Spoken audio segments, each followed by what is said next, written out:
Christ. Let us say some prayers today. Hello.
How are we doing today, guys? Are we all doing great? Are we all having a fun, wacky, wild time?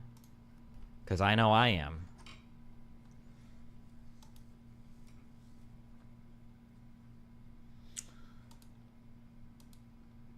Any comments on Anna and her logs in DGG about leaving the community? I have no idea. Don't follow any of it. Haven't had time.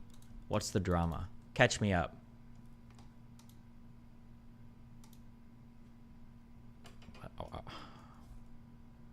The Gen Z labor force truly is a new breed. Why did I open that? Oh, we were gonna watch this today.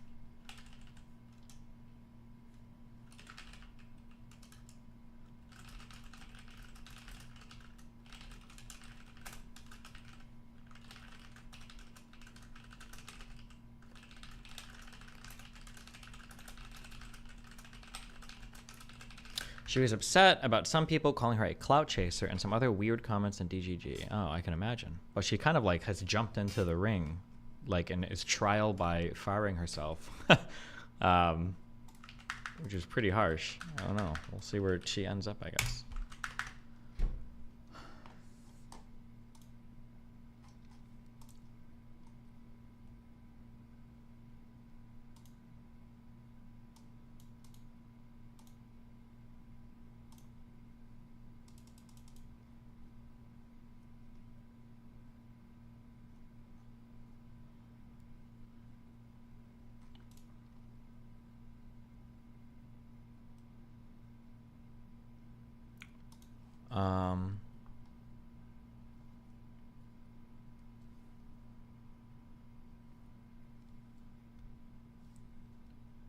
She has OnlyFans in her bio, so some sketches are grilling her on being a leech. I mean, she does OnlyFans. Why would you not put that in your bio? I don't understand. Any Glenn Greenwald updates? Isn't that debate Tuesday night? Nothing's changed, has it? What else? Did you see 3 US troops killed by a drone strike? I got the article up and we'll read it later.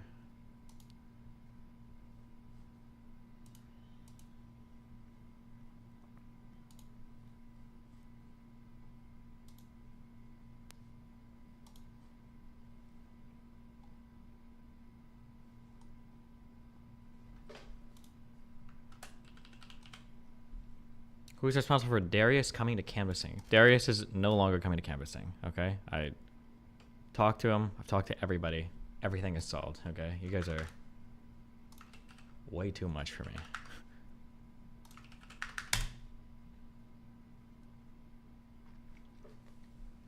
The U.S. Department of Energy confirmed its discovery of a 3,400 kiloton reserve of lithium in California's Salton Sea, making it one of the largest exploitable lithium deposits in the world. Did we just, like... There must have been a new technique for discovering lithium or something, is my guess. Reddit thread you should react to.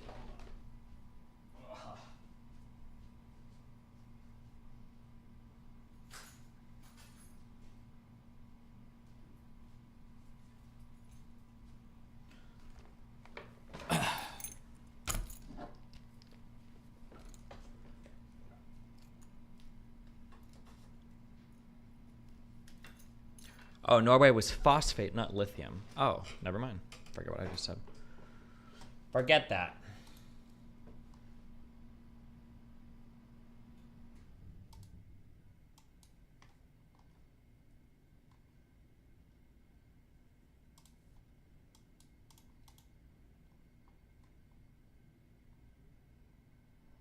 Wait, what the fuck?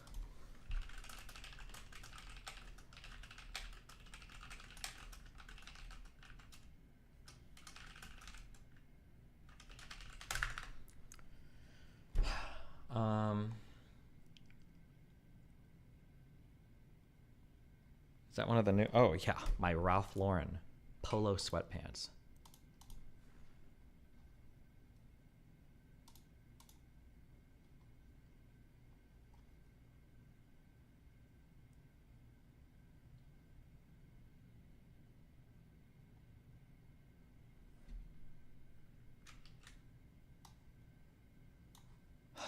Okay, boom, boom. I just need...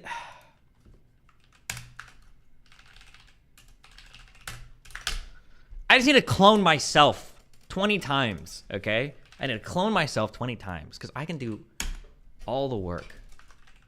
I can just do everything. I just need 10 or 20 of me's to just run out and handle every single issue. And then boom, boom, boom, boom. Okay. Nim, is Nim in my DGG chat? Get the fuck out of here. Don't you have more Forsen streams to cover? Loser. Anyway, check out these Hassan clips, guys.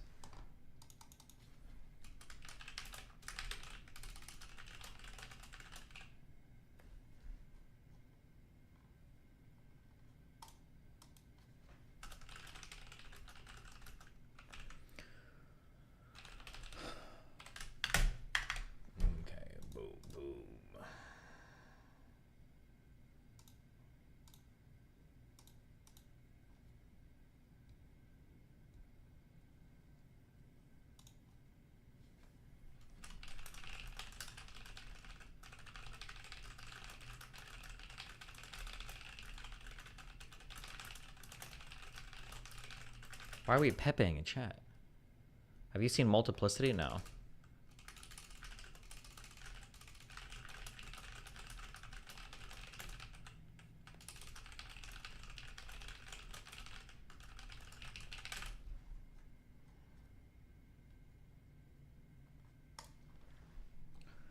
Destiny, watch Tar. Oh, I heard good things about that. And it's a music thing.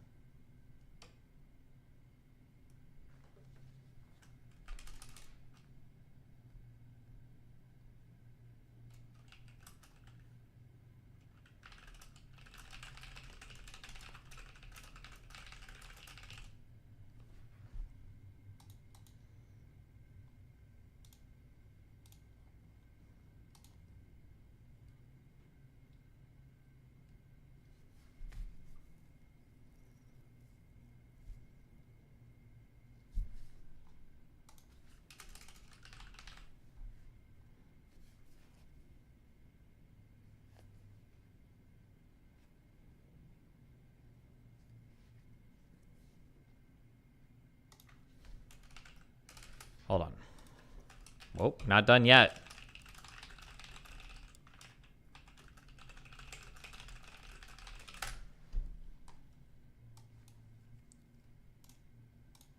Hold on.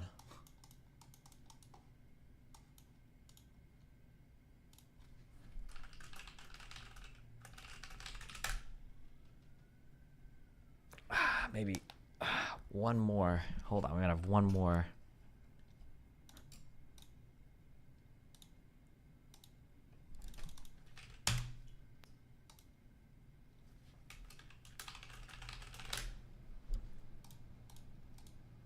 Okay, never mind. No, we don't.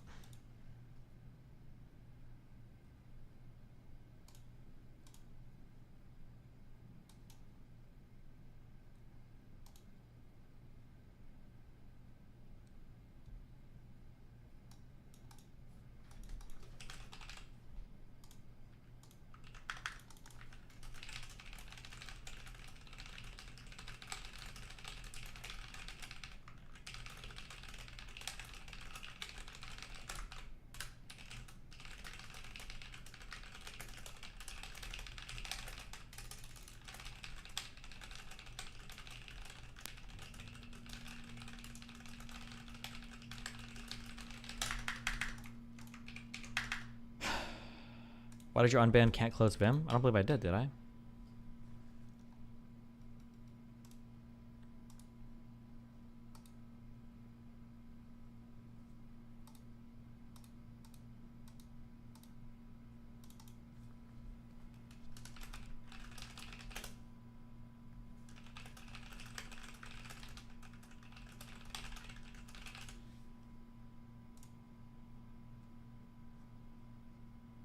Can you check out today's soft white underbelly with the physiatrist speaking on depression and give your opinion? What?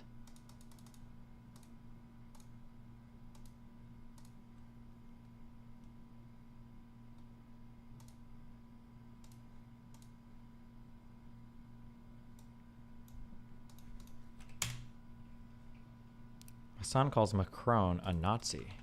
Oh, yes! My Hassan King clips for today. Hello. No, Macron is actually a perfect example of like European fascism on the neoliberal side. I would say Emmanuel Macron is Emmanuel Macron in the streets is like Justin Trudeau. Emmanuel Macron in the sheets is like Adolf Hitler. Okay. What does he think Hitler did again? Banned face. Remember when Hitler was Hitler because he banned face coverings? Or what did he do? What did Macron do that was new? What did he do now that makes him a Nazi? You should read about Vilayet al-Faqih. If you want to understand Iran, the Houthis, and other Iran-backed groups in terms of ideology, Houthi wiki articles is rated often by sympathizers these days. Wow. That's the whole point. I feel like... Do you guys understand what I'm saying? Like on the streets, he's like, oh yeah, I'm not very racist. Yes, we must maybe take a look at the immigration. But then like behind closed doors, he's like, yeah, we have to kill Muslims. I don't know. I mean, I'm exaggerating, but okay. You know what? Nope, never mind. Keep going. Hold on. Just gather my brains. Okay.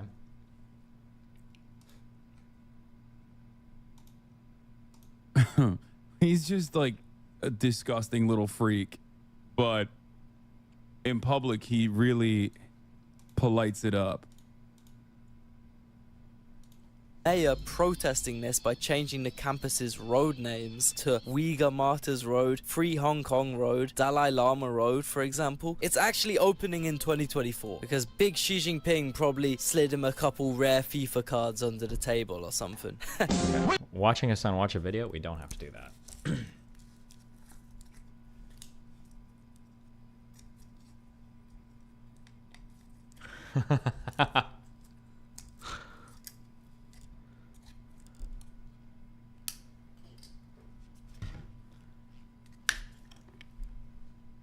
It's all right. We can do a little bit of... We can do a little bit of drama in the morning. I think we can.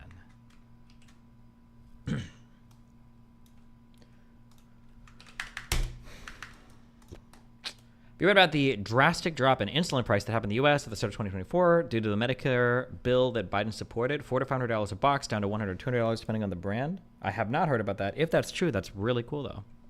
What techniques do you use for note taking and IRL debates? I just write down stuff that I want to respond to.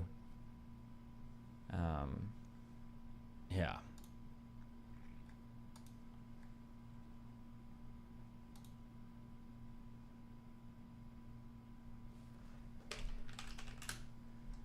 Why don't you just drink coffee? Because because coffee's gross, and because I'm not an immature loser who needs to convince people that I'm mature by drinking nasty fucking coffee, okay?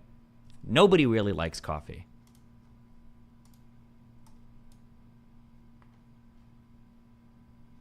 Nobody really likes coffee. I already know that. I know it's true.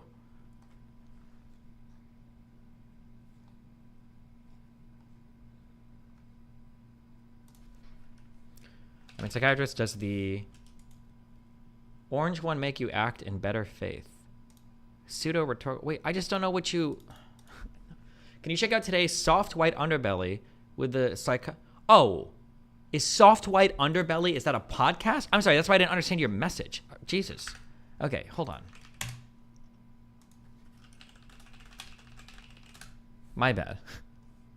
A talk on new depression treatments. All right. All right. God, this looks like the intro to a cult. They might be cool people, though. 5.23 million subs, so.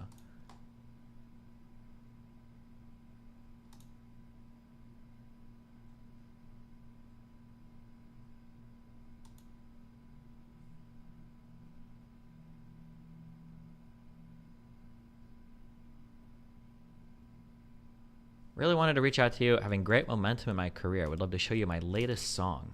A couple years ago, you showed Cowboy Tanaka by Atomic Guava on one of your streams. And dude, that skyrocketed our fan base, so I'm forever grateful for that. Here, I have a song. He emailed me. I don't know who the fuck this guy is. Apparently he worked on RWBY. Somebody hold me back. I'll rise for retribution. The undeserving presides. Whose hand knows better than my own? Made worse than execution by the mirrors destroyed. Whose hand knows better than my own? I can beg, head down and bended knee. Far exterior, impartiality. Once a predator, the nature of the snake rebels. Turns tail to gorge upon itself. What say the jury? Bring the gavel down. With all of these words atop my tongue, someone ought to teach your mouth to bite down when it's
Wow, cute. Okay.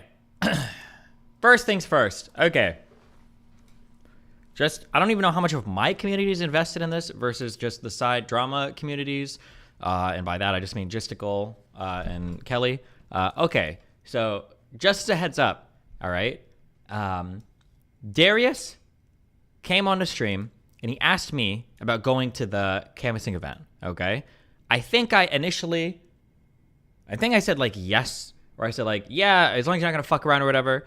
However, I'm not actually managing, and I have never directly managed, like, who's going to be at the event. Usually that was in the purview of Sejin, and I think Sejin and Erudite now. I'm not sure who it was. So I think at the end of that conversation, I think I say go talk to either Sejin or Erudite. Hold on. Here's a like clip. Listen, talk to Erudite. Some of the places, like some of the rooms don't have working AC units, and we contacted the landlord for the last 12 days we've been here, and nobody's updated me on anything. So damn, we'll have to figure that out. Well, good luck. Also, listen, if you want to come, listen, talk to Erudite. She's the one that Yeah, you're I was talking gonna say, who do I DM? Yeah, not so Erudite. That's the one, Kyla. Talk to her, and she'll set it up with her, Okay. okay? She'll figure out if you can come or not, okay? All right, we'll do. Okay. Bye-bye. Okay, I don't know if Erudite was watching stream or not, all right?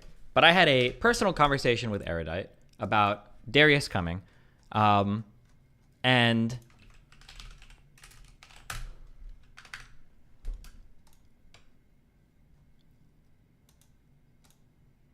I'll take responsibility for this. When I sent her a message, I think initially she found out that I told Darius to talk to her. She expressed some discomfort because it was just going to be a lot to manage. And then I asked, well, is irrelevant allowed to? And then she said, LOL, okay, well, yeah, irrelevant is fine. There are issues that make this complicated. Okay, then I send this message, okay? Here's a message that I said. I said, okay, I'm sending him your way, smiley face, all right? When I sent that message, my understanding, my interpretation was, okay, well, I'm sending him to you to ask for permission, basically, keeping in mind what I just told Darius. I think when Erudite read that message, I think her interpretation was, I'm going to send him to you to the canvassing event, and you can deal with him. So there was I'll call this a miscommunication, I guess. But I think we had a difference in what I intended when I sent that message versus how she received that message. Which has caused some weird frictions because apparently people think that I've like demanded now that like Darius is going to the event. Okay.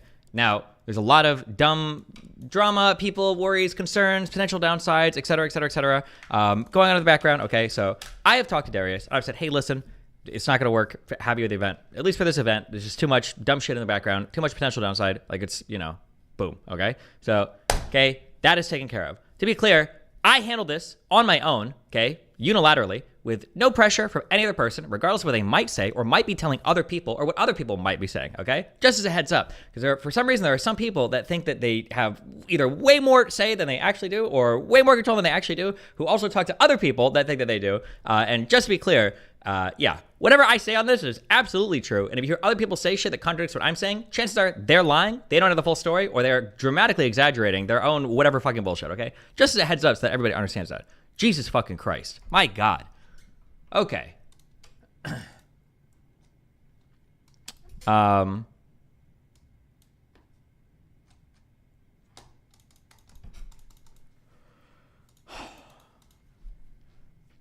The subreddit will think they pressured you into this. I don't give a fuck what the subreddit thinks. At the end of the day, it's my decision for this particular circumstance. Or at least I handled this particular circumstance, okay? Let the record show.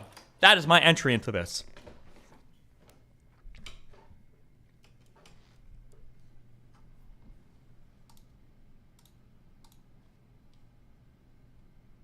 JC has to explain the stupid iPhone settings issue.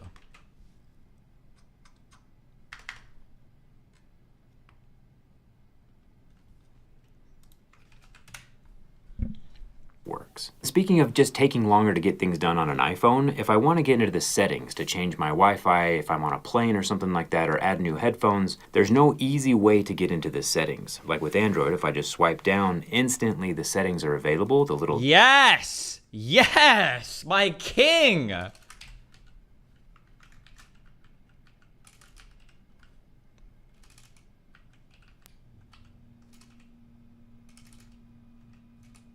fuck do, oh.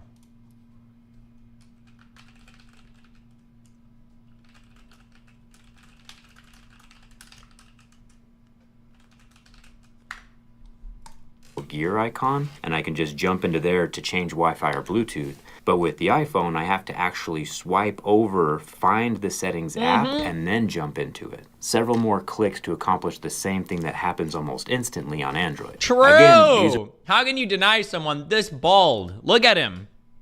Android kids keep winning. Have to actually swipe, just jump into there, swipe down, instantly the settings are available, the little gear icon, and I can just jump into there to change Wi-Fi or Bluetooth. But with the iPhone, I have to actually swipe over, find the settings app, and then jump into it. Several more clicks to accomplish the same thing that happens almost instantly on Android. Again, these are not deal breakers, just minor grievances that add up over time. Maybe I'm just not familiar enough with the iPhone yet. I am a new user to this interface, but I feel like I'm decently good at technology, and it's taken me longer to get things done over here. Let's go in here to the phone dialer. So if I am here on the keypad, with the iPhone, if I start spelling someone's name, like what's the point of having letters on the keypad if I can't start spelling someone's name? With iPhone, I would have to go into the contacts, which is an additional, Wait, and hold on, start shit. Is spelling he someone's also? name. Oh my god, is he shitting on more iPhone features? I didn't even tell. Hold on. What? Dialer. So if I am here on the keypad with the iPhone, if I start spelling someone's name, like what's the point of having letters on the keypad if I can't start spelling someone's name? With iPhone, I would have to go into the contacts, which is an additional click, and then click search, and then search for the person's name, unless they're in like my favorites, but I have a lot of favorites, so that doesn't make sense. If I open up my Android phone, I have the same numbers with the same letters, and I can start spelling someone's name, T-A-Y, True! and a phone number appears. It's just better. It's just...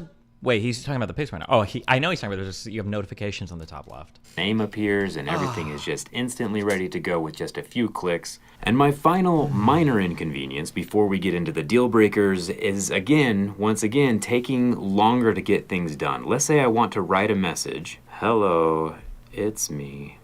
If I want to change any of these letters inside of this thing, if I try to, like, let's say I want to change the E, and I try to get my cursor in the middle of that word, not happening. I have to hold down long press and then drag the cursor. Wait.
There you go.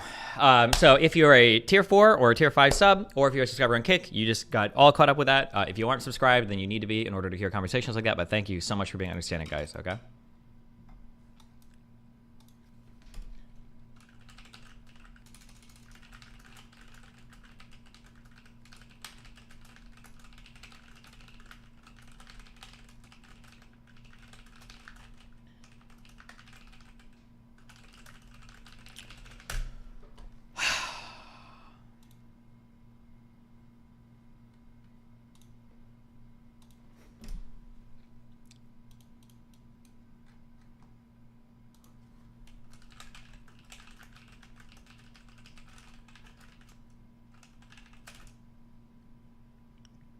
Xena's not going to the canvassing event, is she? Is that a thing? That's not happening, is it?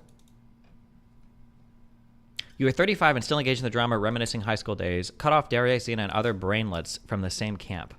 No.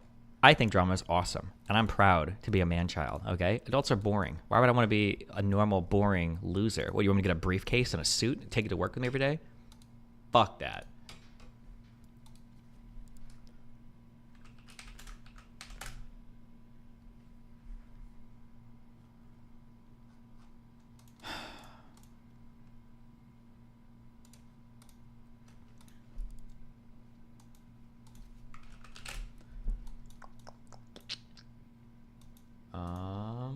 Boom, boom. Oh, yeah, this schedule. My God.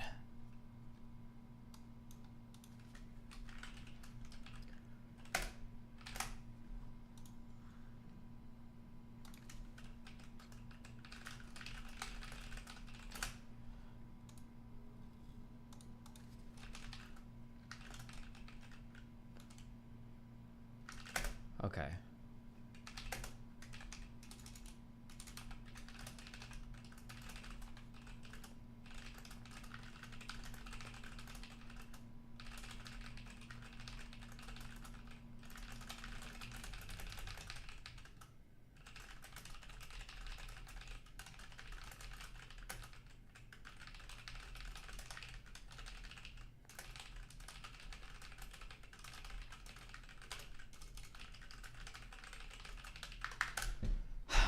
Boom, done.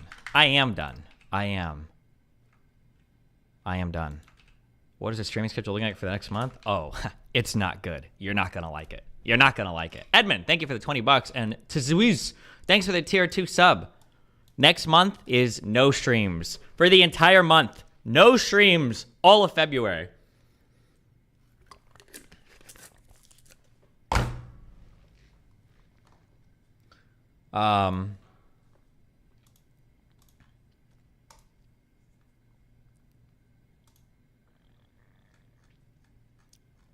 What do we have? Okay.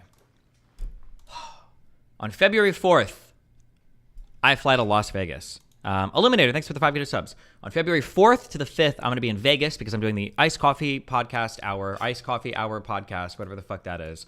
On the 6th, I'm going to be in Connecticut because I'm doing an event at Yale. On the 7th, I'm going to be in upstate New York because I've got a thing going on at Cornell. On the 9th, I'm going to be going to Ohio, and then I'm going to be in Ohio from the 9th to the 12th doing my canvassing event.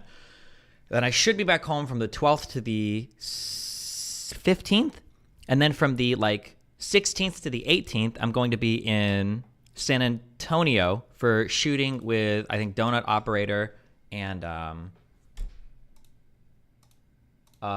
Turkey Tom and them.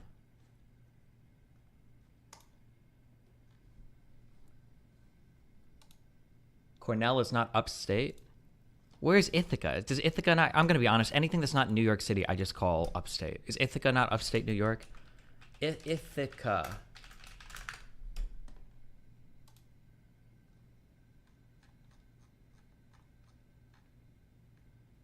Bro, this looks like it's like a fucking 6-hour drive from New York City.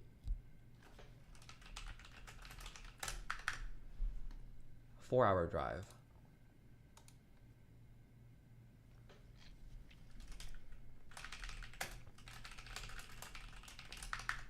What's happening at the unis? I'm doing things called I don't know, they're political union events where I give a 20 to 25 minute affirmative argument, and then I don't know, I debate, and then some parts of the student body come up and they debate me on it, and then at the end they all vote on if I won or not.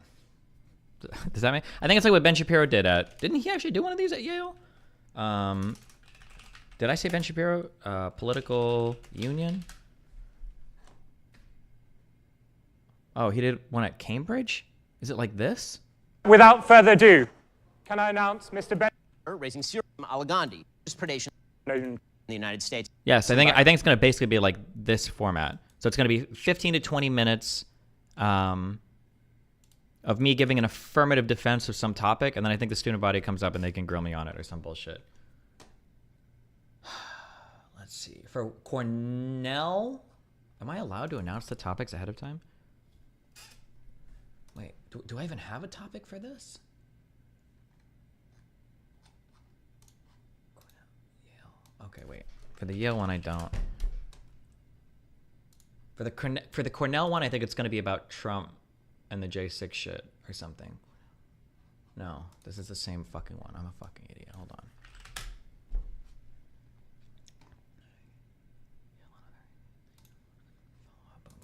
Okay. Oh, referring to Trump and the indictments, going to jail or something. Lock him up. That's what my affirmative is. Okay, that's for Yale. I don't think I have a topic for Cornell. I probably should have one, right? Hey, just checking. Do we need to set up a meeting to discuss what my affirmative motion will be about? I feel like you guys probably want some advance notice so the students can be prepared. Control F. Have we talked about a topic for this?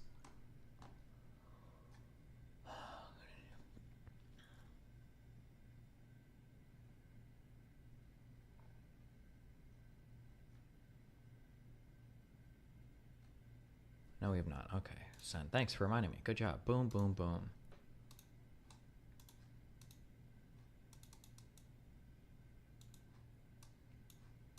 Oh, fuck. Are you serious?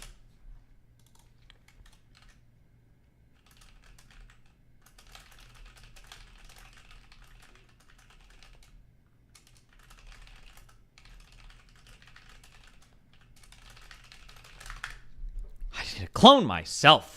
You're going to with a suit? I'll wear a blazer. Listen, why would I wear a suit when I've got Lululemon sweatpants? Look at how cute these are. Hold on. Hold on. These aren't Lululemon though. Okay. These are just Ralph Lauren. Okay. Look at these. Look at how cute. Oh my, they're baby blue. Look at them. Got the strings. They're nice and soft. Okay. I'm gonna be decked the fuck out.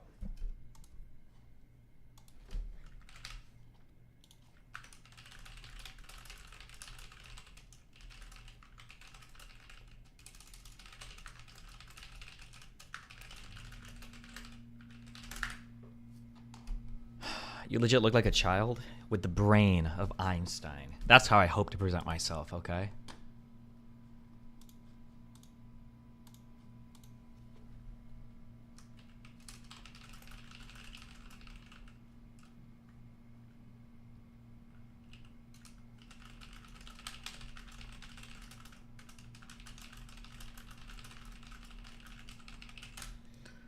Also,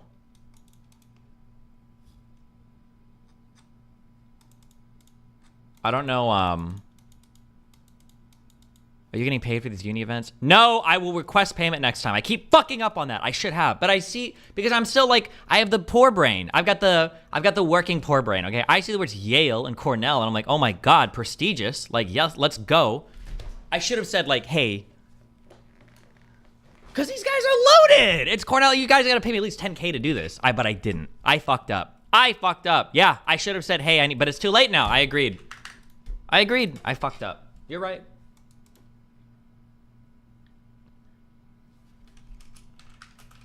Not even covering travel. They might. I don't know.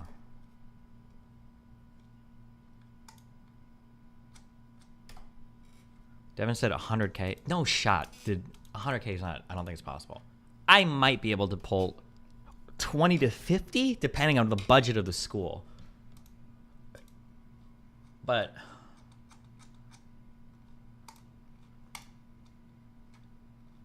I remember I went to, I'm not gonna give names. I was gonna do a school thing and I said, no, I can't do it. I don't negotiate these well. I'm too much of a pushover. I actually am so much of a pushover. I was gonna do a school thing and I said no. And then they came back with a first offer of 5,000 out of nowhere. And I was like, oh, fuck, well, sure. And then I did it for 5K. But then when I was there talking to the guy, and I was like, I'm just retarded. I just don't know anything. Because I was talking to the guy when I was there. I was like, damn, you guys can afford to pay me like $5,000 for just to come out and like do this like, 1 hour event? Like, that's kind of crazy or whatever. And the guy's like, yeah, we have like a $4 million budget every year for shit like this. And I was like, you mean for like the entire school's extra activity budget for all? And they're like, no, just like our org or our thing for like this stuff for the year. We have like a few $1 million a year we can allocate. I'm like, what the fuck? I guess I just don't know the, yeah, I've already told this story. I guess state schools and just colleges, like the amount of money that flows through is the levels are astronomically high compared to what I guess I would expect it to be. Yeah, I'm just not thinking.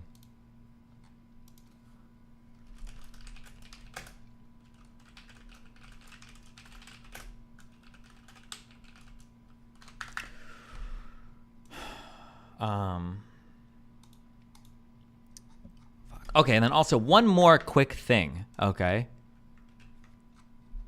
I don't know who this guy is. Okay, I don't want to insult anybody that's come on, okay? But pro-Palestinian people just seem to not know that much. But I got an email. I got a really good email from a pro-Palestinian guy, okay? A great email. This should have been a subreddit post.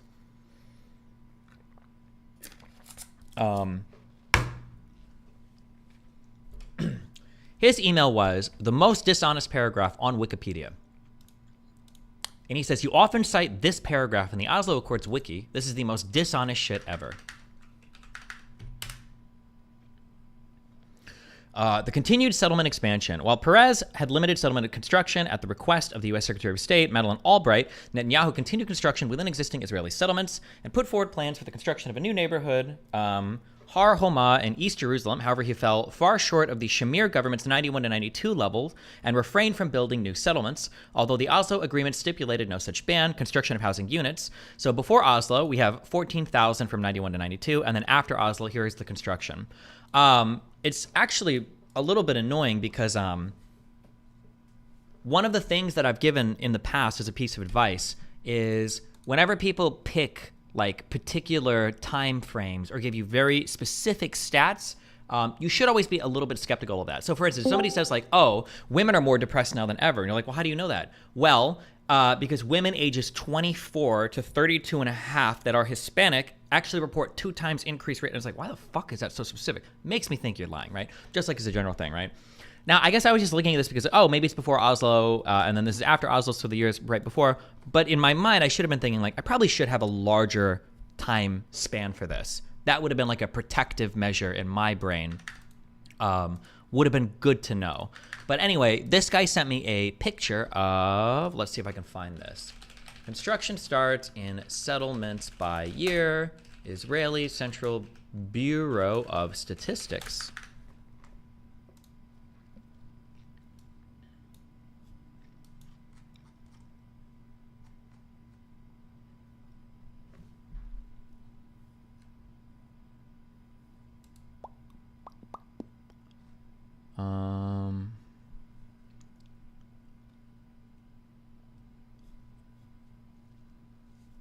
Wait, this is not the same thing.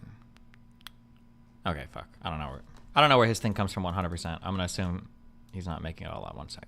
Boom. Because he has a graph for it. He has a nice image.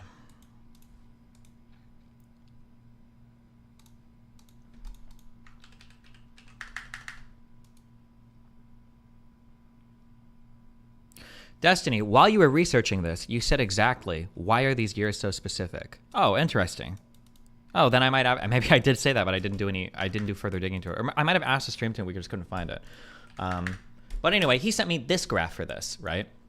Now, this is interesting because it does recontextualize those 91 to 92 numbers a lot. These are insanely high numbers for 91, 92, right? And to point to just these numbers and to say, well, once the Oslo Accords went into play, the overall construction seemed to decline quite a bit. Well, true compared to 91, 92, but historically, I don't know if that is that true, right? So it's good to have this full graph. So the next paragraph he says is, the wiki implies the massive, unusual spike in 91 to 92 is the historic normal. So you're definitely wondering what happened in 91, 92. This can be traced to Israel's largest, by far, wave of immigrants since its inception. And then he links the Jewish Virtual Library from 91 to 92 is when you get, I guess, these years, huge immigration.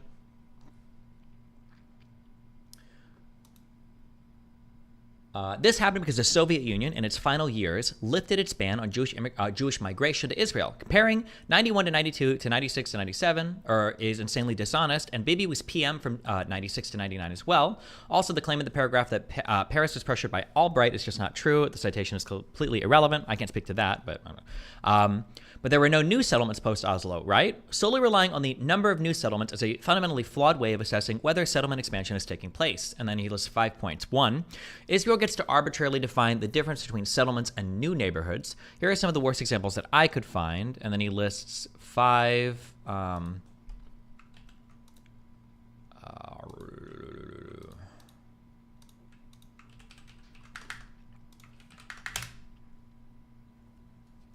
Following the government decision in April of 2012 to retroactively legalize 3 outposts, Rehelem, Sansana, and Brushin, and to declare them as new settlements, the commander of the Central Command issued a few days ago a military order officially establishing the boundaries of Rehelem.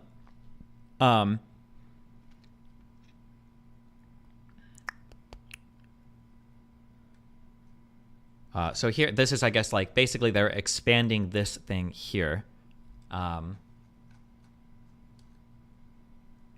And then he says, so here are some of the worst examples that I could find. Blah, blah, blah. Must trace back to illegal outposts built in the Oslo/Camp David era being retroactively legalized as new neighborhoods of existing settlements, despite sometimes being kilometers away. So that's a really good example of tricky words being dishonest that are, right? And, fuck. This guy's email is so good. It's really good because it plugs into and it directly counters something that I have said. So what I've said was the expansion of settlements was different after the Oslo Accords because all they did was like build new houses out to expand like neighborhoods for existing settlements, which is true. But this guy's counter to that, which is a really good counter, is you're right, but what you don't realize is they didn't just expand new neighborhoods. Sometimes those new neighborhoods are actually miles away from the original settlement, which is a tricky and dishonest way of saying you're only expanding a settlement when in reality you're kind of sort of starting a new one or building another one miles away, right? Which is a really, really good point, an interesting point. Number 2, if you want to measure settlement expansion by number of settlements, then you must believe that settlement expansion is not currently taking place and basically has not for the last 30 years. Only one new official settlement in the last 20 years. Actually, you also have to believe settlement expansion started to decline before Oslo, which doesn't make sense. Number 3, the number of outposts tacitly endorsed by the government must also be considered. Israel secretly funded illegal, according to Israel, outposts and provided utilities and constructed roads for them, tore down some of the smaller outposts, then started a process of legalizing most of them in the 2010s, and then he's provides more. There's tons of links that he gives in here too. Outpost construction started under Bibi in the 90s, so no, he did not just continue Rabin's settlement freeze like you've claimed before. In fact, he immediately lifted it, and then he gives another link here.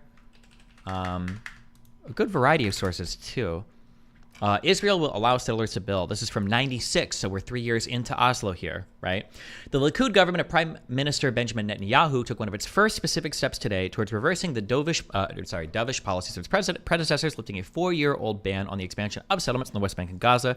The cabinet decision left Jewish settlers gloating that the pendulum of Israeli politics had swung their way, while both Israeli and Palestinian opponents of the move warned that settlement expansion would unravel the peace agreements. In abolishing the ban on new construction, Mr. Netanyahu's government also did away with the ministerial committee that had reviewed building requests, leaving approval of new construction up to the defense minister alone.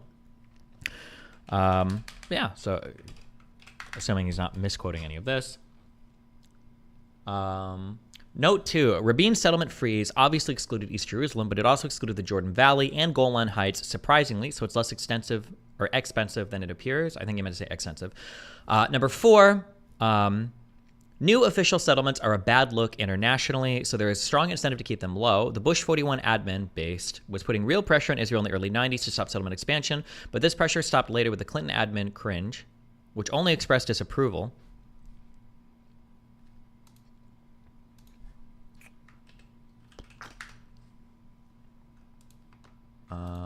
This is a Washington Post article. Hello? Copy link address.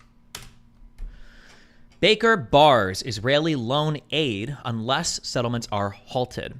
Secretary of State James A. Baker gave Israel a blunt public warning yesterday that unless it stops building Jewish settlements in occupied territories, it will not get $10 billion in U.S. loan guarantees to help resolve hundreds of thousands of immigrants from the former Soviet Union. So Obama pressured the settlements, but I think he only did it with like mean words. This is actually a really good form, a really positive form. You know, congrats to Bush on actual pressure here. Like, oh, you want loan guarantees from the United States? Okay, that's cool. This needs to stop or you're not getting this. This is a good form of like pressure, I would say, stronger than what I'm aware of existed under Obama, because I think Obama was only harsh consternation. That's a good word. Am I using that correctly? Consternation. Feelings of anxiety or dismay, typically it's something unexpected. Nope, never mind. That was not a good word. It was a stern warning is what Obama did, not consternation. Dumb. Fuck me. Oh yeah, this would have been Bush Senior. Sorry, because this is Cold War post-Soviet collapse. Sorry. This would have been Bush Senior, I think, yeah. How much does this change in your analysis of the Oslo Accords? The overall impression has not changed that much, but it does shade it a bit differently, yeah. And it does put more culpability on the side of the Israelis here for being more antagonistic post-Oslo Accords. And I'll no longer say that, well, look, even Netanyahu, because some talking points I had before was Netanyahu, technically, even when he was PM, he chilled post-Oslo Accords and settlement expansion, blah, blah, blah. No, I don't think that's true anymore. I don't think that's true. Based on what I've been provided here, it doesn't seem to be the case. And settlers were still pretty aggressively expanding, even in the Oslo Accord era. But, and then 5, it's harder to artificially manipulate construction numbers and even harder for population numbers. Reasonable counter-arguments from Oslo to today, while still above total population growth, settler population growth has been on the decline. I made this chart from this, and this data. Oh, okay, so he's making some of these charts. Boom, boom.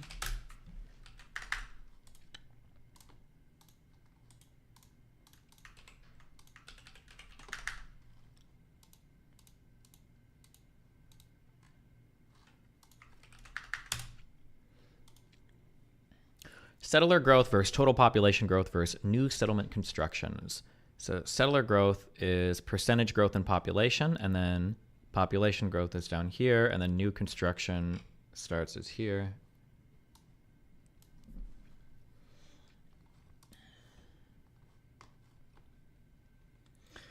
This excludes East Jerusalem from settler population constructions, and constructions exclude illegal outposts retroactively legalized. This is true, but it's hard to compare percentages like this. Israel's population in 1980 was nearly 4 million, while the settler population was around 10,000. Any changes in the early settler population are going to be naturally exaggerated compared to the general, hence the common talking point of settler population doubling from 92 to 2000, which is technically true. Despite not being a perfect measure because we're starting from a near zero settler population, we still see a slight uptick in population growth under Netanyahu, reversing the trend from under Rabin.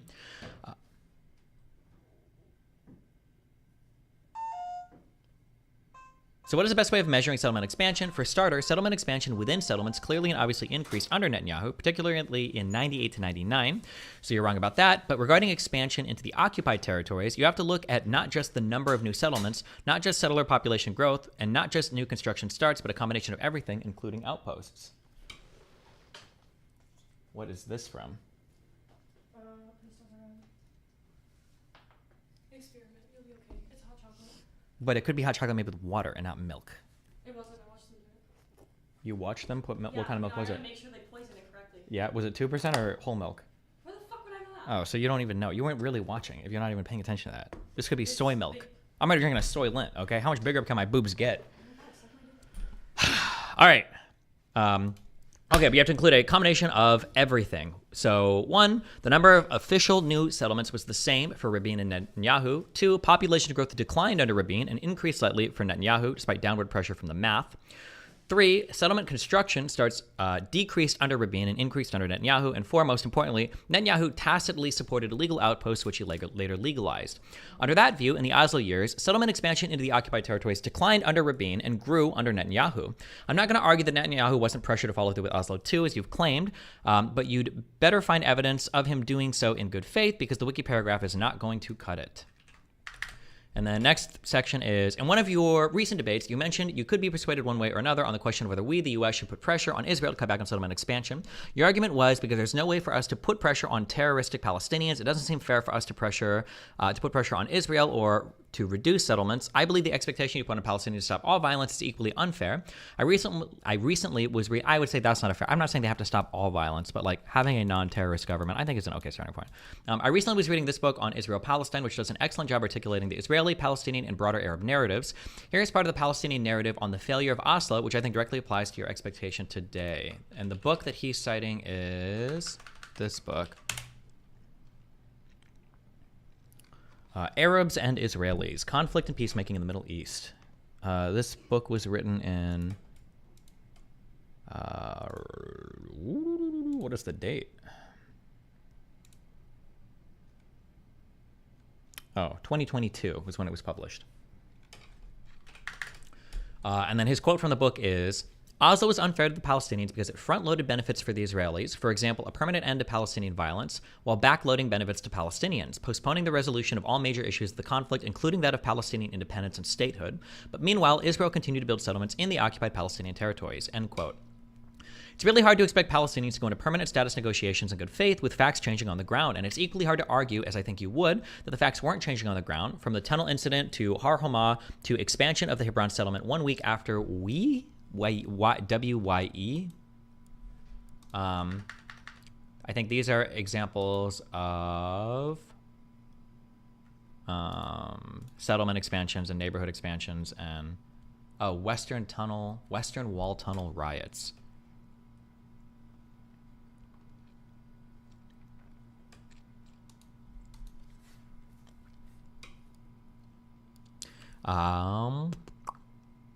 Okay.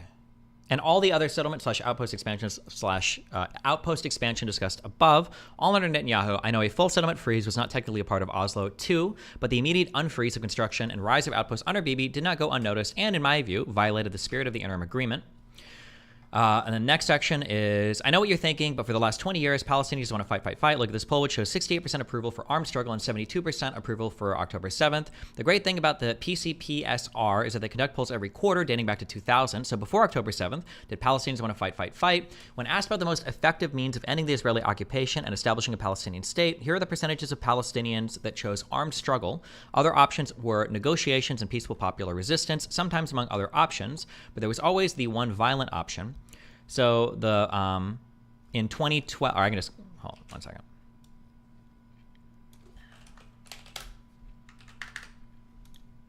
Is the Cornell thing a private or public event? I'm not sure if it's open to the public or not. I can email and ask. And he links each of the polls here. So appetite basically for should violence be the way to resolve the disputes, and you've got polling data from each of these years, and you can see it basically slowly upticking kind of over time, remaining around like 30 to 50%, varying through here. At the bottom here, he says, note the results are always higher in Gaza except for today, where it's suddenly swapped to being way higher in the West Bank. My guess is going to be because in Gaza, now that they're getting bombed, they are like, this is probably not a good idea because of the consequences, basically, yeah.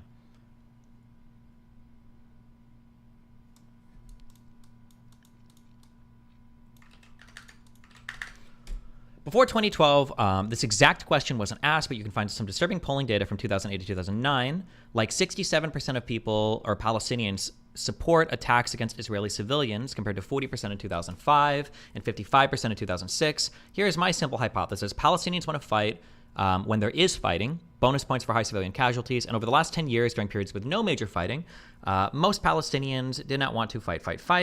I believe the uniquely high polling data today is yes, partially due to the military success of October 7th, but mainly due to unprecedented destruction in Gaza being witnessed by people in the West Bank on TV and social media, which is supported by the unprecedented swap between Gaza and the West Bank and their support for violence. Since Hamas is authoritarian, Palestinians don't get to choose when to fight, because if they could, they wouldn't. Polls measuring support for Hamas are confounded by opposition to Fatah and should not, in your mind, directly translate to the will to fight. The polls above do ask the question directly and don't seem to agree with your assessment of recent history, especially during times of relative peace. I would argue that 30 to 50% is still a pretty high figure when we're arguing on whether or not to fight, and that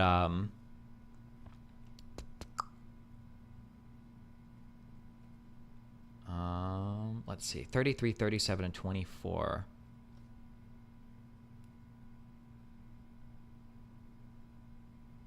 %33% believe that this is from the year. Oh, fuck, which year did I just click on?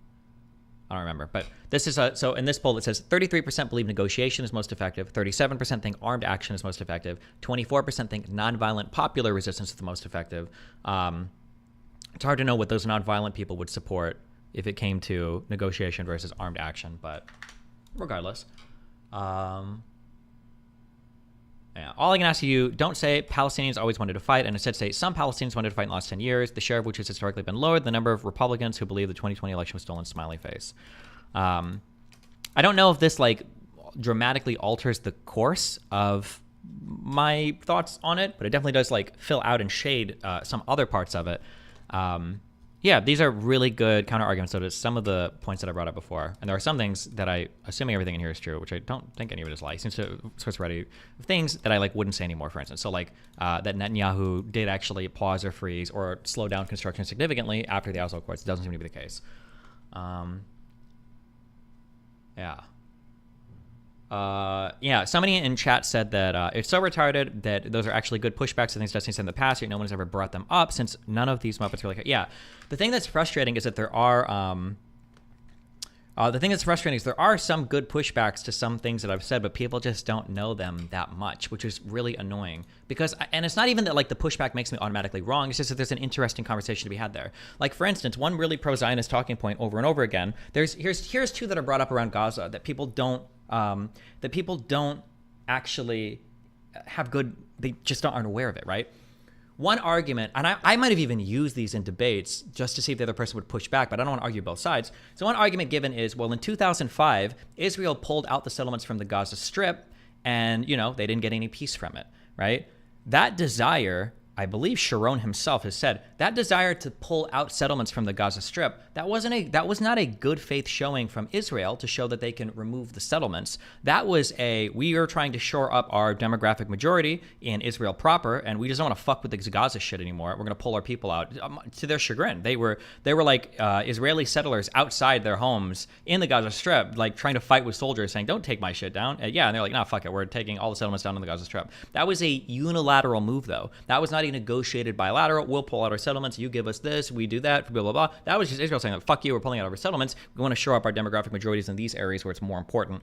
And then I'm guessing, I don't have a source for this. My guess would be to move settlers instead to places like the Golan Heights, which they've since annexed, or places like the West Bank.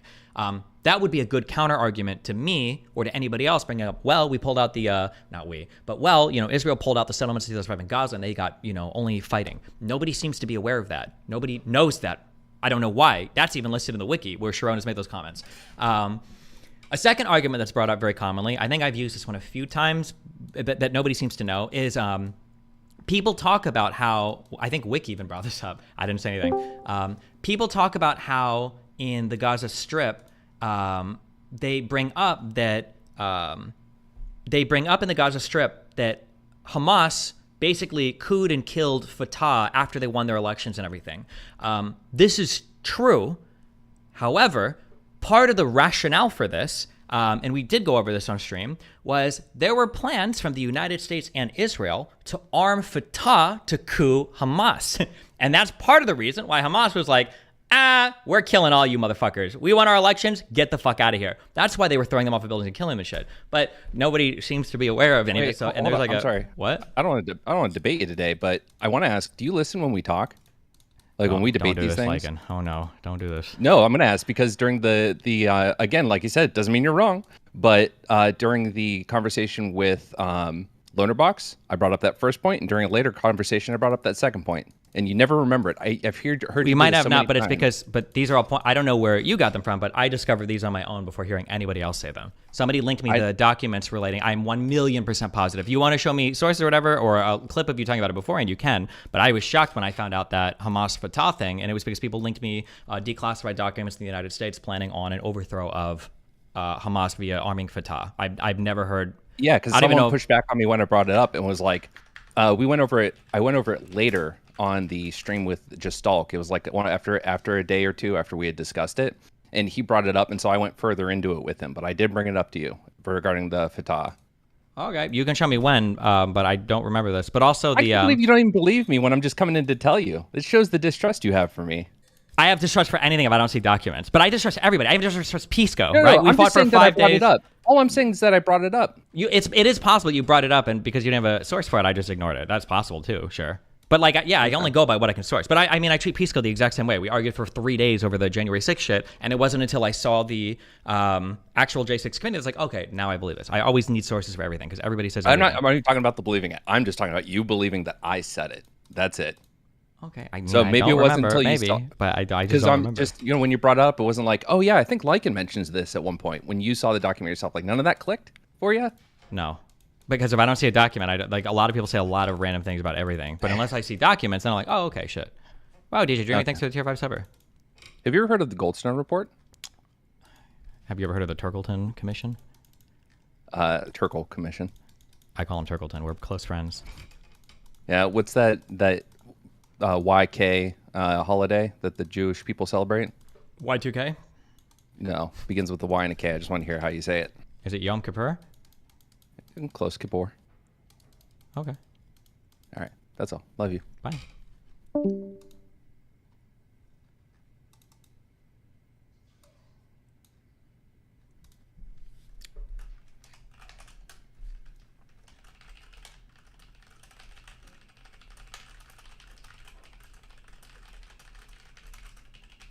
Wait, you didn't say you loved him back? Wait, did I not?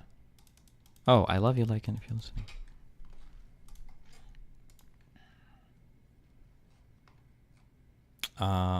Yeah. Anyway, that was a really good email and a well-sourced email.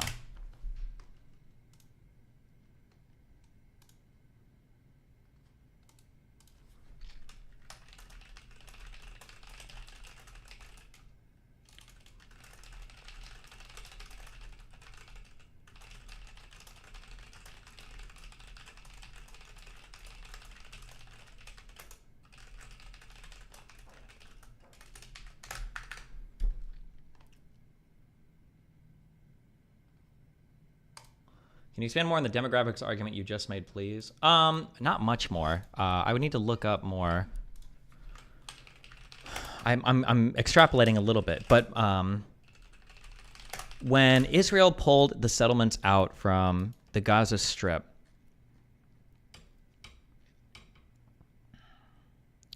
this is a quote from Ehud Olmert, who is Sharon's deputy leader. I don't know what the fuck position this is. Deputy is the Prime Minister of Israel. So the citation here is, "There's no doubt in my mind that very soon the government of Israel is going to have to address the demographic issue with the utmost seriousness and resolve.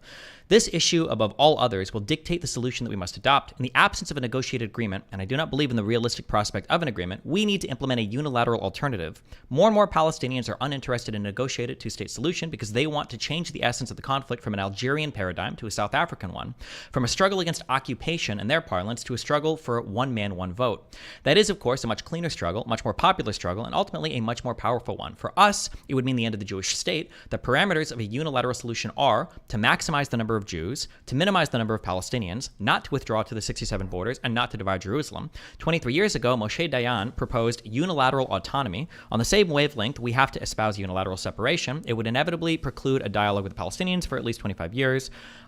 This was like all the precursors to the unilateral pullout from the Gaza Strip. The significance of the disengagement plan is the freezing of the peace process, and when you freeze that process, you prevent the establishment of a Palestinian state, and you prevent a discussion of the refugees, the borders, and Jerusalem. Effectively, this whole package called the Palestinian state, with what it entails, has been removed indefinitely from our agenda, and all this with authority and permission, all with a presidential blessing and a ratification of both houses of Congress. That is exactly what happened. You know the term peace process is a bundle of concepts and commitments. Peace process is the establishment of a Palestinian state with all the security risks that entails. The peace process is the evacuation of settlements, it's the return of refugees, it's the partition of Jerusalem, and all of that has now been frozen. What I effectively agreed to with the Americans was that part of the settlements would not be dealt with at all, and the rest will not be dealt with until the Palestinians turn into Finns. This is the significance of what we did. This is in describing the disengagement, yeah. But nobody seems to ever be aware of this, and they always let pro-Zionist people, and sometimes even me in debates, will slide by on that. Well, in 2005, Israel, engaged in unilateral, they pulled all the settlements out of the Gaza Strip, and violence still happened. This should be the counter argument, but nobody ever brings any of this up because nobody's like, for all the big figures I've argued with, none of them just seem to be familiar with any of it, which is annoying. But yeah.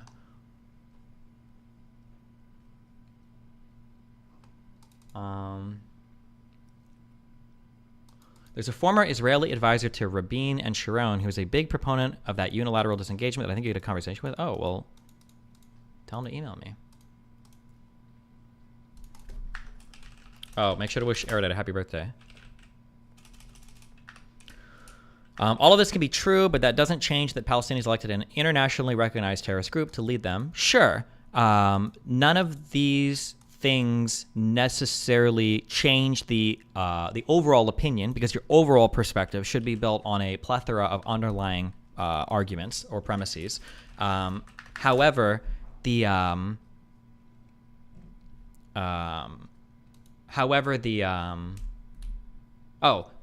as arguments get knocked down over time, they can, at the very least, they can change the strength of your convictions, basically. And eventually, the argument will change, right? Yeah. At Destiny, very strong of you to admit you were given a solid counter argument. I'll take counter arguments all the time. I have no problem. Again, even though people seem to think one way or another, I technically have no dog in this race. Okay, I don't really care about Jews or Palestinians that much. Because, no offense, I don't live there. It's not my direct conflict. I'd be lying to say otherwise. Like, wherever the best arguments are is whatever side I'll defend.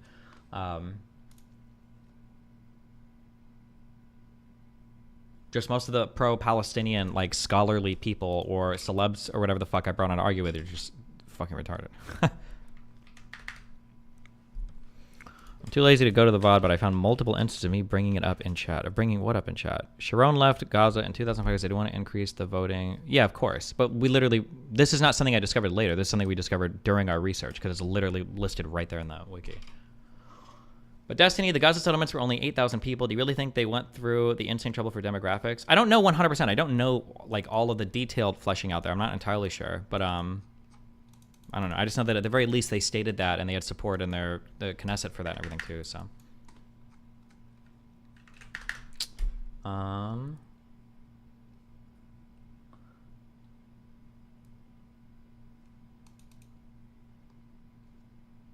the point is, I brought it up and you said no one argued against it. I'm sorry, and I love you. When I say no one argued against it, I mean these other celeb type people that I'm running into on Twitter and whatnot is who I'm talking about.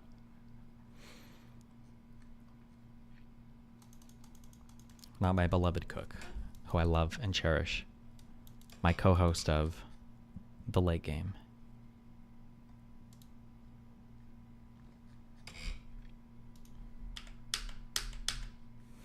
Unban me in DGG. What did I ban you for? Why don't you take responsibility? Oh, I read this really negatively. I think I understand what you were getting at here, though. My bad.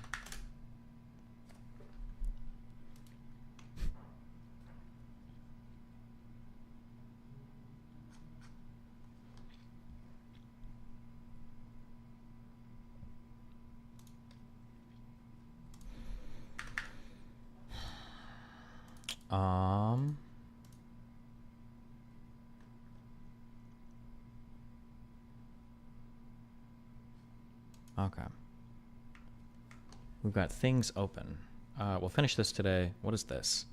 Oh, shitting on Gen Z? Here we go. Yes. When asked to come in for an 8 a.m. meeting, my Gen Z new hire said, "Ugh, sorry, I can't make it. I have a workout class. Should this be allowed?" My visceral reaction was, are you fucking kidding me? No, fully, like angered, typing this out. I was like, please. Like my hand's shaking and it's not from the caffeine. You just started this job. I don't give a flying shit about your workout class. Also, an 8 a.m. workout class is too late. Workout at 6, maybe 7. Hi, yeah.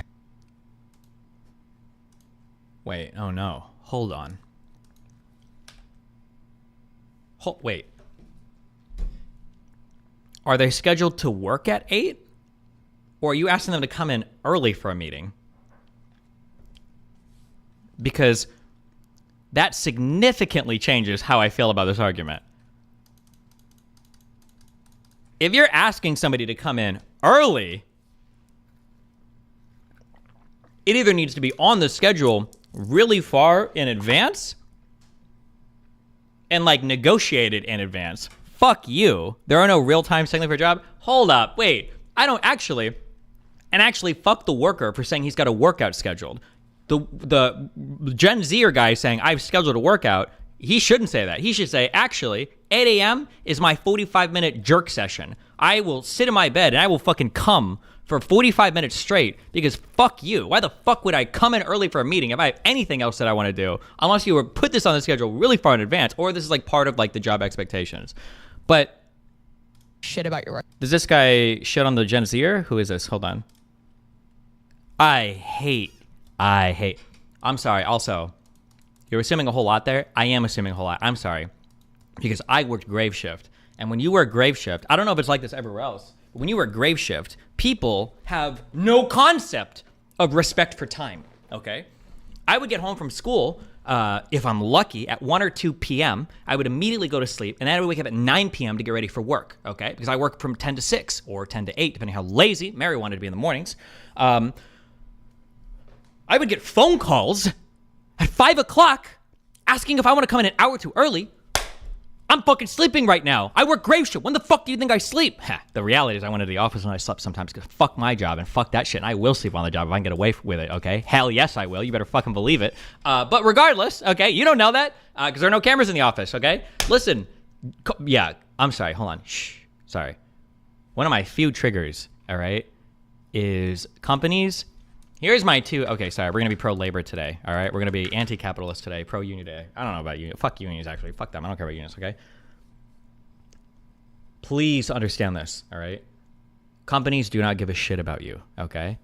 Corporations are people. They just happen to be sociopathic, all right? They do not care about you. They will use you. They will churn and burn you, okay? They will stretch that ass out until they fucked every bit of tightness and cum-worthiness out of it, and then they will find a new, fresh, tight asshole. They might even make you train that asshole before they start fucking it and throw you to the curb, okay? Don't ever... Corporations don't like you. They don't care about you. If you don't have it in writing, it don't mean shit, okay? Sometimes you can get a nice boss who can shield you a little bit from the anal penetration. Not always, and only so much, because he's probably getting fucked too, because they're all getting fucked. At the end of the day, everybody in a corporation is getting fucked, all right?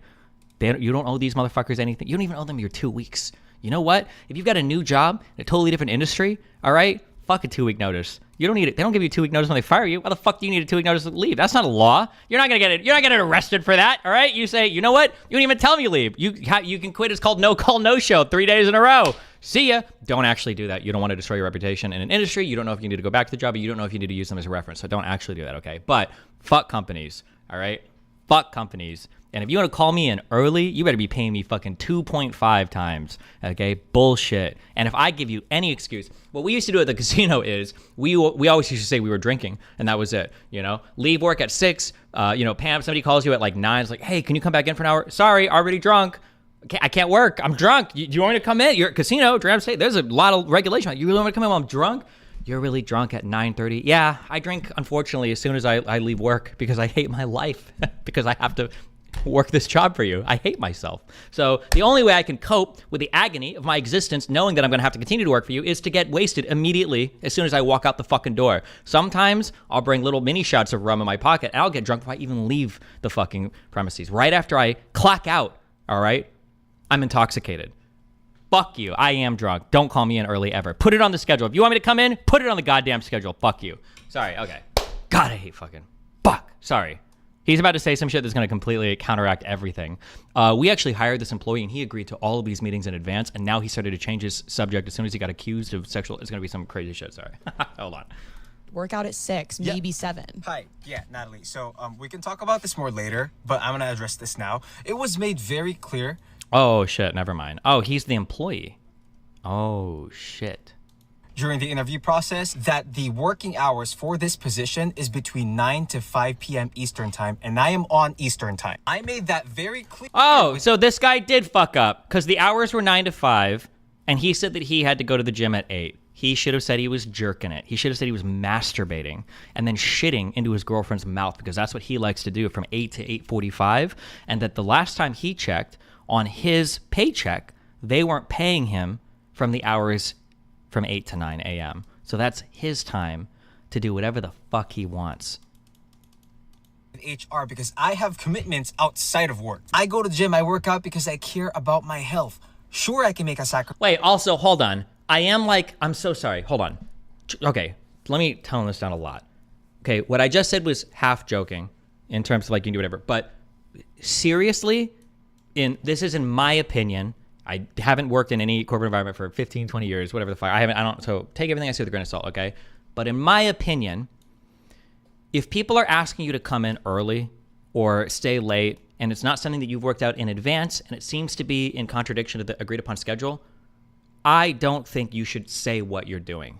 You should not be in a defensive position trying to justify what you have scheduled outside of work hours.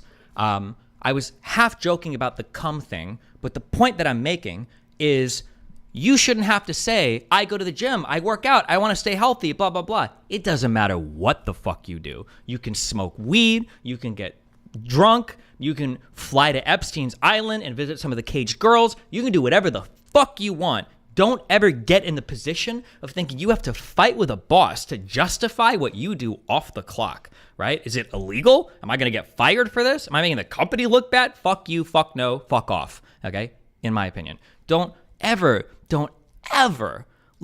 and I've seen this happen. The only reason I'm saying this is because I see this happen when people are fighting over shifts. Where a supervisor, oftentimes, by the way, because companies are too fucking lazy to appropriately hire out to fill their shifts, because for some reason companies just can't comprehend hiring practices. I'm sure there are good reasons for it, but like over COVID, they like expanded their workforce about like 40%, and now you see them firing half their fucking workers. They don't know what the fuck is going on, right? When you get bosses that are arguing with employees, it's like, oh come on, like what are you doing? It's like, well, I said I was gonna go on a date with my boyfriend, blah blah. Okay, come on, can't you guys like reschedule it? You can push it back an hour or two. Maybe, and then now all of a sudden you've got a little lowly employee that's like on the back foot trying to like justify their private life to their fucking boss who's trying to make them feel guilty, by the way, by roping in the other coworkers like, well, look, you're going to let your whole coworkers down. No, motherfucker, you let us down by not fucking hiring somebody. You let us down, motherfucker, and now you're asking me to save you. Why the fuck should I save you? Pay me time and a half, motherfucker. You schedule me 12 hours a week? You want me to come in and work 8 more hours? I'm not getting overtime for this. I don't get fucking benefits for this. I'm not getting a fucking award. I'm not getting a gold star, okay? Trump or Biden isn't giving me a speech for this bullshit. Fuck you. No, don't, in my opinion, don't get into the habit, in my opinion. I'm trying, the only reason I'm saying in my opinion is I don't know if there's some weird new rules on a job place that would change this. Don't get into the habit of trying to feel like you have to justify your off the clock hobbies or activities to somebody that's trying to make you work more, in my opinion. That's bullshit, in my opinion. Destiny, it's fine if people want to do this, but then they shouldn't complain if they don't get the same promotions or raises that their coworkers do. Raises and promotions are for people that work hard, that are invested, that are effective, and have a wide variety of things that qualify them for leadership positions. Being willing to come in a lot, I am super extrapolating, guys, okay? I'm saying this, okay? So you should be very careful because what I'm saying might not apply at all to modern workplaces, okay? Might not apply at all to modern work environments or different types of work environments. I've only worked in shitty service. I'm talking about a job where I worked as a supervisor for a restaurant, a diner, okay? So take everything I'm saying with a grain of salt. But from what I've seen, whether or not you get promoted or not promoted never has to do with you coming in more hours, ever. There is, just from what I saw for working, there was never a decision between two candidates, and it was like, well, this guy comes in more when we call him to come in. Those people are usually, in my experience, They're losers. It's usually like, this guy has no fucking life. We can always call the student and he'll fucking work more hours, blah, blah, blah, blah, blah, usually. Generally, when people are promoted, it's because they're showing a high aptitude for leadership, because they've also taken some other bullshit side classes for managerial supervisory training. Usually these people are willing to come in. They'll usually like willing to like, yeah, I will come in, I'll work this if you need me to stay here. They'll be flexible with their schedules and whatnot. But don't mistake being a bitch for the corporation, for the company, as being somebody that's going to get promoted. Maybe you'll be able to wiggle out like, oh, I got a 5% raise this year because I came in so many extra times instead of a 3% raise, maybe. But I don't usually think that's going to be the difference in a promotion or not. It's because you were willing to come in a lot. If you're the type of employee that's on track for promotion because you have that aptitude, you have those skills, and you've proven yourself in that way, I think you'll get the promotion. It's just because you don't want to come in more, unless you've got a huge cock dick boss or whatever. But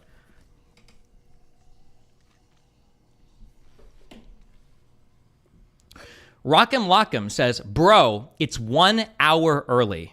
I don't know what your job was like, but if I were to show up to work 1 hour late, that counted in my job. I'm pretty sure that was a no-call, no-show.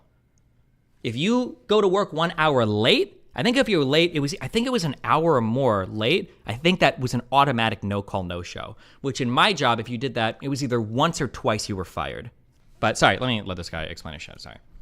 And I am on Eastern time. I made that very clear with HR because I have commitments outside of work. I go to the gym, I work out because I care about my health. Sure, I can make a sacrifice to go to an 8 a.m. meeting had I known at least a week before that I needed to go at 8 a.m., not a day before. Also, so like this is even too reasonable. But yeah, sure. Yeah, this is super reasonable. You tell me a week before, a day before for an 8 a.m. meeting? Eat my entire fucking dick. Also, my workout class starts at 7:30, not at 8, but I didn't know that I needed to tell you that. Okay, let's just say I skipped the True, you don't need to tell her that. True, he's on the right track. Good job. Two things. When can I expect you to reimburse? Also, no offense, but 8 a.m. meeting, bro, it's the first like 15 minutes is going to be people complaining about how tired they are, people coming in late with getting coffee, like, fuck that. 8 a.m. bullshit, fuck you. No, I'm sorry. Okay, I'm done. I'm projecting a little bit there, but I didn't know that I needed to tell you that. Okay, let's just say I skipped the gym. Two things. When can I expect you to reimburse me for my class? And two, are you going to be paying me from 8 a.m. to 9 a.m. or at the very least, let me leave at 4 p.m.?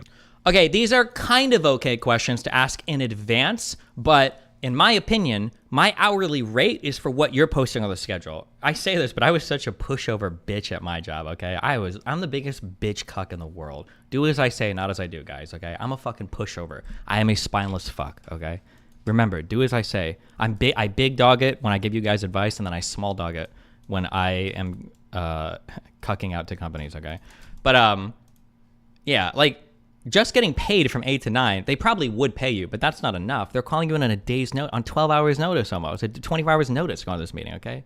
Fuck just getting paid, and fuck leaving an hour early. From 8 a.m. to 9 a.m., or at the very least, let me leave at 4 p.m. Natalie, if your answer to both of those are no, then there's no discussion needed. I will see you at 9 o'clock today. Also, I sent an email to HR about this and sent them the link to that TikTok video. So, just to make things clear. Let me leave at 4 p.m. Natalie, if your answer to both of those are no, then there's no... I skipped the gym. Two things. When can I expect you to reimburse me for my class? And two, are you going to be paying me from 8 a.m. to 9 a.m. or at the very least, let me leave at 4 p.m.? Natalie, if you're... Like, no, even if you're going to compensate it, like, fuck that. But answer to both of those are no, then there's no discussion needed. I will see you at 9 o'clock today.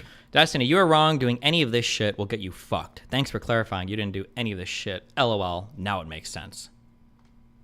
Well, technically, I did all of this shit. I don't know what you're talking about. I did all of this shit, and I still got fucked.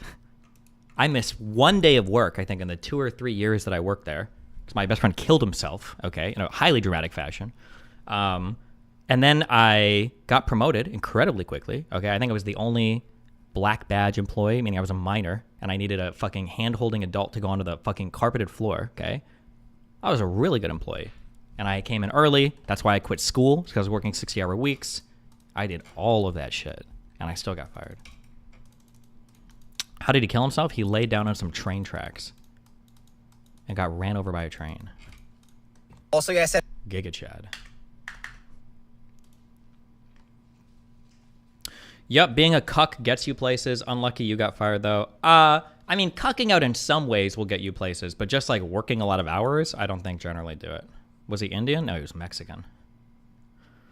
What also kind of sucks is when you get older, employees who make younger employees take the less desirable hours and responsibilities because they don't have kids or whatever else. Yeah, that's kind of annoying too, sure. Uh-oh. I'm back. Oh, hi. Hi, for a different topic for this.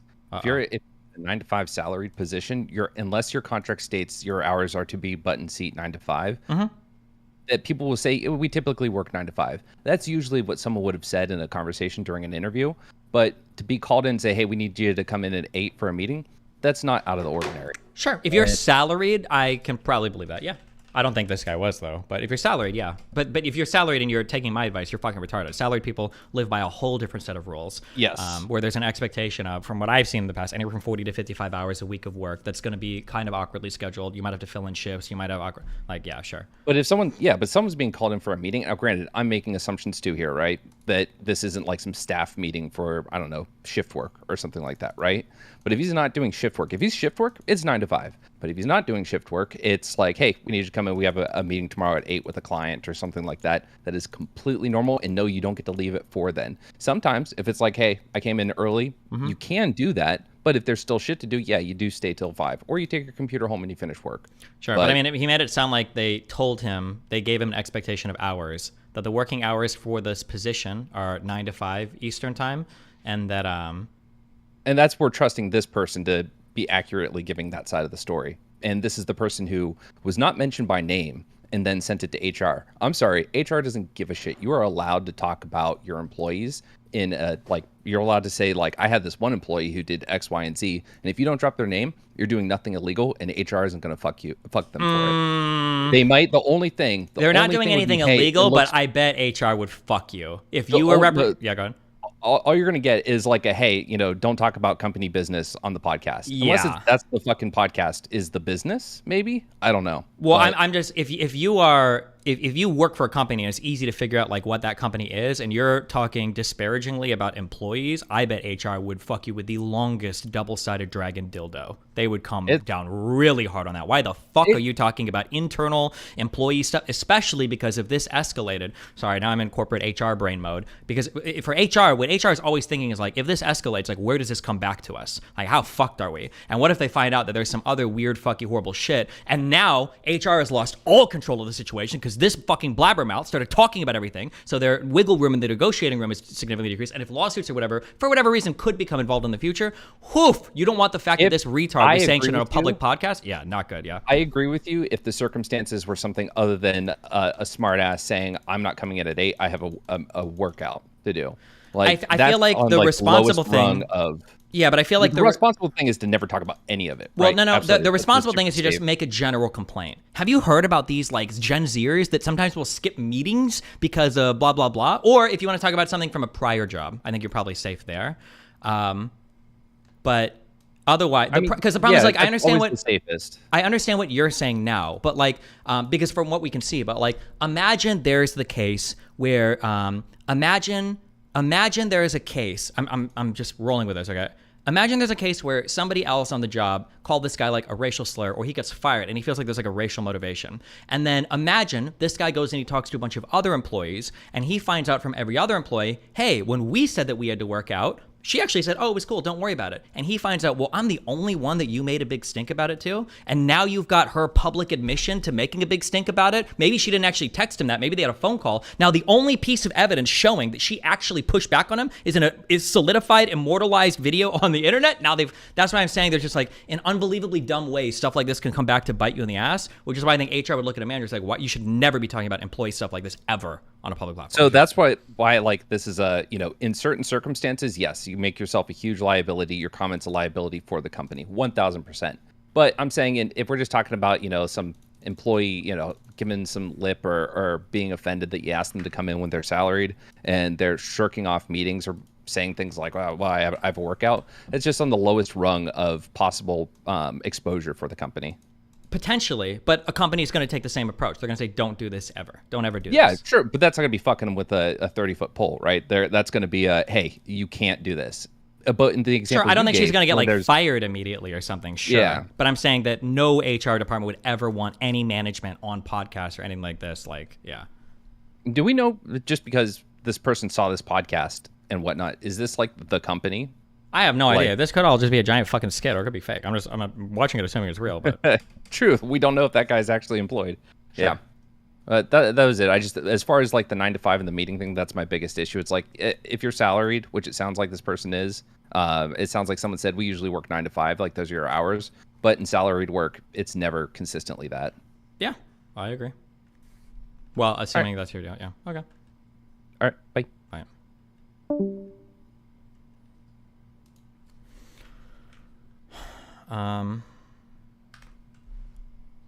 Okay, people are saying, here is her response, I found it, and then other people are saying that it is fake.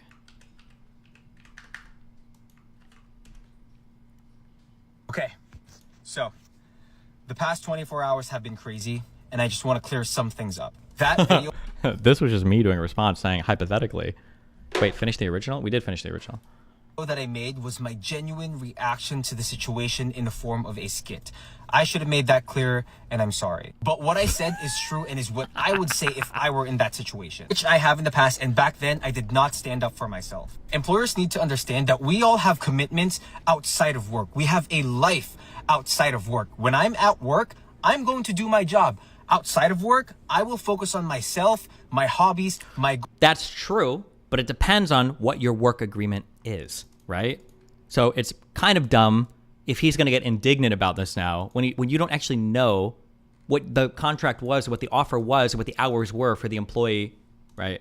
My goals, and one of those is my health. I made that video to empower people to speak up for themselves and set boundaries at work, especially if it's for your health. I know people who skip meals, lunches, and sit for 8 hours straight, starving and overworked, and basically sacrifice... Well, okay, this now, fuck.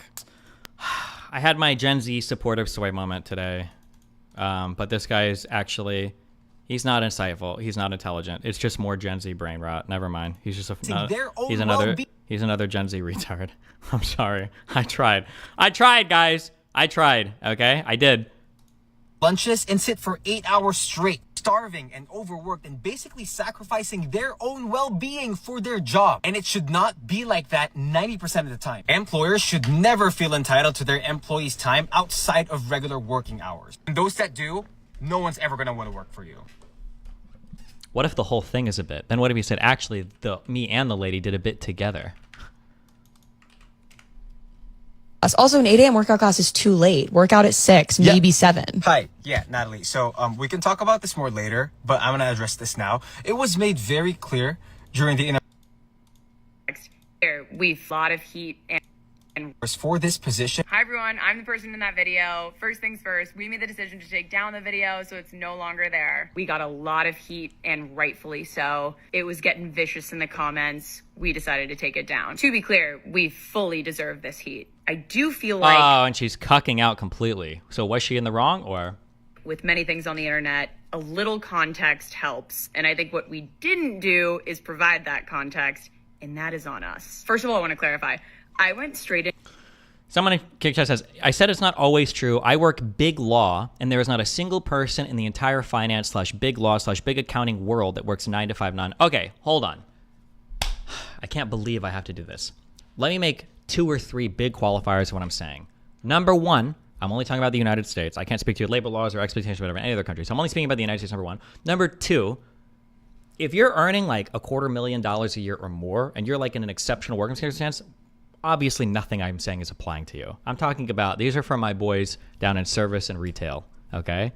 This is who I'm talking about now. This is for my guys out there, okay, making $45 a year or less, okay? That's what I'm speaking about. If you're like a partner at a law firm, or if you're doing crunch time or on tax season for an accounting firm, especially like a public accounting firm or whatever, right? Yeah. If you're doing anything like this, obviously the situation is gonna be a lot different for you. If you're making a fuck ton of money and you're like working crazy hours or blah, blah, blah, that's a totally different environment. But also if you think I'm talking about you, you're fucking retarded. And I don't think those people think I'm talking about them. I don't think there's some guy listening to me whose total compensation for Amazon or Google is $450,000 a year. And he's like, damn, Destiny's right. Like I shouldn't be coming in for the 8 a.m. stand-ups or whatever the fuck, okay?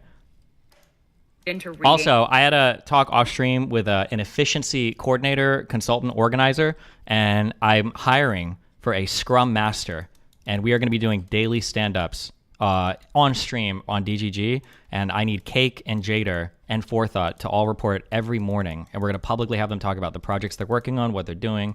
Yeah, we're going to be doing 8 a.m. stand-ups, guys, okay? EST. So if you live in California, that's 5 a.m., all right? We're going to spend the next 3 weeks studying Agile, all right? A listener story that was submitted, and it sounded like I was just talking about my own Gen Z employee that I was disgusted with for working out at 8 a.m. in the morning. This has nothing to do with me, my company, anyone who works for me. Hi, demoted pod. I need to rant. I have a Gen Z new hire. When asked to come in for an 8 a.m. meeting, my Gen Z new hire said, "Ugh, sorry, can't make it. I have a workout class." Here's some additional info on our team / this meeting. 1, we have one 8 a.m. meeting quarterly. 2, we tell every new hire about this meeting when they sign. And 3, these meetings are to include our international team members in Europe and India. I can't handle this shit. Well, hold on. Did you give the notice in advance, or is this supposed to be like you can stay it the next day? Or I feel like you need one more piece of information there, but... This is a listener submitted story from someone who works in consulting. This is the email with the additional context. Also, no offense, and I don't mean to call anybody out or do anything. When somebody says they work in consulting, I don't believe it. I don't believe those are real jobs, and I don't think they do anything. Because every time I ask somebody who works in consulting, when I try to ask them, like, oh, like, what do you do? Like, when you say consult, like, what kind of consulting or whatever, I never get a real answer. I don't think that's real work. I think we need to shut consulting down until we can figure out what the hell is going on, okay? Because I don't know what the fuck consultants do. Additional context we were given. This is one meeting that happens quarterly that they can include all of their international team members on. It's just something that's part of the team ethos, and I guess it's communicated to all new hires before they sign. And it is to include those team members in Europe and India, and it's obviously hard to find a time that works for everyone. Just to be clear, if you're not getting paid to work before 9 a.m., you do not have to work before 9 a.m. Do not condone that in the slightest. This is for a salaried employee once a quarter. Do not know what their salary. Okay, so yep. So if you're salaried, and you know this if you're salaried, your hourly expectations can fluctuate or vary. I think at the 2 restaurants, at McDonald's and at the casino that I worked at, I think salaried employees were expected to work, I think it was roughly 45 hours a week, give or take. During promotional seasons or specials, they might be working 50, 55 hours a week, or 60 if they've got to cover shifts. And during really slow periods, sometimes if you're salaried, I don't think supervisors were ever salaried, but if you're a manager salaried, no, supervisors sometimes are salaried. I think at McDonald's, you might like go home early if it's like really slow and you've got other people to cover it, like a shift lead or some shit. Yeah. Salary is, but I looked up consulting salaries and it's somewhere within the range of 100 to 120 base. So it's not an hourly employee. If you are hourly or you work a job that the hours are strictly 9 to 5, please do not work outside those hours. You're not getting compensated for it, and that's not worth it. Again, the way the social clip was cut and just the things we were saying and how we were reacting and getting so fired up about it, totally take ownership for that. We will take the heat. We will wear it. If you want to attack us in the comments, absolutely go for it. I love you all. I support all of you in your work decisions. And if you want to do an 8 a.m. workout class, go for it.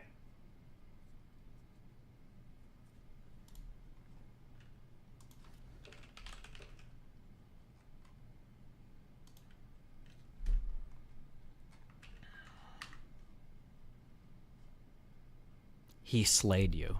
You could have just said sorry. It's giving corporate Aaron. Corporate people never say sorry at all. I should get paid for watching this video because it's feeling like a work call. It's the patronizing tone for me. HR should be involved. It's a hostile work environment now. The switch up is crazy. Bro, just say I'm sorry. Post the whole email. Cropped out the time and date stamp. Lol. Disgusted. The funny thing is, oh, where's Hideo Kojima? For context. The funny thing is that like theoretically, this whole online interaction and everything generated from it, and it sounded like I was just the employee that was. Could have literally been based on fake shit after fake shit. It could, because we don't even know if this person is real. This might be a fake email, and then that one guy's skit response to it might have been fake, and then everything about this might just be completely fabricated. Destiny, I'm a senior analysis and economic consulting. We do econometrics to support expert testimony and antitrust litigation. Working on a generic medicines price fixing case today. Acknowledge my existence. Okay, Mike Wazowski. Thank you.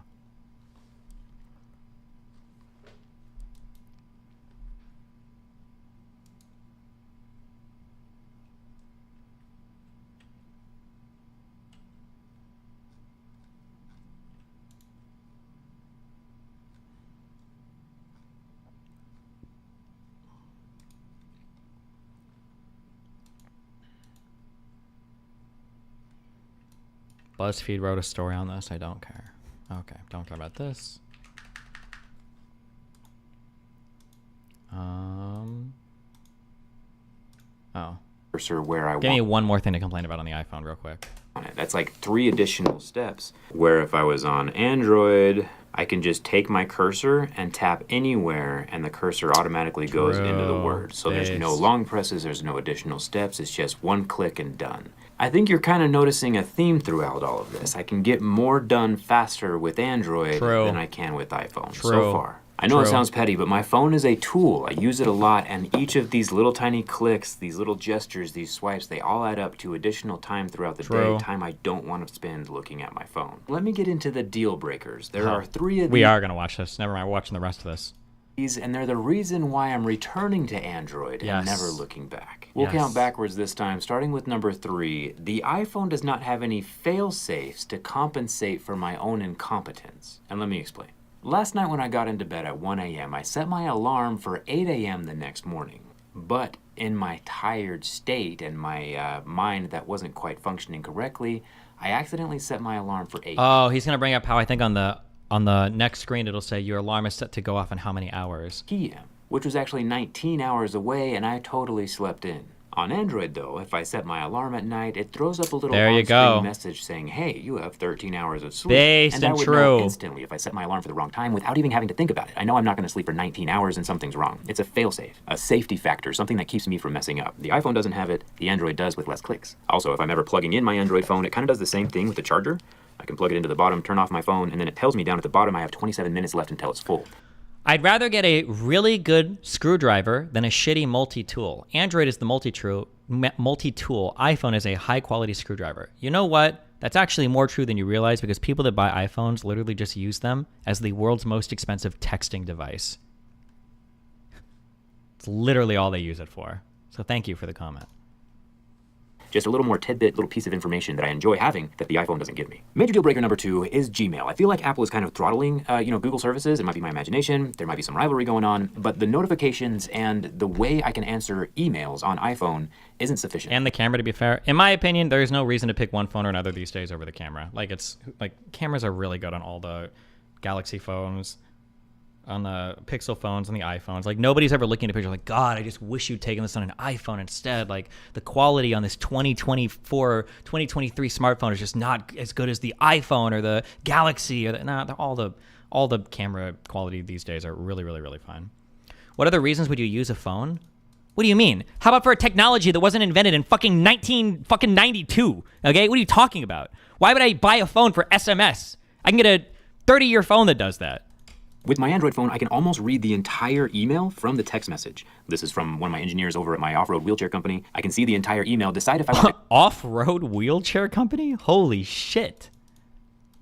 click in and respond, or just leave it unread so I know I have to go back and respond later. If it's unread in my inbox, I know I have to read it and respond. However, with iPhone, if we drop down and look at the notification, I can only see maybe the who it's from in the first. See, he feels the same way. Notifications were the deal breaker for me. That's why I will never use an iPhone solely. I can't do it. Sentence, which isn't very helpful, and if I click into it, it marks it as read with no option to mark it as unread in the inbox. So I have to put a star next to it or something, which isn't as efficient as just leaving it unread. It's my quick and dirty way of making sure that I stay on top of important emails, and maybe there's a better way of doing it. It's just the way that I do it, and it works much better with Android since I can read my emails while still leaving them. His wife is paralyzed and they have crazy off-road wheelchairs. That's baller as fuck. An off-road wheelchair? That sounds like the start of like a fucking Hitman movie or some shit. Like, we hired this dude, but he's a fucking cripple. And you're like, how the fuck is a cripple going to do anything? They're going to the Amazon rainforest, and you see this dude in this like fucking monster of an off-roading wheelchair. You can swap guns. You've got backpacks. You never get tired. Unread for when I actually sit down on my computer again. And finally, number 1, the final and largest reason that I cannot continue using an iPhone is this. I cannot schedule a text message with an iPhone. And for you iPhone users, let me... What the fuck? Why? You schedule text messages? That's kind of weird. Okay.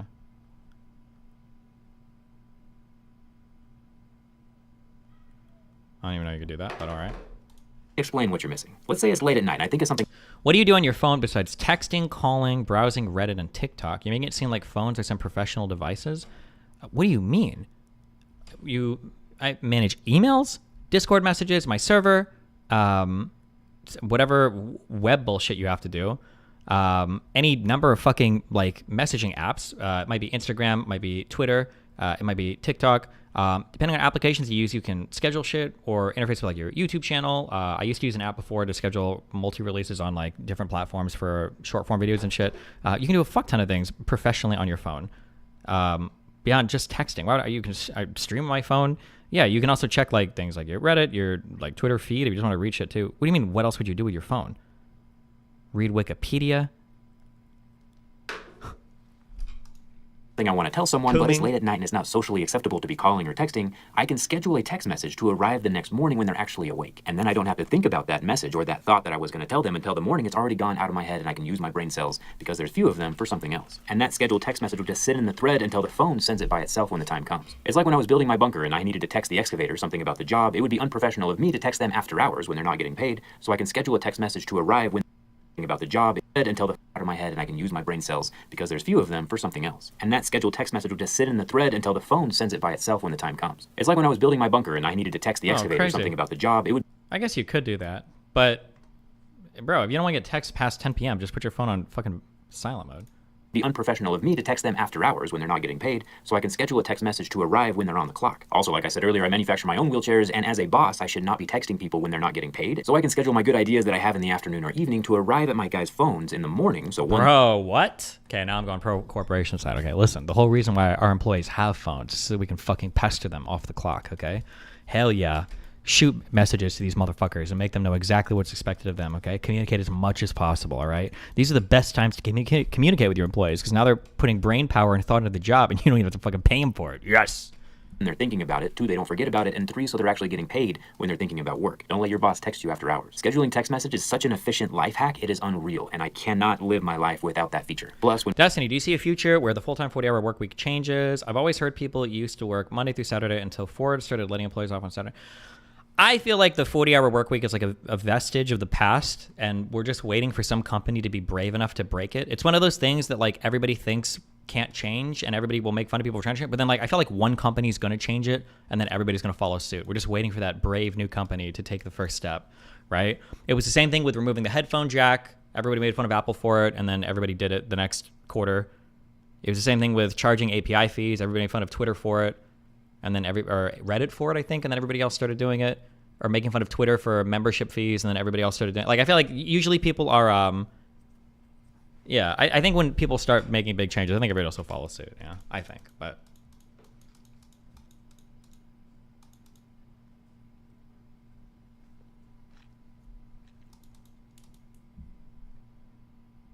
Are you saying increase it or decrease it? Probably, unless you're working like a service job where you need to be like there the whole time, probably decrease it. I think it just, based on what I hear, it seems silly, but I don't know.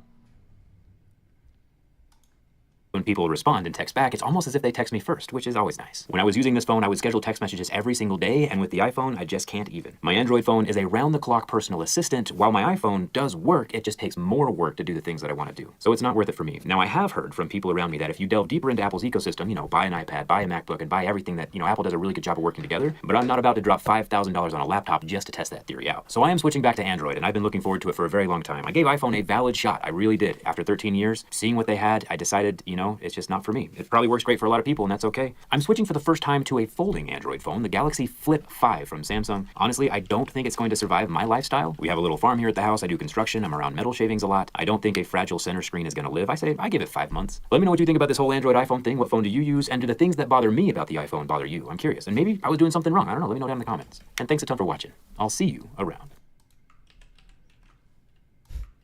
God, the onion used to be so good. The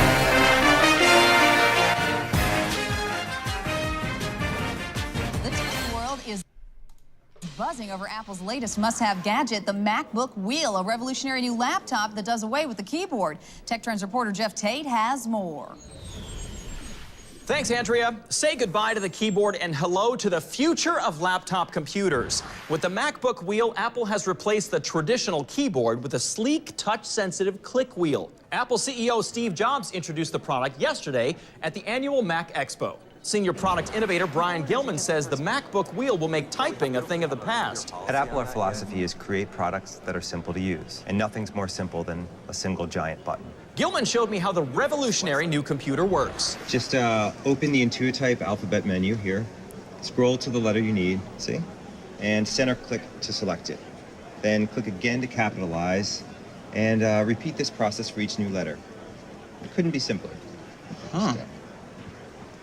You can also let the predictive sentence technology complete the sentence for you. Gilman says the MacBook Wheel has also simplified the organization of files, so searching your hard drive will be a snap. Just press both sides of the wheel concurrently and center click in there. You have an alphabetical listing of every file on your hard drive. Everything is just a few hundred clicks away. Apple is calling the MacBook Wheel the most intuitive product ever designed. Here at Apple, we like to think that we're giving customers features they don't even realize they want yet. While the MacBook Wheel won't hit the shelves for another 3 to 15 months, many Apple users already have it on their wish list. I'll buy almost anything if it's shiny and made by Apple. Alex Zalban was one of the lucky few to get to try out a Mac Wheel and spent 45 minutes typing an email to his friend. I never really realized how much I hated keyboards until I saw this thing. I like how the email automatically says sent from a MacBook Wheel. That way people know you have one. With a price tag of just under $2,600 for the lowest end MacBook Wheel, it is an investment. But the super thin laptop features numerous innovations like the new ultra thin Hummingbird battery, which can power the MacBook Wheel for a full 19 minutes before needing to be recharged. And the computer is virtually unbreakable unless dropped or hit. But Apple isn't resting on its laurels. Brian Gilman said they are already hard at work on the next generation of the MacBook Wheel, which will be 4 ounces lighter due to its lack of screen, hard drive, or wheel. For the Onion News Network, I'm Jeff Tate. Thank you for that, Jeff. It remains to be seen if the wheel will catch on in the business world where people use computers for actual work and not just dicking around. Moving on, police warn that the Sudoku killer will kill either 1, 4, or 9 victims next. Okay. All right.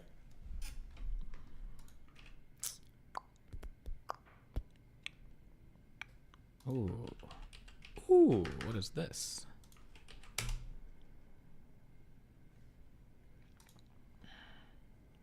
minutes. Glenn Greenwald, Alex Jones, and Destiny. Oh my, was J6 really a coup? Oh boy, hold on. Oh, wait, I don't want to read anything. We're going to do bingo card for that one.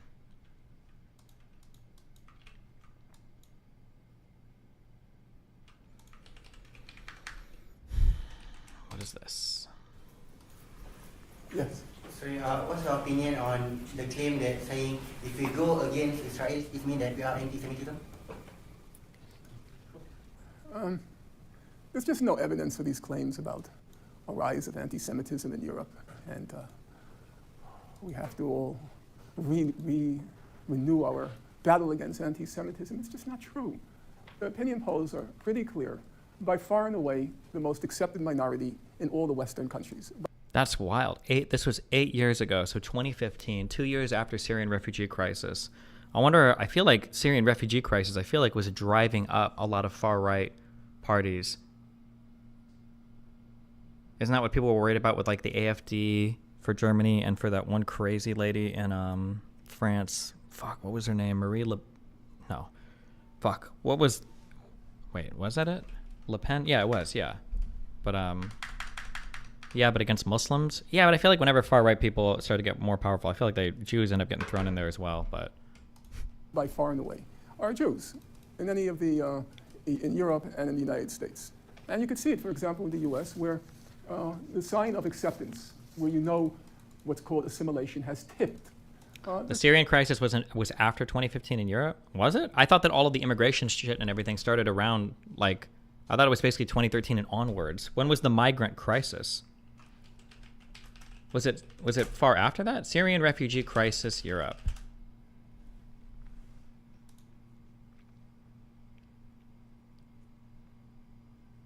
It was like right in 2015.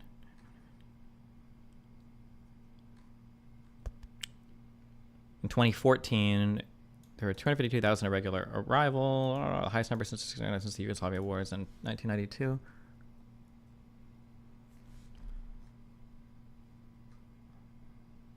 Yeah, I think it was like 2014, 2015. Yeah.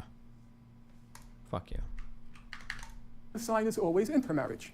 That is, when the dominant culture is willing to marry you. That's the sign of assimilation has a tip, and it's coming to, the friction is, significant friction is coming to an end. Well, in the United States today, I would say there isn't a single ruling class family that hasn't intermarried with Jews. When the premier American family, as all of you know, the premier American family is Bill and Hillary Clinton, the premier political family. They had one child. The one child marries a Jew. Can you explain the Sweden meme? Like, is it a real issue? I think the three big problems with the Swedish shit is that, one, they took in way too many refugees as a percentage of their population. Two, they have trouble being honest about like the issues that they have relating to immigrant assimilation. And three, they had a lot of really weird rules around like making it really hard for refugees and immigrants to work. So like you would end up like taking in a refugee, and for like stupid reasons, they couldn't actually get a job for 1 to 2 years. And it was just like a clusterfuck of bad decision making that it just makes it like, yeah, dumb. Second major political family, the Cuomos. Mario Cuomo just passed away. Their daughter, I think, marries a Jew. When Jews are being completely accepted by ruling elites, the dominant class, it's a very hard case to claim that we're having a rise of anti-Semitism. That is such a, I know that he doesn't mean it that way, but that is such a, I'm not trying to exaggerate, but like that sounds like a Nazi statement. I don't think he's a Nazi. I don't think like that. But that's like, that was such a weird statement. That's such a bizarro statement to make. What an unfortunate choice of words. Jesus. It's the dominant class. The major political family, the Cuomos. Mario Cuomo just passed away. Their daughter, I think, marries a Jew. When Jews are being completely accepted by ruling elites, the dominant class, it's a very hard case to claim that we're having a rise of anti-Semitism. It's quite the contrary. So what you do find is, if you look at the opinion polls, there is a spike in anti-Semitism, there's a spike in increase every time Israel launches one of its murderous invasions. So in 2002, during Operation Defensive Shield, yes, you saw an increase in anti-Semitic acts in Europe, less so in the US. Then 2008-9 during Operation Cast Lead, and then this past summer. That's not anti-Semitism in any meaningful sense. That's a state that calls itself Jewish, carrying on in a horrifying way. And so people react to it against Jews. If you want to prevent anti-Semitism, there's two things you can do. Number one, you could stop committing massacres, and number two, stop calling yourself a Jewish state. Just call yourself Israel. And then I think the number of anti-Semitic acts will go back down, even with before and after the assaults. What? Then 2008-9 during Operation Cast Lead, and then this past summer. That's not anti-Semitism in any meaningful sense. That's a state that calls itself Jewish, carrying on in a horrifying way. And so people react to it against Jews. If you want to prevent anti-Semitism, there's two things you can do. Number one, you could stop committing massacres, and number two, stop calling yourself a Jewish state. Just call yourself Israel. And then I think the number of anti-Semitic acts will go back down, even with before and after the assaults. And the third thing is, Martin Luther King, for those of you who know the fellow. I don't know what this new generation. All you seem to know is yada, yada, yada. No, that's not fair. Martin Luther King, somebody once said to him, Martin Luther King, if you keep these protests and you keep causing all of this tension and friction and all of this, white people aren't going to love you. And King responded, first, I want them to stop lynching us. And then I'll worry about whether or not they love me. And so one has to have an order of priorities. It's so wild to quote MLK, who is like staunchly committed to active nonviolence in defense of, yeah, anything happening in the Middle East, but okay. Of course, prejudices against, not prejudices, call them prejudices, call them stereotypes. So you look at me, most of you are thinking, oh, he must be cheap. Yeah, I'm sure. No, you don't. That just is life. You learn to live with all sorts of what you might call social stigmas. It's not the end of the world. If you had a choice in any European country where they say, oh, the anti-Semitism is going berserk, choose any European country. If you're in France, ask yourself a simple question. Hold on. If you're in France, would you rather be Jewish or short? Would you rather be Jewish or obese? Or take another one. Would you rather be Jewish or ugly? It's such a like you could be Jewish and short, and Jewish and obese, and Jewish and it's such a weird comparison. But okay, I mean, no, that's not a joke. Anybody who's realistic about society knows being good looking opens many doors, being ugly closes many doors. That's life. You learn to live with it. You don't make like, the world is so plagued with so many horrifying crimes, so much suffering. So somebody thinks I'm cheap. Okay, I can live with it, especially because. fuck. The more I listen to Finkelstein, the more I hear his like rhetoric and arguments like from everybody. I wonder if Katie got her arguments from him, where Katie's like, okay, well, what is anti-Semitism? Like, people think you're cheap, right? That comment he made. And maybe there are Jews that complain about this type of anti-Semitism. That might be the case, and I just haven't seen it. I fully admit that could be the case. There are a lot of Jews that complain about like negative Jewish stereotypes on like being cheap or whatever. Maybe they are, but I feel like when I hear about anti-Semitism and everything, the vast majority of the complaints are usually beliefs of Jewish domination or control of the world's ruling class and banking systems and media behind the scenes. I feel like that's most of the time when I'm hearing about anti-Semitism, but maybe there are a lot of Jews that complain about this shit. I don't know. Because I got an excellent education. I had every opportunity in life in the United States. Went to the best schools. I got to devote my life to reading, which I happen to love to do. So, okay, some people have some prejudices about me. But if you take it at the legal level, Jews are doing better than anybody else. So all this talk of anti. That's also a weird. God, don't make me simp for Jews. Jews are doing better than everyone else. I mean, like, depends on how you measure better. I mean, they're pretty wealthy, but like, their population still hasn't recovered from the Holocaust, and I mean, like, if you compare them to, say, like, Muslims, right? They have, like, one country versus, you know, how many Muslim majority countries. Like, what do you mean by doing better than everyone else? Like, they're wealthy in the countries they tend to be in. Sure, that's true, generally speaking, but... Semitism. It's just a joke. Okay, I don't care. Okay.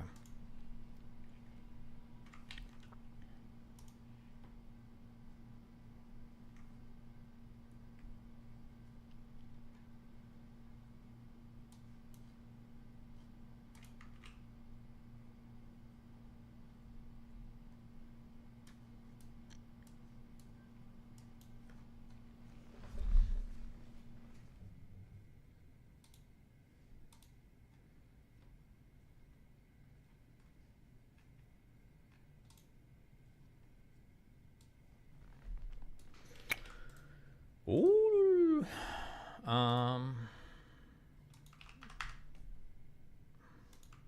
See that Mr. Girl became a physicist? Oh yeah, he's got like a theory of everything now, or he thinks that like we're in a black hole or something.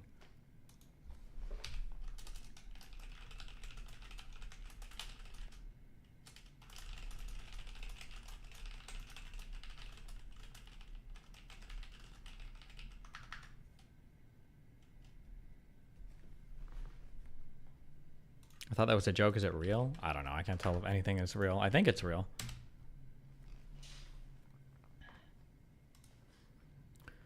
The universe is a black hole. In this essay, I theorized the following. 1. A universe and a black hole are the same thing. A black hole is a universe as theorized from across an event horizon. 2. Time flowed more slowly in the past and there was no Big Bang, but a Big Birth. Time flow has been exponentially increasing since the formation of the universe. 3. Time flow increasing over time means our universe is much younger and much smaller than we thought. A black hole is a potential reality that remains empty until an observer, you, enters it. Watch the video? I think I'm good.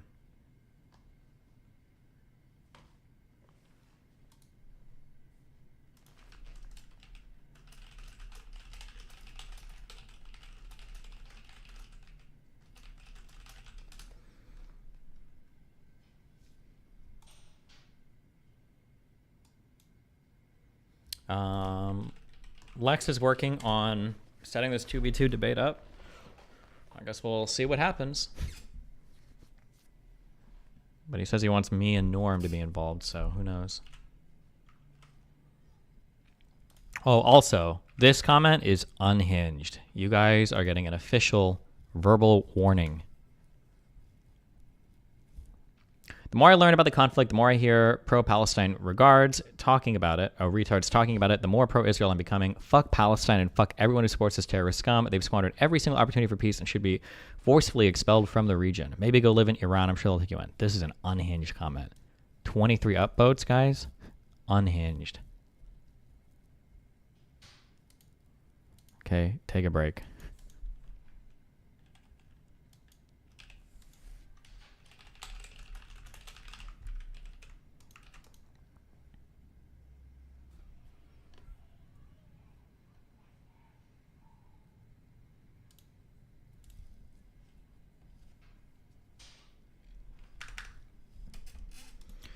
You need a historian. Finkelstein will bring up the most obscure historical factoids to get an overview. No, I don't think he will. I don't think he knows any. But we'll find out.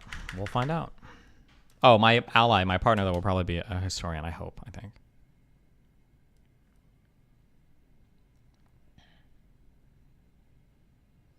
I would agree to participate in a serious debate on the Israel-Palestine conflict to be moderated by you, Lex, so long as it is indeed a substantive exchange, not the equivalent of consecutive tweets cribbed from Wikipedia. Mr. Shapiro and Mr. Destiny, beware. I would also require the brilliant Muin Rabbani as my debating partner. I would therefore urge those who would want me to participate to check my name and add Mr. Rabbani's name under the other.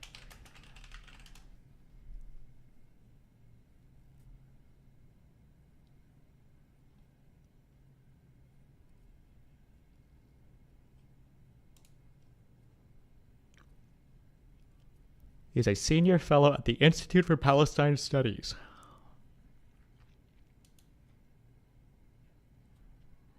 Oh boy.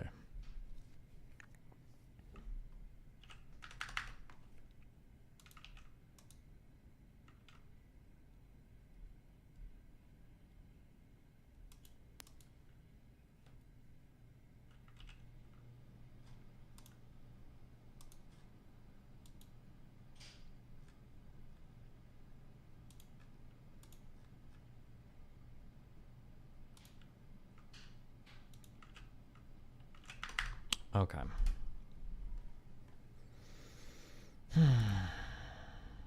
This wasn't a thing. We'll listen to this, then we'll read that. We'll read this first. 3 U.S. troops are killed and 25 injured in drone strikes by Iran-backed militia in Jordan, the U.S. says. I'm not even aware of Iranian-backed militias in Jordan, so that's pretty wild. Colombia, SC. Wait, what does this mean? The city of Columbia, South Carolina? Or what the fuck does this stand for? Is that like where this guy's writing the article from? Or...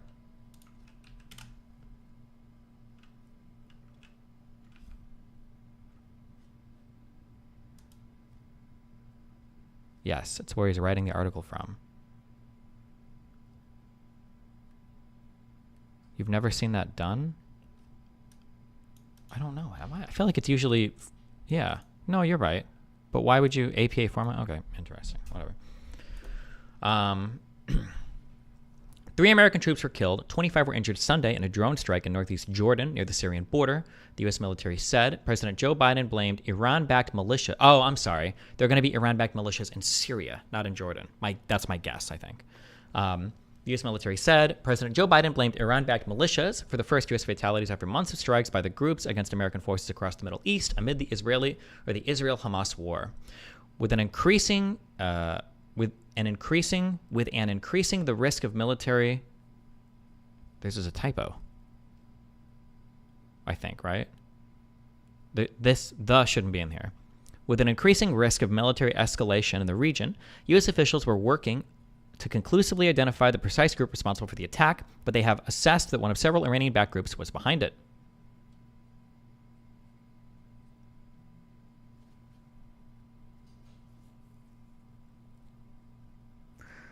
Biden said the United States will hold all of those responsible to account at a time and in a manner of our choosing.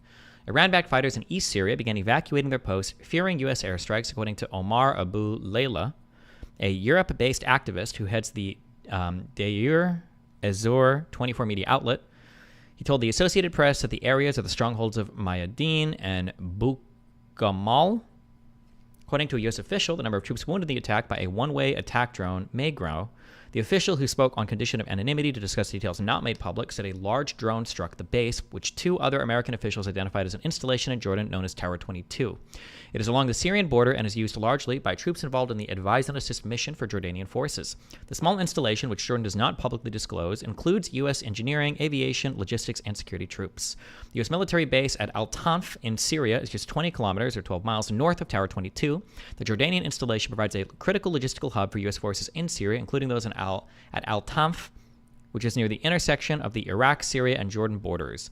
Jordanian state television quoted Muhannad Mubaidin, a government spokesman, as insisting the attack happened across the border in Syria. U.S. troops long have used Jordan, a kingdom bordering Iraq, Israel, the Palestinian territory of the West Bank, Saudi Arabia, and Syria, as a basing point. U.S. Central Command put the toll at 3 killed and 25 injured. Some 3,000 American troops typically are stationed in Jordan.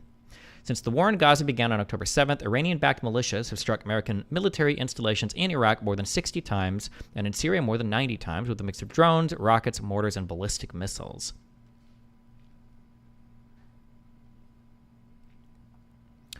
Since the war in Gaza began, Iranian-backed militias struck American military forces in Iraq more than 60 times and in Syria more than times. I didn't know that. Jeez. The attack Sunday was the first targeting American troops in Jordan. Were these like all of these were zero fatality events? Is that why we didn't hear about them, or?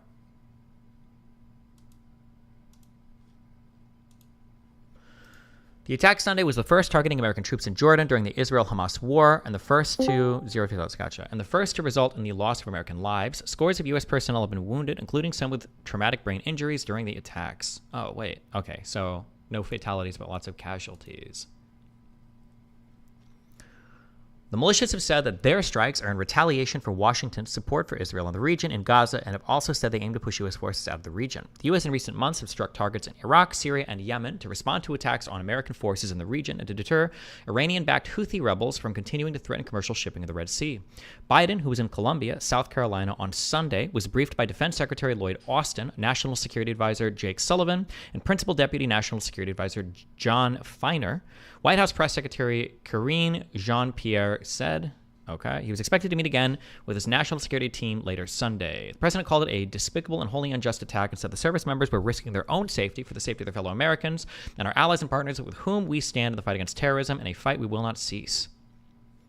Syria is still in the midst of a civil war and long has been a launch pad for Iranian-backed forces there, including the Lebanese militia Hezbollah. Iraq has multiple Iranian-backed Shiite militias operating there as well. Jordan, a staunch Western ally and a crucial power in Jerusalem for its oversight of holy sites there, is suspected of launching airstrikes in Syria to disrupt drug smugglers, including one that killed 9 people earlier this month. An umbrella group for Iran-backed factions, known as the Islamic Resistance in Iraq, earlier claimed launching explosive drone attacks targeting 3 areas in Syria, as well as one inside of occupied Palestine. The group has claimed responsibility for dozens of attacks against bases housing U.S. troops in Iraq and Syria since the Israel-Hamas war began. What's up? Yeah, now if you have any questions about the stuff, I'm tracking it pretty close. What is the U.S. presence in Syria right now? Do we have troops that are actually like in Syria proper, or just like around the borders? Let me look real quick. Okay. Also, wait, do you want to introduce yourself? You've been here a few times, and I don't think anybody knows who you are, what you do, or anything. You can, as comfortable as you are. Oh, yeah. Bayo, I'm a intel officer, been in the military for a little over a decade as an intel guy, and do air-to-ground stuff, and run an open-source intelligence company. Gotcha.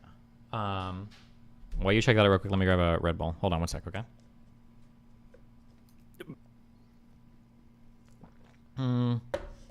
Yeah, one second.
Okay, hi. Yeah, Hello? yeah. Just had to make sure it was public information. But yeah, there are troops based there. What do we do in Syria right now? ISIS. Okay. So Assad's government keeps trying to take control there, aligned with Russia. It's in our interest that Russia's foreign capabilities are diminished. So Doesn't literally every single person besides like Turkey like try to kill ISIS in that area? Like I feel like Russia, Syria, the U.S., Iraq. Like doesn't everybody hate ISIS there? How the fuck are they still operating? just pockets, kind of like Al Qaeda does. They don't have a stronghold. They don't have a caliphate like they wanted to have, but yeah, they still operate just kind of as terrorist groups. The people in Syria that are still more active are the Sunni Islamists fighting the Shia-backed Baathists, which are Assad and them. So that's like Al Nusra Front up in the north, and then you've got Assad's regime that's being propped up by Russia. Gotcha. Okay. I guess quickly before I dive into this, okay, you have thoughts on Ukraine. Oh yeah. So did you have any specific questions? Because I can go from like 30,000 foot or. What do you think are like? What do you think are the biggest things that the United States could do to give, I guess, like Ukraine a military edge? Or is there to give them a anything, military edge? So right now, all we're doing is tourniqueting it. There eventually the limb's gonna have to get cut off. I don't think that there's anything like if we were to give them Minuteman missiles, all Russia's gonna do is step up their escalation. If we were to give them, what does that mean? Minuteman missiles? Oh, like intercontinental ballistic missiles, like the biggest thing that we have. Oh, okay. Russia's just going to step up and match that, and Ukraine is going to be the one that suffers for it. And worst case is they completely eliminate the regime in Ukraine. So the best thing the United States can do for them is figure out how to maintain the regime that's currently in Ukraine while keeping Russia at bay in the east. Russia's kind of pointed to where they don't really want to go further than the east. They could have when the war started on the way down to Kyiv, but they pulled back. So, well, wait, was that because they didn't want to, or because they were repelled? If Russia had wanted to dig in, they could have dug in. Okay. Are you okay? Yeah, My understanding so is that's not the case. I thought that they wanted to, but they couldn't because they thought it would have been easier than initially guesstimated. No, so there were negotiations that were going on. Part of it kept the Belarusians out of it. So Belarus had lots of forces moving at the time, and they were pre-staged to move into the country. They ended up not moving into the country. We don't know exactly what all the public stuff is on that, but or what is public about those negotiations. But Belarus stayed out of the war. Russia basically drove a convoy down. The media take on it was the logistics were so poor that they couldn't fuel the trucks and stuff like that. But as we've seen in the eastern part of Russia, even if they don't have fuel, they'll make their troops sit there and wait. So yeah, they could have stayed in those areas if they wanted to. A lot of people in chat disagree. I heard different, but I don't know shit about what's actually going on. Yeah. What would you? So yeah. They would have faced like significant casualties. But if you just look at the numbers of it and what the force disposition was that was still in Belarus, it basically mimics what they have in the east right now. So in the east, they have logistics trains that go back all the way to the railways. Up north of Kyiv, they had the same thing. Why would they send anything in that direction if they had no desire to try and take it? So a couple different theories on that. One is to bluff the party or the regime in Kyiv, tell them, make sure they understand that they could come down there. The other is to kind of back the Americans off because the Americans don't want to see Russian complete control of Ukraine. And if Russia signals that they are willing to go as far as Kiev, whatever, it's less likely that the United States is going to get deeply involved, like boots on the ground involved. And Russia's primary goal through this whole thing has been the Donbass and Crimea, reestablishing the land bridge, the warm water port. Do you really feel that's the case? I feel like their primary purpose was to draw Ukraine into like a friendly tri-state alliance. with like Belarus. So I think and they Russia. have dual goals. I think they want to stem NATO. Daniel movement Carroll, to thanks for the 50 east, memberships. But And Gaston, thanks for right the 10 now, memberships. well, reality today is I think they want to just keep the establishment of the land bridge and not necessarily have NATO move any further. So they're using that as a bargaining chip, and they're using further advancement to the west, particularly to Zaporozhye, as a if we won't go any further west if you don't go any further east. Towards NATO and the EU. Okay. I mean, I don't know if I agree. I don't know if I can argue with you. It feels strange and unlikely that when you look at, like, for instance, like the big like withdrawals from when they got encircled at Kharkiv or whatever, or Kharkiv or whatever, and like all of that shit going on, it doesn't seem like a military that's restraining itself, but has so much more capability that it could be doing other things if it wanted to. And then the troop losses every day and everything else, like they don't seem to be conducting warfare in a way that exemplifies strength, and they're just like holding back. They're conducting warfare in a very Russian way, not necessarily a Western way. So the way we look at this is troop numbers decreasing. Now the equipment losses, that is significant to them because Russia is a very mechanized force and very equipment centric. But the Russians do not look at losses the way we do. So like the tactical retreats from Kharkiv, Bakhmut. Bakhmut's probably the best example. Bakhmut, however you want to say it. They basically went up to Bakhmut, got pushed back by an offensive, but what that allowed was a bulge in the line, which eventually they encircled just with mass. So they use that mass of people, and they don't really care necessarily about the losses. Why would they not care about the losses? I feel like that's the thing that every leader has to deal with. When your people are dying, I feel like that threatens support for you in your country now. Yeah, Western leaders definitely do. Putin has Russian politics are very weird in that the powers and the locuses of power sit pretty high up at the top, so the oligarchs. So he has to basically control the oligarchs. He could lose popular support in the nation, and then you're worried more about like overthrows like what we saw with Wagner and things like that. Not necessarily how you have to win opinion polls like you do in the West.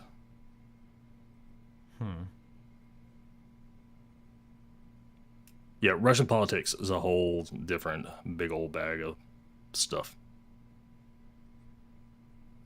So what do you think is the what is your outcome of the war? Like, how do you think it ends? Personally, I think they're probably going to retain the Donbass and Luhansk just like they have for the last almost 13 years, 14 years. And they'll probably maintain Crimea. When do you think they'll be happy with that? Russia, I think they're going to signal that they're unhappy with that, and signal that, especially people like Medvedev, are going to signal that they want to basically take all of Ukraine because Ukraine is full of Nazis, blah, blah, blah. But I think that if NATO expansion and the talks of Ukraine joining NATO, all that goes off the table, I think they'll probably be good with that. Okay. I mean, it's kind of similar to, so Ukraine right now is in the position, they don't really have any bargaining chips to say, hey, we're taking the DNR and LNR and Crimea back. The only bargaining chips they have is our support. If we were to give them, say, 5th Gen fighters, that's probably the closest capability that's possible for them to get. 5th Gen fighter is like a F-35. That's the only possibility that's like even remotely possible because we're not going to give them nukes. Russia is just going to crater every runway that's in that country, and then that's going to require Ukraine to start flying out of neighbor countries, so that pulls more people into the war. There's really no good ways to go about pushing them out without us physically being there. Do you think? I feel like I see it said a lot. Do you think we would ever give F-35s to Ukraine? No, absolutely not.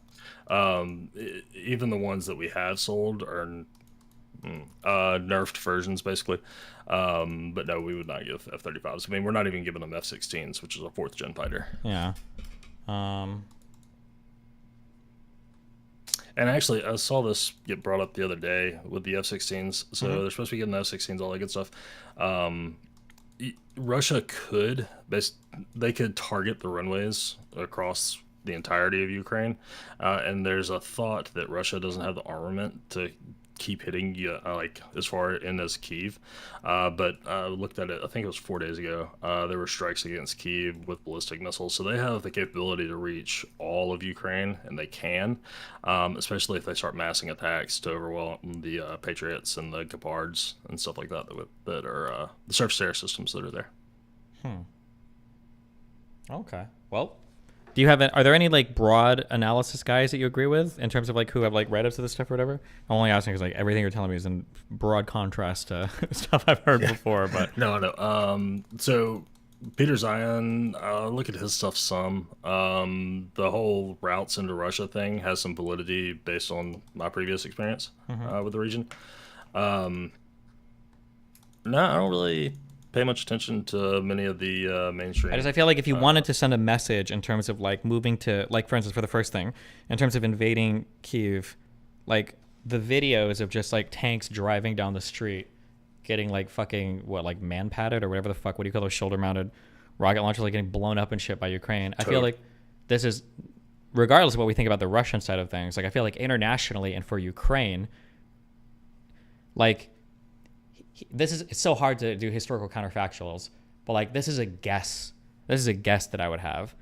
I would guess that you could probably power like the entire Ukrainian army on pure fucking hopium adrenaline just from that 2-week repulsion. Like if you were ever planning on doing anything like that, like, oh, let's go show we can take Kyiv and make it look like we got pushed back. Like that singular event probably empowered all of Ukraine to feel like they could fight more than any other fucking thing that's happened in the course of this entire conflict, right? Okay. Like, holy shit, we literally like pushed Russia back from trying to invade our capital city and blah, blah, blah.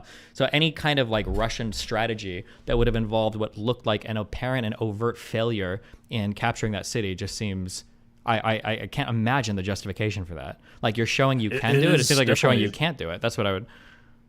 No, it is very hard to imagine, and I mean, it definitely did jack up the Ukrainians and gas them way up. But Russia makes plans in 5 to 10 years, not 1 to 2 years. Russia didn't go into this thinking it was going to be a quick incursion into Ukraine, or that they were going to overwhelm. If the Russians thought that they were going to take the whole of Ukraine, we would have seen more than 1 or 2 landing craft down in Crimea that were targeting Odessa. They would have gone after Odessa probably with more force than Kyiv, because Odessa is their strong ideological point in the country. As far as the people of Ukraine, though, there's only so many of them. With the amount of people that left the country, especially in the fighting age males demographic, that you can't keep up you can keep up a guerrilla war, but it takes quite a bit of time or it doesn't take much time to run out of those humans. For Ukraine? Yeah. And that's another problem with the, giving them fighters. Wait, why do we think Ukraine would run out of fighters before Russia would? Because Russia is going to keep throwing people at them before the will of the Ukrainians break. So it's not summing it down to zero. Ukraine is not going to have to get to 0 people before the will breaks for them. There will be a number if they lose 50% of their population to combat or whatever it is. Yeah, obviously, it's never going to be that dramatic. But I'm saying that, like, considering they're fighting a defensive war, right? Mm-hmm. Ukraine can mobilize. They have, right? They can like draft and mobilize and conscript so many more people than Russia can. No, like Russia can't do like a general mobilization, or Putin will fall, down some stairs and accidentally land into 2 bullets like tomorrow. Like I don't think they could tolerate that. No. No, Russia does have the forces, or could get the forces, and they could also import forces from allies and different locations. Like China's not going to get involved, North Korea's not going to get directly involved, but they're already bringing fighters in from the Middle East. They've been fighting there since late 2022. They have the means to keep throwing people at this, and yeah, but we say that, but like that feels bad. Like you're pulling fighters from where? From Syria? That's still like a borderline failed state. Like how is this a failed state? What? Yeah, no, definitely is a failed state. But, yeah, so how is that like a victory? Like, oh, well, that's okay. We'll just pull some soldiers out of another area that we can barely support. Well, that's just taking their trained fighters off the line and the human fodder that they use to take places like Bakhmut. You don't have the trained Russians going in there. You have an 18-year-old Syrian kid who's known nothing but war for the last 10 years who is useless to the Russians. So they just throw him at it rather than the Russians.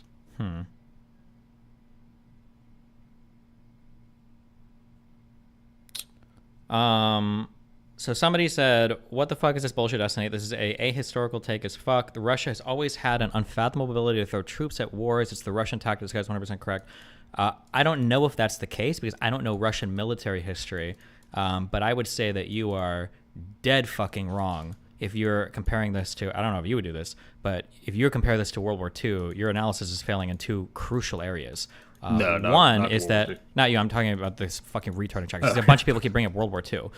One is that the Soviet Union was fighting a defensive fucking war where the Nazis were literally invading their fucking country, okay? So one, we already have a hugely different paradigm, number one. And number two, Russians hated fucking Germans, and Germans hated fucking Russians. I don't think that's the same case with the Ukrainians. I don't think Russians hate Ukrainians.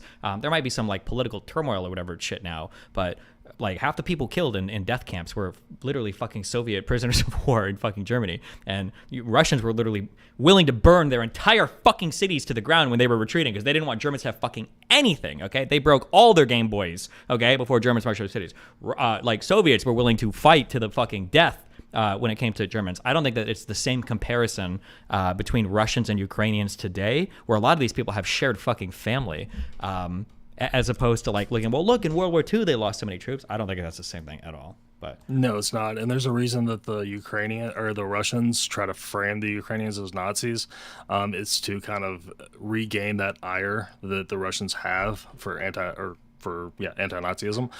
And also, there is one thing in there that it has maintained to be true with Russian tactics and Russian theory is if Russia considers a territory something they own, and which they consider the LNR and the DNR and Crimea to be places they own, if they were to be pushed out of those locations, they would be turned unusable for the next 100 years. They would basically salt the earth, going up to as far as radiological or chemical weapons, and make that not usable. That's been in Russian doctrine since fall of USSR, and they are not willing to give up any territory. All right. Well, I guess we'll see. I'll find if there's another like Ukrainian geopolitics expert guy that wants to come in and fight at some point. We can do that. Yeah. Well, any like super pro-Ukrainian guys, the theory is they're gonna just push Russia out and everything will be hunky dory. They'll go back to pre-DNR, LNR times, but I don't think that's reality. Did you have any questions about ballistic missiles? I heard you talking about it the other day, and it was there was some stuff that was kind of hinky. I can't remember what it was though. Not yet. Wait, hold on. One more comment in chat. I'm sorry. Someone said the Russian people literally believe the propaganda that Ukraine is filled with Nazis. I would have to dig way deeper into this to get maybe my opinion is not comprehensive enough, but I super disagree with that. At least from Putin's speeches and the military operations that his justification, at least prior to going in, I feel like his argument was that there are Nazis in Ukraine that we need to weed out, but that overwhelmingly the Ukrainian people are our people. The Ukrainian people are the same blood, the same language, the same families, the blah, blah, blah. That like, I think that the leaked supposed victory speech or whatever included this, that like Ukraine history is Russian history and we share so much and blah, blah, blah. And the idea that I don't know if, and again, this might be a Western bias too, but like every Russian I've spoken to, every Ukrainian I've spoken to, again, there's family on both sides. There's so much like shared history and language, blah, blah, blah. I don't think that Russians view Ukrainians in general as evil, horrible people. They might think that there's Azov in more of the country than there is. Now, Ukrainians probably hate fucking Russians at this point, or at least a lot of them do, I'm sure. But it's not the same type of attitude that I believe like Germans and Soviet Union citizens or Russians had against each other in World War II. No. But, So when I mentioned that, that was more in line with the upper class, or not the upper class, the ruling parties and the Azov, and just highlighting them to the Russian people. But the push from Russia has been since the beginning of the war is reunification, make us one whole again, things like that. Sure. Another interesting little Russian thing, though, since you're doing Yemen and Palestine still, if you look at the connections between Russia and the Middle East and how much of the shit stirring they did, and how many of these nations are basically, like Yemen in particular, is a descendant of a socialist failed state. I don't know if I would say yes. Yemen is a descendant of a socialist failed state. I mean, they did try to do that, but I mean, like, I think that place it's always been like tribal conflict and shit. Yeah, they always have had tribal conflict, but if you look in the 60s, what was going on kind of across the Middle East and the fucking tug of war that was going on between the USSR and the United States, or the West in general, northern Yemen, not southern Yemen, definitely had some significant, there was some significant play there with parties that used the terms like colonialism and political communities, all that good stuff. Sure. I mean, I know there were socialist-backed parties. I think in Yemen, what was it called? The People's Republic of South Yemen. Yeah, I know that and they got support from the Soviet Union, the PRC, which is the People's Republic of China, Cuba, and Palestine. Sure, yeah. But yeah, the YSP in the 70s. Yeah, so the point I'm bringing up, though, in that is if you just look at the kind of all the countries that we're having trouble with now, and there's a lineage that kind of goes back in a common thread that stretches across the entire axis of resistance. Are you familiar with that term? Fuck, what is that? Iran, is that Iran and all their groups? Hezbollah, Yep. Houthis, and I don't know if that includes Syria or not. Yeah, so it does in the eyes of the Axis of Resistance. There's actually some really cool posters that you can find from the beginning of the Syrian Civil War that show Nasrallah, Assad, Hussein al-Khamenei, and Putin all in the same poster, and these were plastered all over Syria, basically showing them as the Axis of Resistance when Bush called them the Axis of Evil, basically Russia being their primary benefactor or primary large force partner. Gotcha. And the Abu Ali Mustafa brigades, they took part in the whole October 7th thing. They have a pretty strong lineage to all that good stuff too. Okay, what am I looking at? What the fuck is this? That looks like a map. Of what? Middle East? Oh yeah, the Axis of Resistance. So basically it's all the nation states that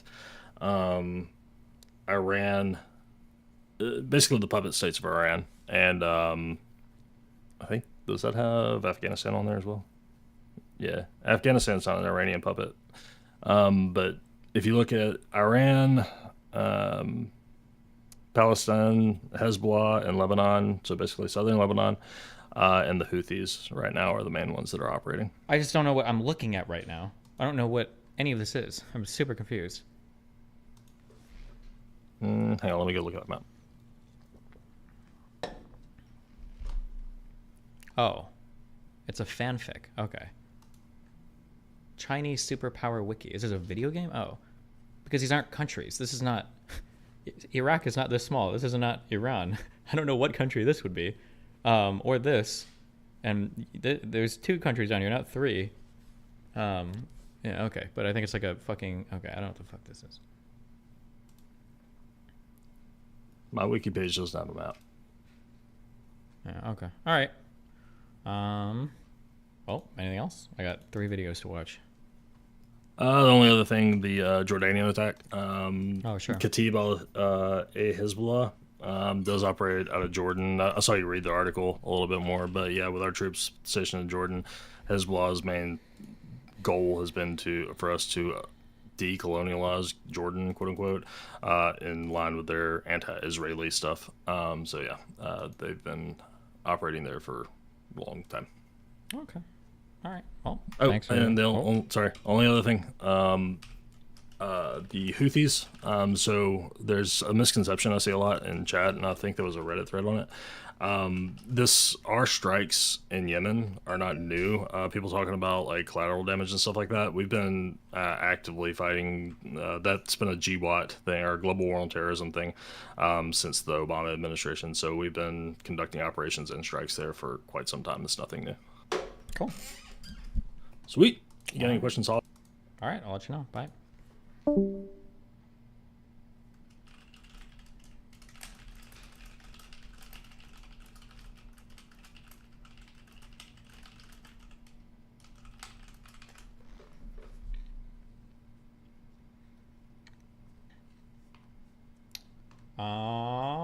We've been operating against AQAP, not Houthis.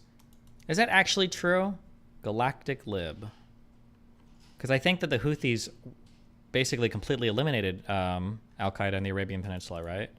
Well, no. I think we were kind of operating against them initially, but then I think the Houthis are the ones that ended up eliminating them, and they kind of like brag about that to us.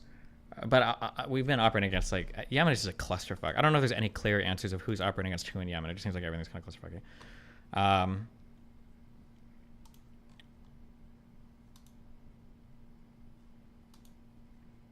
Okay. Oh god, we need to make a bingo card for this. Hold on one sec.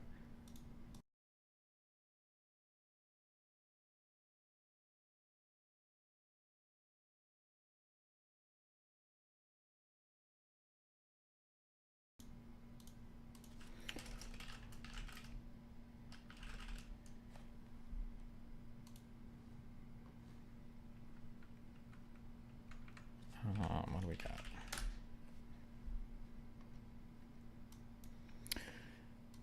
Okay, Glenn Greenwald, Alex Jones, and Destiny. Oh my, was J6 really a coup? Or a coup?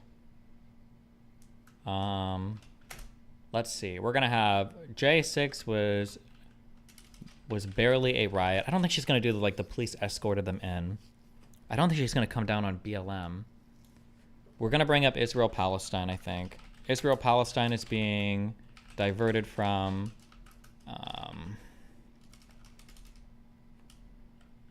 what else? It's being diverted from federal government. Biden admin are focusing too heavily on this, ignoring economy, this talking point.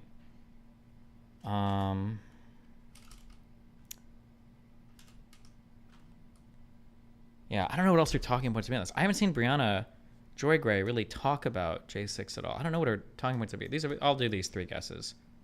Oh, FBI involvement for sure. Maybe Ray Epps.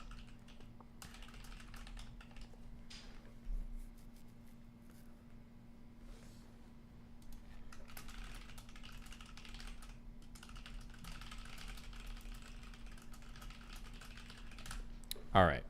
Good luck.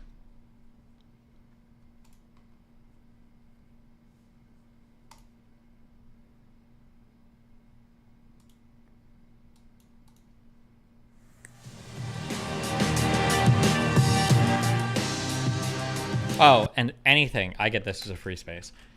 Anything praising Glenn Greenwald, who is above this debate. And clearly in a class of his own.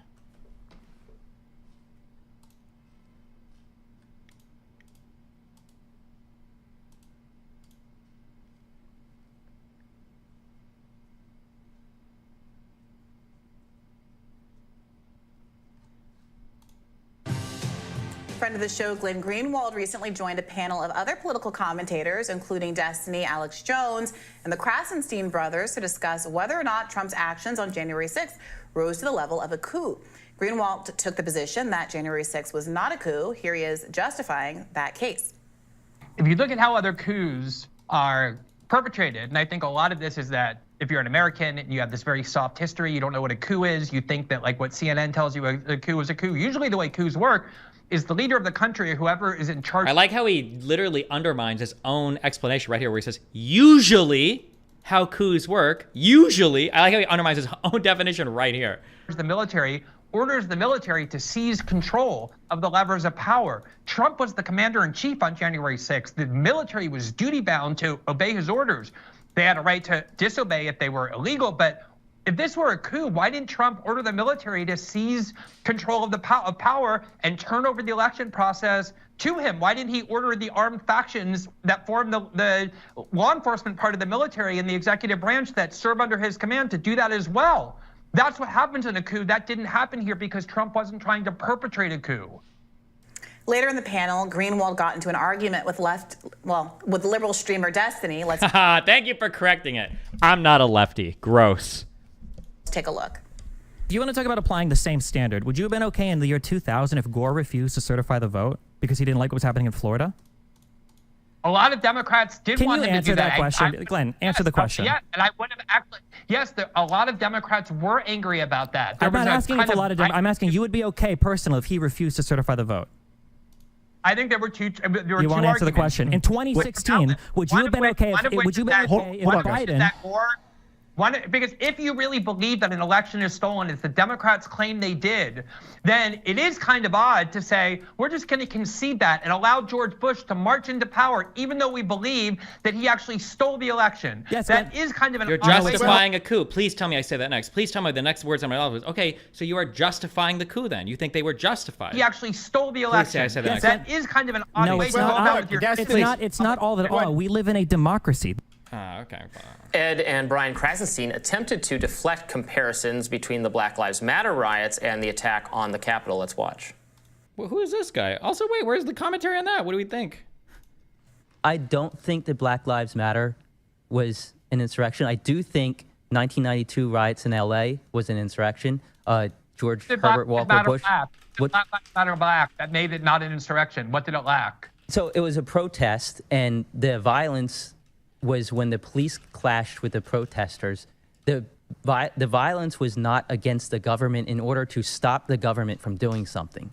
There weren't Antifa and anarchist groups there that explicitly say they were using violence to overthrow the government. That didn't happen. They were firebombing federal courthouses. God, that's not true. They were the bombs on the courthouses. There's nobody. It was at nighttime. There's nobody in there. They were not. I wanted to cut in so badly here, but I can't. I had to let them run their line. Obstructing anything. The firefighters got to fight it. Arson's a serious crime. It's a fun gathering. Surprised we didn't get our invite. So sad. Well, I've had this exact debate with Glenn Greenwald on my show, who I respect a great deal. But maybe she disagrees. Maybe she thinks it was an attempted coup. Oh my God. I do think he's playing fast and loose with definitions. Not every coup is a military coup. True, which Glenn Greenwald himself admitted, because he said usually. That is true.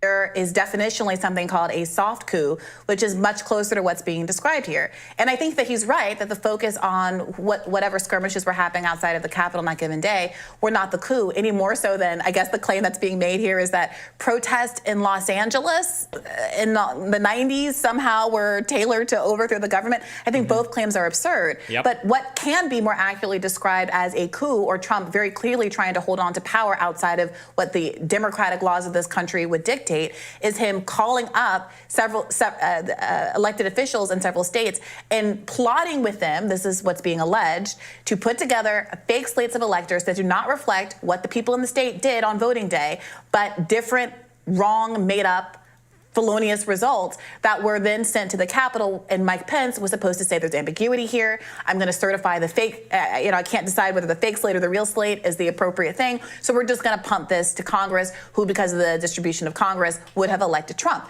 That is a soft coup. That is a plan. Now, that probably has to be proven. These courts have to prove that was, in fact, what was taking place. But that is clearly an action tailored toward making sure the election results were not respected. That is not the same thing as someone trying to storm the Capitol or someone protesting Black Lives Matter, protesting the murder of George Floyd, or someone protesting in the LA riots or anything like that, none of which has any connection to actually changing the power dynamic at the top of our government. Well, but it's a little similar, I think, to what Glenn said there about the actions in the 2000 election. Like, if you actually think it's illegitimate, are you not, bound to refuse to certify fake results? And then the argument is going to, I mean, Trump is. Wait, what? You're not bound to certify fake. Wait. I think it's illegitimate. Are you not, bound to refuse to certify fake results? And then. No, you're not. This argument, at best, is an affirmative defense for rebellion. That's all you're arguing.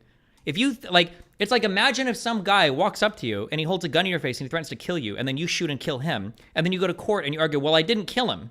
I was like, what do you mean you didn't kill him? It's like, I mean, I didn't kill him, but the guy was about to shoot me, right? Like, don't I have a right to kill him? But I didn't kill him, but I have a right to kill this guy, and I didn't kill him. Like, it doesn't make any sense. If you think that the election was stolen, you might have justification, what you would consider justification, for a rebellion or for a coup or for an insurrection, but that's what you're justifying. You're justifying a rebellion or a coup or an insurrection. That's what you're doing.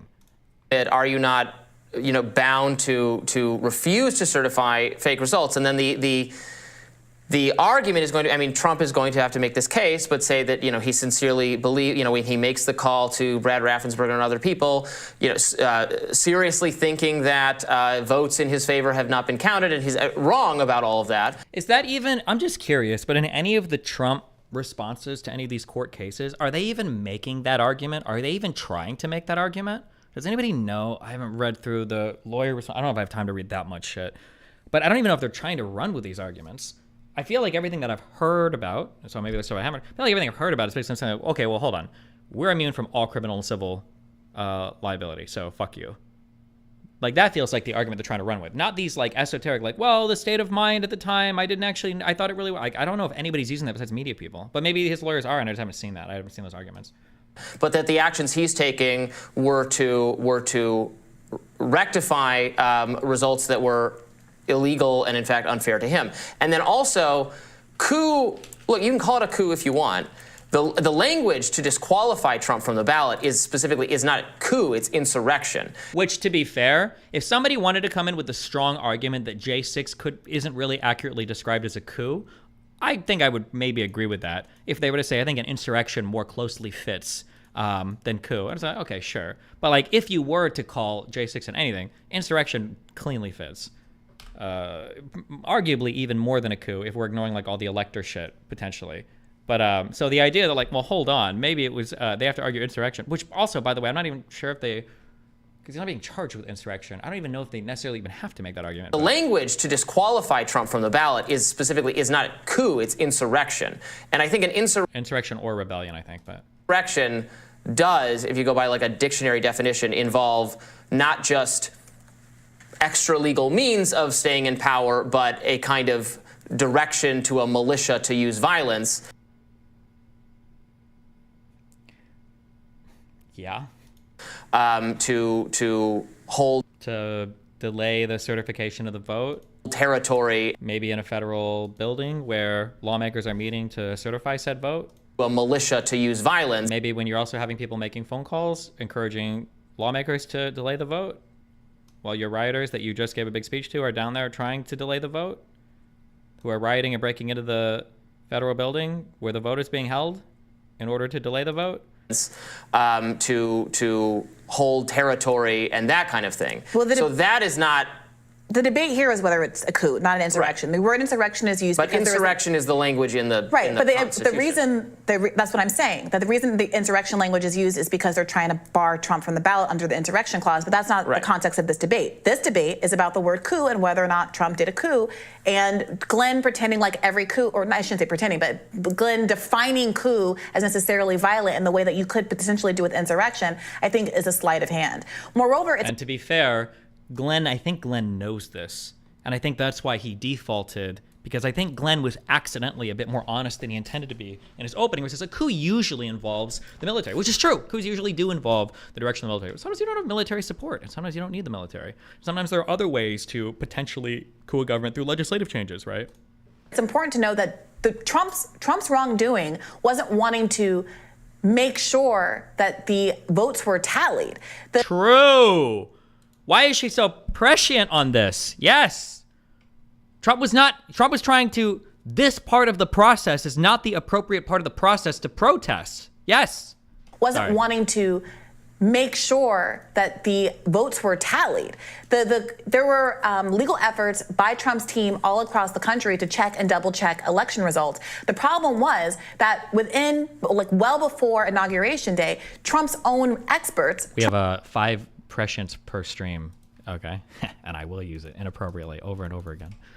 Technically, prescience means you have foresight. It doesn't really apply here at all either. But, you know, we're just using that word a lot now. It's the word of the week. That within, well before Inauguration Day, Trump's own experts, Trump's own legal advisors, Trump's own cabinet was telling him, no, sir. She's a DGGer. She's watching my stream. True.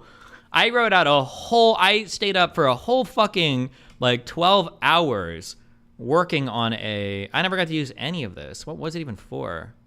Debate prep, Jones and Greenwald debate. Oh, I had a whole thing to go into this for strategizing, and I didn't get to basically utilize any of this. I had a whole list of people that he asked who refuted all of the investigation claims. I didn't get to use any of this, but whatever. It was just a dumb scrimming match. I don't care. We'll get to talk to Glenn soon. Actually, I guess I can probably reuse this on my debate on Tuesday, so. Own experts, Trump's own legal advisors, Trump's own cabinet was telling him, no, sir, you lost the election. And he kept trying to look for alternative experts, dismissing the people who had been a part of his team. I hate that she even has to say this. It's so fucking obvious to anybody that's not so politically blinded. Imagine I go to 500 doctors and I say hey, I really need this medical procedure, please. And then I finally find one that can agree to do it. And then I come out and say, I really think this is the best medical procedure for me because there's a doctor that literally says it's good. And it's bro, you're shopping so hard. Trump did the same thing with opinion shopping. He did it all the time. All of his own legal people complained about it. Until he found someone who had gotten the right answer. So the comparison to the year 2000. If we imagine a separate situation where the election chicanery was well known and provable. Is that a real word? It is a real word. Wait. Chicanery. Chicanery. The use of trickery to achieve a political... Oh my God, chicanery. New word of the week. The chicanery. If we imagine a separate situation where the election chicanery was well known and provable, is there ever a situation in your mind where something like what happened on J6 was in fact a counter coup? What would have to happen to make it so... A counter coup? I don't know what a counter coup would be. But I mean, you can... I don't think that all coups are bad. I'm an American, okay? I obviously I can't have that position. If the election genuinely was stolen, and I think I said something to this effect, even if you might have even said this 3 or 4 years ago, if the election genuinely was stolen, you might think you have an obligation as a citizen to rebel or coup or whatever, blah, blah, blah. But at some point, we need to be able to have a reasonable discussion about the conviction and provability of the underlying facts. We need to be able to have a conversation about that. And the reality is that for election thievery, we just don't have good strength to prove or even to believe that that was the case. That's just not consistent with any reality we live in right now. Yeah. 2000. If Al Gore said, let's just take a beat, let's take these next few months before, few weeks before January 20th to run our legal cases, see what actually happened in Florida, count and recount the ballots. That's not the issue. Be a coup. No, would not be the coup. And it wasn't a coup when Donald Trump did that too. What Donald Trump is being accused of doing that is a coup is not having legal... Jill Stein had a legal case to try to see what the... Have I been wrong about her the whole time? Or is it just that because she's speaking about something that she politically agrees with, she becomes far more intelligent? Or do I just agree with her now because she agrees with me? Because she's making very prescient... That's not true. She's making very good distinctions between what's being argued here. Nobody's accusing Trump of a coup because he wanted to investigate the election results because of what happened, right? She's a Harvard law grad. I don't think that means anything. I don't trust any of that anymore, okay? Is a coup is not having legal. Jill Stein had a legal case to try to see what the ballot results were in Michigan or one of those Wisconsin, one of those Midwestern states. That is not a coup. That is your legal right to engage in a legal process to see if the election was held fairly and accurately. What was the problem was that Trump's advisors all told him after that happened, everything was kosher and you lost, and he continued to put into effect machinations to make the outcome in his favor regardless. Right. I mean, he was saying that the results were illegitimate. Oh God, he's like preparing to like, okay, an incredibly difficult obstacle course has been set before me. How can we twist and bob and weave to make this work? Here we go. All right, here we go. I mean, he was saying that the results were illegitimate, had not been counted properly, and so there should be the mechanism for dealing with that is to have special legislative sessions to throw to the legislators in the state to determine what the electors should be. No. What the plot? No, that's not. He might have said that, but that's not what ended up happening. What? He just invented a whole new reality. We broke it. We schismed. Okay. To determine what the electors should be. No. Even what he just said is not a good argument. Well, Trump was saying that a state legislature should at least choose different electors that would vote with him in opposition to what the people wanted. Even that argument, even if that was true, that wasn't what happened. And that would be slightly better than what Trump did, because at least he's got the state legislatures on his side. And he might even have a stronger legal argument there, as long as they're not acting in opposition to their state constitutions. Maybe. But even that probably still isn't a good thing. Why would we want them to choose different electors? Because we don't want the ones that are going to do the thing where they agree with the voters. Even that would be stupid. But that's not even what happened. What actually happened was worse. To throw to the legislators in the state to determine what the electors should be. No. What the plot wasn't, I guess he was wrong about the legislators were not saying based on this other information that is substantiated in. And she knows all the underlying facts. She knows the details of the case. Do you think she read the indictments? Is this horrible, evil, lefty, bad policy on almost every position the only one that actually, or were there actual news articles that included this info and nobody even read the news articles? Real. Right. We're going to submit a fake slate for elections. He's saying they made up results, and the plan was this is from, I'm sorry, I'm blocking the guy's name, from this is the stated plan in that memo.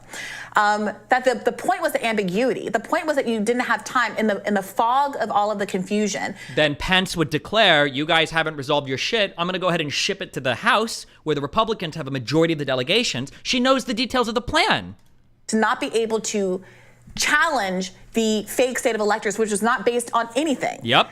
And that we were going to be able to say, well, the ambiguity of having two slates here compels me to ship throw it to this the to House. the House. Yep, not exactly. that there was a legitimate basis on which the fake slate of Correct. She knows the details and everything. Thank you. Okay. You know what? I hate everything about her politics and her position. She has now been elevated to one of my most respected political commentators in all of time, just because she knows the underlying facts of this. I don't think I've heard a single other political commentator talk about any of the underlying facts. Even liberals, even on the left. I don't know if any other commentator has talked about the underlying facts of what actually happened. Thank you, Brianna. Good job. All right? I can't wait to degrade you every single day from now on, because everything else you say I disagree with. But at the very least, she knows the underlying facts of what happened. God damn. Oh, David Pakman might too. I just haven't watched his stuff. Sorry. Came to their outcome. I mean, the electors were, the fake electors were going to be improper because the vote actually had been tabulated correctly the first time. No, he doesn't know what he's talking about. He doesn't know at all. He doesn't know anything that happened. He doesn't know. And yet he still feels compelled to argue about it. Or he's just going on headlines. The fake electors were going to be improper because the vote actually had been tabulated correctly the first time, and it should just be based on what the votes were. And they knew that. that. Well, but you have to prove that Trump knew that. Right, that he didn't actually believe that. Obviously, but we've already had a bunch of people flip, and that he was actually involved in and that he specifically directed and organized people to take those actions on his behalf. Like I said, that has to be proven. But we've already had people who are conscripted into this plan say, "Oh, I thought I was only signing this as a last case scenario. I didn't think this." Because some of the people that were the fake electors, she knows all the. She absolutely has. She either watched the whole. I don't know what the J6 committee videos were, but at the very least, she read the whole report. or at least the executive summary, which is still 100+ pages, so good for her. Actually going to be submitted. Because some of the false electors, I've read, it's been reported, some of the false electors actually had no idea that they were perjuring themselves. They thought that, like, oh, well, we were told that this was just going to be like a backup thing that was, we didn't actually fucking know. So now I don't know if they're lying or not, or if they knew they were perjuring themselves or not. Or I don't know if it's considered perjury if you sign something knowingly false. If you attest to something and you sign it attesting to something, is that considered perjury or is that considered something else? Perjury might only be under oath. I don't remember. Somebody said I was using that term incorrectly before. I don't know. Plan say, oh, I thought I was only signing this as a last case scenario. I didn't think this was actually going to be submitted. I thought that I was signing this document that was only going to be used if the recount showed that Trump had actually won. Yeah. Not that it was going to lie and be used to create confusion at the Capitol so that Mike Pence could justify throwing it to the House. We have people who are part of this scheme who've come out and said that. Like I didn't realize. I mean, they're also trying to cover their own behind, so grain of salt. But and she even has my same hedging. Yeah, maybe they're just lying because they don't want to get in trouble. True. Oh my God, we're of one mind. I said, well, I wasn't trying to represent that I had some special knowledge that the tallies were any different than what you knew. All I knew was that I'm signing this in case the experts come back and say we have new numbers here. Experts did not come back and say there's new numbers here. They told Donald Trump, in fact. I know, but Trump didn't agree with them and didn't believe. What was it? What does he agree with? The men in his mind? Them. Right, but this is the problem, Robbie. If I tell you this cup is black, we get 15 experts in here to say the cup is black. I have you on camera whispering to someone else saying, I know the cup is black, but we gotta find a way to make this cup blue. You can't just sit here and maintain, because my subjective belief is that this cup is a color other than black, that I shouldn't go to jail for fraudulently lying to the American people about the cup. That's what they have to prove. Right, but Trump's only defense is that he is psychotic, is that he's an actual crazy person. Objectively believed that there was fraud when everybody who was working for him and all of these I don't Republicans, think that's such a stretch that he actually believes that. And all of these Republicans listen to him, he still says it. Come on, what? I know he still says it. And the point is, you cannot just claim. I can't go into a store and claim, well, I thought I'd already paid for all of these items and walk out and steal. At a certain point, your subjective belief. Why do Republicans treat Trump like he's their retarded little brother? You ever notice that? Where it's like you've got like your poor little, retarded brother, you want to bring him along and play baseball, and all the other kids want to bully him for being retarded. It's like, stop! He's like, that's what he's like, don't do that. Like, it's not right, it's not fair. He really is like this. Like, you guys are like, I don't know why conservatives do this. And then they'll go out and they'll talk, like, oh, by the way, like, this guy's gonna go and win like the chess grand championship and spelling bee and like, math counts, for the next like 20 years in a row. But he's also like my Down syndrome retarded younger brother. Please don't make fun of him. Like, it's such a bizarre world. I hate how two-faced it is. Because when you put any of these guys in front of a well-informed liberal, okay, she's wearing a liberal hat right now. Congratulations, Amanda. They all of a sudden they become like, he's just like a retarded little, like dumb fuck. Like, Trump's just fucking retarded. And like, we can't really take him seriously about anything he says. Like, yeah, even Ben Shapiro, like, I grade Trump on a huge curve. Of course, I'm not going to take anything he says seriously. And yeah, you might try to coup the government, but they can probably hold it off. And like, yeah, and Trump is like really wacky and crazy and says crazy things and subjectively might believe blah, blah, blah. Like, this is what they say when they have to talk to somebody reasonable. But and we see it because we don't like their Twitter kind of shit. When they go back to their friends, they're like, God, Trump is fucking awesome. I'm coming so much thinking about how fucking great Trump. He's so good and awesome and cool and amazing in America. Hero, Eagles, bald Eagles, and fucking Trump. And oh God, yes. And guns. Oh, he did gun legislation. But like, God, Trump is so fucking amazing. Like, and it's like, how do you reconcile these two things in your mind? It's like unreal. Sorry, okay. We're doing Yemen today. I swear to God we are.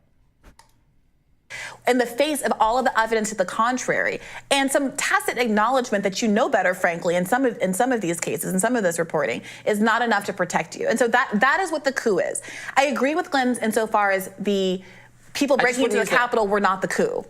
That was not a coup, any more so than any protest. Trump exhausted every legal means and then some questionably legal and perhaps extra legal means to stay. I love that. Bro, I love conservatives. Conservatives are our retarded little brothers. What was it? Alternative facts, and then extra legal.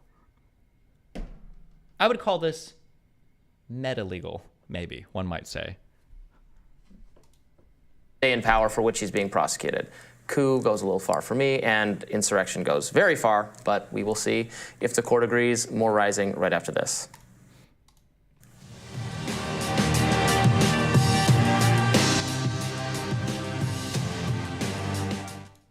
Well, good job, Brianna, for staying on topic. She crushed it. I feel like I've heard lefties talk about like Russiagate. I feel like I've heard Brianna talk about like all of these things with derision. I wonder if she's either changed her mind or if she does feel that way, but she just stayed on topic for video. I'm not sure.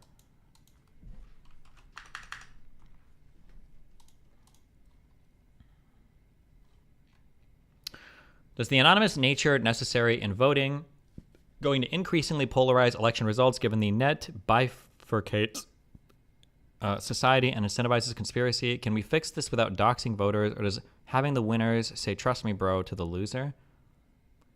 Anonymous nature necessary in voting. I think votes should always be anonymous. I think that's a pretty important part of the voting system, I think, for a variety of reasons.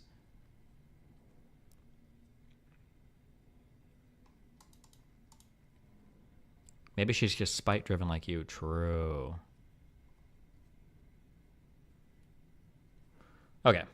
58 minutes. Soft white underbelly. Carlene McMillan and Owen Ure. You guys are husband and wife, but you're also psychiatrists. Correct. You specialize in adult and child Psychiatry. Yes. But more specifically, you guys are involved in some very interesting, what do you call them? Things that work. Say simply. So interventional brain medicine is what I'm calling it these days. These are. Please let this be interesting and not cringe. Taking the knowledge we learned in the training for psychiatry of like people feeling bad in what way, and using that to target treatments to the part of the brain that needs to change for them. And so the kind of first generation of that was transcranial magnetic stimulation, or TMS, which is taking Faraday's law from the 1800s. Wow, Gaston, thanks for getting 20 memberships. The wire is the axon in the brain, changing magnetic field current induced in a wire, and you learn in one spot or another how to not be so depressed. Can you explain TMS for people that are not familiar with it? Because to me, it sounds like the most exciting development for people that are depressed or people. It treats more than TMS for depression, the magnet stuff.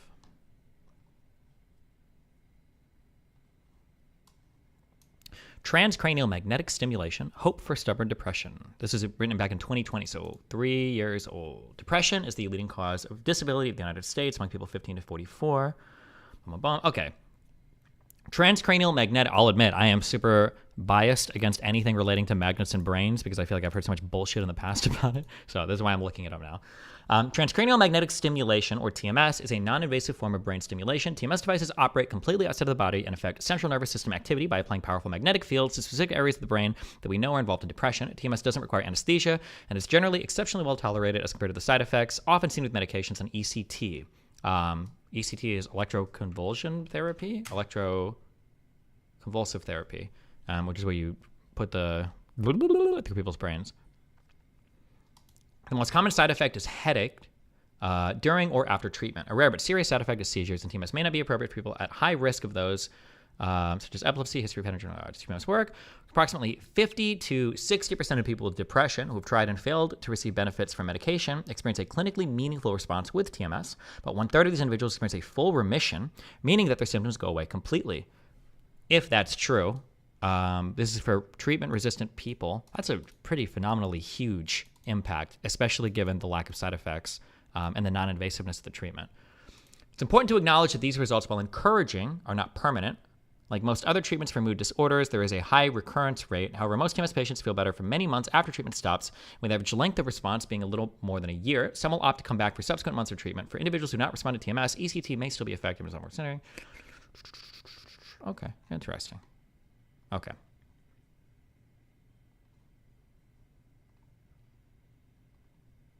just depression, right? It very much does, right?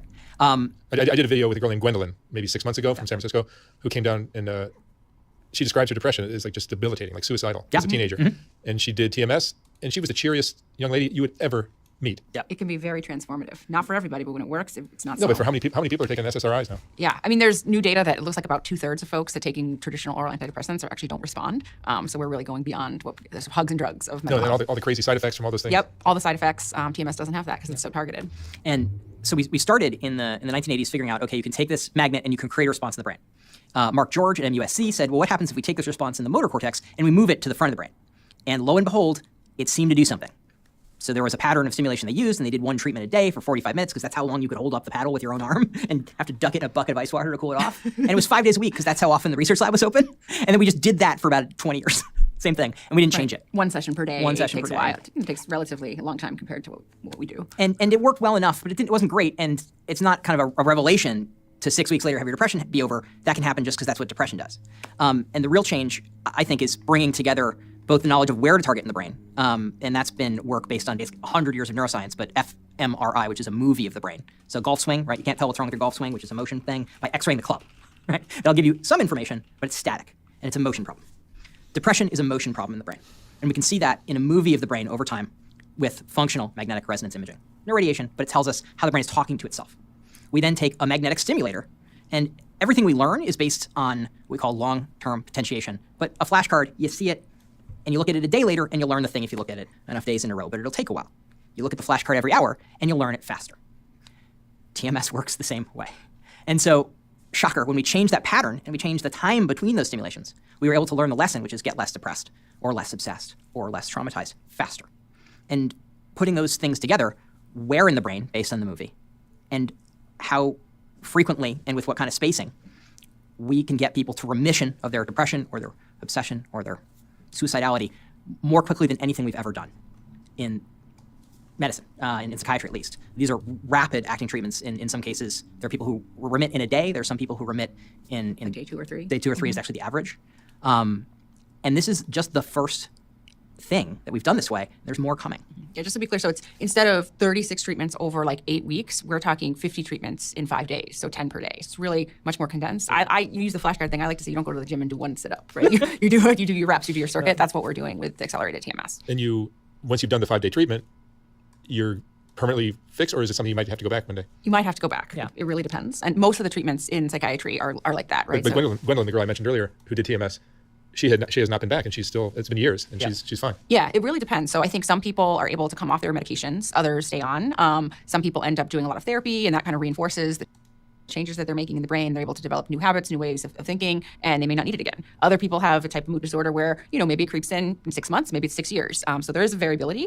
So we always let folks know that. But to me, it's more like, okay, we have something that works, and that's great, because these are people where stuff wasn't working. They were just, kind of trying one thing after the other. And now you have something, okay, this is an active thing. We know it works. If your depression comes back, we can do it again. Yeah. And I found out about this when I got this treatment myself. You had it yourself? Yeah. Mm-hmm. Tell me about that.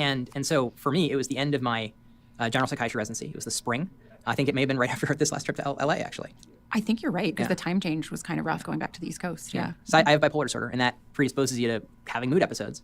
And springtime plus a time change from a flight can be enough to knock you into depression. That's what happened to me. And I had just gotten into my dream psychiatry program for child psychiatry fellowship, and I was about to get married to you. And I got horribly depressed. And the really kind of brutal thing about residency training is you have to complete X number of days. And so I didn't have extra days. I had a fellowship starting on July 1st, and I had to get well fast. And so I went and saw my doctor and said, okay, what do I do? And he's like, well, look, I don't know what to say. You've taken all the drugs. But we've got ketamine in a study, and we've got this TMS thing, which is kind of kooky. And I'm like, I've reviewed the data on this. It's garbage. He's like, yeah, maybe it's garbage. But if it's not, and it works for you, it's really easy to recreate. And I said, oh, that's a good argument. I'll do it. So you're forgetting ECT. Yeah, I so, did. Yeah, I mean, so I do ECT, but I remember I was up in Boston, you were in New York. I was at McLean Hospital working, and that's a really well-known psychiatric hospital. And I remember calling the admissions and being like, my husband needs to come here. Then he got ECT, which is ironic. Therapy. Forgetting ECT. Well, we forgot pretty quickly because it wasn't going to work. It was not practical, right? You were finishing residency. You weren't at the point where you needed to be in a hospital. But your depression was debilitating? I mean, it was not enough that you needed to take that much time and do the cognitive effects. One of the things with ECT is, you're going to get some cognitive side effects. You're going to get some memory problems, and it can be a little unpredictable. How ECT is what? Electroconvulsive therapy. So I've heard that ECT can delete your memory for a couple days. I don't remember if that was true or not, if I'm exaggerating, but I've heard that some of the ECT side effects are pretty insane. Let me read that same up.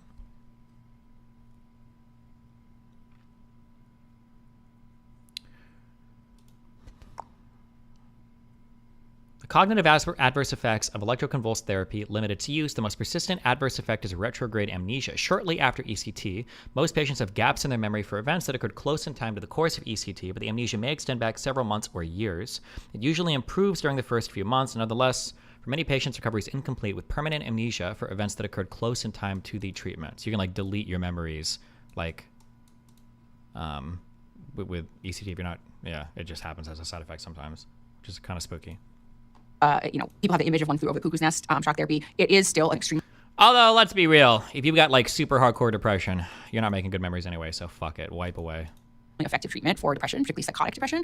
It still has its place, but there are a lot of situations where it just does not fit into people's life and what they're doing. And for somebody that is a physician who really needs their memory and needs to be functioning, pretty quickly after treatment, it wasn't going to be a good. And just to be clear, that's very different from TMS. Yeah, so that's using electricity. TMS is using magnets. How do magnets affect the brain? And so your brain it has neurotransmitters if you're a farm company, but practically those are just doing kind of last mile problem between neurons. Most of the communication is electrical.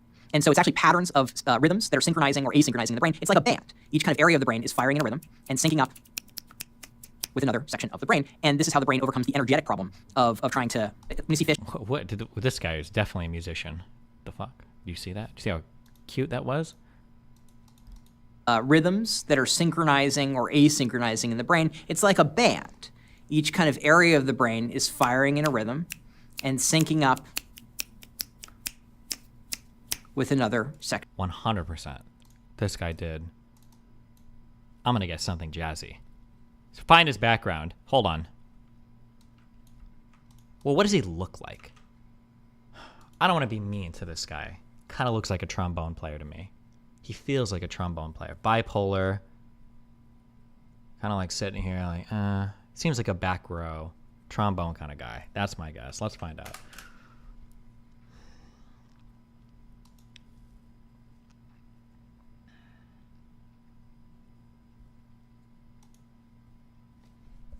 Give me the background. Oh, he'll put it on his LinkedIn for sure. No, fuck.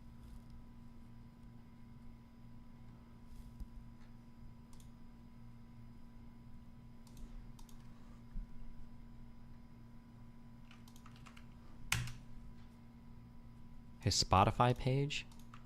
I don't have Spotify. Can I...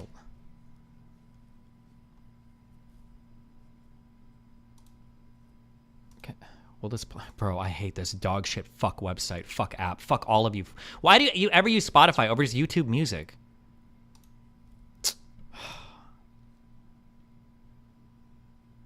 He had it in the show more? Wait, did he?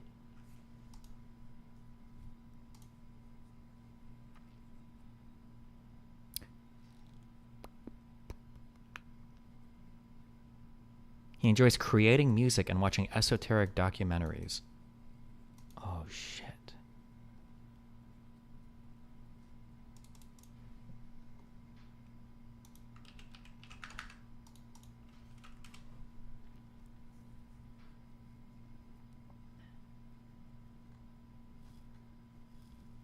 His Bandcamp. Is it just not on YouTube? Why do we have to use every dog shit website in existence? Spotify, Bandcamp? Why not just on YouTube?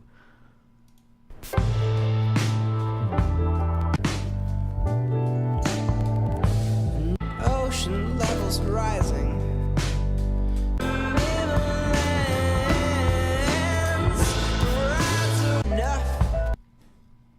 damn it. I just want to know what he did in college. I know he was a trombone player. I can feel it. I can feel it. Somebody find it. Somebody figure out this guy's background, okay? All right, anyway, sorry. Section of the brain, and this is how the brain overcomes the energetic problem of trying to, when you see fish swimming in a school, they don't like exchange notes in advance about like when to turn left, right? Your brain is doing the same thing internally and actually between people. So I look at her and she nods, not because I told her to, but because our brains have formed models of each other inside themselves with these patterns of firing. Totally clocked him as a musician though. The doing this and then doing like a fucking alternating whatever bullshit, not syncopating, would you call it? The offbeats or whatever. Normal human being can't do that. That's a musician ability, okay? I could tell immediately. Or two, but because our brains have formed models of each other inside themselves with these patterns of firing. And so we're dancing to this rhythm together. TMS changes that rhythm directly. You don't have to hear music to sync up. It's just going directly into those neurons and says, no, this is the rhythm, this is the pacemaker, this is the metronome, sync to this. And then the rest of the brain does. You can snap. I can't snap. And that changes. And that lets us change depression by it's a cheat code. Remember Nintendo like start, stop, up, down, left, right? There's a code to get from the surface, which TMS can stimulate, to those deeper brain regions that are out of sync. Right. And the out of sync brain region that we're using in depression treatment is usually the subgenual cingulate. It's a target when we do neurosurgery for intractable depression. We go right down into that spot in the brain.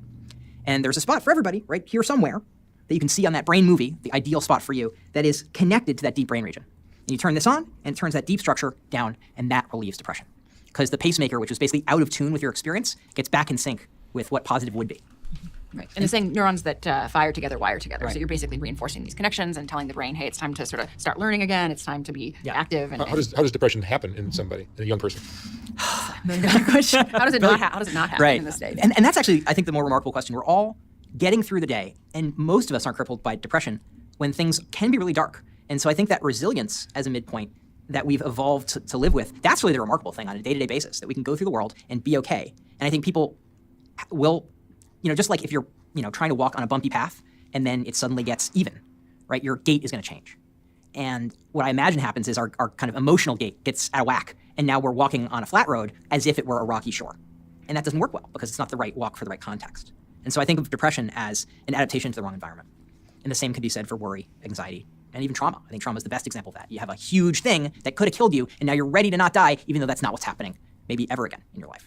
So the application for TMS could be much wider than just depression. Very much so. I mean, like Already, when you're yes. talking about trauma, that could affect addiction and Yes. alcoholism. Yes. Yes. I think that was cute. Usually one big, in my opinion, okay, I could be wrong, but in my opinion, generally whenever somebody presents a singular cause for complicated mental illness, you can almost always ignore every single thing they have to say on the topic. When somebody comes up and it's like, why do you think people have depression? It's because of red meat. Oh, okay. Why do people get sick? Because they don't do super shots of vitamin C. Oh, okay. Why, like, anytime somebody has like one explanation, oh, this is all caused because we watch too much TV, or like one thing, it's almost always bullshit. And it's just like a thing that they happen to feel strongly about that also conveniently, completely explains one of the largest problems that plague society. It's almost always the case. We have addiction targets. There's actually an FDA-approved TMS protocol already for smoking cessation. We're using it in opiate use disorder off-label at Acacia clinics in Sunnyvale. Wait, I watched this full episode and they don't say anything past TMS, which has just been around for years. It's literally just a massive plug for their practice. Oh, is that, do they not? Oh, it says a talk on new depression treatments. I assume they're going to go over more stuff. Is it just on TMS?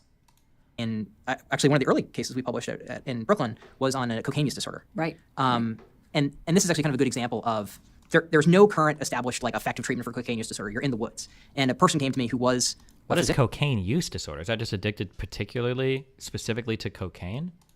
He said, I've been using cocaine. I need to stop. And what you think when you're getting this brain stimulation matters. It brings the neurons in your brain closer to firing, and that means the brain stimulation becomes more effective because we get more neurons per pulse. And so for him, he had to be craving cocaine before with the target we used, and then when he was getting the stimulation, telling himself the story of why he wanted to quit. And it got harder and harder over the course of those 13 treatments to get him to crave. And so our technician, who at the time was also a psychologist, took him to the place where he used coke, which is a local club, Bar, right? and watched people blowing coke in the bathroom of that club. 10 minutes from the office, came back, got that final treatment, and he never used again. Yeah, I think it's also important to think of TMS as like a class of treatments rather than being for a specific disorder. Like we have pills, and some pills are for anxiety, some pills are for psychosis, some pills are for ADHD. With TMS, it's just a way of stimulating the brain, and depending on where you stimulate, you can get different results. So you can affect ADHD? Yes. So yeah, I mean, so there's different protocols, different studies. I don't think ADHD is more in research, right? So most people, if you're going to go to an office, gambling, shopping, whatever. Yes. Yeah, addiction. So there's definitely an addictive circuit. There's a specific TMS helmet and specific protocols. OCD, depression. Those are kind of the big ones. People use it for bipolar disorder. Areas that are more experimental would be like. Okay, so like this sounds a little bit weird. Okay, if you're giving me an explanation for depression and you're saying that TMS might now, but when you start to say like, well, actually TMS can fix every single problem with the brain. Okay, really? Is that really possible? Maybe that's, I don't know. We Googled it before. It's a real thing, but okay. ADHD. There is even like a study for psychosis. I have a patient who was in a study who had really bad chronic auditory hallucinations for many years and had tried many different antipsychotics. And of course, those had a lot of side effects. And then went to the study and the hallucinations went away, and quite a few months later, they're still gone, and the dosing of medication that they're on is much, much lower. So. And then what's great about TMS also, there's no drugs. That's right. It doesn't mean if you're on some medications and they're working for you and all that, you can stay on them. You don't have to come off of them. But a lot of people find they don't need as much or any. A lot of this work comes from what's called the Human Connectome Project, which is run by a doctor named Mike Fox and others. My colleague Sean Siddiqui has done a lot of work on that. And they took essentially a bunch of people who had strokes and then saw what happened with those strokes and overlapped all those brain scans. Well, this part of the brain is gone, this part of the brain is gone, this part of the brain is gone. And in all of those people, they have a problem with addiction now. or they have a problem with mania, or they have a problem with depression. And so they were able to map by overlapping one lesion over another. Oh, if all these damaged areas in the brain all lead to the same region, maybe that's the same network. And so that let us go from imaging data. That's interesting. The brain to plausible targets, and then stimulating those targets with TMS is one way of changing those circuits. And so what we're seeing is even when we have a new case where they've never been... The real interesting thing is, I'm stealing this from a chat comment. If you can fix all these rhythmic problems or whatever with TMS, could you give people depression? No one's ever been treated with brain stimulation for this before. We still have this data from the Human Connectome Project, which lets us come up with a rank order list of things that might help. And because it works so quickly, we can actually adjust rapidly what we're doing based on how that person responds, even in day 1 or 2. And so a degenerative brain disorder like progressive supranuclear palsy, which is a Parkinson's plus syndrome, even the balance changes, and we can measure that. Dr. Nolan Williams just published a study called the SHIFT trial, where they were able to change hypnotizability, which is a cool and unsettling. I It's deeply unsettling, but it's very cool. Your ability to be hypnotized. Yes, which is a trait. Like some people are Easily hypnotized. easily, and others are not, and maybe take pride in that either way. And with the study showing that you can actually modify that, which I think is a good proof of concept, but also, yeah, it's unusual. It's so exciting. Yeah, it's very, very, very exciting. Very exciting. And a lot of people don't know about it. It's just not talked about as much as it should be. This is approved by the FDA? So it is definitely approved for depression, OCD, and smoking cessation, again, specific protocols. Anxious depression also. Anxious depression. And then very excitingly last year, the SAINT TMS protocols are accelerated neuromodulated, fMRI guided. Yeah, I can't remember. Stanford Accelerated Intelligent Neuromodulation Treatment. SAINT. Great brand name. Was FDA cleared. All devices are cleared, not approved. But yes, the FDA said this is acceptable. So those are all good to go. And then some of these other things that we're mentioning are off-label or as part of research studies. So insurance won't necessarily cover it? So insurance covers, I mean, just because something's FDA approved or cleared doesn't mean they'll cover it either. It was approved for OCD in 2019, and we're still seeing only a few insurance companies paying for that. Oh, BD Darrow. Thanks for 7 viewers, buddy. The daily depression one, that for about 8 weeks, most payers, Medicaid, Medicare, commercial, they are going to pay for that. For Get rid of EMDR for bipolar. I feel like I have. What does this stand for? Eye movement desensitization and reprocessing. Isn't this what XQC talks about? But for ADHD, not for trauma. I feel like he did something similar-ish to this, but maybe not. I'm not sure. For depression, for people that have tried a number of different antidepressants. But when you start to get to this, multiple per day, five days, 5 days, 6 weeks, that's a part that is not yet covered. How expensive would that be? Yeah, so it varies, but typically... You need to get the scan first, right? You need the cost of the scan, and then it's going to be several $100. Apparently that's only for trauma. He was doing other things, I guess. Per session, and if there's 10 sessions per day, so we are talking usually tens of thousands of dollars. But it cures depression. Yeah, I mean, it varies part of the country, but a lot of times the people that we're seeing coming in for the 5-day treatment, they might be people that otherwise might be needing to take a leave of absence from work, which is costly, or going to private pay residential programs that are more expensive. $60,000 a month. And then there's some actually employers that are called self-funded when they pay for their own insurance. Sometimes those employers are actually willing to pay for their employees because they want that employee to be working, and so for them it's worth it to pay for those 5 days. To put it in context, I was having this conversation with a medical director of a major plan this morning at 6 a.m. As you do. Like you think that was an unusual morning? It's not. And in good faith, I have to say, he was really looking to move the ball forward. But the average drug comes. What are your thoughts on porn addiction? I feel like when someone grows up watching porn with zero real life sexual stuff going on, it will eventually fuck them up. I mean, I have thoughts on porn addiction, but they're completely and totally divorced and different than any other thought that red pillers or like other normal people have, I guess. But also, I don't know if my engagement with sex or porn is so far off the norm that like it's different from everybody else. I'm not sure. I feel like porn addiction is a real thing, but I would measure it as like porn addiction is a bad thing when you are consuming so much of it. It's ruining your ability to clean yourself, go to work. You're missing important events. Friends aren't talking. Like when it's fucking with your life or whatever. That's I think a bad thing. But I think in modern parlance now, you guys have all defined porn addiction as like if you masturbate to porn too much, it destroys your desire to get into real relationships, and then men don't pursue women anymore because they're getting exactly what they want by jerking off to pornography. I don't think I believe any of that. I think all of that is a massive weird diversion thing, and I think the only reason people even believe that is because OnlyFans exists, and people are really fucking mad that for the first time, like women are actually making a lot of money off the porn they produce, and so it's like So I have a very lefty SJW woke whatever the fuck take on that. I don't believe any of that other bullshit that people talk about for why porn is bad and blah blah blah. But who knows? To market in 2023 for $180,000 a year for one person. Wow. That's the average medication in 2023. Some of these fancy ones, because if you're new, that's not some of the fancy ones. That's the average new medicine.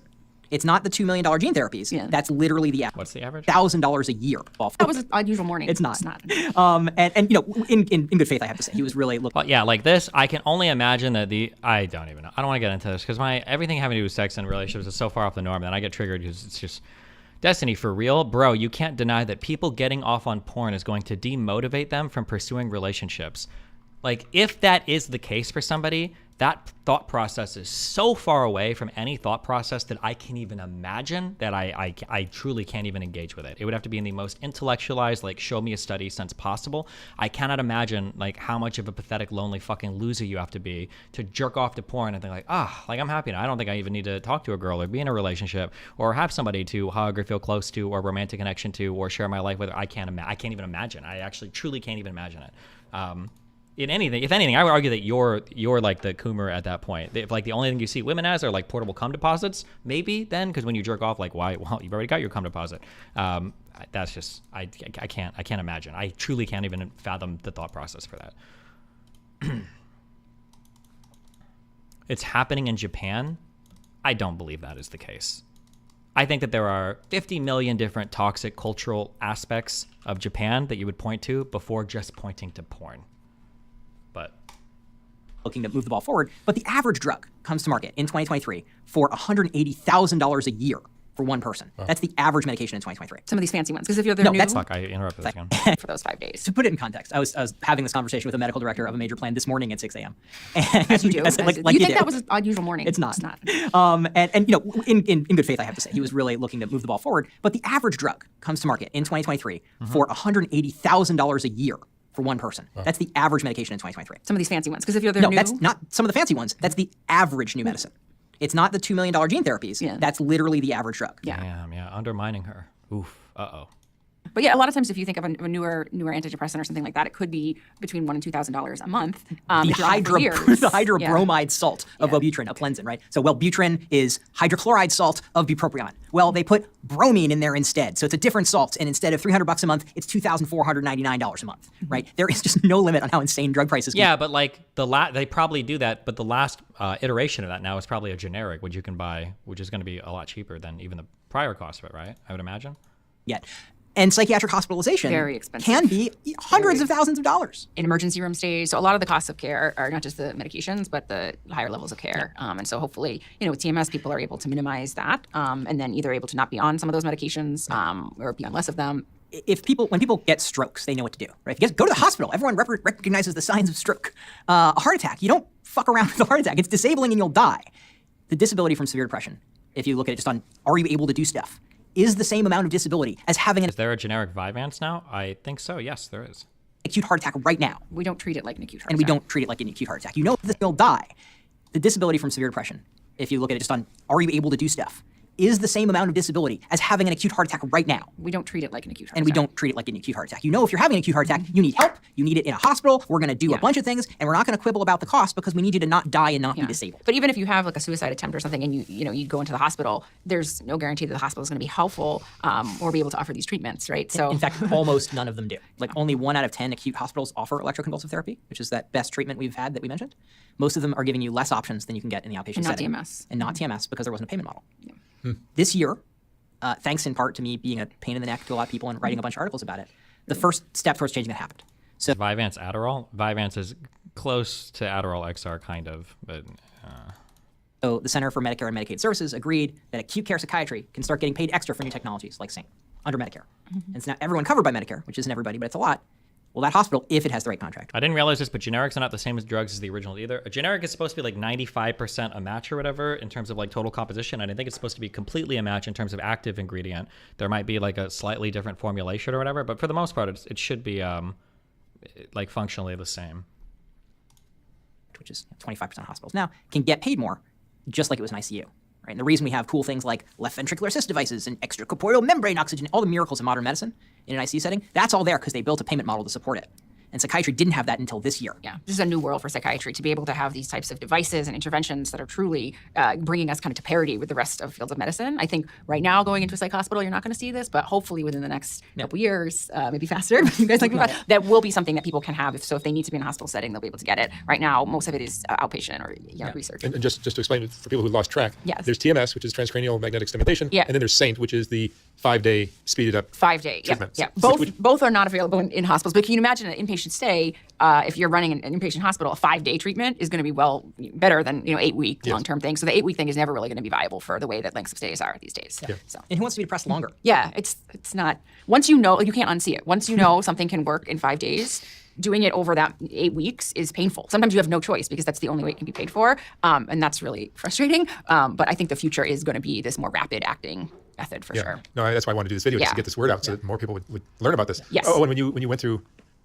the rapid 5-day thing. I didn't know. That was back in the day. That was early. So in fairness, my doctor was on the edge of science enough to give me 2 in a day. That was really. But the treatment. It still helped you. Yeah. It still helped. I mean, I was back at work 7 days later. And you were like a little better, a lot better? A lot better. I mean, I was there. I remember that he was really, really depressed and just wasn't enjoying anything. And depression is such a terrible. It was awful. thing. And I mean, he had so much to be excited about. This is the thing: it's like a thermostat doesn't know what temperature it is, right? So it's like you're excited, you're getting into an exciting training program, we're getting married, we're moving, all this good stuff, and did not matter, right? And so people are saying there's a difference between generics versus like an authorized generic. So there might be more differences between, or like FDA approved versus FDA cleared. So I don't know. Look up medicated your own risk. Okay. So depressed, and I remember we went to one session. It was the first time I had seen him get this, and afterwards we went out to a restaurant, and it was the first time in many weeks that there was any interest in food at all, any kind of enjoyment, any kind of smile. And that's the thing is often Kelly Jean and Wicked Supreme are fighting right now. Can you moderate it on stream? Oh shit. Fighting over what? Wait, is there a stream of it? Sometimes people around the person getting the treatment will notice like more facial expression, more light in the eyes, these subtle things that the person sometimes doesn't even notice until further along. But you see it. It's undeniable that, you know, when someone's responding, they just look and just feel different to sit with. So. And for me, that was a good example of a kind of like kooky doctor who worked too much, learning something new is possible, because my doctor had. Can you dive into OCD? It's really misunderstood and lots of people suffer. Ton of types. Also check out Thomas Sowell, Ben Shapiro. Use a lot of. I don't know that much about OCD. Like I know barely a little bit because of dealing with Anna's OCD in the past, but I don't know much 100%. I really don't know much about any of the cluster anything. Yeah. Listen, this is not a mental health channel. The little bit I know is going to mainly be about ADHD because that's my affliction. And BPD because that's my attraction, but otherwise, yeah, don't ask me. Had 5 days a week in his Manhattan office, and he saw other patients up in Mount Kisco, which is where this office was. Too far away. But the treatment was developed in the context of doing it 5 days a week, and almost everybody did that. This guy was a workaholic, and so he had another office that he went to on the weekend. Weekends, right? Yeah. And I got 5 days of treatment in that first week. Wait, where is this Discord? Where are they fighting? I need to hear it. And Saturday off, and I was like a robot powering down.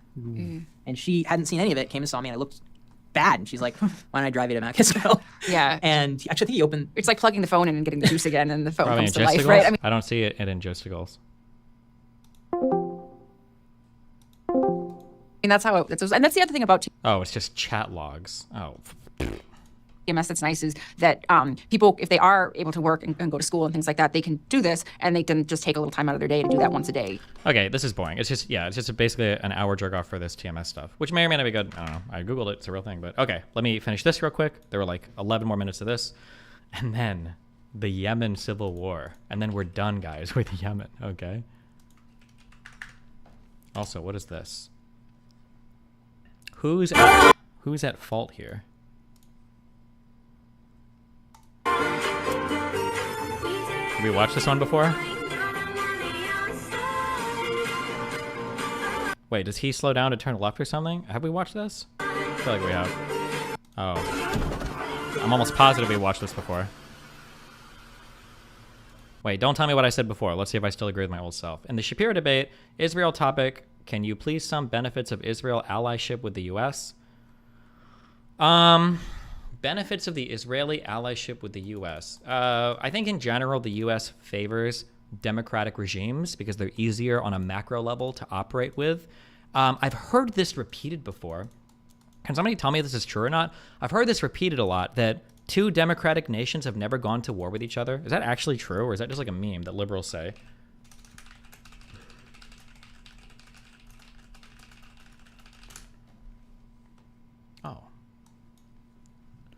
Is it true that no two democracies have ever gone to war with each other? Proponents of the so-called democratic peace thesis. Oh, this is basically what I'm quoting here, even though I've never read it before, but that's basically what I'm giving you. The democracies, I think, are generally important in the world because they ensure some level of stability. They argue that when the interests of two democratic states clash, the existence of democratic norms of accommodation and the dispersal of decision-making authority on both sides creates a cooling-off period where an impetuous dictator on one side might plunge the international system into war. The paradigmatic case is the Fashoda crisis of 1898, where democratic norms and institutions permitted peaceful resolution of the standoff between Britain and France. Exceptions to the democratic peace can be explained away and largely prove the rule. For example, with the Anglo-American War of 1812, Britain's limited franchise pushes it outside the definition of a democracy. During the Second World War, Finland fought against the Allies, but understandably its paramount concern was Soviet imperialism. To find an example of war between democracies, you must go back to the Peloponnesian War.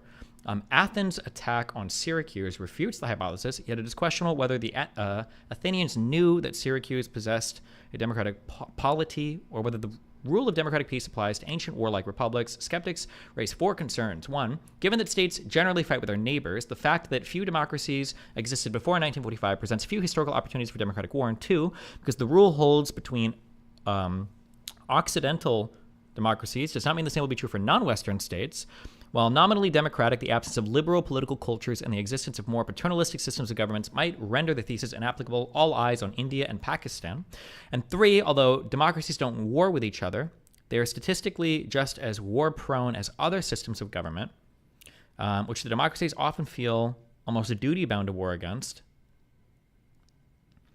Witness the campaigns against Saddam and Milosevic.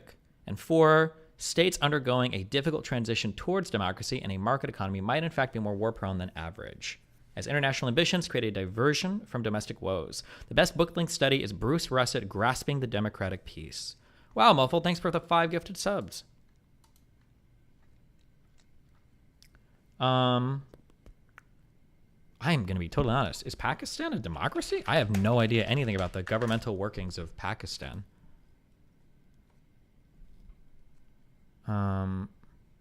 Government and politics. It wasn't until 2003. It's a democratic parliamentary federal republic with Islam as the state religion. First constitution adopted in 1956, but suspended by Ayub Khan in 1958, who replaced it with a second constitution in 1962. Adopted in 73. What is the ethnic background for Pakistani people? Are they... I feel like they're too far east to be Arabic, are they? What is the ethnic? Control F, ethnic.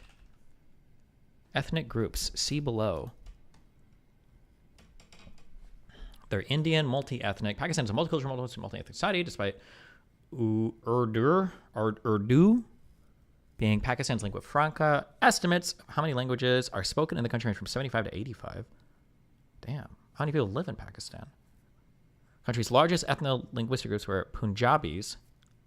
I thought that was a racial slur for Indians. Indo-Aryan ethno-linguistic group. This is for the Punjab region. Okay.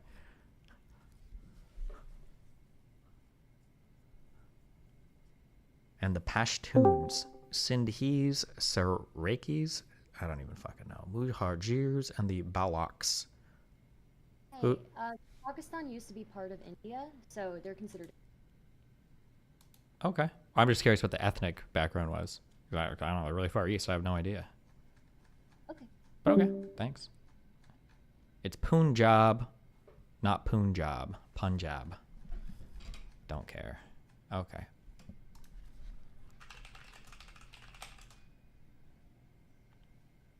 $231 million. God damn. Why do the countries in Europe have such small fucking populations? What's going on over there? Y'all stopped fucking. That's what happened. Because Europe is small? That's actually true too. I feel like that what's it called? It's not the Decatur projection. Is that what it's called? Mercator projection? Fuck, what the fuck was this stupid map bullshit called? Mercator projection. I feel like this shit fucked our brains up, or at least it fucked my brain up. Even in my head today, like the appropriate sizes of things like just don't exist. They don't register in my head at all. Yeah, just not at all. Like Algeria is like the size of like almost like all of fucking Europe, or like half of it, I guess. Jesus, yeah, I don't know.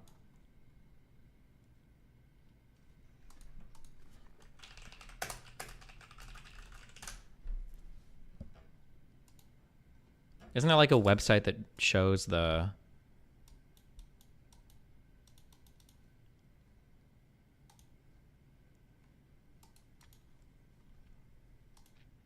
Algeria alone is about a quarter of the entire European landmass. Is this... Are we including like a decent chunk of Russia over here too? I can't tell. If this is like... This is like Sweden, Norway, Finland here. Are we including a pretty big chunk of Russia here to make this work?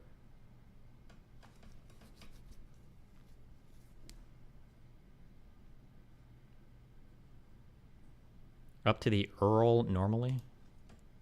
Look up truesize.org. What is the true size of Madik? Oh, wait. I want Algeria. Damn. Like, look at that. Holy shit. Bruv. We're bruving out. My God.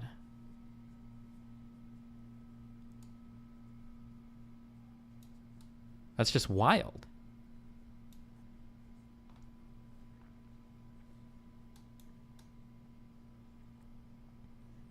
Drag Pakistan over Europe.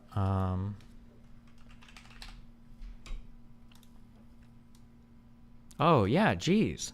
Like in my mind, I would have assumed that like it feels to me like Pakistan is probably like as big as like, I don't know, like in my brain it would have been like way smaller than Ukraine, for instance. Like Hungary, like Austria, like one of these. That's what it feels like Pakistan is like the size of.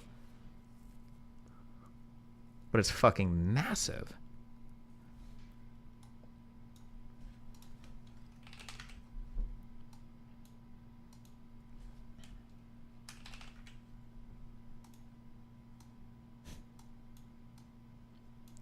These maps destroyed my brain.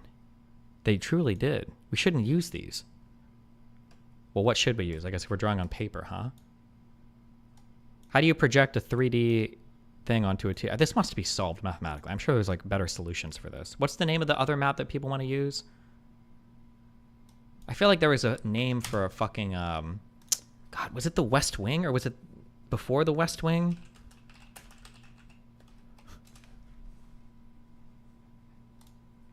This shit? What does the Gall-Peters projection look like?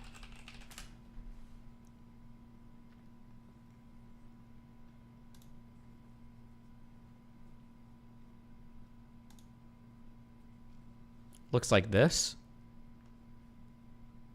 Oh, and wait, does each rectangle or square or fuck, what are they called? Parallelograms, I think, right? Does each parallelogram represent the same square mileage or no?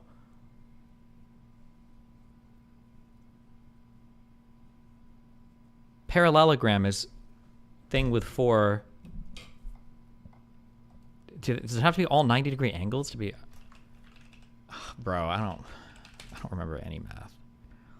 It doesn't have to be all 90 degree. Yeah, just a four-sided anything is a parallelogram, right?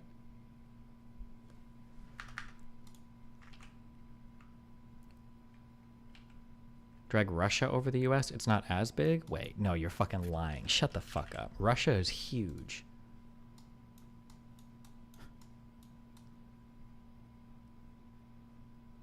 Oh, but it's not as big as I would have thought, actually. You're right. Holy shit. Bro, my mind is fucked. To be fair, I'm pretty sure, like, doesn't like 80 to 95% of Russia's population live, like, basically in this area? Population density, Russia. Yeah, like, nobody lives up here. Drag Chile. Do you guys call it Chile or Chile? Remember, I'm Cuban.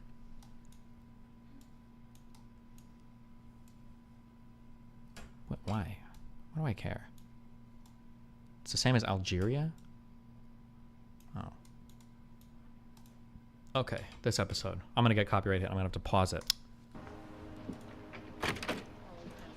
Hi, I'm sorry. Oh. Sorry to be late. Not a problem. I'm C.J. Craig. Of course you are. I'm Dr. John Fallow. This is Dr. Cynthia Sales and Professor Donald Huke. Huke? Huke. Okay, and you are the Organization of Cartographers for Social Equality. Well, we're from the OCSE. We have many members. How many? 4,300 dues-paying members. What are the dues? $20 a year for the newsletter. Let's start. Wait, I want to see this. This is Josh Lyman. Indeed you are. Josh is Dr. Fallow, and he's Mary Nunn. Yes. Should we begin? Yes. At Destiny, I heard you were a lawyer. Is it ever okay for cops to seize a vehicle from a property without a warrant if the car was used by someone who got an OUI the day after? I have no idea. We do con law here, not crim law. Get out of here, loser. It's simple. We like President Bartlett to aggressively support legislation that would make it mandatory for every public school in America to teach geography using the Peters projection map instead of the traditional Mercator. Give me $200 and it's done. Really? No. Why are we changing maps? Because, CJ, the Mercator projection has fostered European imperialist attitudes for centuries and created an ethnic bias against the Third World. Really? The German cartographer, Mercator, originally designed this... I'm gonna be honest, that sounds goofy, but I could kind of buy it. I don't think that's the most unfair thing in the world. I thought the United States, and North America especially, was probably bigger than Africa, the whole continent, for quite a long time. Map in 1569 as a navigational tool for European sailors. The map enlarges areas at the poles to create straight lines of God constant damn it. bearing or geographic direction. So it makes it easier to... Okay, I did get... It's a copyright warning.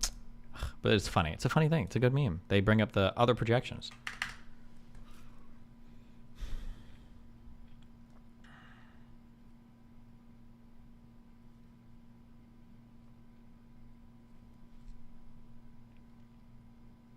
It's probably an implicit bias, not something that was intentional. Yeah, sure, I doubt it was intentionally done, but I'm just saying that, like, when you think of Africa as this, like, small little place where everybody's fighting all the time and it's worthless, I'm saying, yeah, fuck it. But then when you are aware of the size of Africa, I think it holds a different place in your mind when you think of that. Like, okay, well, how is this place that's so huge? Like, where are the stable governments? Where are the, like, I think it recontextualizes things a little bit. I just think it makes things feel a little bit different, I would say, right?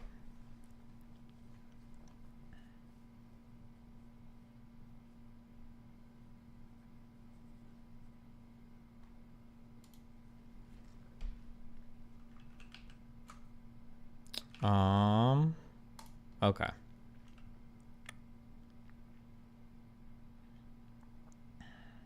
Have you ever actually seen The West Wing? The first 4 seasons are super good. No, I was too young when it came out, and politics was boring.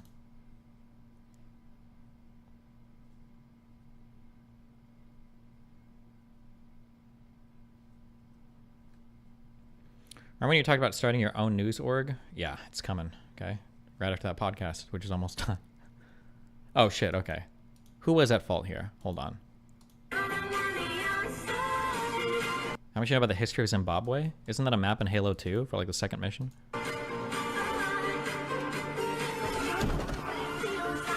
I must have said the fault was, like, 99% on this back driver. Or 100% on the back driver, right? Please, that's what I said in the past, right? I must have said that.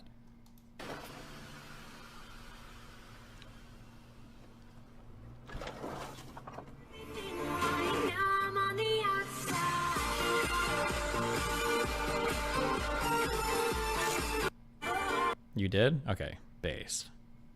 Good.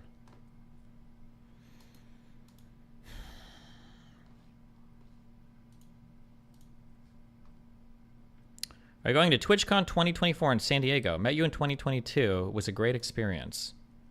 From chatter, Muhammad Fauze. No. I'm just kidding. I love you. I'll be there. Okay, no more links. This is the last one. Truly nothing could have prepared me for what I found when I set out 9 minute bro, why are TikTok doing long videos now? The fuck? to research this, so just buckle up. Full disclosure, I've not been out in the streets for about 13 years now, so Signs of porn addiction. Oh boy. everything I've gathered has come from either online publications and articles. I don't think I can screenshot them because they use the word corn too much, but if you want, I can definitely tell you how to find them. The other part of my research has come from reading anecdotal experiences from women in like women-only subreddits and women's spaces on TikTok and elsewhere on the internet. First and foremost, the odds are a little bit stacked against you because 99% of men have viewed corn in their life. Of course, that does not mean they're an addict or that they watch it even on a regular basis, but think about that as a general rule. Like, most men that you will come across have been exposed to, at some point, probably humiliating, degrading, and vile treatment of women in the bedroom. That itself. I also, like, I just don't buy this either. Maybe we'll do like a porn dive at some point. We'll add that to the docket. I should have like a docket of things. You know what? We can actually create a docket. Fuck it. Nude note. Things to research in the future. We've got U.S. history, would be fun.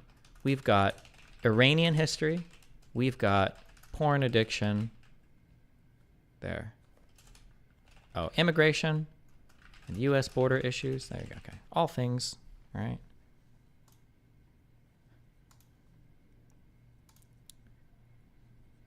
I hear so many things that are repeated so often, and then I always ask people, what is like the source on this? Because every time I try to like dive into finding sources, it's either, first of all of this is like based on like, it'll be based on one study, sample size equals 4, or it'll be like one study from like 1962.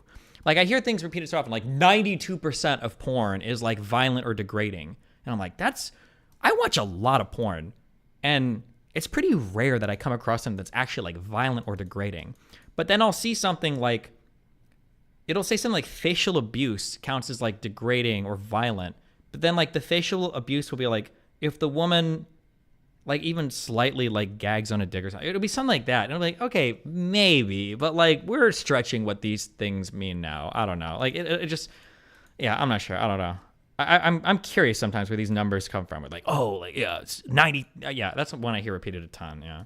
And vile treatment of women in the bedroom. That itself is bad enough. As far as statistics for regular use, 57% of men just ages 30 to 49 have reported using pornography in the past month, and 42% have admitted to using it in the past week. Mind you, these are just 30 to 49-year-old men. We're not talking about men in their 20s. The first sign I'm going to give you is extremely anecdotal, but I think it's honestly one of the best ways to be able to tell, especially if you pride yourself on having good intuition. A lot of times you can tell by the eyes, the way that they look at you and other women.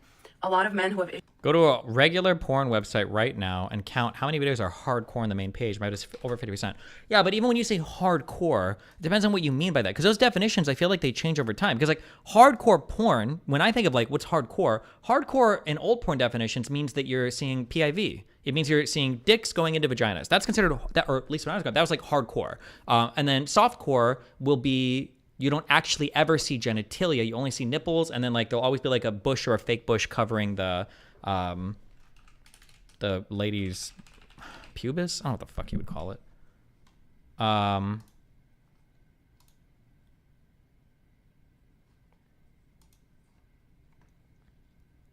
on.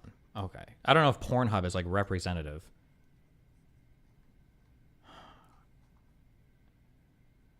Okay, we've got the first thing looks like a blowjob video. The second thing looks like a blowjob video. Third one is a fuck. Is this like a the swingers put together a huge orgy? I feel like I'd have to watch these to know if these are. This one is a jerk off instruction video. Are you in incognito mode? Yeah, of course. I ask my roommate to record me. He gets excited and fucks me. He has a big dick.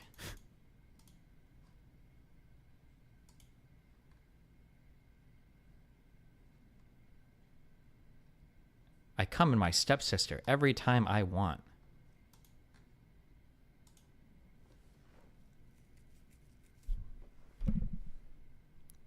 Like, I don't know if I'm trying to think if I would consider like any of these like violent. But I might have to watch for like violent.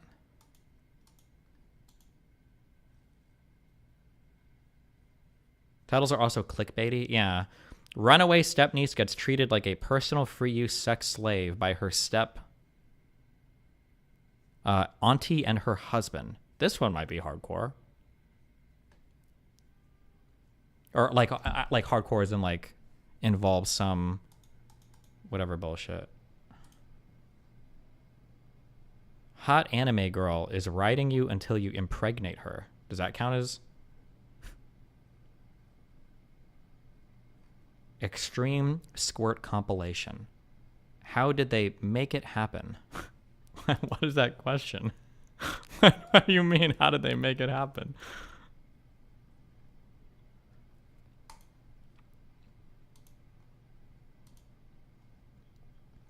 Yeah, I don't know. Issues with corn have this certain like dead look in their eyes, absent. There's just like no other women.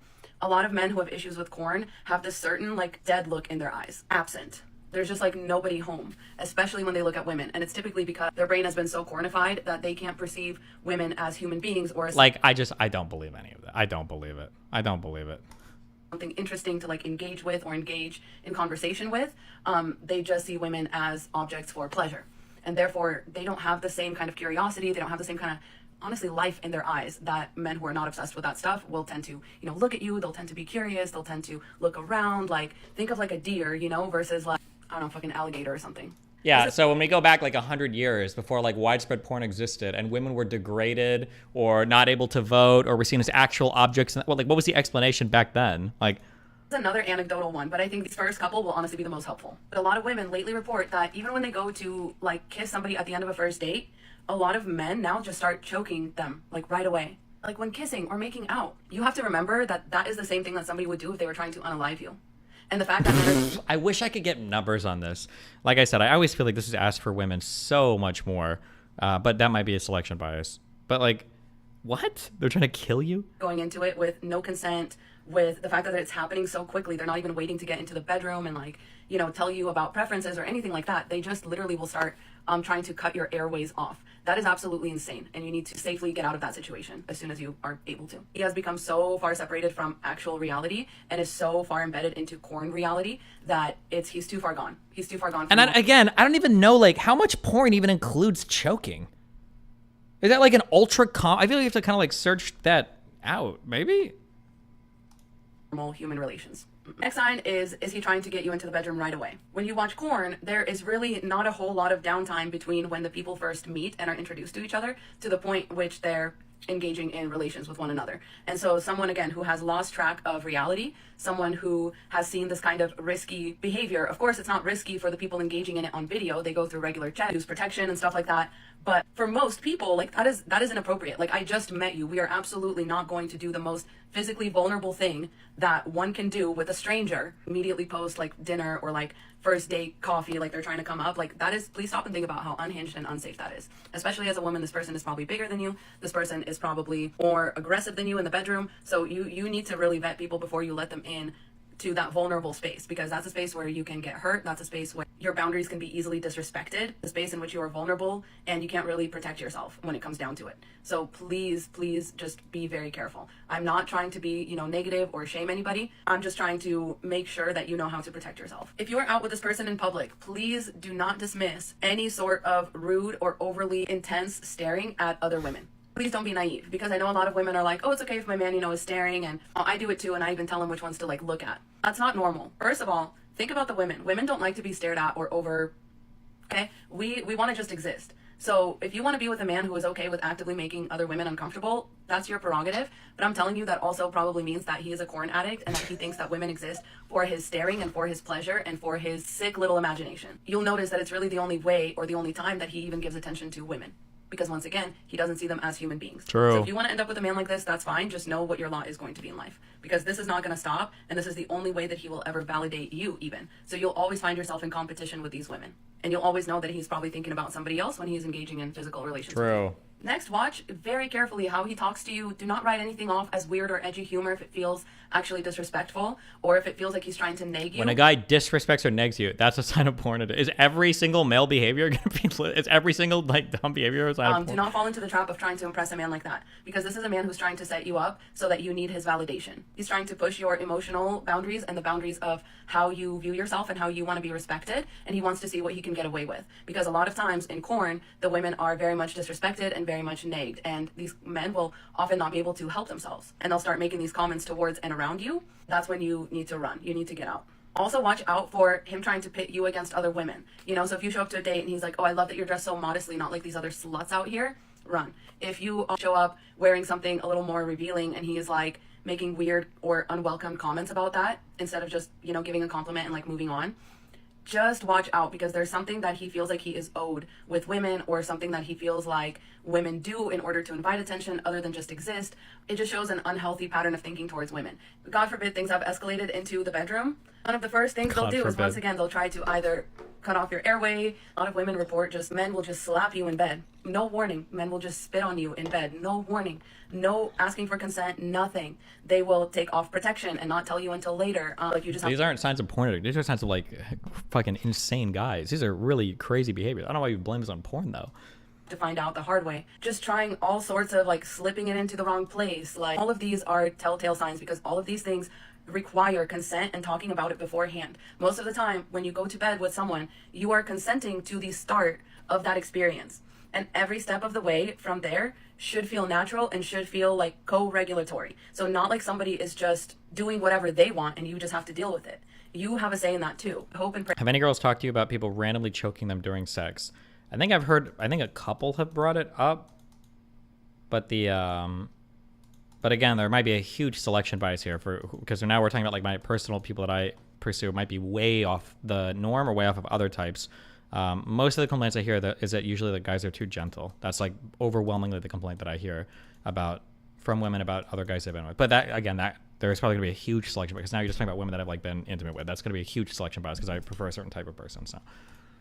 Pray that it doesn't get to that point because that's the point when it is the most difficult to leave. A lot of victims of this kind of assault freeze up and are unable to feel safe, like telling that person about it or stopping the act. And it often results in trauma and inability to feel safe in that situation moving forward. So another pretty surefire sign is this, especially on a regular basis, especially if they are otherwise healthy, especially if they don't really warn you about it. Because it's something that a lot of them tend to be ashamed about and they know that there's no reason. Wait, what? Oh my God, we're blaming can't perform or wait, what the fuck? Hold on. Hope and pray that it doesn't get to that point because that's the point when it is the most difficult to leave. A lot of victims of this kind of assault freeze up and are unable to feel safe, like telling that person about it or stopping the act. And it often results in trauma and inability to feel safe in that situation moving forward. So another pretty surefire sign is this, especially on a regular basis, especially if they are otherwise healthy, especially if they don't really warn you about it. Because it's something that a lot of If they don't warn you about it? What does that mean? Holy shit. Tend to be ashamed about, and they know that there's no reason why it reasonably should be happening other than the fact that they have trained it to only perform with a death grip. A woman's body is no longer good enough without all the lighting, without all the makeup, without all the angles. I like how we never talk about women death grip. Without everything that, corn stars bring to the table. Mind you, they offer none of what the male corn star brings to the table, like a big corn on the cob, or the ability to perform for a long time, or the ability to, stay alert while they're performing. A nice body. Those things are required. Jesus Christ! What the fuck?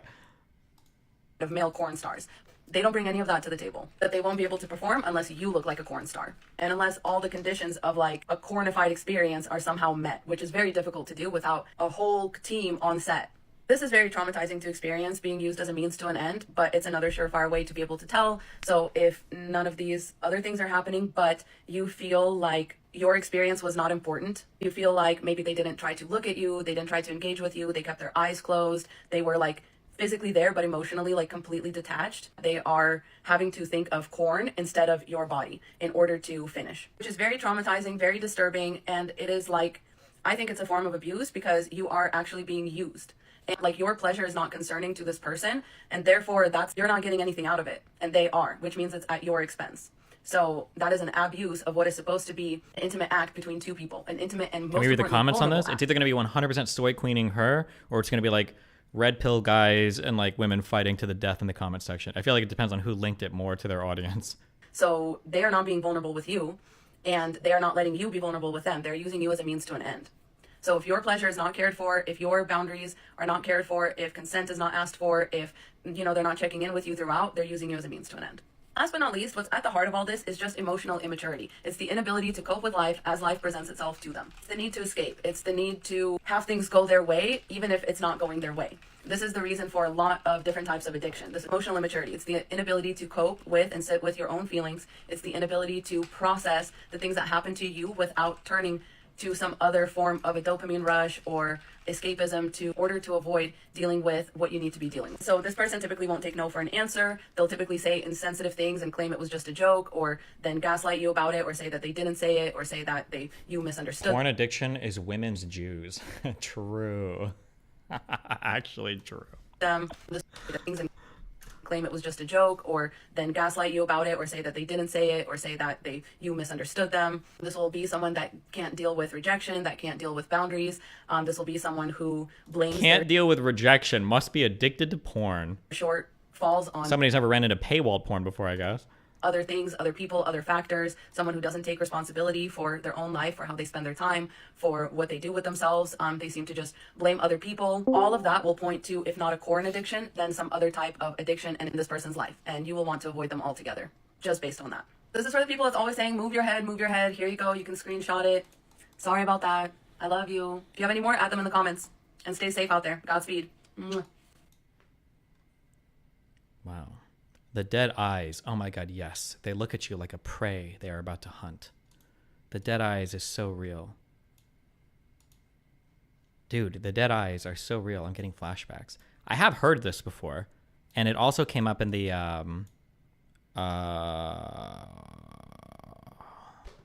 Russell Brand in the stories about him. I don't know if it's a thing that guys do when they go full rape mode or whatever. I just don't think you would tie the porn addiction. That sounds fucking retarded. I think there's a personal friend I spoke to that spoke about this as well. Yeah, that some guys kind of like glaze over when they go into fucking, rape predator mode, or where they're just like disconnected or whatever. Maybe that's just sociopaths? Yeah, I don't know.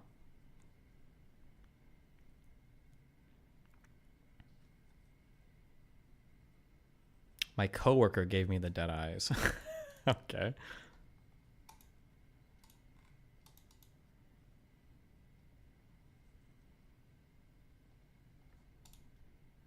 What's up?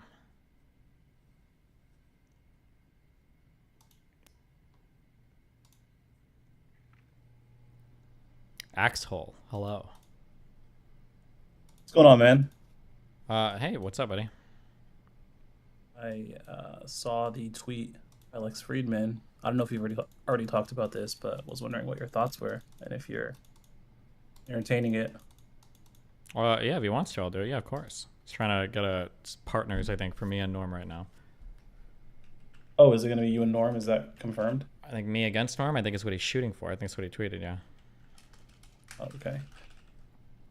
Yeah, man, what do you think of the any new opinions on the topic, or at least the latest developments in the battle that's going on? I feel like it's getting worse for Israel, better for Israel.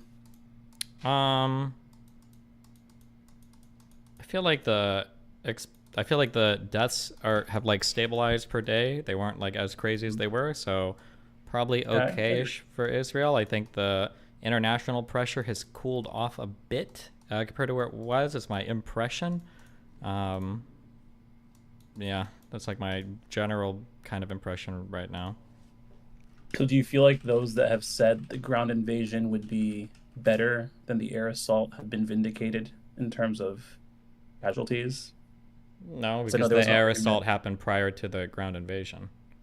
Yeah, exactly. So what I'm saying is the air assault was maybe more indiscriminate and caused way more casualties than... Because I know you had somebody on early on that said, oh, the ground invasion would be even worse for Gazans and more people will die and et cetera, et cetera. It seems like the opposite has happened. Well, yeah, because the point of an air assault first is to soften it up and prepare it for ground invasion, right? So it's hard to say, if you just would have done a ground invasion, if it would have looked like it does right now, where there was an air assault prior to the ground invasion, right? Yeah, and I also saw the report, I don't know if you saw this, of something like 80% of tunnels still being intact, according to the U.S. Have you seen that? Nope, but I assume it, I mean, if you say it's true, I would believe it, sure. Seems I don't know, pretty bad. I don't know, if you're going to dismantle all of Hamas, then it's 100 and some days in, probably not the best results. What should it look like 100 days in?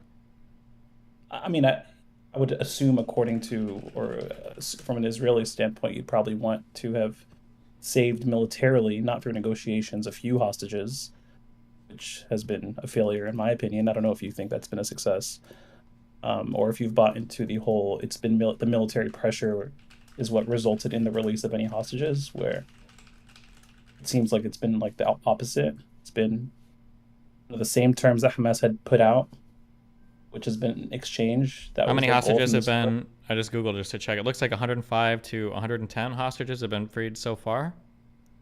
Yeah, I mean, my point is that was done via negotiations that Hamas was open to doing from day one, like, of the war, right? Obviously, the hostages they took were for bargaining chips to release Palestinian prisoners, and they have said that not a single hostage will be released through military pressure from Israel, which seems to have been the case. Do you disagree with that? Well, can you link me something talking about the initial negotiations? Because it seems like part of... yeah. I mean, Hamas always wanted to exchange all the hostages for all of 6,000 something Palestinian prisoners. Like, that was their goal. Yeah, but I want to know what is that? Can you link me the deal at the start of the war? I can link you something where Hamas puts out their stipulations in Israel, just saying we're not going to negotiate with terrorists. Yeah, shoot me that. Okay. Give me just a second to find that. But meanwhile, I also wanted to ask you about just a more general question about the topic. More interested in your opinion than anything here, not to argue. Do you feel like Palestinians in the West Bank and Gaza Strip before October 7th had the right to fight Israel? What does that mean? It's a pretty vague statement, fight Israel. Have the right to, quote unquote, resist the occupation. Again, you gotta, like, kill civilians or fight the IDF or blow up installations or... Had the right to... Okay, let me get specific. Attack military infrastructure, facilities, and soldiers that were either responsible for... I don't know if I would invent a word for it, but it probably would go in that box of, like, probably morally wrong, but I could understand it. It would go in that box, whatever you call that. Okay, so you're saying it'd be morally wrong. When would it be morally right? If like, is there any case for them to, it would have been morally right for them to attack probably, like, I mean, like, in terms of self-defense, like, if you're physically, like, individually being aggressed on by a soldier or some shit and you haven't done anything to deserve it, I can understand, like, self-defense in scenarios like that.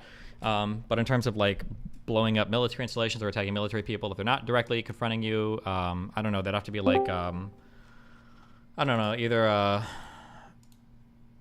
some type of, like, unjustified, like, full-scale invasion or something. I don't know. I'm sure we could conceive of scenarios. I'm not going to say that they would never be.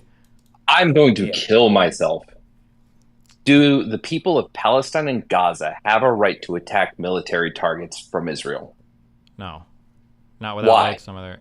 What? Because why would they? Are they not under an occupation? Do you think what's happening in the West Bank is not worthy of resistance? No. Like, under occupation... No, not at all? Why? Because how much bad shit's coming from the West Bank? Even calling it... Why do the people of the West Bank deserve that? Because they don't have a state yet. They don't even have a country. Oh, so they don't have a state, so they deserve to be treated that way. Perfect. Totally makes sense. I mean, Destiny, that's a pretty bad take, right? They don't deserve... No, you said this... Wait, no, hold on. At the beginning of this conflict, you said if they were attacking military targets, it would be fine. And then you changed. What information did you learn that changed your opinion on that? I mean, as I've gathered more information about the conflict, as I see, like, the gray zone that even calling these, like, occupied territories versus, like, an occupation of your own territory, like, the gray zone that all of this exists in, as I've seen, like, the futility of violence in the past, as I come to understand the events surrounding 2000 more, as I've seen, like, the way the Second Intifada played out and that radicalized a lot of Israelis against, like, Palestinian resistance. It's interesting. You stopped at 2003? When you don't know, and everyone's going to meme on it, but you don't know the history of 2005 to 2023. And that's a huge bit of history that probably, if everything else that led up to that added so much context to you to change your opinions or sway you one way or the other, I'd imagine that really diving deep into those, instead of going into Yemen, would probably yield a different result. Maybe it won't. But I'm saying I'd at least feel like when you're making these comments, you'd understand what Israel has done to Gaza and the West Bank to a deeper degree than you do now. But you stopped there and just started doing the debate circuit after that. I stopped around, like, 2000, I think around 2005 to 2008, sure. And then I've just read, like, news articles and stuff. I haven't done a deep dive on the history part.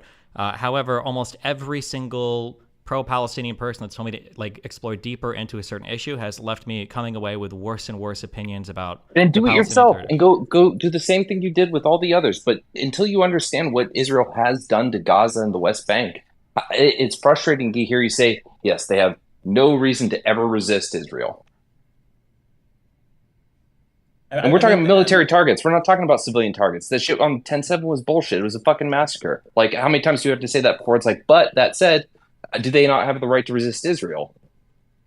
No, I don't even know what is the resistance resist of? Israel's the occupier. Israel destroyed their infrastructure during occupier of Yes, what? I mean, like, I mean, it's like. No, wait, effectively, yes, they are the occupier. We discussed, right, the occupation, right? We discussed the ICJ advisory opinion in 2004. We discussed the ICRC's opinion on this matter, the Red Cross Committee, the request. Now, you know, that's their opinion, sure, and you can say ICJ is bullshit and UN is bullshit and blah blah blah, but like then who is like where do we get our sources from, if not these international organizations?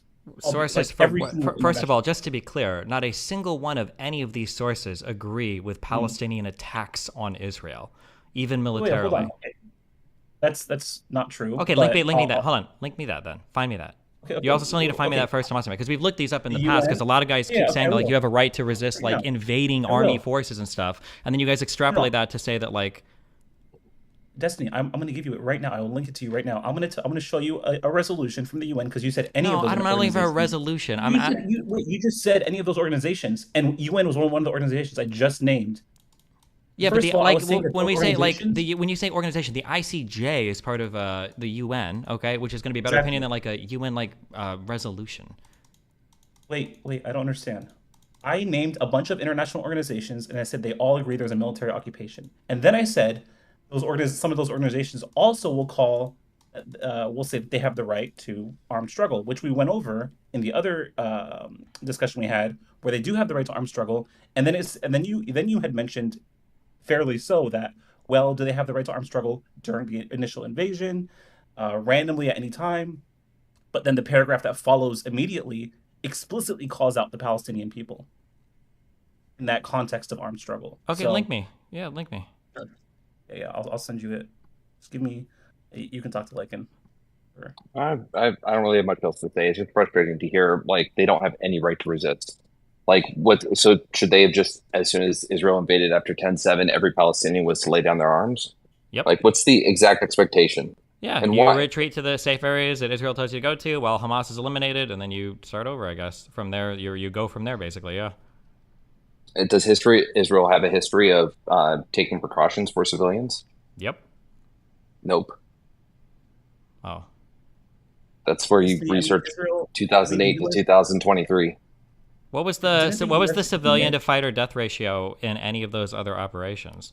60%, 50-something%, 73%, something like that. 50%? A 1-to-1 fighter to civilian death ratio in urban warfare? Wouldn't that be exemplary? Wouldn't that be like an outstanding ratio compared to any other urban combat in the world?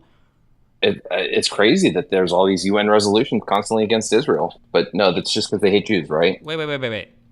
Wouldn't a 1-to-1 civilian to fighter casualty ratio be literally exemplary? Wouldn't that be like one of the best? Wait, no. Oh, I'm sorry. I didn't realize what smart ass question you were asking. No, it's not 1-to-1. I didn't say 1-to-1. Where did I say that? I said like 65 to. I asked you 35. What percentage? Yeah, I'm sorry. Maybe I misunderstood my question. I asked you what percentage of like civilian to fighter deaths were there, and then you said one of the answers you gave was 50%. Now you just said 65 to 33% of the dead people were fighters. Operation Cast Lead was at the very least 65%. Fighters or civilians? Civilians. Okay, my understanding is that number is very good. That if you're fighting in heavy urban warfare in a place like this... Yeah, but then when you go into the Goldstone report, which actually details the circumstances of these. So if you want to, waylay the Goldstone report, I at the very least ask you read the whole thing, because I have now, in part many times and in whole one time. But as far as the report goes, it documents many cases where civilians died because of actions and intents that weren't taking into consideration civilians. Well, no, we don't. We're intended to target civilians. No, that's not established. You got to read it. That's not established at all in the Goldstone report. By definition, it's not, because they don't take into account any of the Israeli targeting. All they do is they say, no, stop. You can't say that. You can't just say, well, they didn't provide any defense for themselves, so no conclusions can be made. The criminal justice system would collapse if that was the way we operated.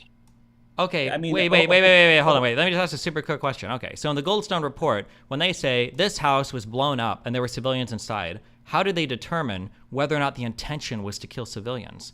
Because they provide the circumstantial evidence that shows that the Israeli forces were heavily aware of the presence of civilians, and those forces that would have been involved in the operation and in the calling in of airstrikes or whatever were aware. So how either could they know that without any cooperation from Israel? Again, circumstantial evidence. How do you get circumstantial evidence of calls being made on a strike cell? How do you get circumstantial evidence of military rationale without? No, it's that we have evidence that there was with the main strike, the one main strike, by the way, this is the only one that I can cite really well because we argued it for fucking an hour. So the main strike that we're talking about, it was a house that was in like 30 yards or some shit from Israeli forces, 50 yards from or meters, whatever, from Israeli forces under observation for over 24 hours. And then in there, that was populated by an entire family because the IDF said, hey, you all gather up, go into that building. And then there was an airstrike on it.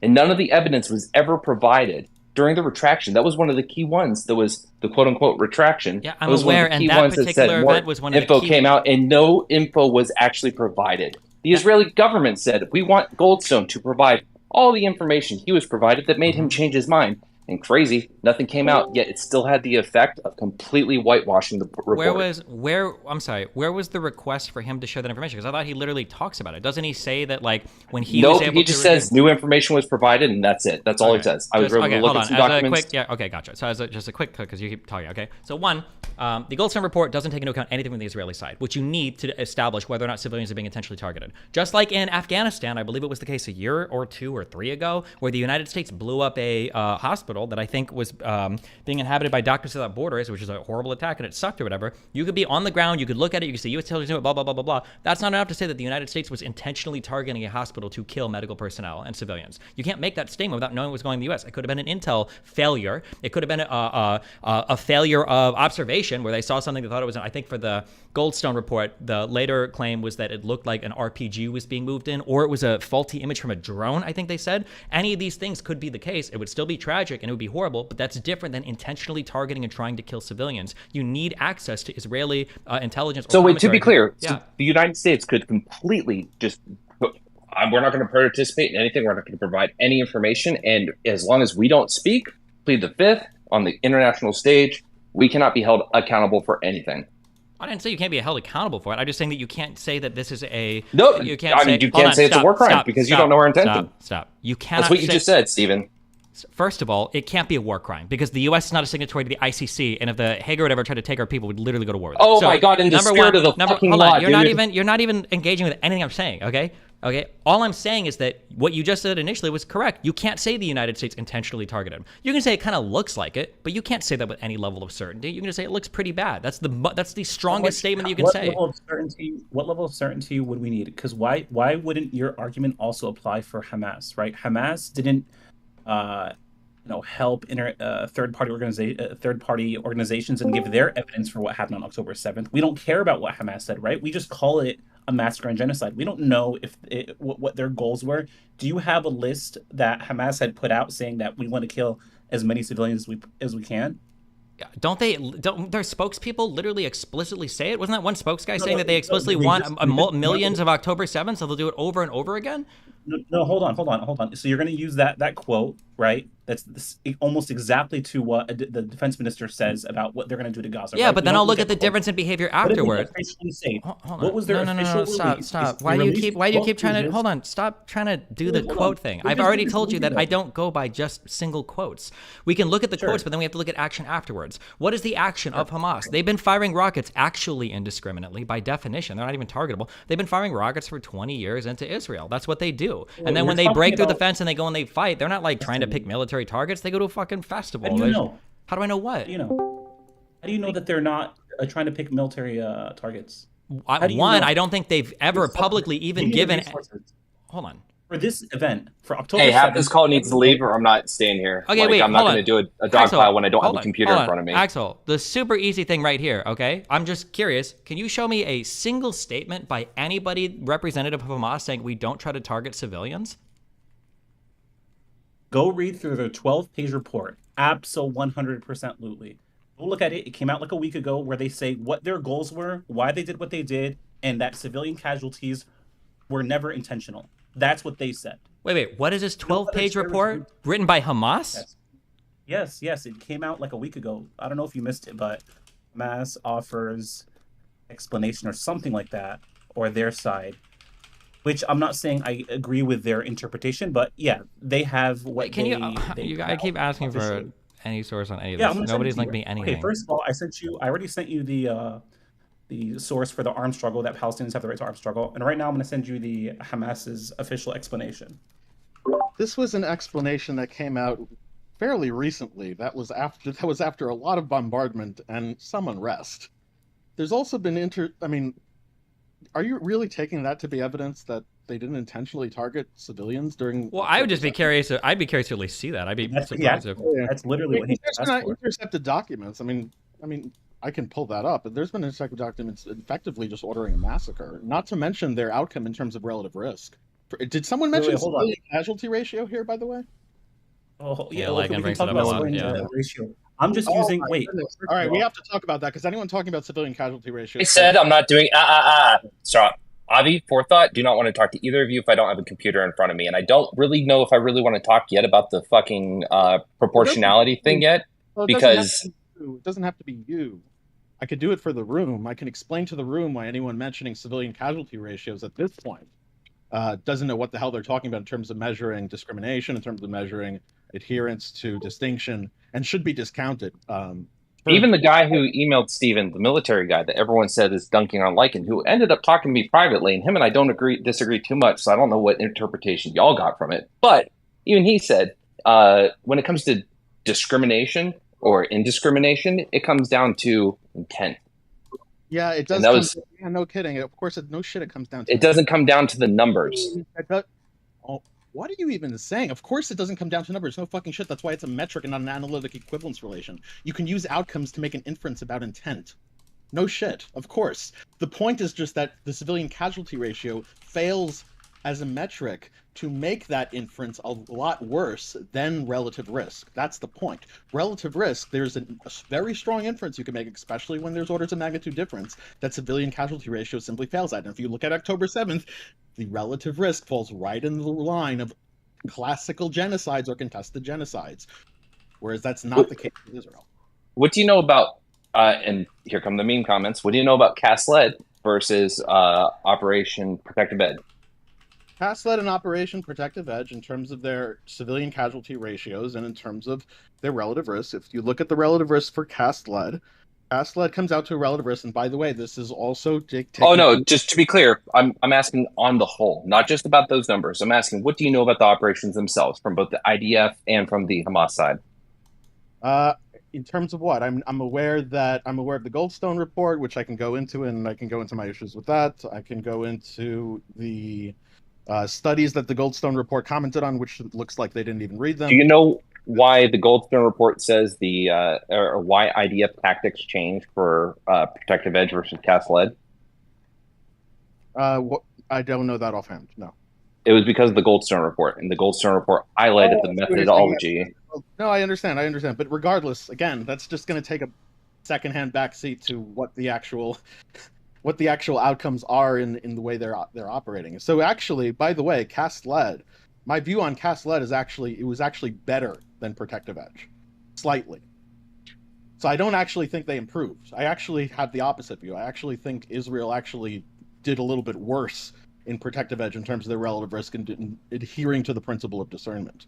So if they tried to do that, I think they failed. That's interesting because in Operation Protective Edge, they wouldn't move anywhere because the tunnels were actually making it them take casualties, which have very little to no tolerance in Israel for. I don't see how that's compatible with my view at all.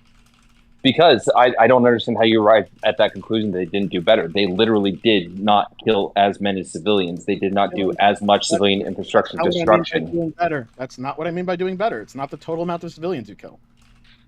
It's not It what was this tremendous difference. Okay. And yet still skewed in the direction of like way more civilians dying than should have. And you're just not tracking. Okay.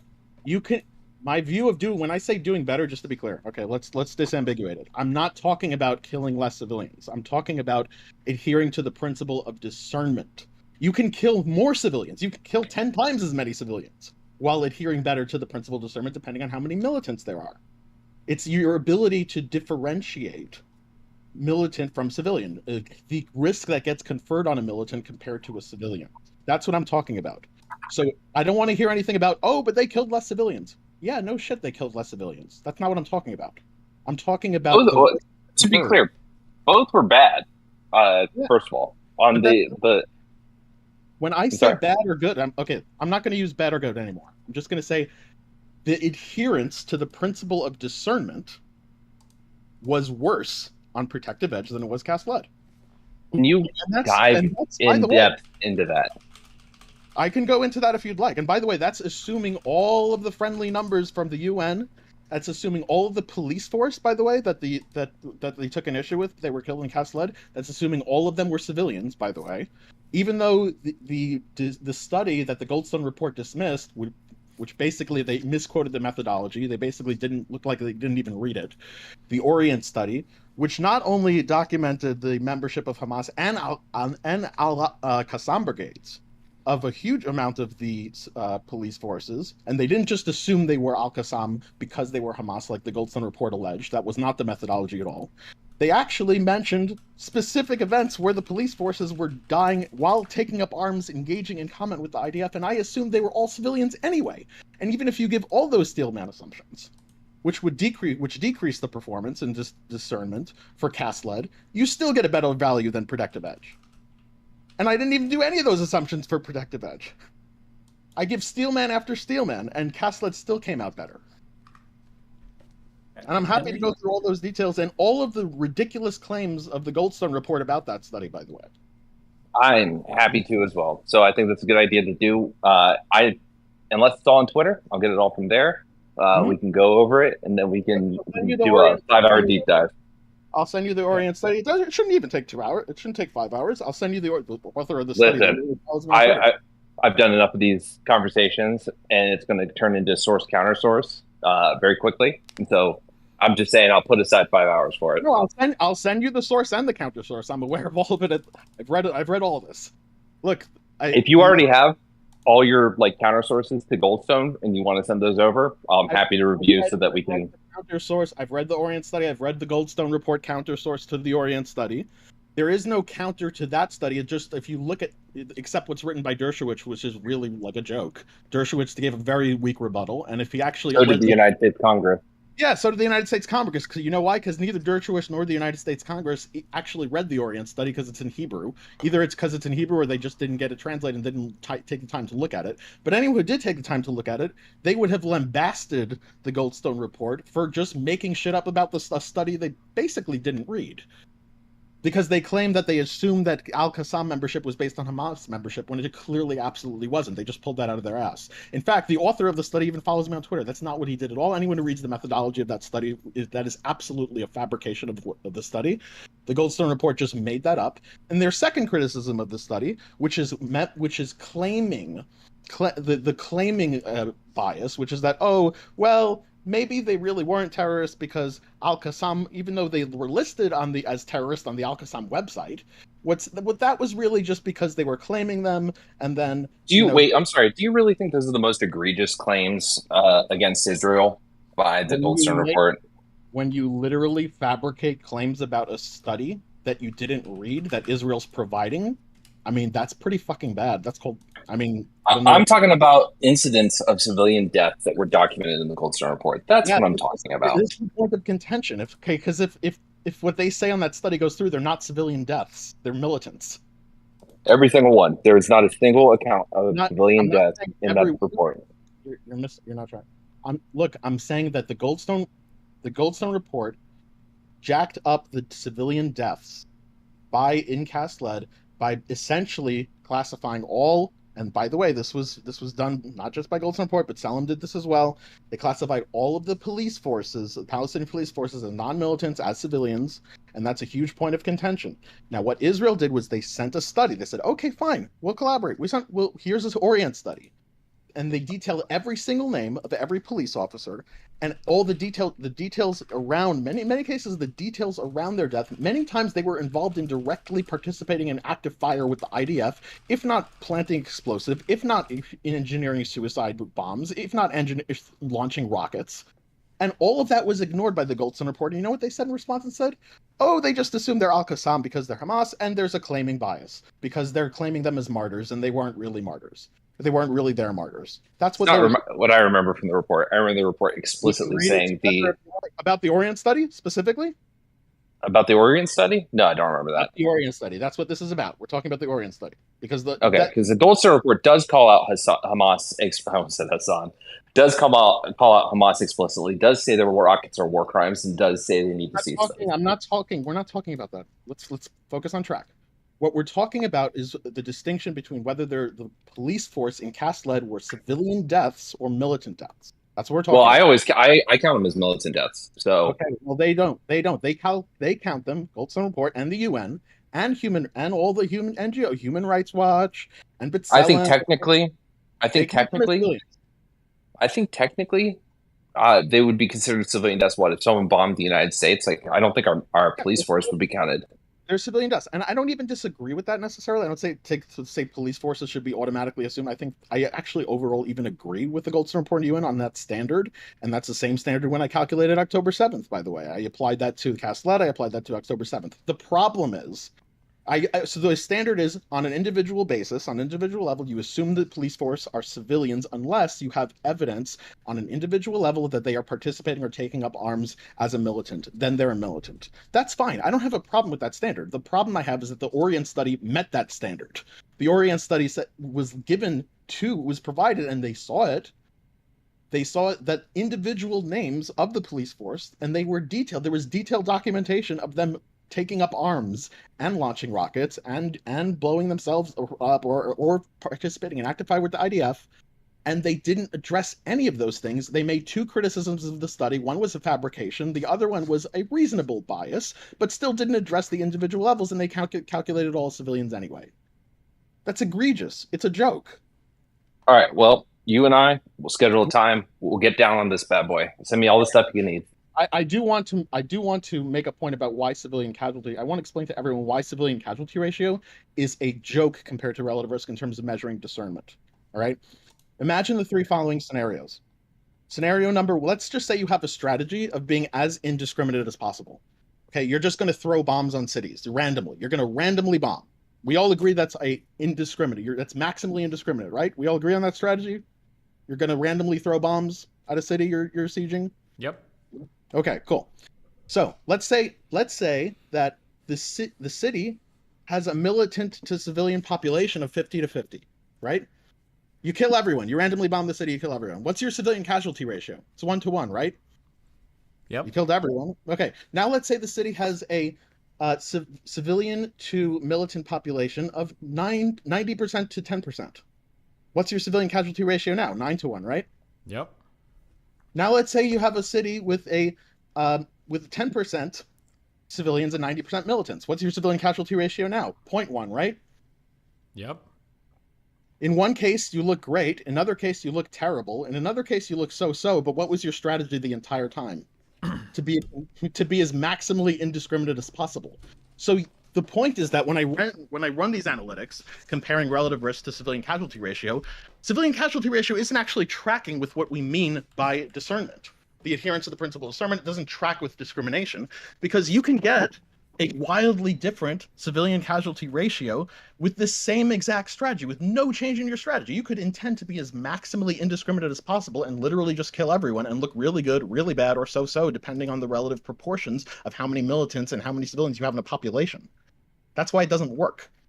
What does work way better is a very simple tweak. It's just doing the per capita version of it.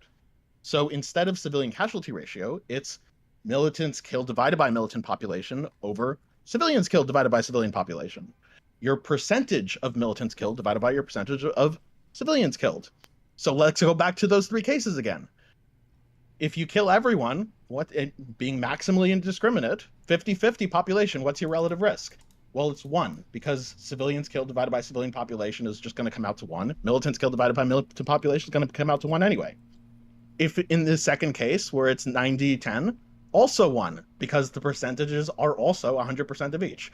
In the case where it's 10-90, also 1. So you'll notice you get the same answer. This is actually tracking, and 1 makes sense. Relative risk of 1 means that there's no additional conferred risk as a status of a militant compared to the status of a civilian. That's the point. The point is that in all of these cases, relative civilian casualty ratio is not tracking, but relative risk tracks. And when you actually look at a naturally generated data set of different urban battles, and I say urban battles because that's tracking the Gaza situation more, I have at least 40 battles in my data set, 5 of which are contested genocides, 5 of which are genocides. What you see is that if you go by civilian casualty ratio, you get all these weird results. Even ISIS starts looking not so bad. During their northern Iraq offensive, the civilian casualty ratio of ISIS wasn't actually that far from the first battle of Fallujah, even though they genocided the Yazidis, and everyone would agree that ISIS did not have the same strategy in mind that the United States did in the first battle of Fallujah. You also get even Nazi Germany in the siege of Leningrad, it does not look so bad. But when you do relative risk, it all makes sense. Battle of Fallujah, yeah, it was like 17. So clearly discriminate, but could have been a lot better. When you do ISIS, relative risk was actually in the direction of being discriminate towards civilians. It was even less than 1. Sorry, Avi, what point are you making right now? I missed what Lakin said at the beginning. The point, well, how much wait. How much did you miss? We talked about a lot of stuff. Just the second half right now that you're talking through, like percentages of civilians killed. Yeah. So the second half is I'm explaining why. I'm explaining why civilian casualty ratio, mentioning how just the raw number of how many civilians you killed, how many militants you killed, is a very, very poor metric at measuring adherence to the principle of discernment. And there's I would say sometimes, right? Sometimes. Well, actually, not. Overall, compared to a different metric, there's a different metric that overall is way better. Sure. What's that? Which is relative risk. Which is militants killed divided by militant population over civilians killed divided by civilian population. Militants killed divided by militant. I think in plain terms, say you were going to go and bomb a country. Say you were going to go and bomb a country and say that there are 99 terrorists and there are 1 civilian. Okay. If you were to bomb that country, and you were to kill like 1 civilian and 10 terrorists, right? You might say that like, well, look at my ratio of terrorists killed to civilians, it's 10-1. Right? But you might say, okay, well, hold on. You killed the entire civilian population. There was literally 1 civilian there and you killed him. So if anything, it kind of seems like you were almost targeting civilians more, statistically speaking, than actual terrorists. Because you managed to hit the 1 civilian in the country. So what he's saying is that when we're trying to figure out an appropriate amount of, if we're trying to figure out if discernment is happening, where when we say discernment, we're saying, is there going to be discrimination between military and non-military targets? When we're looking at discernment, what we should be looking at is, of all the deaths that are happening, how many are civilian versus how many are militants? And then we have to figure out what is the total civilian population versus the total militant population is the question. So if there's an even amount, if there's a 50-50 split between civilians and militants, then I think all of this analysis, I think mathematically doesn't matter. But if there's not, if there's way more civilians, there's like 80% are civilians and 20% are militants, well, we have to start adjusting using relative risk ratio, how we would expect the casualties to look if there's discernment happening, essentially, Yeah. Sorry, that all makes sense. So I guess my question would be then, who do we trust in terms of actual percentage that were killed were civilians, like versus that's the question. That's a different question. If we agree on that, we can talk about who do we get, where do we get? I think okay. So I guess I would just ask one more question before we get to that. Let's say, for example, in like a hypothetical scenario where, the numbers didn't look that bad, right? It was like, let's say it turns out that Israel, half of all that they killed were actually militants, and half were civilians. Okay, for argument's sake. But let's say that 50% of those civilians that were killed were intentionally targeted. That kind of throws the whole ratio out the window, right? Yeah, no. Like they were automatically killed.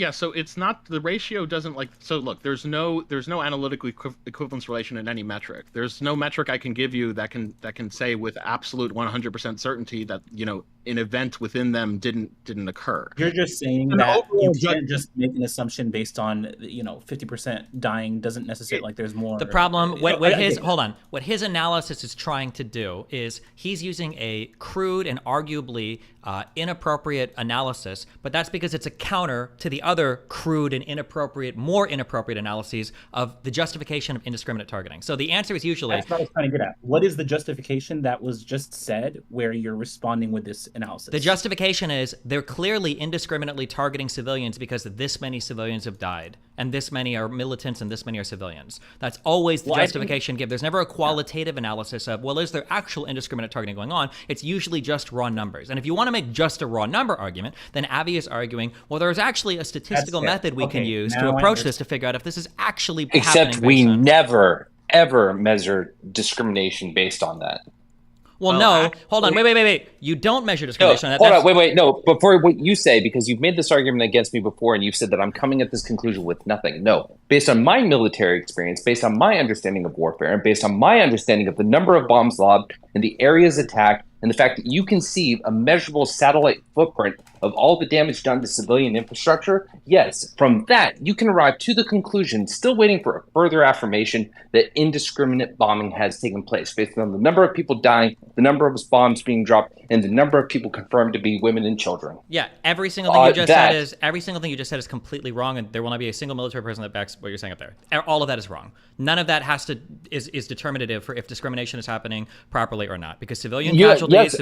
Wait, I'm sorry, Stephen. You don't get to just take any target any way you want, right? No, you don't. But if it's a military target, you assess whether there's. That's it. Yep. Cool. We're gonna have a conversation with the dude that emailed you because him and I talked behind the scenes. And I feel very comfortable. Sure, you can bring it up. I'll take a position right now on the ground so you don't feel like I'm changing it. But so, for instance, something you used to say before that I used to kind of sort of take on faith, I thought maybe this was true. It's actually completely not true. What you said, you cannot make a determination that if you go to bomb a building, that you would rather 50 of their civilians die versus one of your soldiers. That's actually completely not true. That is a totally valid decision that one could make in determining whether or not civilian collateral is going to happen. Do you think that gets? Wait, hold on. Mm-hmm. Do you think that gets to be evaluated? Do you think the International Criminal Court, do you think that international law, do you think that just military mandates from the individual countries themselves can dictate whether or not a commander was or was not putting undue risk to civilians to try and save more lives than they should have been trying to saving when it comes to their troops?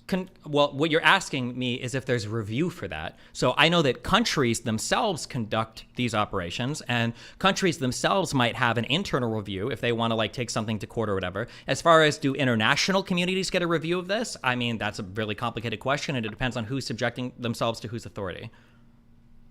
Good. The Geneva Convention, to my understanding, actually specifically talks about this.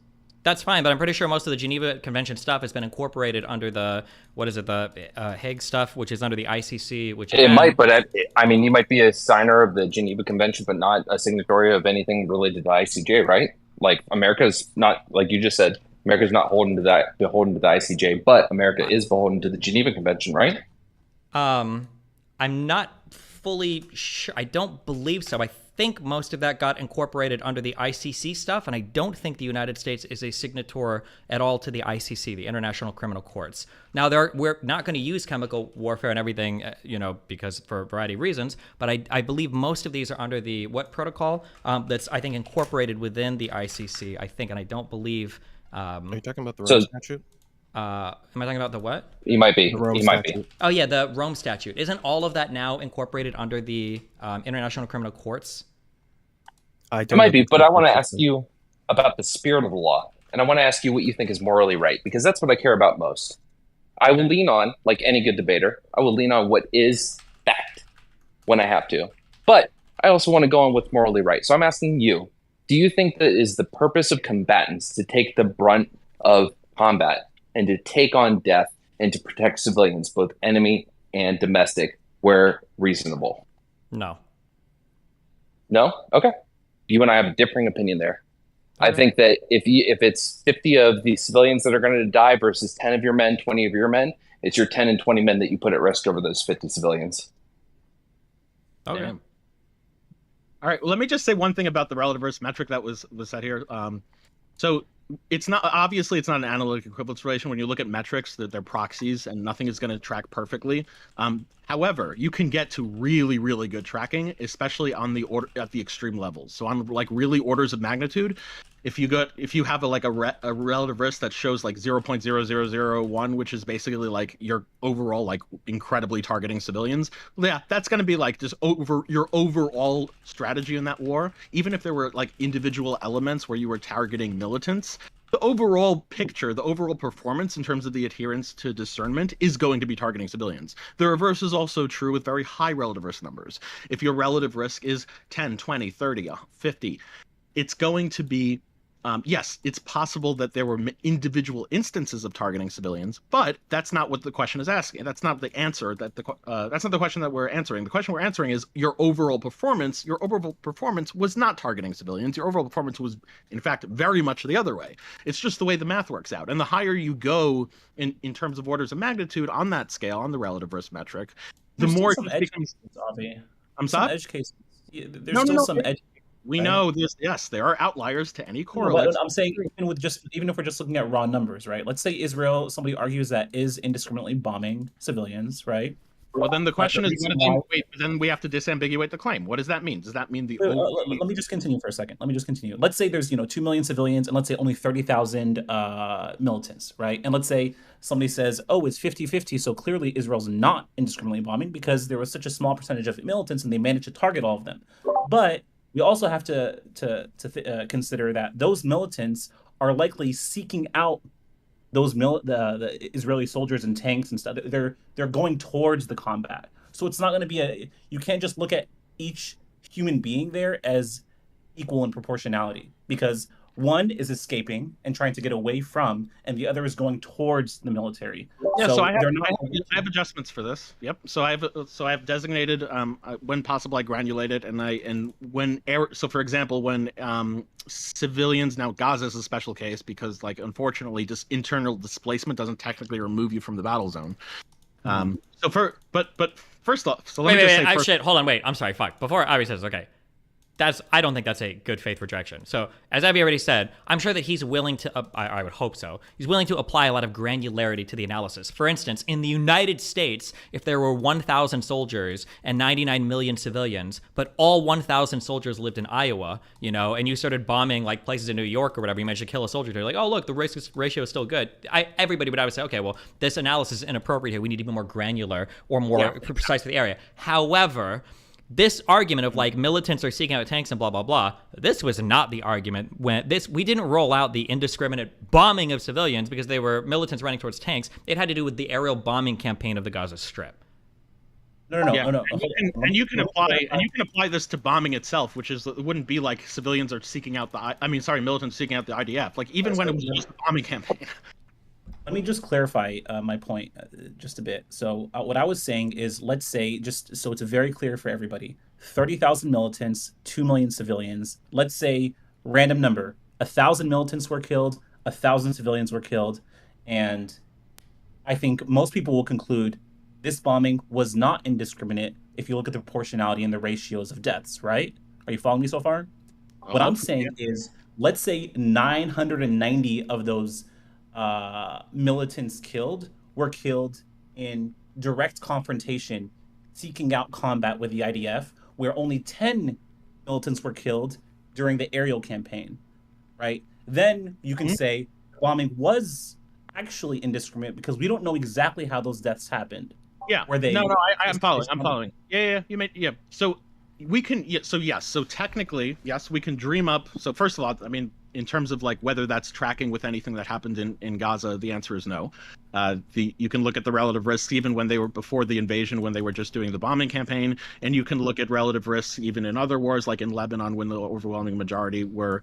I don't think we know the civilian versus militant ratio. So wait, for what? For Lebanon? Just the aerial campaign in Gaza so far. We don't know those official numbers. There hasn't been any kind of independent. Wait. I think first of all, so we do have we did have Gaza Ministry of Health reporting, did we not?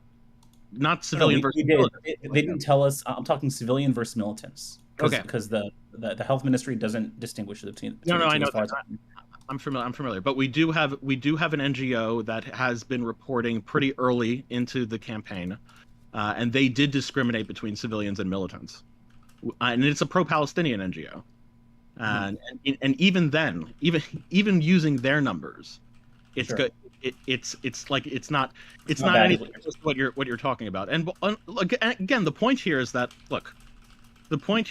we can always come up with a hypothetical scenario. I'll grant this. We can come up with a hypothetical scenario where the metric. You're saying hypothetical, but is it hypothetical for militants to seek out military? No. It's not. But that's fine. Like, listen, if the militants are making it easier for Israel to be discriminate, that's okay. Great, all the better. If the militants, but that doesn't mean that the bombardment, the aerial bombardment. I'm saying that doesn't mean that aerial bombardment isn't indiscriminate. Israel can still be indiscriminately aerial bombarding Gaza, right? Yes, just because the total. So we can, and yes, I agree that overall, I do agree overall that there is, and because look, I've been calculating this relative risk from like over and over again as the war has gone on. As the war has gone on, there was like a more intensive phase where more of the deaths were from aerial bombardment because there was the initial phase was a much more heavy bombing. And when that happened, the relative risk was around 16. And then it's been going up. It's been creeping up. And yes, you're right. The reason it has been creeping up is because they're transitioning to a second phase, which is more precise. But this idea, yes, that's fine. But again, even if you do sensitivity analyses where you start stratifying out different portions of the battle, where one portion of the battle would have more of a representation of the aerial bombing, you still don't get those numbers. You still don't get anything close to what you still get something that people just are not going to say, oh, this is indiscriminate, unless they have a completely different standard of indiscriminate, which many of the United States performance, they're going to have to say is indiscriminate if they're consistent. Yeah, I think it's going to be. Do you think Israel will be open to an third-party independent, study on the conflict and to actually go in and actually be able to do an investigation? You mean like what does that entail? Does it entail like declassifying their military intelligence? Does it mean like declassify? What are we talking about? Just participating in an independent study on what any war crimes on both sides by Hamas and by. So I mean. Well, I don't know the answer to that. I mean, I can tell you what they've already done. They've already declassified. I can tell you what they've done several times through several conflicts where they've just kind of shunned off any kind of independent study. I expect. I mean, if it involves declassifying sensitive information, I expect them to say, just go fuck yourself. The exception that I'm aware of recently was when they started declassifying information to the ICJ. To my knowledge, they declassified about 30 documents so far to the ICJ. So to the ICJ. So my answer to you is to any like just NGO that like B'Tselem or Human Rights Watch or anything like that publishes the things they do. Like probably not. I mean, definitely not for the UN in general. Well, come on, the history of Israel's hit like the ICJ ruling in 2004. Once ICJ advisory ruled that opinion. Advisory opinion. Okay, advisory opinion. Once they because Israel did show up to the ICJ in 2004 when it was when they were to discuss the jurisdiction, if the ICJ had jurisdiction over the territories. And once it was confirmed they did, Israel wanted nothing to do with the participation. So it's not even just the ICJ. I'm just talking about what their actions are right now. Their actions right. You called out ICJ as being something Israel's interested in participating in and sharing. Right now they are. Right now they are doing that. Yeah, this time they are because they know that they're. Exactly, because there's more pressure now. That's fine. Yeah. So that's my answer to you. My answer to you is like, if there's no pressure on them, like, and I expect them to say, well, we're not declassifying shit for you. Go fuck yourself. That's my expectation for Israel. That's my expectation for just about any country. If there is pressure on them, at some point, different countries are going to yield to different thresholds. And right now, it looks like Israel is at least to some degree yielding for at least some classified information. Sure. Yeah. And at the end of the day, we're never going to know if a country is truly committing war crimes if they don't disclose. I guess this is the question. We can make inferences. This is the whole point of my project. The point is that if no country is ever willing to provide military intelligence or sensitive information, then we can never infer, or maybe we can infer, but we cannot 100% know their reasoning for every single target that they struck. Right? When they say that 70% of residential buildings in Gaza City are now destroyed beyond repair at this point, they're saying. Where do these numbers come from? Jesus. we don't know if every single one of those bombs that I is don't know if any dropped- single one is destroyed beyond repair. I don't know where that comes from. I know there's damage to It's 70%. the damaged or destroyed number. Yeah. No, I saw one that said the damaged or destroyed one was a while ago, like the 45%. But I saw one recently that it was 70% of residential, specifically buildings, were destroyed beyond repair. This All right, was if you can link that and how they're determining what their metric is determining beyond repair, I'd like to see that. sure. But just going back to earlier discussion with Destiny about the kind of looking at it in the other way, right? Like if we look at the raw numbers, did Hamas and I don't know. I didn't look at the casualties, civilians versus military in Israel on October 7th. I don't know. Good. But I didn't look at the relative percentages as well. I can answer any of these questions. Go ahead. Yeah. So what was it? Was it indiscriminate on the other side? Like was Hamas just killing anybody? And do we know if that was their intention? I will give you the numbers again. Like just to address what you said before, we can make inferences. A lot generally, you're not going to know 100%. You're not going to get every country to declassify everything to you. And if they do, maybe to like some party that may be privy, that may have like not reveal it to the public themselves. No country wants to do this. So yes, a lot of this is just going to be inference work. That doesn't mean we can't make very strong inferences, especially on the extremes. As for October 7th, I can go through this whole calculation. If you're talking about the relative risk I have for October 7th is 3.3, which is on the order of the same sort of relative risk you see for contested genocides and genocides. So occupation of East Timor in Indonesia, 3.8. In Myanmar, their genocide, around 3.6. Bangladesh Liberation War, 3.4. Are you saying? Are you looking at numbers? I'm talking about militants killed divided by militant population over civilians killed over civilian population, and it's granulated. It's granulated for October 7th. It's based on all the southern Israel area of the kibbutzim and all the areas that were attacked. How many IDF soldiers were there in the beginning, and each different brigade and each battalion of IDF soldiers that responded. The October 7th battle lasted 72 hours. It wasn't just October 7th. It was October 7th, 8th, and 9th. Yeah. The IDF's kills were 305, but that is across all 3 days. The vast majority of them died on the first day because the vast majority of them showed up on the first day. Now, they were late. They were way too late, but... How many sorry, I'm sure you have all these numbers in front of you, so I just wanted to, maybe round off some questions to you. How many total were killed? Was it like 1,300, 1,400, 1,200? It was around 1,200 where the total deaths for October 7th on the Israeli side was around 1,200. That includes IDF soldiers, security forces, includes civilians, foreign nationals, and 1,200. How many were soldiers? You said 300.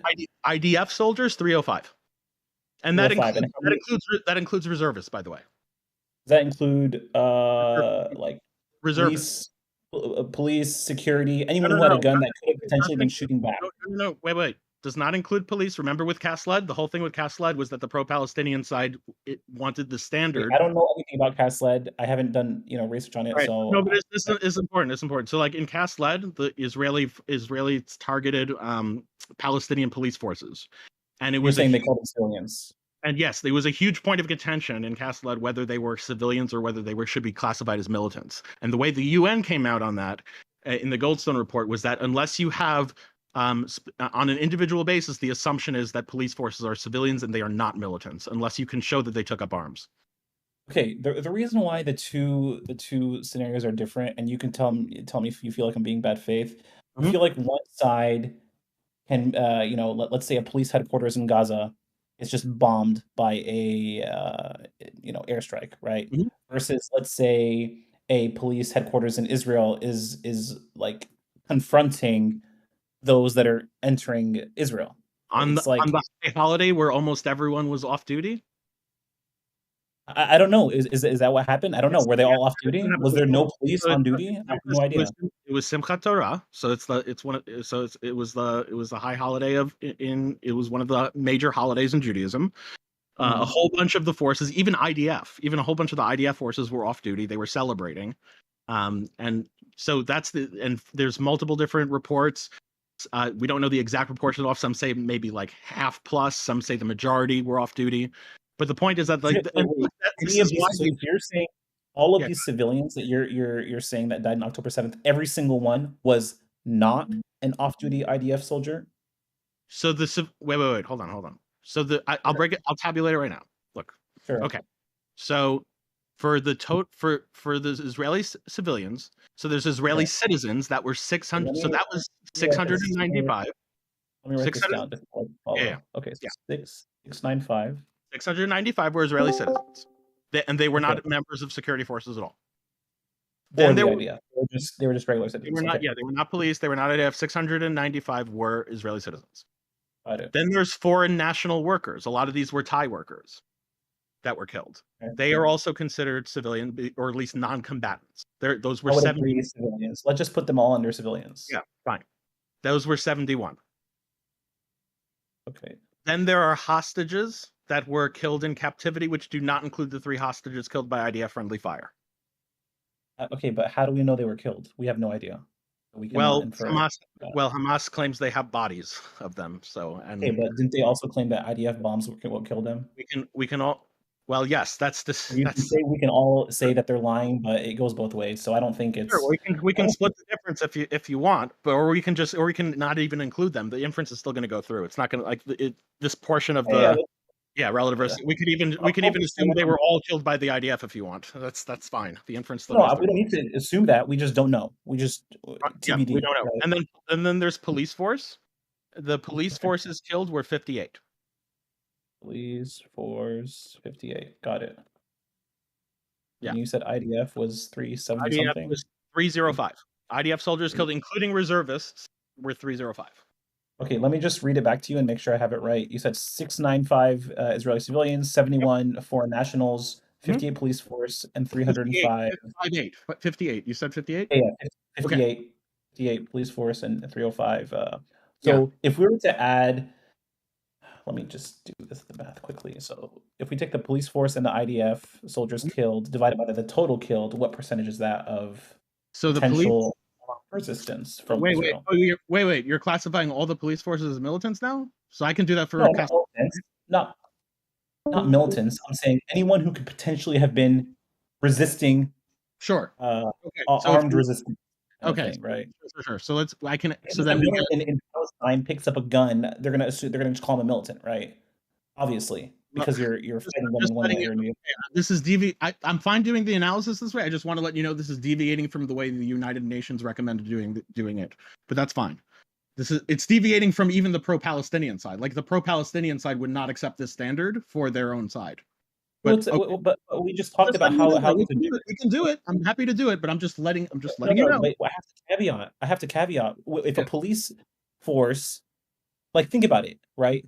I understand the logic. Believe me, I understand the logic. You don't have to explain it to me. I'm just letting you know that in terms of the why talk raw numbers if we're not gonna like back it up with some kind of like. You're free to disagree with the pro-Palestinian side, and you're free to disagree with the UN. I often disagree with them myself. I'm just letting you know that that you're taking that stance. That's fine. I'm happy to do it that way if you want. I don't think that's the pro-Palestinian UN stance on this specific instance. Absolutely. UN it is.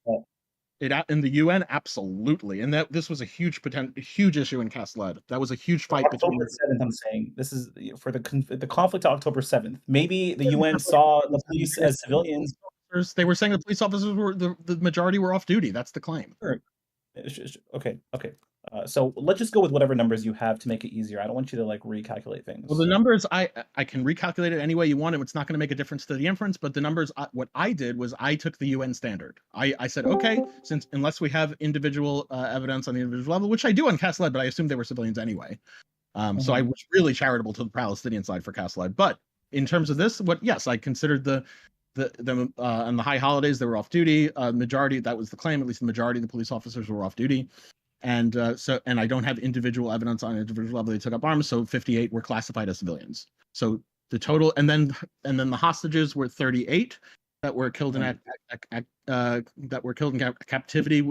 I know they claim they're from bombs, but every time I see a video, it looks like they're conveniently shot in the back of the head, and it doesn't look like they were bombed. But whatever, let's just 38, and so that you get a total of 862 civilians. Okay, and do we know? And please don't take what I'm saying as like conspiracy, because I genuinely do not know. Okay, these are arguments I've heard, so I have no idea. I have no position on this. Is it the case? Is it possible that some of those civilians were killed by Israeli forces Or is that Yes. impossible? Yes, Was that just it- a complete like fake Yes, news? it is, and I did it, and I also, and that's why I did. Oh an entire, shit! I just got back. Oh my god, are we talking about the claim that it was the Israeli military that killed most of the Yeah, civilians? you came back at the perfect time. Oh yeah, because I saw this as part of that Hamas report that they were repeating that claim, and I thought No, I have no idea if that's true. I don't know. Oh well, that was part of this. I But can answer that, and that's why I also did the October 7th analysis from the IDF side, from the IDF friendly fire. The IDF friendly fire is about 1% of the total civilians killed. There were two. Okay. There were two incidents that were confirmed. There were like 100 conspiracy theories, of which there were 2 incidents that turned out to be like at least plausible or real and that are being investigated. One is an incident in Kibbutz Berry where there was a tank that fired on a home where there were a bunch of Hamas terrorists that were holding hostages, or freedom fighters, if you want to call them that were holding hostages, whichever term you like. And then they were shelled by a tank. And up to 13 of the hostages died. It's disputed how many of them were killed from the tank shell or how many of them were killed by Hamas. Some say that one was a small enough number to not really move the needle. I considered all 13 of them for the Israeli performance side, 13 to be the number that were killed there. I just did the maximum attributable friendly fire. And then there was one other event where there was a crossfire with a tractor that was used by Hamas when they were taking 3 hostages. 2 of the hostages were wounded. One hostage was killed in the IDF crossfire. So you give a total of 14. That's insignificant. Yeah. Like doesn't even need to we don't even have to talk about it. It's small enough to not really matter. It's around 1% of the total kill. Okay, and now one more question, and for you, for all the numbers that you put together. Is it fair or unfair to also take into consideration the capabilities of both Israeli and Hamas military capabilities? And what I mean by that specifically is, let's say Hamas had the ability to, I don't know, precisely bomb Israeli military infrastructure without having to go in like a bunch of guerrillas with guns to, start shooting people up, right? So the number that you gave, the 3.6, don't you think it's going to always sway more to that? Those that have less. Well, no. In fact, I think if we were to make the adjustment, it would go the other way, and I'll tell you why. Because Hamas had a very, very unique experience in which they had a very easy picking. October 7th. And the reason is because in combination with the Jewish high holidays and everything and the intelligence failure, they had an average of around 12 hours of free reign to basically do whatever the fuck they wanted. So and that's going to take precedence. Like also that is like no, that's a good point. That's a good point. Yeah, that's true. Yeah, I think it was like 6 hours or something that no military was deployed. That's true. Yeah, I didn't think about that. For some areas, it took 20 hours for the IDF to arrive. So basically, like you can make if you're going to make a technology argument, I'm going to make an argument. Hey, you have all these weapons and guns and no opposing fighters. You can go in and do whatever the fuck you want, and they did. Okay, and they showed us what they wanted, and they makes sense. I mean, to be clear, like what they did was like terrible, stupid, and just. I'm just saying, in terms of ease of accomplishing your military objectives, they had a very easy time doing it.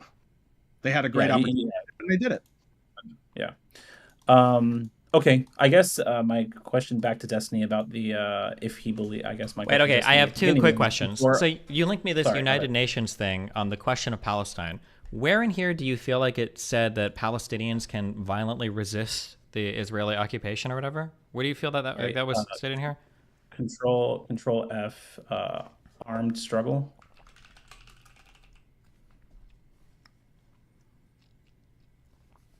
Reaffirms the legitimacy of the struggle of people for their independence, territorial integrity, national unity, liberation from colonial domination, apartheid, and foreign occupation by all available means, including armed struggle. So you think that this part here legitimizes armed struggle from the Palestinians towards... it calls out specifically foreign occupation, and then it calls out right afterwards armed struggle. And then if we want to say, well, does this... would this apply to what's happening? The sentence right below it will talk about specifically the Nambian people and Palestinian people. So me reading this in that context tells me that they have, before October 7th, Palestinians had the right to armed struggle, to resist an occupation. That's the way I read that. Maybe you read it differently. I don't know, and that's fine. Do you disagree with my, like, do you feel like I'm being bad faith by reading it that way? I don't think you're being bad faith, no.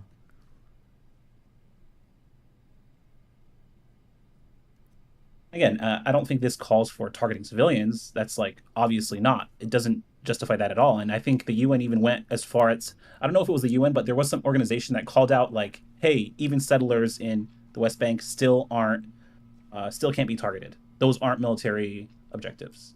Specifically, has to specifically be a military objective. This doesn't, settlers don't fall into that category. We can agree or disagree, but yeah, I think this specifically, my point was for military targets. Do you disagree with that? Do you believe that? I believe there is a UN General Assembly resolution that talks about this. I think that's, I think that this talks about this. You always do this. You always do that because, I mean, so you agree then that the UN passed a resolution affirming the right of Palestinians to armed struggle in resistance to an occupation. This doesn't mean against civilians. This specifically means against military objectives. I believe that there, at the very least, there is one UN resolution that appears to say as much. Yes, for a UN General Assembly resolution. Now, in your personal opinion, do you believe people under occupation or apartheid or any of the things listed here have the right to armed struggle? Under occupation or apartheid, Palestine specifically? Maybe not Palestine specifically, but I would say, yeah, sure, yeah. Okay, and do you believe? So are you aware of, and I think if you do that debate with Lex Friedman, this will probably come up, the Algeria occupation that lasted some 100 years, and the Poissonniers that had lived there, the French citizens that lived in Algeria for 100 years, and everyone told the Algerians, like, it's impossible to end this occupation, and 1.5 million or so Algerians died resisting and kicking the French out eventually. Are you familiar with that? I know that Algeria was occupied. It was wasn't it like a colony or whatever, France or whatever, for a long time? I don't know much about it. Yeah, it lasted 100 years. I think France had, I don't know if they officially annexed it. I believe they did. A lot of the world, I don't know if the world acknowledged the annexation, but it was Palestinians a lot of the times. I know there's been a lot of correlation between South Africa and Palestine, but I've always felt like the Algerian case was probably more aligned because it was an occupation that lasted similar amount of time. Well, wait, but under completely different circumstances. I mean, it's hard to compare one-to-one this quote-unquote occupation. Yeah, of course. No, I agree. You can't compare them one-to-one. I'm just saying, like, resisting an occupation militarily is, I think, both morally and, according to the UN, also, by their standard, justified. Well, I don't like when we say according to the UN is justified, because the ICJ, for instance, is part of the UN. This is a UN General Assembly. Well. According to it, what? According to you as well, you believe, like, in your opinion, you think it's justified. For Palestinians to resist with armed resistance? But pre-October 7th, do you believe that Palestinians had the right? I'm not saying they should have, or it's a good right to use, right? Maybe the right to resist? No, I don't really think so. No, I don't think so. Okay, why do you not think so? I don't see where the right comes from. I don't think that it's because the issue has so much ambiguity. Like, is this an occupied territory versus is this like disputed territory? We know it's an occupied territory. Well, right? I mean, Israel would contest its disputed territory as opposed to occupied territory. Israel's the only country, yeah, and I'm sure South Africa apartheid would have contested that what they were doing was outside of legal norms, and but. Wait, what? If the rest of the world Africa would have said we have apartheid, of course. That's literally the system they had, right? They literally tried to ship would you say did South Africa and maybe they did, but did they acknowledge that they were breaking any international laws through what they were doing? Because as far as I remember, South Africa actually went and represented himself and tried to defend themselves in what they were doing for a while. Sure, they might have. Sure. So I'm saying, what I'm saying is, if Israel's the only country saying that this is not a military occupation when they're the ones perpetrating it, it seems kind of a silly source to use. Like, well, Israel doesn't believe so, but like, what if Israel just started randomly shooting people in the West Bank and said, well, this wasn't a genocide, but everyone else agrees it was? I mean, I would say, well, first off, they're randomly shooting people. That's not a genocide. But I mean, if they were committing a genocide and they said it wasn't a genocide and it was clearly a genocide, then I would say it's clearly a genocide. Yeah. Well, what makes it clearly a genocide is my question. Just like when I think say, for genocide is when you have the intention of completely eliminating either like an ethnic, national, religious. So what would make it intentionally, clearly an occupation? What would make a military occupation clearly an occupation that isn't available in the Palestinian example? The issue that we're going to run into here is that like the definition of like what these territories even are is super unique. I think that's the issue. I don't know if there's anything else in all of world history in terms of like what these territories are, and the claims of what they are also is unique. Like, for instance, you agree, for instance, that going back to 67 borders would mean giving the West Bank to Jordan and giving the Gaza Strip to Egypt. Do you agree with that? If we're going off 242, then I would say probably yes. If we're going off the General Assembly peaceful resolution of the Palestinian question, I would say no. Okay, so when we say going back to 67 borders, we're already in a really weird area where people are saying we need to go back to creating a country that never existed before out of thin air by claiming that it was already existing from conquered territory from another country. We're already in like fantasy land in terms of what that means. So when we talk about these territories as like occupied territories, but they're actually occupied from a people who want their own country who didn't have it before, like everything around this is so unique and so novel that it's hard to like clearly say like, oh, like when you try to compare it, I don't know if you do this to other people, trying to say like, oh, well, Russia invading Ukraine is clearly wrong. Yes, Ukraine is a sovereign state recognized by the entire world in 1991. Russia invaded those borders, of course. In terms of like a Palestinian state even existing or what that means or what it is or whatever, there's never been a Palestinian state. Most of the international law that people link me when they're trying to argue. Wait, I'm sorry. What has prevented the Palestinian state from being recognized? How many countries have voted to recognize it and how many haven't? It doesn't matter. There was just never a Palestinian state. It's a pretty significant thing if only 8 countries are preventing it from happening. It doesn't really matter. There's just never been a Palestinian state. Who prevented it from happening prior to 67? It was Jordan and Egypt. Who prevented it after 67 from happening? I guess you could say it's Israel. But it's kind of weird that you can like take over territory. It's kind of weird that you can take over territory, and then the people that you took it from are like, okay, well, that territory you just took over, like you need to go make that its own country now. They didn't take over the territory. That's not what happened. What didn't take over the territory? So that's the main difference here. When they created Israel, they took that territory and they made everyone in that country a citizen of that new territory. They're not officially annexing the West Bank to take that territory. That's not what's happening. Wait, with Jordan or with Israel? They didn't. What I'm saying, Israel didn't officially take the West Bank and annex it as territory proper. I agree with that. Yeah. Yeah. So it's not. You can't say it's Israeli territory then. I'm not saying that it's Israeli territory. I'm just saying that when we talk about like this whole it's not Israeli territory and Israel has citizens living there and military there, then they're occupying another territory that's not theirs. The point is that it's a novel situation. The point I was making is there's a difference between how you would treat like occupied territory versus like contested territory that I think international law distinguishes between like occupied versus contested. These are two different things.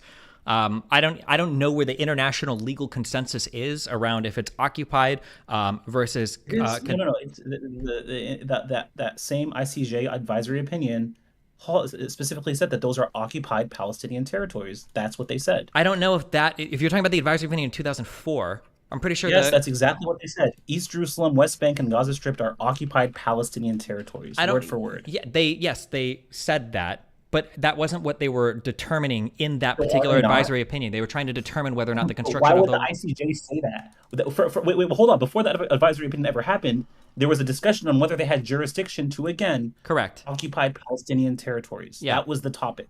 It wasn't disputed territories between Israel and Palestine. It was occupied Palestinian territory. Yeah. So I understand what you're saying. I'm just saying that like the term, like we can plainly see that makes no sense. The territory was never occupied from Palestine or from Palestinians. It's Jordanian occupied territory that they've since revoked their desire to ever have, and it's Egyptian occupied territory that they've since revoked their opinion to ever have or revoked their claim to. Okay, then we're going to go back to the back and forth on there was no Palestine, there was no Palestine land, there was no Palestine people, it was just land that Arabs lived on. There was a British mandate for Palestine, and I think that the explicit rules say that whoever emerged from these mandates... What? Sorry, go ahead. whoever emerged from the mandate with a country is the one that theoretically inherited all the territory. It doesn't make any sense, because if what emerged from the mandate was 2 states, right, and one side said, wait, no, 2 states didn't emerge from the mandate. Only one did. Why is that? Okay. Why? Because Israel was the only state that emerged from the mandate. What were the Israelis provided the Palestinians were when the Israelis took over? What were they? What?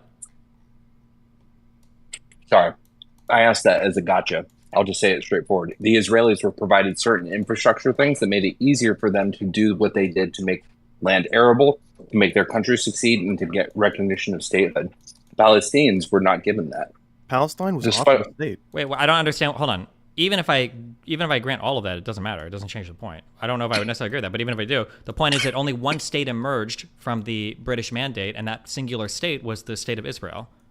You don't think when Does we're that talking matter? about The only state that emerged was the state of Israel, according to who exactly? Literally, Israel the entire and world. their allies? What do you mean? That's not true. Really? What is? Who's Factually incorrect. contesting that? Entire, What is? wait, hold on. The entire world doesn't recognize Israel as a country, so it can't be true. You say entire world, that's a What other Incorrect. state was recognized coming? When did Israel gain recognition in the United What does Nations? that even mean? Recognize as a state? Like, what does that mean? Other countries recognize them? Because other countries still recognize Palestine as a state. If you look at a map in Algeria, in an Algerian school, it'll probably say Palestine. The state of Israel was admitted to the United Nations as a 59th member state in the state of in Palestine was admitted 1949. to the United Nations. Are they Palestine was admitted formally, to the or is it United just like as for observer Nations. status? No. The state of Palestine is a part of the United Nations. I don't know if what's the difference between like an Well, observer what is the state and a threshold proper? be- Can you answer this question instead of you keep asking me over and over again because you're afraid to address the question? What is the difference between an observer state and an actual state? Is there a meaningful difference here, or? Absolutely have no idea. That's my answer. No idea at all. I really have no idea. I'm just trying to figure out what the threshold is of state. What makes a state a state? Well, I mean, like plainly, you can see that after 48, when Israel declares independence, what other states are in the area? No other states until 1988, when Palestine declares itself as a state. Okay, in what, Israeli territory? No, because Israel never annexed the West Bank, so no. Okay, so in contested territory. No, on their own territory.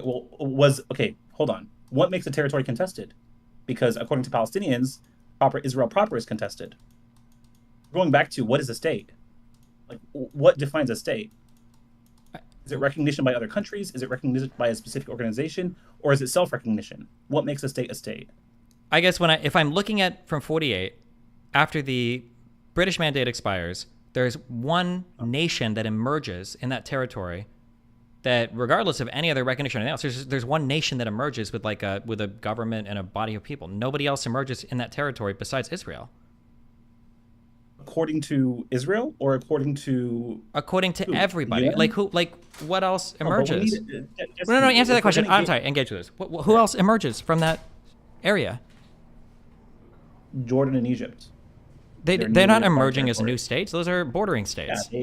So they're newly acquired area. You said that they've conquered from Israel. Newly acquired- Yeah. Wait, hold on. Jordan acquired the West Bank from Israel? My Was the West understanding Bank part of Israel? Yes. Wait, hold on. Was the West Bank a part of Israel before the war? My understanding is that when a British mandate for a territory expires, whatever government or state emerges in that territory, theoretically was supposed to inherit the rights to all of the territory in that mandate area. So Israel was the only Never read. state that actually what?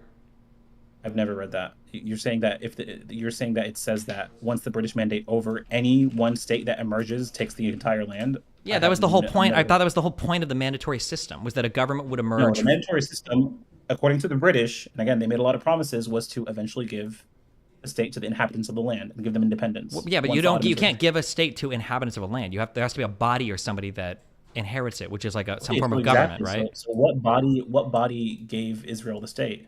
Well, Israel was the only government that emerged in the mandatory Palestine area that could inherit a state. That doesn't mean anything. It doesn't mean anything.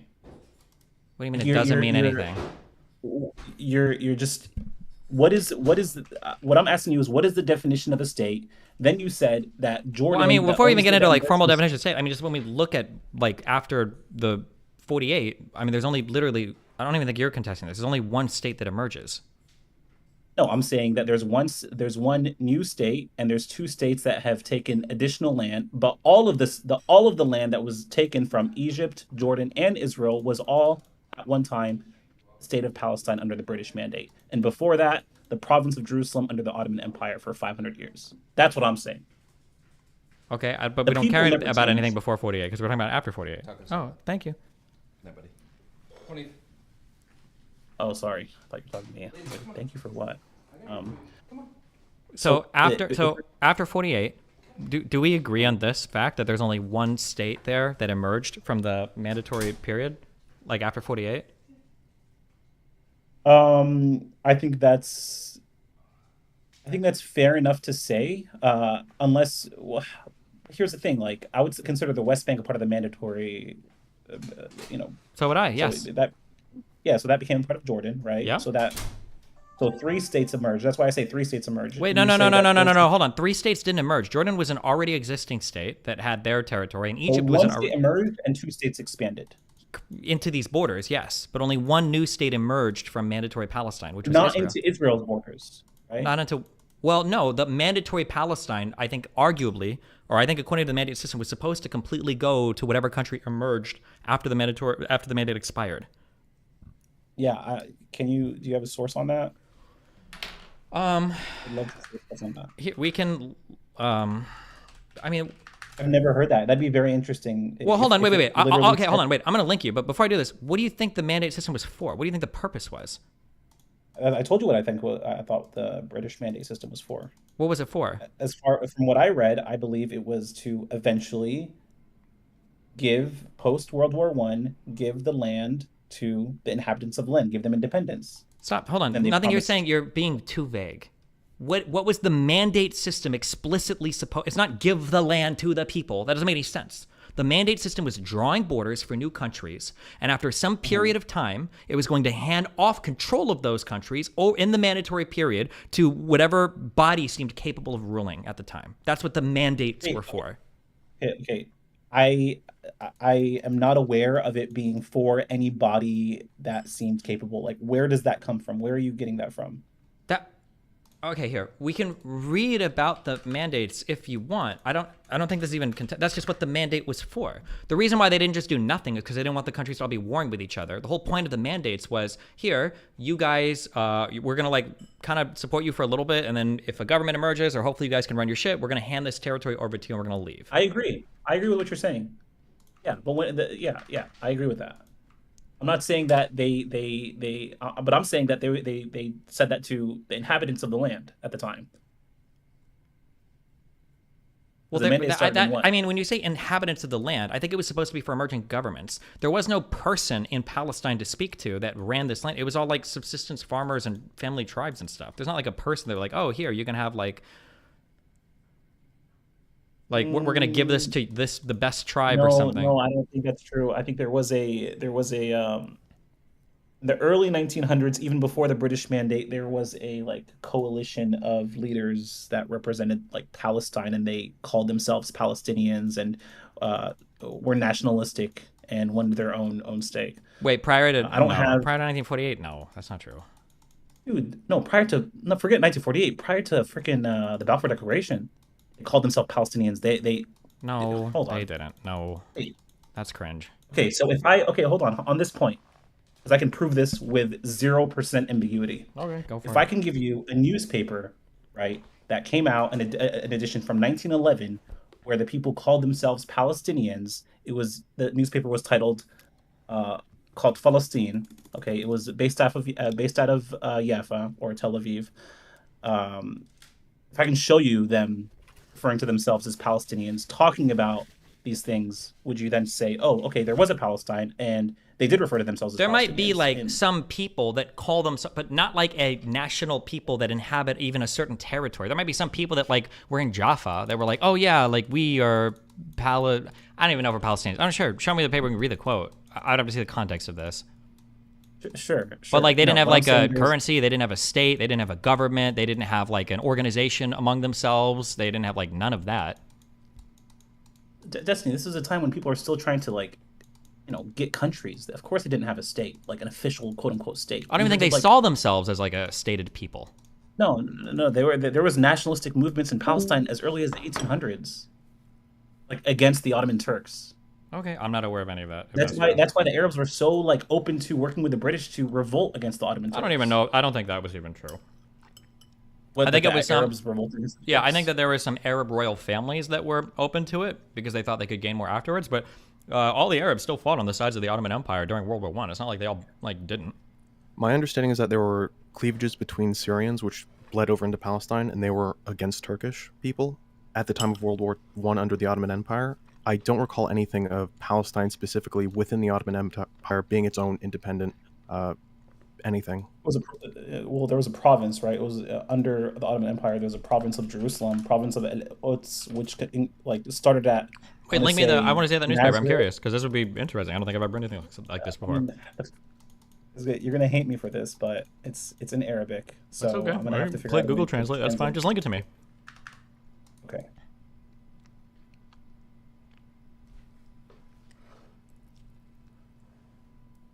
Okay, I'm gonna just link you. Okay, what do you want exactly? The name reference Palestinians? Do you want the name whatever you were just talking about? Just link me. Issues from two. What I'm saying is there was a Palestinian people who referred to themselves as Palestinians who believed they were living in a region called Palestine. That's what I'm inferring. So I don't think there was a those collection things of people was that believe that. I don't believe that. You don't believe that they called themselves Palestinians, or that, I mean, okay, I don't have a quote saying we believe we are the Palestinian people. I have them referring to themselves as Palestinians.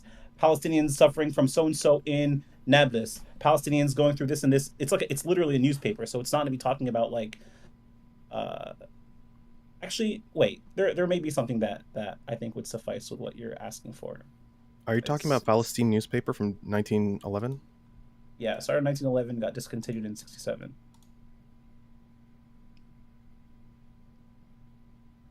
And that was before there was a British mandate. Palestine. They still clearly called themselves as people living in Palestine. There was references that I had found reading some of these articles of articles like in the newspaper of them referencing themselves as Palestinians. The Arabic word like Palestinian. Okay, so you're saying this this newspaper refers to a people and not just a location specifically where they are? Yes. There is a reference to the word Palestinians in a newspaper from that region. Yes. Way before 48. At least 3 decades before 48. I didn't know, like, I don't know how this helps my case at all if I show you guys this newspaper. Like, what are we arguing here? My claim has always been that there has not been a cohesive, like, Palestinian identity through the lands of Mandate Palestine. Okay. That's what I've Sure. always felt, that, and I've never seen any evidence to the contrary. So if you're telling me that there was like all these people all consider themselves part of like the country of Palestine, that would be interesting if that was the case, especially earlier than 1948 or whatever. But if there's like a group of people who are like 100 people who are like, oh, we need to get like Palestinian nationalism going. It's not to call out a number of people. We, the 400 and some thousand, you know, it's not to say me, like us, 500,000 people consider ourselves Palestinians. It's going to say the Palestinians in this region are going through whatever, famine. Palestinians in this region are fighting against the British, right? It's not to say, and you can then argue from your, if I'm making your devil's advocate argument, you can say, well, you don't know that, you know, every single person in that land was referring to themselves as Palestinian. Maybe it was just that news agency that was referring to them as Palestinians. So it's not like, it's not fair because you can just argue against anything that I show you. Like, I'm saying that this newspaper, even in 1911, started talking about the Zionist movement and, you know, British plans and, you know, all of the danger that can come from it. Like this. Yeah, this was in opposition to, sure. But that's, I don't think that helps you. That's because my whole point initially when I usually argue about this is I feel like Palestinian national identity literally only developed in opposition to fears of Zionism. No, but you just said that pre-1948 there was no Palestinian identity. Yeah, because I don't believe there was a strong one. It seems like, assuming everything you're telling me about this newspaper was Didn't true. Billy Morris tell you that, like, even when Hold on, wait. Assuming that what you're telling me is true, right? Was what you're communicating to me Was this a newspaper by Palestinians for the people of Palestine, which was Mandate Palestine? Or was this a newspaper that was started by some people who hoped to foster and create that national identity because it didn't exist? No, this is before the Mandate of Palestine. But yes, it was by Palestinian people to Palestinian people. It was before there was a British mandate. Again, we're talking 1911. This is when the newspaper started, and it went on to 1967 where it ended. And I can give you the name of the newspaper, but you're like, it's going to take a long time for me to actually, because they're PDFs. There are a bunch of PDFs. They had releases twice a week for like decades. So it's going to be a lot to go through to give you exactly what you want. But if you just want references to the word Palestinians of the newspaper talking about Palestinians in some way, I can absolutely give you that. If you want something more like specific, I can try my best, but you're gonna have to tell me exactly what, would suffice what you're looking for. I don't think at this point, I don't think I could be moved at this point. I don't believe it. I'm almost positive I'm correct on this. I think that if you have to ask all these questions or figure out like I think the answer is that it doesn't exist, and the only way that you can get there is through like very, very, very subtle trickery or whatever to try to like prove this point. Let me restate my broad point, okay, so that it's understood. My broad point was that in the area of mandatory Palestine, you had collections of tribes, you had collections of subsistence farmers, you had families that lived in villages, essentially, right? And to the extent that any of these people knew or cared about each other, they knew that there were other Arab farmers and subsistence people and villages that were there, but that's it. There was no cohesive national identity that separated Palestinians from any of the people that would live in the territory that would become Syria, that any of the people that live in the territory that would become Jordan, that any of the people that live in the territory would become Egypt, or any of that. That's it, full stop. Now, I've argued about this so many times with so many other people who have tried to show me and make arguments about, hold on, they've tried to make these arguments, and nobody's ever been able to show me any cohesive thing, no maps, no whatever, no any of this like this. If you're trying to make the argument now, well, actually, there was a very small newspaper that was created in 1911 where people tried to argue that people should be seen as Palestinians or tried to start like a nationalist movement, but it was a super small paper started in Jaffa whose circulation never exceeded 3,000 copies. Then it sounds like, okay, well, you're just proving my point, that there were people that were trying to start like a Palestinian nationalist movement, but the reason why is because there wasn't one. No, okay, that's not my point. Okay, so when do you believe, before I answer, when do you believe the Palestinian national movement started? When do you believe Palestinians became nationalistic? I think that there was some form of there was some form of Palestinian identity that probably started to form in response to European Jew immigration to the mandatory Palestine area. Some form started. There's a distinction we need to make between identity and nationalistic desire, right? Like, you can be of a people and not for nationalistic desire. I don't know. Benny Morris said around in the 1920s. I feel like it was later in the 60s or 70s. I don't know what the actual answer would be. I don't know what Benny Morris's argument was. I wish I would have more time to dig into it. He said that he felt like there was nationalistic identities that were starting to form. My feeling is that if those nationalistic identities had formed in the 20s and 30s earlier, I feel like in the invasion in 48, that in the Palestinians that lived in the West Bank wouldn't have been so easily annexed by Jordan, and the fake Palestinian government that was set up and destroyed in a single year in the Gaza Strip wouldn't have been so easily given up by the Arabs living in the Gaza Strip for Egypt. So that's what I feel. If they had a strong nationalistic identity, they sure didn't show it then. So it seems hard to believe. Didn't they fight in like the 30s? Like, wasn't there like almost like a civil war you can call in the 30s between the newly arriving Zionists and Palestinians? Yeah, but they didn't fight like as a cohesive national people. It was just collections of tribes fighting against incoming Jewish people. That was probably always one of the advantages that Jews had. Hold on, when the British created those borders, right? They created the borders, I believe, in like 1918. When they initially created the Mandate of Palestine. The reason why Benny Morris and others have said 1920s when nationalistic movements emerged is because they wanted those borders. They wanted the nation, just like everyone else started wanting nations, right? Just like everyone in the Austrian-Hungarian Empire wanted nations. Jordan wanted their nation. Everyone wanted nations. So the people obviously wanted a country. Now, when you say identity, that's when I would push hard back on you, okay? Because now it's like, when I think of identity, I don't know what you mean by identity, but when I think of identity, I think of culture, language, some shared culture. I don't know if people wanted a country that much. I don't know if that's true. I don't know if I even believe that. I'm not sure if that's true. I think it was just a bunch of people in villages and shit. You're saying that they didn't want a country in the 20s and 30s? Not like they as in the totality of like the Palestinian people? Not much. I don't think so. It doesn't feel like that. Okay. Okay, Destiny, we need to have like a full conversation about this, and I'll give you the resources you want to prove that there was a national identity in the 20s and 30s, because like I don't think that's disputed by anybody. I think even like the most pro-Zionist historians will say otherwise. Okay. Okay, but in terms of, I'm specifically talking about Palestinian identity, though. Palestinian identity goes back way further than the British Mandate period. So my question to you is simply, when you say there was no Palestinian identity, what does identity mean? Is it like, how do you identify? Like, I don't think that there would have been people that separated themselves when the mandatory period started. And prior to that, I don't think there would have been people that would be like, oh, yes, I'm a Palestinian, and that guy over there is a Syrian, and that guy over there is a Jordanian. And I don't think that there was like this. Okay, so before the British Mandate period, if I can prove to you through writings and historical documents and texts that people did refer to themselves as Syrians and Palestinians, and Jordanians is a different case, because a portion of, before the British Mandate period, a portion of Jordan was a part of the Jerusalem province under the Ottoman Empire. So like the most western part of Jordan was kind of encompassed into that area, down to all the way to Gaza, all the way up to like Akka and Nazareth, and all the way down to Beit Sever. I don't know how to say it in Hebrew. But yeah, there was definitely people that called themselves Palestinians. There was definitely people that called themselves Syrians. But is that enough for you to say, oh, there was an identity? There were people that called themselves like Syrians before the British Mandate for Syria? Yes. Yes. I thought that like that Syria-Palestina region was all like seen as like one huge thing, basically.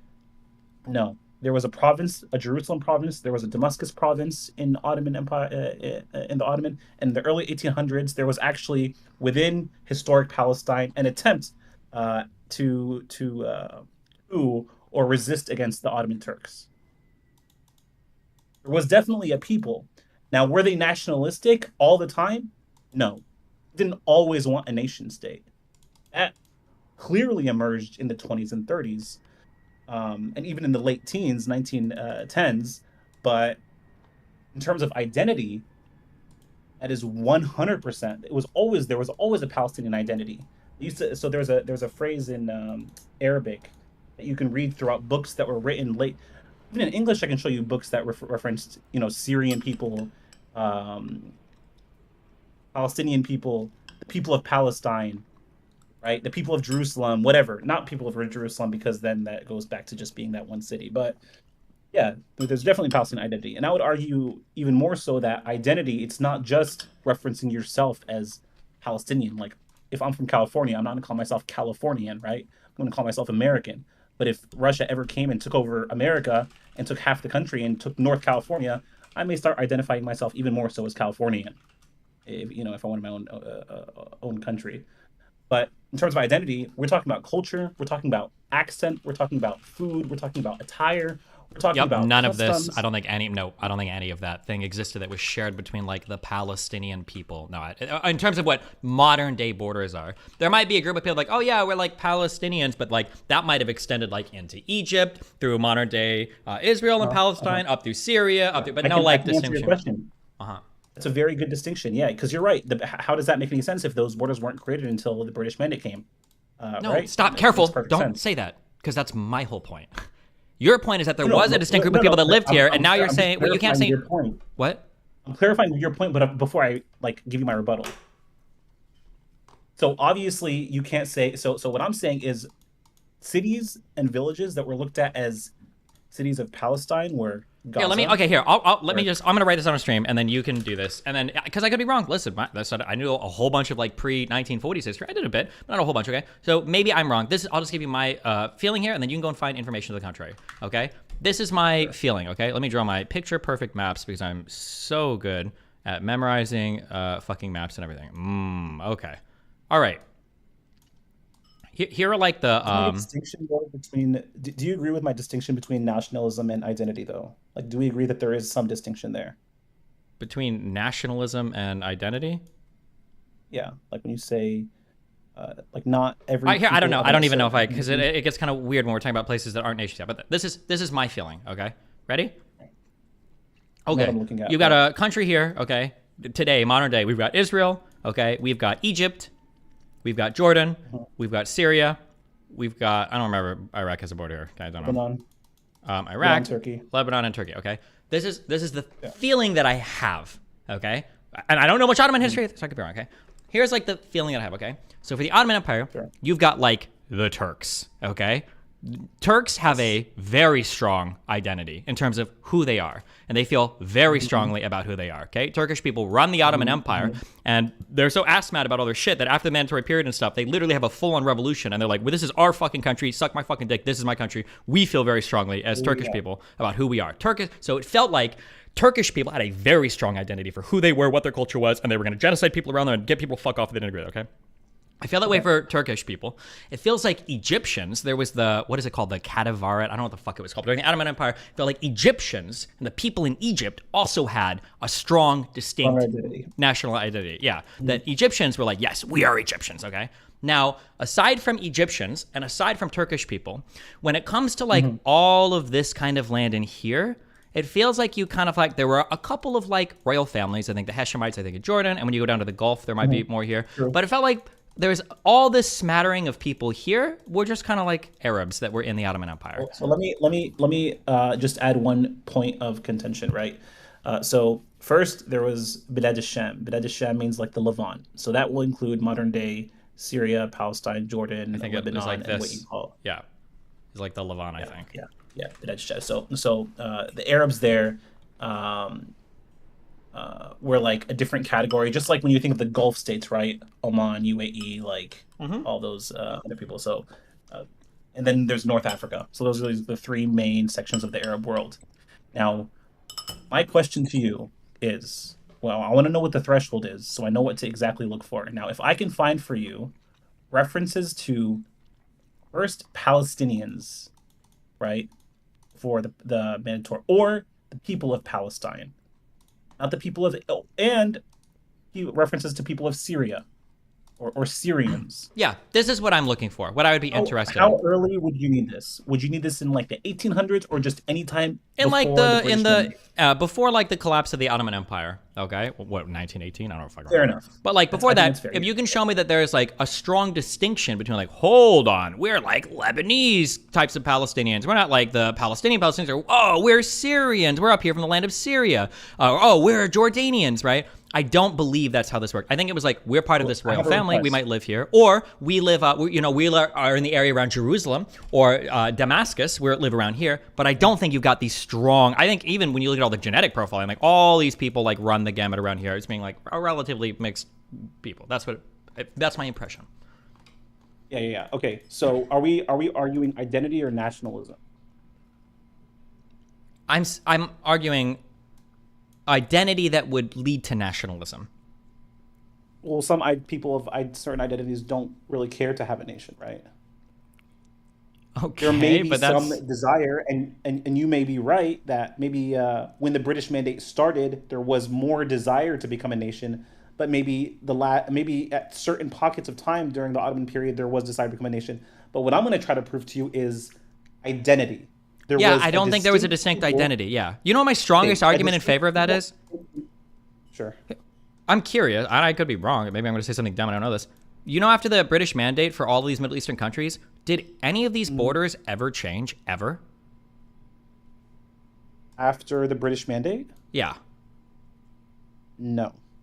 Doesn't it seem weird that Britain was able to literally on a map, like if you look at the Syrian border, they literally just do like straight lines sometimes. Isn't it strange that they were able to draw borders that everybody just agreed to after? Did they perfectly divide along all of the, what would be the nationalistic identities of the future people? Or did they just cut it up because these people all consider themselves like one kind of like group of Arab people anyway and it's whatever the fuck? I can answer that. I mean, Arabs have throughout history been incredibly tribal, incredibly always external rifts. Like the biggest enemy of an Arab, was there's like a saying, is another Arab. So when these borders were divided, not a single Arab leader at the time will be willing to give up an inch of their land. They didn't give a shit about identity. They didn't give a shit about what people like, the culture they practiced or whatever, right? They wanted to rule as much land as possible. So obviously they're going to be any change or shift. There wasn't a unified Arab identity that they were like, oh, let's do this, guys. Let's do this. Until this day, we see that rift, right? We see people like countries that are hold on.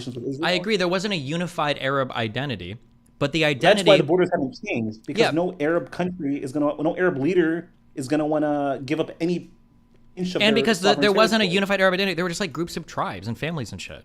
But they would never have been like, oh yes, like we are Palestinian families, and up there they're Syrian families. It would have been like, oh, we're all like Arab tribes and families, and we like farm and shit down here, Well, more or less. the Palestinian cities throughout time, during the Ottoman Empire, and even before then, are considered the Gaza Strip, or Gaza, Nablus, Ramallah, up until I'm giving you like kind of like the vague border, because you're right, the British made a border, but the vague region, what was referred to as Palestine, if you can open up a map of modern day Palestine history, I can show you where it started and ended, and where people from those areas refer to themselves as people of Palestine.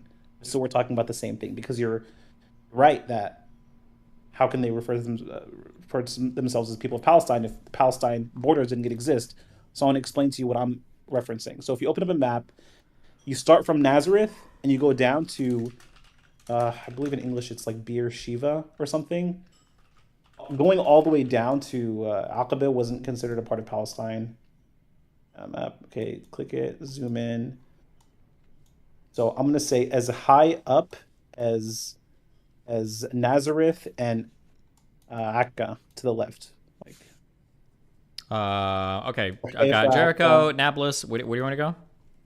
So this is all considered part of Palestine. Go up, keep going up, roughly about till Nazareth and Haifa and Akka. So in the top left tip right there, yeah, like a little above that, and below all the way down to Beersheba.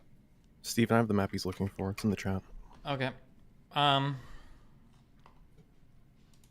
Okay. All right. Listen, link me this stuff My later, and we'll argument go. is people and I'm saying this because I don't want you to come in and to me and say, well, look at these people that were in a village, and these Bedouins in a village that were in like south of a certain area, never cared about Palestine, never referenced. They said and explicitly said they weren't Palestinians. So that's why I'm like trying to focus in on a couple of cities. Well, I don't think I've ever said they explicitly said that they weren't Palestinians, but I just don't think they would have considered themselves, like, if you would have gone to like the Negev desert and you would ask like any, Arab living here, like, hey, do you feel like you're a little bit more similar to Arabs that live in Haifa versus Arabs that live in like absolutely not Damascus versus Arabs that lived in, yeah, they're gonna say like, no, what the fuck, those guys are so far away. Yeah, if you're going south of or any of these things, I don't think Arabs that lived in Bethlehem would have felt like a stronger connection to Arabs from Haifa versus Arabs in Damascus or.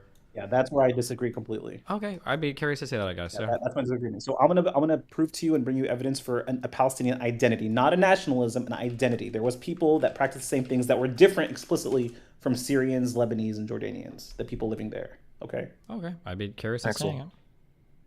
Before you go, yeah. Did you say that Israel's responsible for the last collapse in hostage negotiations and ceasefires? I'm saying, no, I'm not. I think they didn't meet the terms that Hamas had asked for, which is an end to a war in exchange of basically everybody for everybody. I think that's what Hamas has called for, and Israel is not interested in that.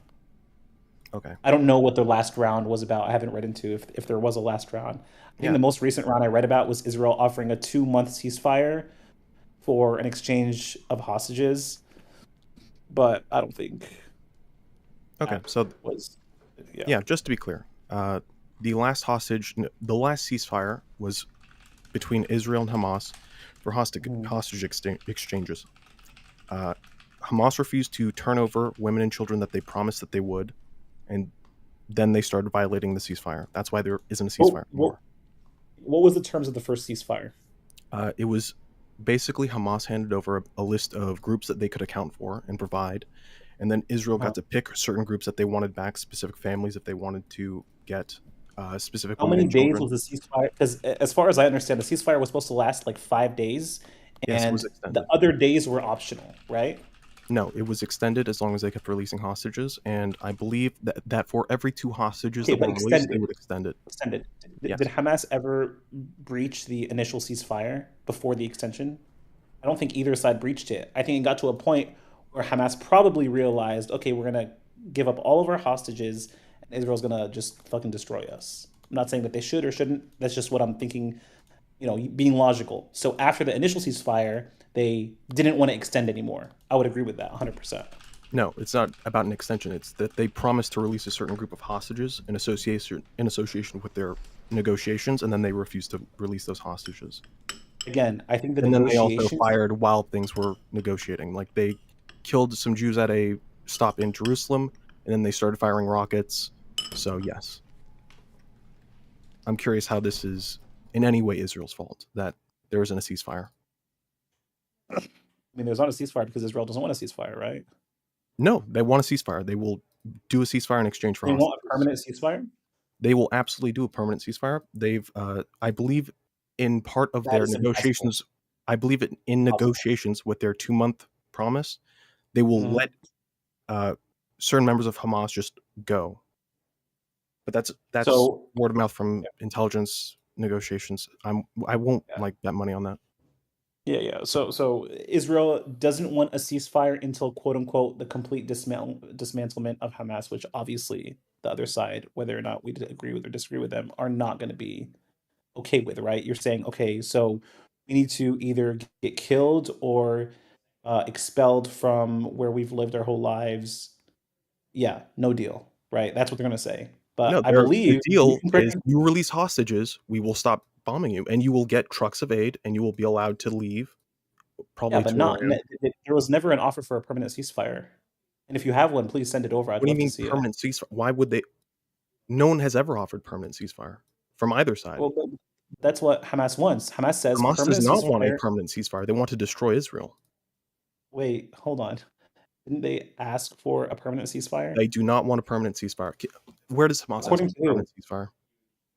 Okay, sure. Let's say the last round of negotiations, they said a pretense to any negotiation is a permanent ceasefire. Can you link what you're reading?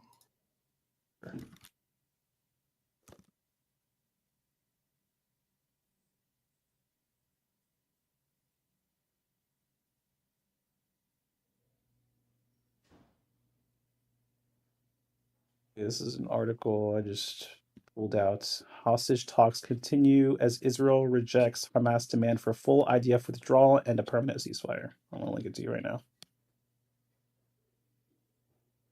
Actually, here's a big point of contention of what is being said here, and I don't know if your article addresses this. My understanding is that your audio's kind of weak. Yeah, I'm on my phone. Can you hear me now? Yeah, we can hear Yeah, you. I can hear. Yeah. The point of contention here is that the way they're wording it, and I don't know if your article addresses it, but they've worded it like this like 3 times now, that it's not part of the negotiation for the permanent ceasefire. What's part of that, it's more that you have to unilaterally withdraw and stop everything, and then it's a prerequisite.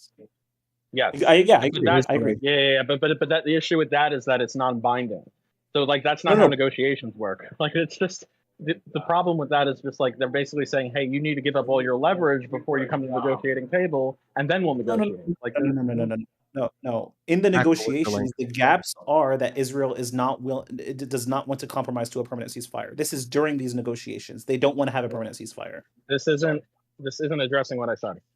So what I'm saying is that even regardless of whether that's true or not, the demand on the other side, the demand on the Hamas side, is that how do we get another guy that came back? What the fuck? Permanent ceasefire, or we want a permanent ceasefire and we'll negotiate for the release of the hostages. We'll negotiate for release of we'll negotiate for a permanent ceasefire.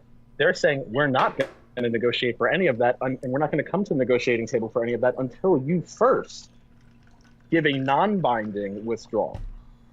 Disagree. Now that's true. Whether that you disagree with that? No. I agree with them wanting that, but I disagree with them not wanting that as a part of the negotiation. So let me. That's their demand.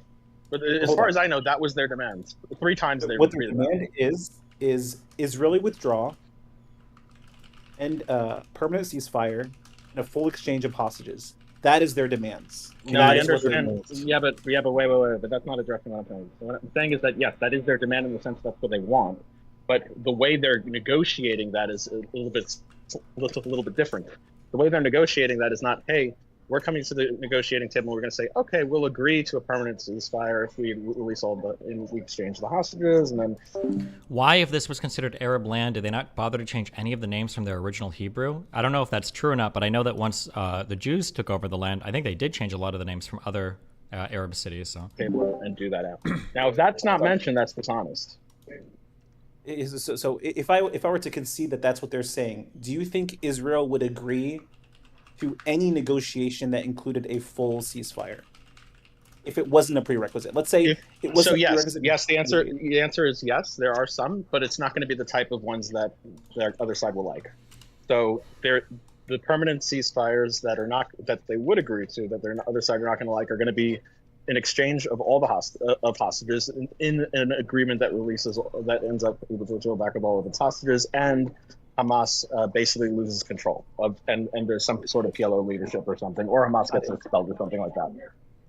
Yeah. So then that is a permanent ceasefire. That is technically a permanent ceasefire. It's just not one that Hamas is willing to agree to. It's not one Hamas likes. But there are some forms of permanent ceasefires that Israel is willing to agree to. I mean, I hear what you're saying, Avi, and that's true. But it's like, to me, that is like saying Hamas agrees to a permanent ceasefire if Israel completely ends the occupation.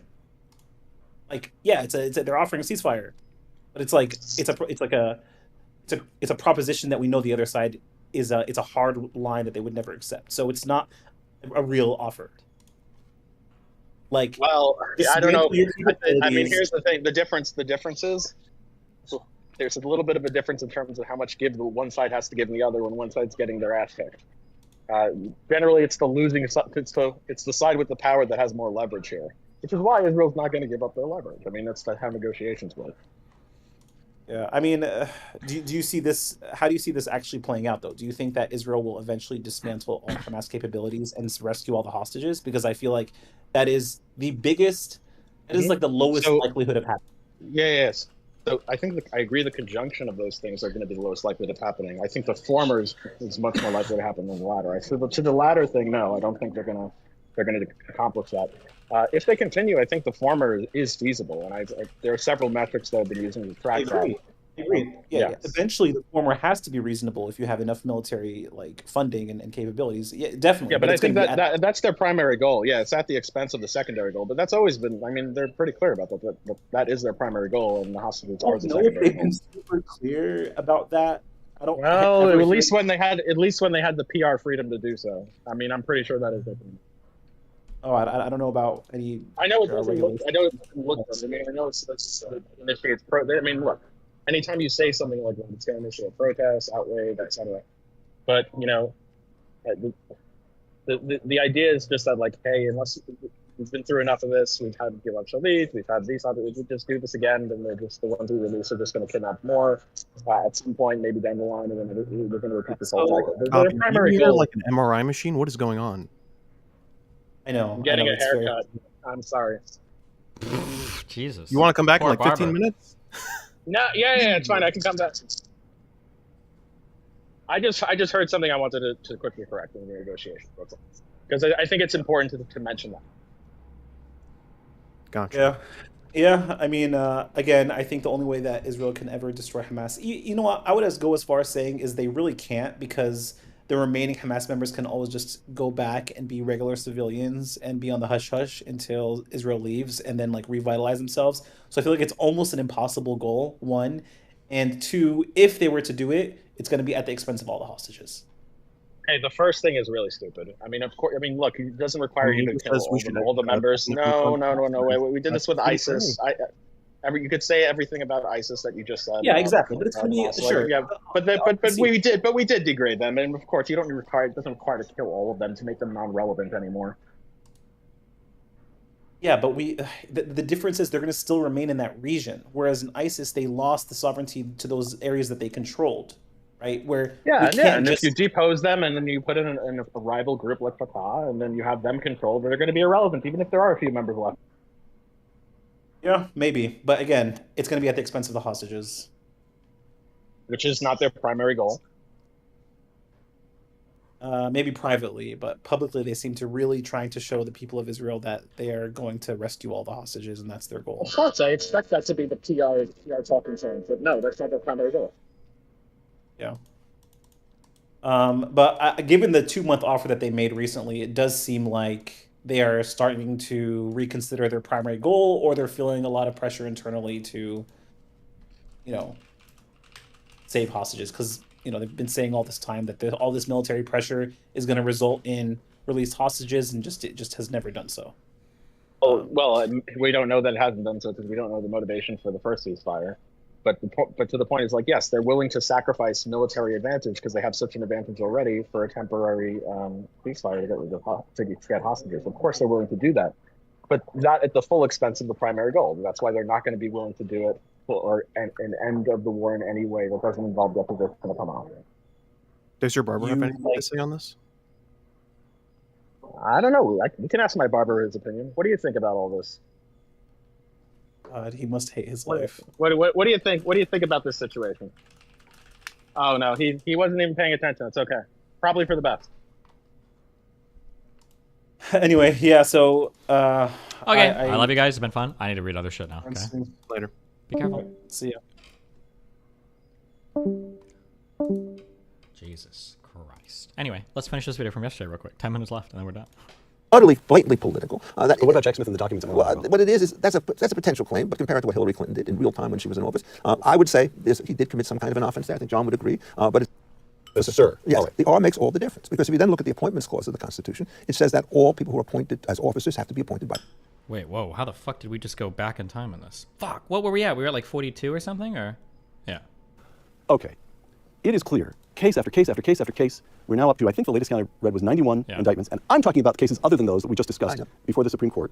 And the polls indicate that Americans in their millions are looking at this and saying, this is not justice. Amen, this brother. is politics. And your reaction to that is? Amen, brother. I regard these cases as scandalous. Well, first of all, let's just take the number, right? What they do is they take these accounts, and you recall I talked about A, B, C, D, and F before. Yes. So what happens is there's now one count for sending the check, another count for signing the check, another count for hiring a delivery man to do it. And then when you multiply the cases so that you could then give the heavier sentence on that, the standard situation in the situation that Bragg was talking about was a $200 fine. He wants 38 years. Of course it's that way. Letitia James is just utterly irresponsible. Everybody in the banking business knows that banks make their own review of these stuff. And everybody also understands that if nobody has lost any money, it's hard to say that anybody has been defrauded. And therefore it's hard to say that there are a bunch of people out there who really need to be protected by this wonderful woman against the sort of events that will never happen. So she is totally irresponsible. Lenders were not widows and orphans. I mean, the whole thing about this is so utterly insidious and so utterly blatantly political. What about Jack Smith and the documents? What it is that's a potential claim, but compared to what Hillary Clinton did in real time when she was in office, I would say he did commit some kind of an offense there. I think John would agree, but it's certainly not with the epic proportions that he wants to make of it. Hillary.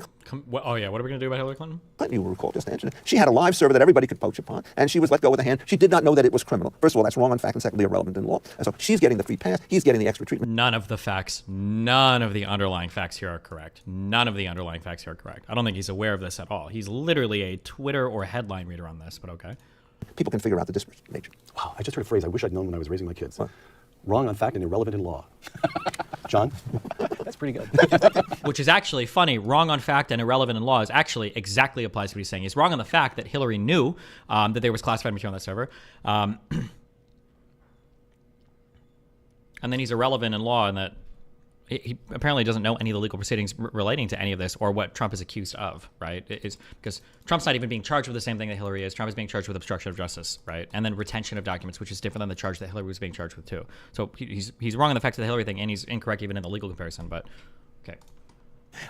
So first, just as a policy, criminal policy matter, I don't think it's a good idea to allow states to prosecute under state law former presidents, former federal officials, or candidates for office. Because when they're openly political, as the New York and Georgia cases are, you're inviting tit-for-tat retaliation. Hold on, I just want to grant that. You said the New York cases, Alvin Bragg, Letitia James in New York, Fannie Willis in Georgia. You were saying, you're agreeing with this is just obvious. The motivations are political. They ran for office saying they were going to do this. They're Trump. partisan elected officials, and they did it. The reason why it's a bad idea is because now some red state DA is going to prosecute Hunter Biden and Joe Biden. You open the door to this. You mean like how they're already, how many times has Hunter already been investigated and indicted and convicted? And how many different impeachment things are we going to do now for Biden? We've already had Jim Jordan doing his, like, they're already doing it. Like, tit-for-tat prosecution of everybody's officials under state law. I think that's going to be terrible for a political system. It doesn't really advance the cause of criminal justice because you're not really stopping and deterring crime by bringing these cases. But that's different than the two federal cases. I do think that there are grounds for Jack Smith to at least investigate President Trump for, actually, I don't even think the classified documents were the problem. What he's probably got there is a good obstruction case because you have all this testimony now, President Trump telling people, hide the boxes with my documents, don't cooperate with the FBI.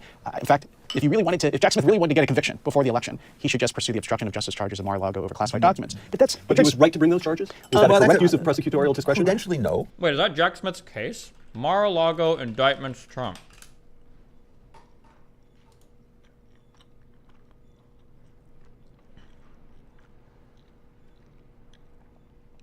Is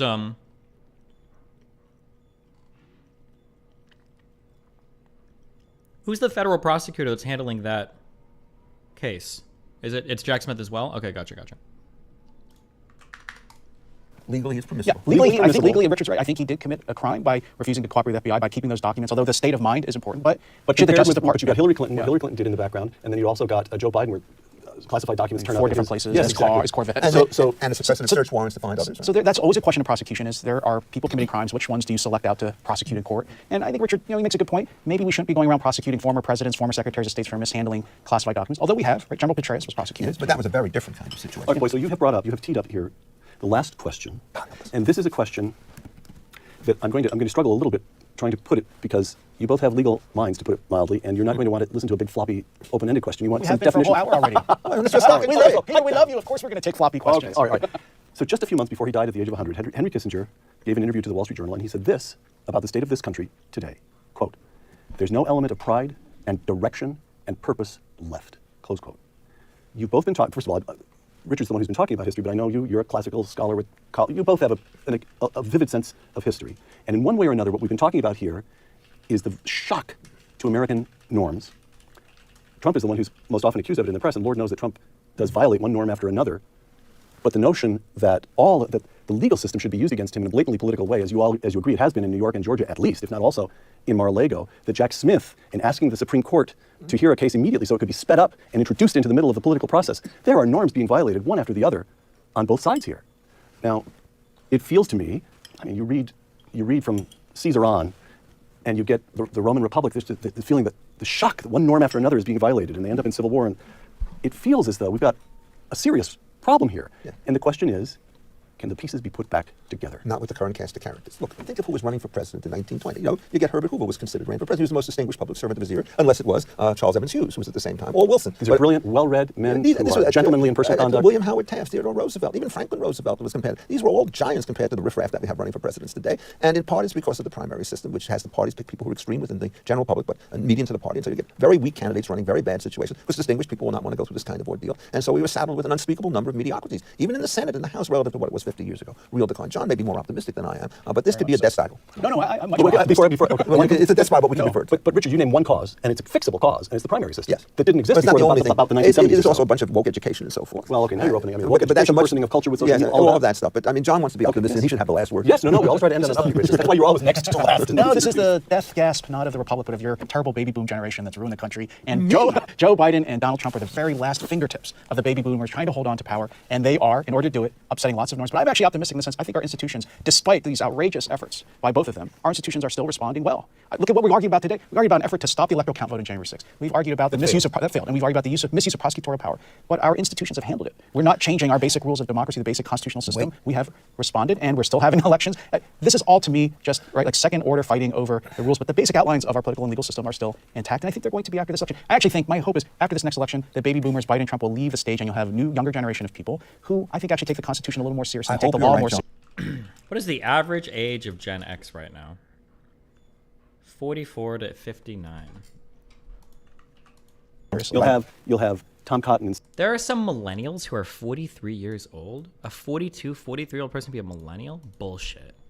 Get out of my generation. Instead of Donald Trump. No, you'll have Gavin Newsom. Well, that's what I was about to say. You'll have Gavin Newsom. Nikki Haley or Ron DeSantis. I mean, those are fine people. Yeah. The Republican Party has a better bench than the Democratic Party. Well, there are impressively educated and well-spoken Democrats. That's name one. Well, I speak as a citizen of California, like my friend John Yoo here, where one of the infuriating things about Gavin Newsom is that he's so articulate and so appealing and so self-assured on camera and so thoroughly mistaken on every policy you can. You cannot mention anybody dumber on substance than him. You can get close. But my point is, it would be a vast. Would you care to defend another man here? Vast improvement to have. I'll even say Kamala Harris, Gavin Newsom, Chris Coons, Governor Polis instead of Joe Biden. All of them would be. John Fetterman. He's a hero, right? Yes, he is. Now that he's come out of whatever his problem was, he was recovering from Kamala Harris as a president is an inconceivable situation. She couldn't even run a campaign. I mean, we don't want to talk about that. What you have are two people who are consumed with ambition, and the institutional system is responding to them. And once they leave, I think you have all those people are going to be more responsible, and our institutions won't have to be fighting so hard to prevent the distortion. You have dedicated your life at one level or another to the Constitution. Richard Epstein. Well, that's a subset of your overall mission here. But you've dedicated your life, both of you, to the Constitution of the United States. And you say that after all we've been through in the last decade, you're more impressed by the Constitution. By the Yes, Constitution, because it but has not the responded Constitution. well. Well, let me put it this way. John and I are a generation apart. And this Three is generations not 3 generations apart. To be precise, we're 24 years apart. Okay? All right. The kid you That's the over longest here, generation. It is a longest All generation, right? So he is praising everybody in their 50s and dumping on everybody in their 70s and 80s. I'm dumping on both sets of individuals. So I think I'm more capacious and even-handed than he is. Richard Epstein and John Yoo, thanks a lot for I'm not so sure what. Thank you, gentlemen. Thank you. For Uncommon Knowledge, the Hoover Institution, and Fox Nation, I'm Peter Robinson. Jesus. Okay. Man, are you guys excited to read this article today and get done with it today? We're about to go on a on a meth reading spree.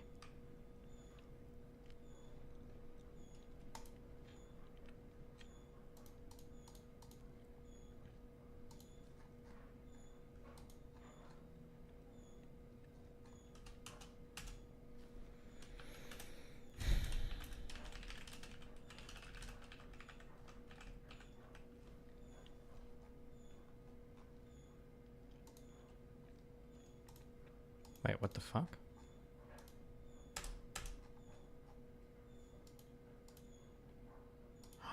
Oh, wait. 1, 2, 3. Why did I put 2 and then...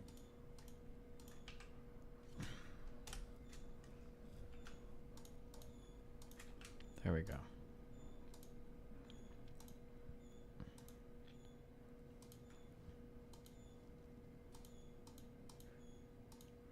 Fucking collapse it.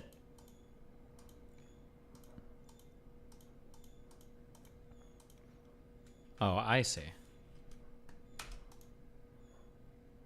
Fuck it. Okay. Sure, I'll go with it.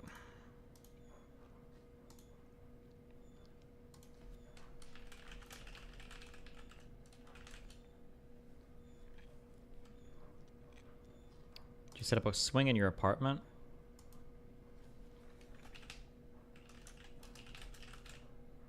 Yes, it's called my dryer.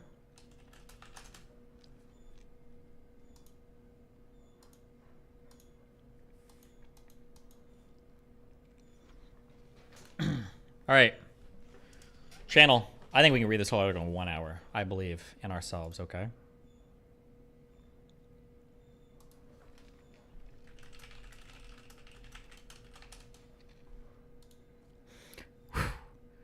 The Yemeni Civil War is an ongoing multilateral civil war that began in late 2014, mainly between the Rashad al-Alimi-led Presidential Leadership Council and the Mahdi al-Mashat-led Supreme Political Council, along with their supporters and allies. Both claim to constitute the official government of Yemen. The civil war began in September of 2014 when Houthi forces took over the capital city, Sana'a, which was followed by a rapid Houthi takeover of the government. On the 21st of March 2015, the Houthi-led Supreme Revolutionary Committee declared a general mobilization to overthrow then-President Abdrabbu Mansur Hadi and expand their control by driving into southern provinces. The Houthi offensive, allied with military forces loyal to former Yemen President Ali Abdullah Saleh, began fighting the next day in La'ij Governorate. By the 25th of March, La'ij fell to the Houthis and they reached the outskirts of Aden, the seat of power for Hadi's government. Hadi fled the country the same day. Concurrently, a coalition led by Saudi Arabia launched military operations by using airstrikes and restored the former Yemeni government. Although there has been no direct intervention by the Iranian government in Yemen, the civil war is widely regarded as part of the Iran-Saudi proxy conflict.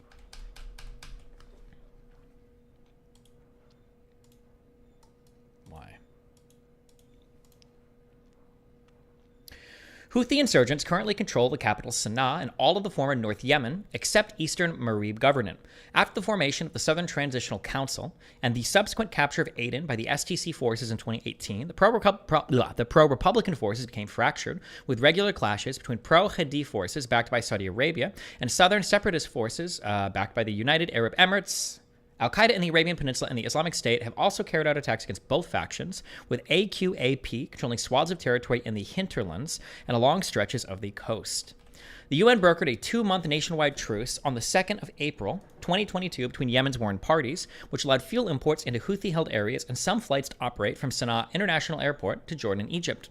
On the 7th of April 2022, Hadi government dissolved and the Presidential Leadership Council took command of the Yemeni Republic, incorporating the Southern Transitional Council into its new government. The UN announced on the 2nd of June 2022 that the nationwide truce had been further extended by 2 months. According to the UN, over 150,000 people have been killed in Yemen, as well as estimates of more than 227,000 dead as a result of the ongoing famine and lack of healthcare facilities due to the war. The Wall Street Journal reported in March of 2023 that Iran agreed to halt all military support to the Houthis and abide by the UN arms embargo as part of a Chinese-brokered Iran-Saudi rapprochement deal. The agreement is viewed as part of Saudi Arabian-led efforts to pressure the Houthi militants to end the conflict through negotiated settlement, with Saudi and U.S. officials describing the concomitant Iranian behavior as a litmus test for the endurance of the Chinese-brokered detente. On December 23, 2023, Hans Grunberg, the UN Special Envoy for Yemen, announced that the warring parties committed to steps towards a ceasefire. About a month ago? The Saudi-led coalition's bombing of civilian areas has received condemnation from the international community. According to the Yemen Data Project, the bombing campaign has killed or injured an estimated 19,196 civilians as of March 2022. Houthi drone attacks targeting civilian areas in Saudi Arabia, UAE, and southern Yemen has also attracted global condemnation, and the UN Security Council has been imposing a global arms embargo on Houthis since 2015. The United States has provided intelligence and logistical support for the Saudi Arabian-led campaign, and since the Biden administration's pledge to withdraw U.S. support for Saudi Arabia and Yemen, it has announced the sale of weapons to the Saudi Arabian-led coalition. Iran and Saudi Arabia are engaged in an ongoing struggle for influence in the Middle East and other regions of the Muslim world. The two countries have provided varying degrees of support to opposing sides in nearby conflicts, including the civil wars in Syria, Yemen, disputes in Bahrain, Lebanon, Qatar, and Iraq. The struggle also extends to disputes or broader competition in other countries globally, including in West, North, and East Africa, South, Central, Southeast, and the Balkans, and the Caucasus. In what has been described as a new Cold War, the conflict is waged on multiple levels over geopolitical, economic, and sectarian influence in pursuit of regional hegemony. The rivalry has drawn comparisons to the dynamics of the Cold War era. As of 2017, the rivalry was primarily a political and economic struggle exacerbated by religious differences, and sectarianism in the region is exploited by both countries for geopolitical purposes as part of a larger conflict. Iran sees itself as the leading Shia Muslim power, while Saudi Arabia sees itself as the leading Sunni Muslim power. See Sunni-Shia divide. As of the 10th of March 2023, diplomatic relations between Iran and Saudi Arabia have been restored due to Chinese-Iraqi brokered talks, which could have positive implications in the political climate of the Middle East. The deal was concluded after Iranian agreement to stop its military support for the Houthi militants in the Yemeni civil war. Interesting. Destiny, stop saying Qatar, just say Qatar. It's so cringe. It's like a white person saying Mexico. Qatar, I'm pretty sure Qatar is like just completely fucking wrong. Pretty sure Qatar is like closer to the actual pronunciation. The actual pronunciation, if you want to be real lame, is like it's like Qatar or some bullshit or some weird fucking bullshit. But fuck all that, or Qatar or some bullshit. I think Qatar is actually close, so fuck it. I will say Qatar. Get fucked.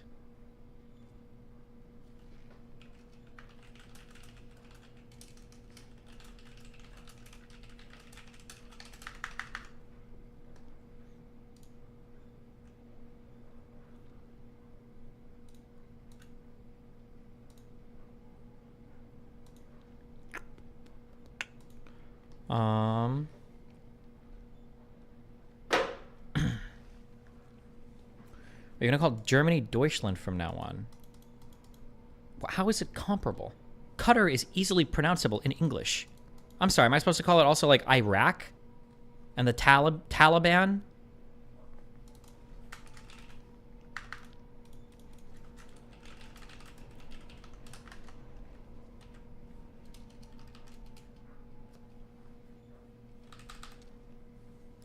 Say Mexico. Okay.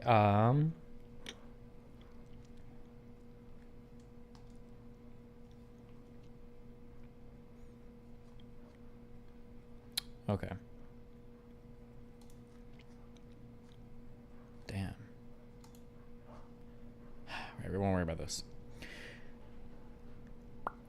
The Saudi-led coalition's bombing. Oh, we already read this. Okay. Historical context. When Islam first came to Yemen, it mostly took the form of Zaydism, a Shia sect. It was not until the arrival of the Rasulids that Shafi'i Sunnism became popular. From there on, the two groups, Zaydis in the north and the Rasulids in the south, started competing with each other. The state of rivalry was cut short by the fall of the Rasulid rule and the succession of imperialist powers' involvements in the Middle East, notably the expansionist Ottoman Empire. I hate when people say stuff like this and there are no dates listed. When Islam first came to Yemen, when? In the year 700? In the year 1900?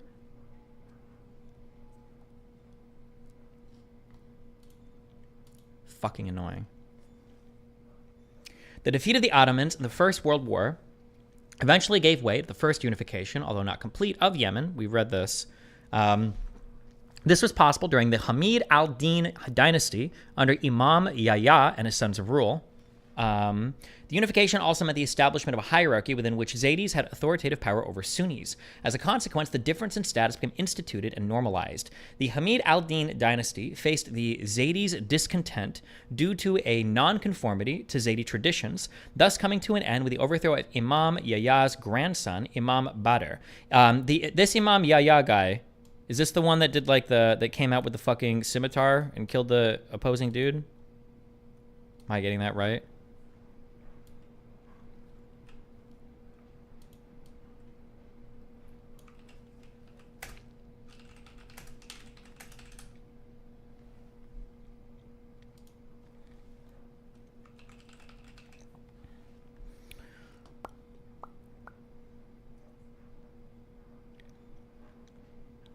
Was a failed coup d'etat led by Colonel Ahmad Yahya al-Thulaya, attempted to overthrow Imam Ahmad bin Yahya, who would rule. Okay, is it the same one?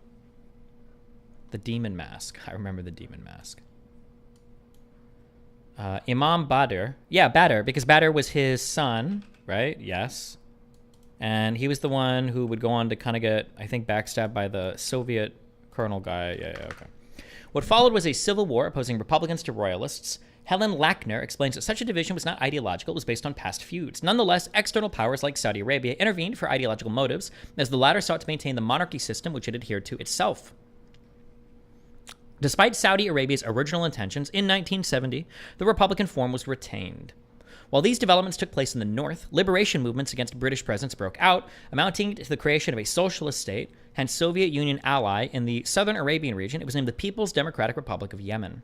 The PDRY was involved in the internal disputes of its northern counterpart. It had previously supported the Republicans in fighting off Saudi Arabia's influence, but it was the Hamdi regime that was most notorious for its policies that aimed to reduce Saudi presence in Yemeni politics. His rule was, nonetheless, short-lived. A series of political unrest marked by the assassination of former presidents led to Colonel Ali Abdullah Saleh's rise to the presidency of the Yemen Arab Republic.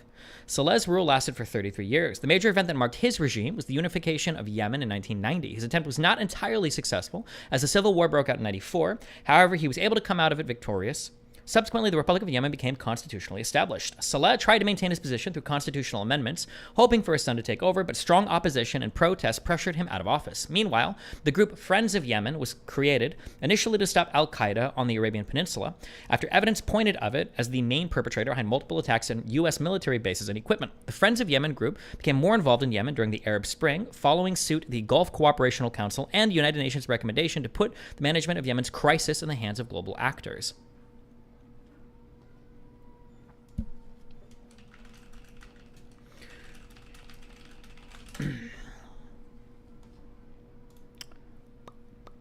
Okay. After the end of their rule, from the 1960s onwards, Zaydis faced discrimination and Sunnification policies from the consequent Sunni-dominated governments. For example, Salafis in Sadr claimed al-Shawkani as an intellectual precursor, and future Yemeni regimes would uphold his Sunnization policies as a unifier of the country and undermined Zaydi Shiism. Ansar Allah, sometimes anglicized as Ansarullah, known popularly as the Houthis, is a Zaydi group with its origins in the mountainous Sadr governorate on Yemen's northern border with Saudi Arabia. They led a low-level insurgency against the Yemeni government in 2004 after their leader, Hussein Badreddin al-Houthi, was killed in a government military crackdown following his protest against government policies.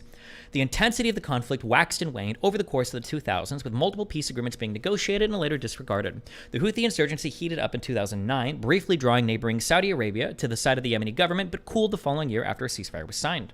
Then, during the early stages of the Yemeni revolution in 2011, Houthi leader Abdul Malik al-Houthi declared the group's support for demonstrations, calling for the resignation of President Ali Abdullah Saleh.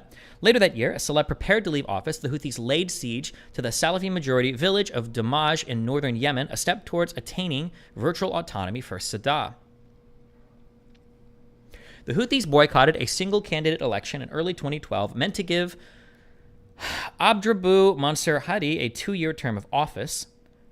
They participated in a national dialogue conference, but withheld support from a final accord in early 2014 that extended Hadi's mandate in office for another year. Conflict between the Houthis and Sunni tribes in northern Yemen spread to other governorates, including the Sana'a governorate, by mid-2014. Course of the conflict. Beginning of the conflict. Okay, a lot of this so far has just been like a refresher. We should all know this. We should all remember this. We all, right? This single candidate election, this is the one where like, what, 66% of the population voted and he won like 99.6% of the vote or some bullshit. This was the son of the last ruler who had literally ruled for good one, for 33 years. Oh, never mind. 100% of the vote. 99.8%, but some were invalid or blank. So once they dumped those, 100% of the vote. What a warrior.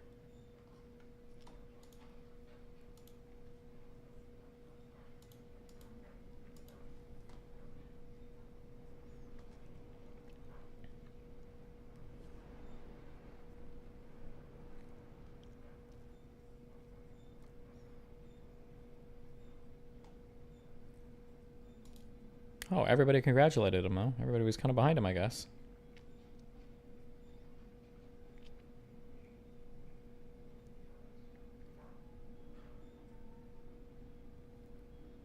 Okay, cute.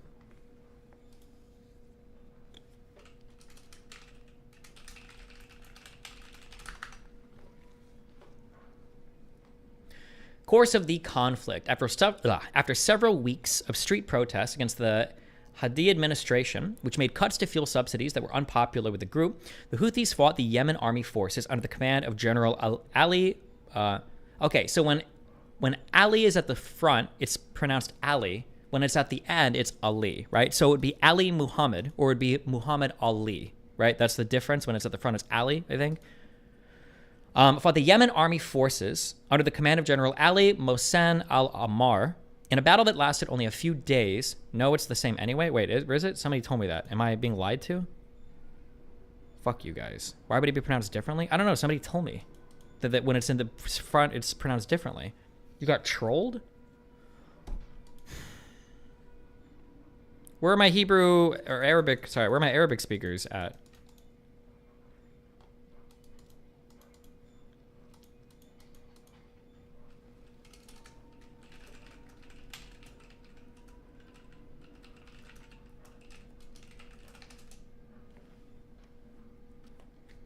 Maybe Ali Khamenei is different because it's the Farsi pronunciation? Oh, fuck, maybe, bro. I don't know. God, now you guys are fucking with me. Fuck you guys. Fuck all of you. Under the command of Ali, I'm just going to say Ali for everything now. Fuck you. Ali Mohsen al-Ammar, in a battle that lasted only a few days, Houthi fighters seized control of Sana'a, the Yemeni capital, in September of 2014. The Houthis forced Hadi to negotiate an agreement to end the violence, in which the government resigned and the Houthis gained an unprecedented level of influence over state institutions and politics. In January of 2015, unhappy with the proposal to split the country into 6 federal regions, Houthi fighters seized the presidential compound in Sana'a. The power play prompted the resignation of President Abdrabbu Mansur Hadi and his ministers. The Houthi political leadership then announced the dissolution of parliament and the formation of a revolutionary committee to govern the country on the 6th of February 2015. What is this? The federalization of Yemen is the proposed transformation of the Republic of Yemen from a unitary state to a federal state, driven by the significant... This seems like a great idea, honestly. Maybe, yeah? Maybe? I don't know.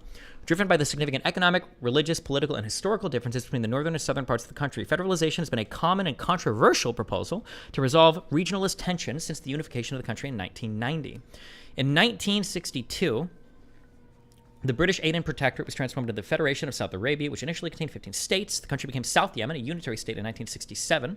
After South Yemen unified with North Yemen in 1990, the new government was quickly divided over the issue of decentralization, with the Yemeni Socialist Party expressing support for a federalist system, or with a federal system, while the General People's Congress opposed it.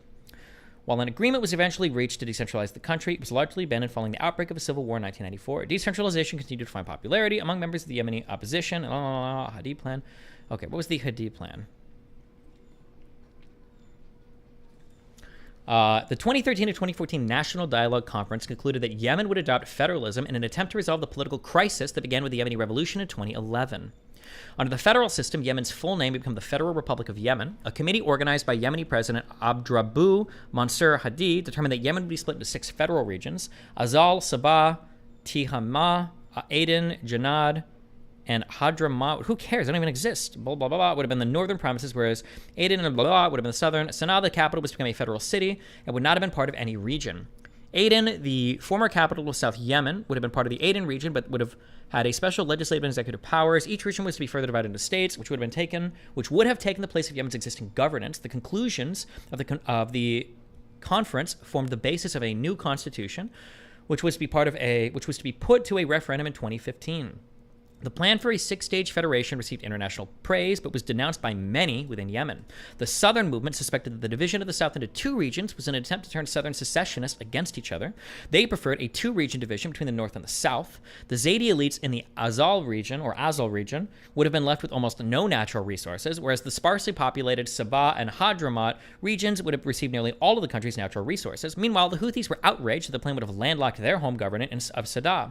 The referendum on the new federal constitution was indefinitely delayed by the intensification of the Yemeni civil war in 2015. Some commentators have cited Hadi's federalization plans as one of the main causes of the civil war. On June 20th, 2023, the National Hadrami Council was formed, marking the first steps for the transformation. Well, okay, I guess it wasn't a great idea. Jeez. See also, federalization of Syria. Did they try this in like 2011, 2012? Oh, it's a proposed solution.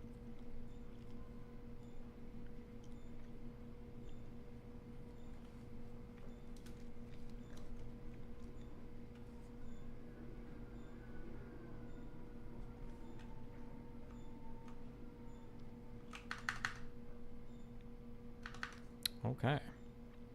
It's actually pronounced Saydot.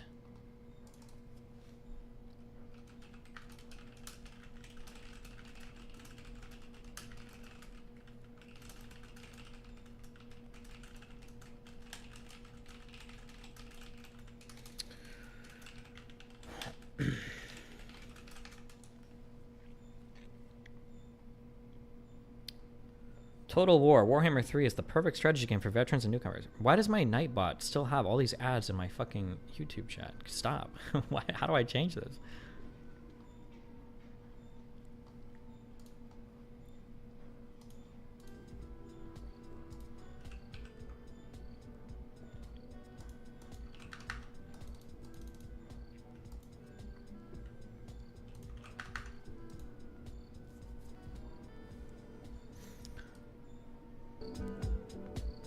Okay.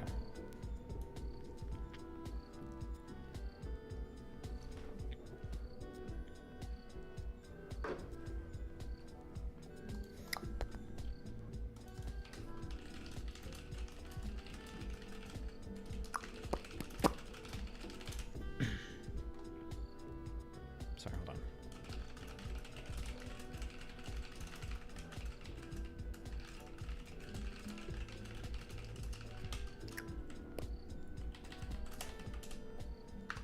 Okay. Boom, boom.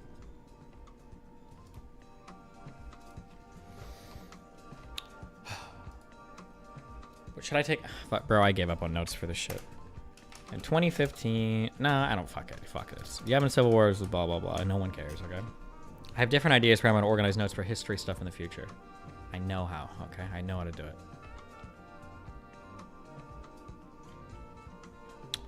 Jareed Lazar wants to chat Yemen. Add him on Instagram, please. Who the fuck is that?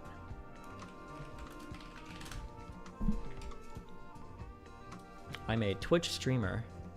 Follow me.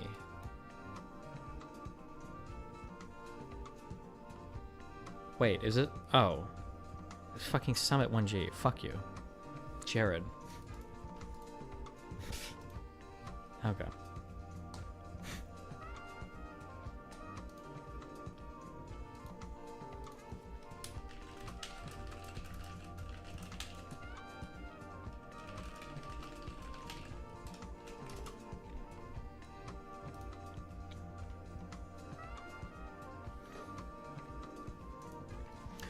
After several weeks, we did this. Okay. Houthi fighters seized the presidential compound in Sana'a. The power play prompted the resignation of President Abdrabba Mansur Hadi and his ministers.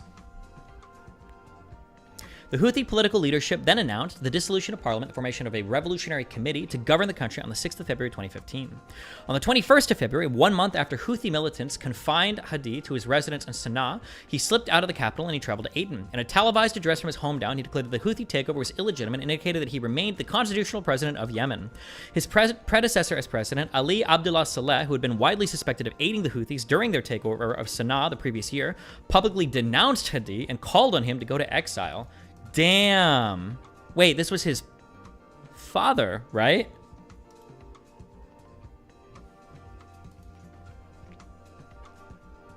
Dad. Or wait, am I just not? Is that not true at all? Hold on.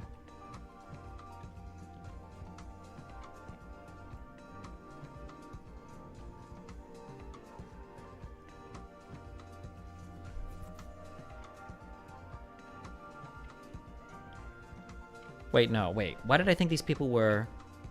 No, he was... no, he was the vice president. What was... Initially, Saleh said his son, he wanted his son to take power, but this was not his son. This is a different guy. This is the VP. Okay, gotcha. Never mind. All right. I think,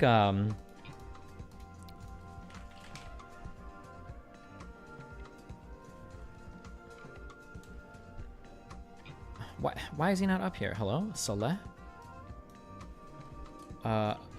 Abdullah? Bro, I don't know these names. Abdullah Saleh? Am I fucking retarded? Hello? Ali? Oh, he just doesn't get any Wikipedia articles, I guess. Jesus.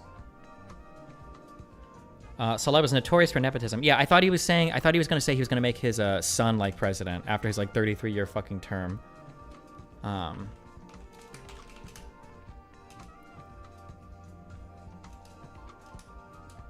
But it never ended up happening. It didn't. Yeah, okay. Never mind. All right. Okay.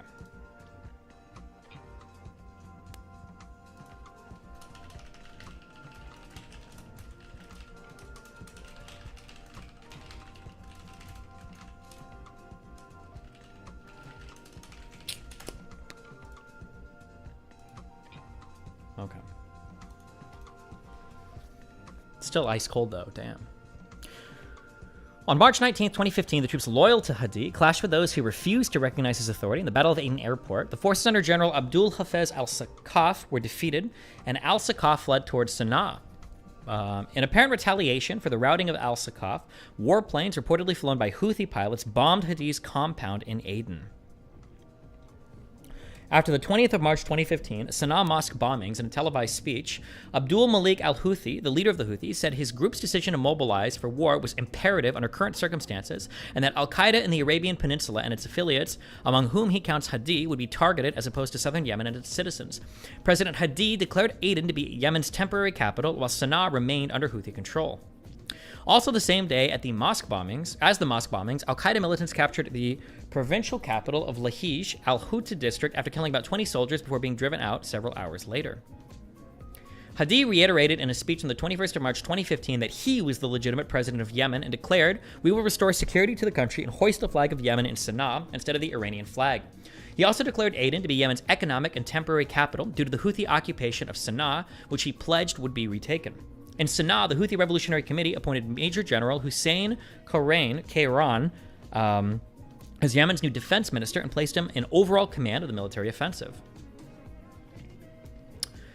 Foreign involvement. Houthi allies. In April of 2015, United Nations Security Council spokeswoman Bernadette Mihan stated that it remains our assessment that Iran does not exert command and control over the Houthis in Yemen. It was in 2015. The United States has regularly accused the Iranian government of arming and funding the Houthis. In an April 2015 interview with the PBS NewsHour, then U.S. Secretary of State John Kerry accused Iran of attempting to destabilize Yemen. While the Houthis and the Iranian government have denied any military affiliation, Iranian Supreme Leader Ali Khamenei openly announced his spiritual support of the movement in a personal meeting with the Houthi spokesperson Mohammed Abdul Salam in Tehran in the midst of ongoing conflicts in Aden in 2019. Although there has been no direct intervention by the Iranian government, Yemeni civil war is widely regarded as part of the Iran-Saudi proxy conflict. The United States, Saudi Arabia, UAE, and various Western commentators have accused various IRGC networks of assisting Houthis through arms supplies, military training, logistics, strategic coordination, and media support. Saudi Arabia views activities by the Quds forces, that's the IRGC for Iran, and Hezbollah, militants in southern Lebanon, supported Iran, in neighboring Yemen. These activities, their activities in neighboring Yemen as part of Iranian attempts to establish a satellite state in the country and trap them into a stalemate.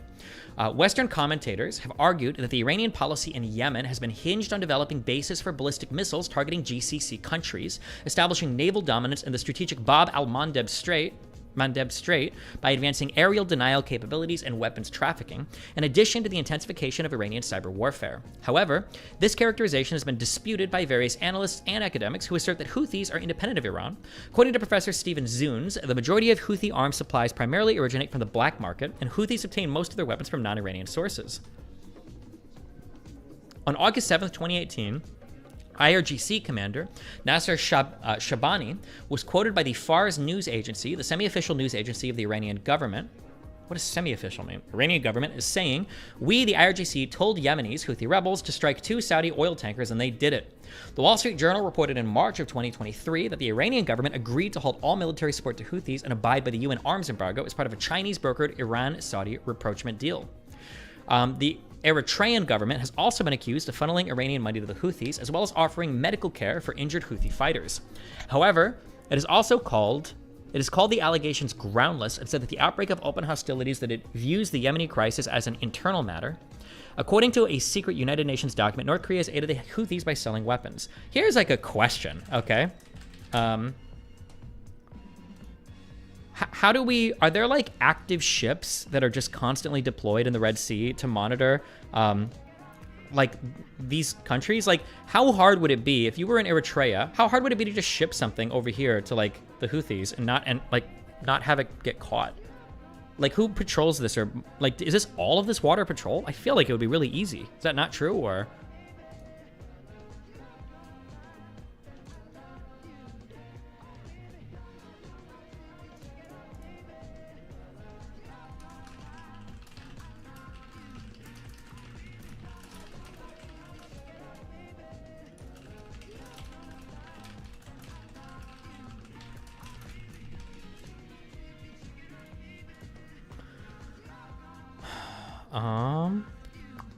you mean today, right? Yeah, like today. Don't you think the U.S. has monitoring capabilities that aren't publicly stated? My understanding is that monitoring oceans is like really, really, really hard. Now, you're not talking the whole ocean here. You're just talking like, I guess like this land. Maybe it's not that hard. I don't know how much. I've always been told that like, just like huge areas of water are just really, really, really, really, really fucking hard to keep track of. I don't know how much that would apply to like, you know, like this area of the Red Sea or not. I'm not sure.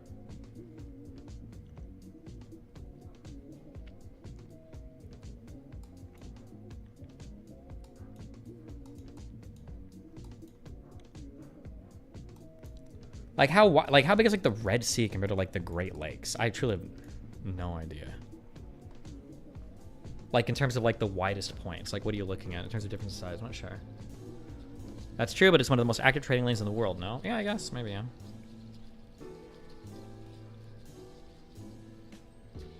You'd have to stop every fishing boat to stop weapon transit? Yeah. Huh.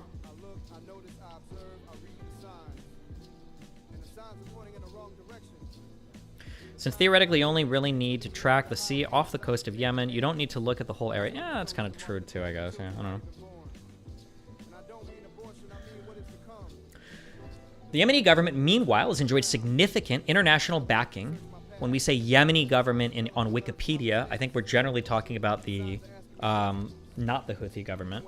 Although at this point, I guess the Houthis probably control the vast majority of valuable Yemen territory. But the Yemeni government, meanwhile, has enjoyed significant international backing from the United States and the Persian Gulf monarchies. U.S. drone strikes were conducted regularly in Yemen during Hadi's presidency in Sana'a, usually targeting al-Qaeda in the Arabian Peninsula. So that's interesting. Why would we go after al-Qaeda in Yemen? In what year? If this was in like 2014 or 2013, I could understand, but past that... Oh, this was 2013, yeah. Ah, bro, the lack of years here is so dog shit. I can't, this is such a, like, the situation is vastly different between like 2022 and like 2013, 2014. Okay. Because Al-Qaeda is probably right now, and is, well, I don't know how much they even exist anymore, but Al-Qaeda fought against, or would be fighting against the Houthis significantly. But the, so why would the US be targeting Al-Qaeda in Yemen when they're fighting against the Houthis as well? But this was in 2013 before the collapse and everything, I guess, yeah. Okay.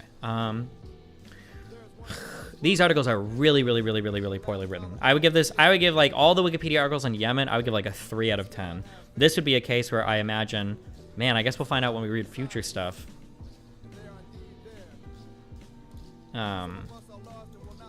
These get a 3 out of 10. It'd be better to just read a book. I bet there's a good book on this, but... Okay. The United States was also a major supplier of weapons to the Yemeni government, although according to the Pentagon, hundreds of millions of dollars worth of that material has gone missing since it was delivered. Saudi Arabia, which is consistent with our understanding that the Houthi government and everything has been like taking over like old Yemeni Republican government boats and shit, right? And then using those as improvised explosive boats and just taking all their shit basically, yeah.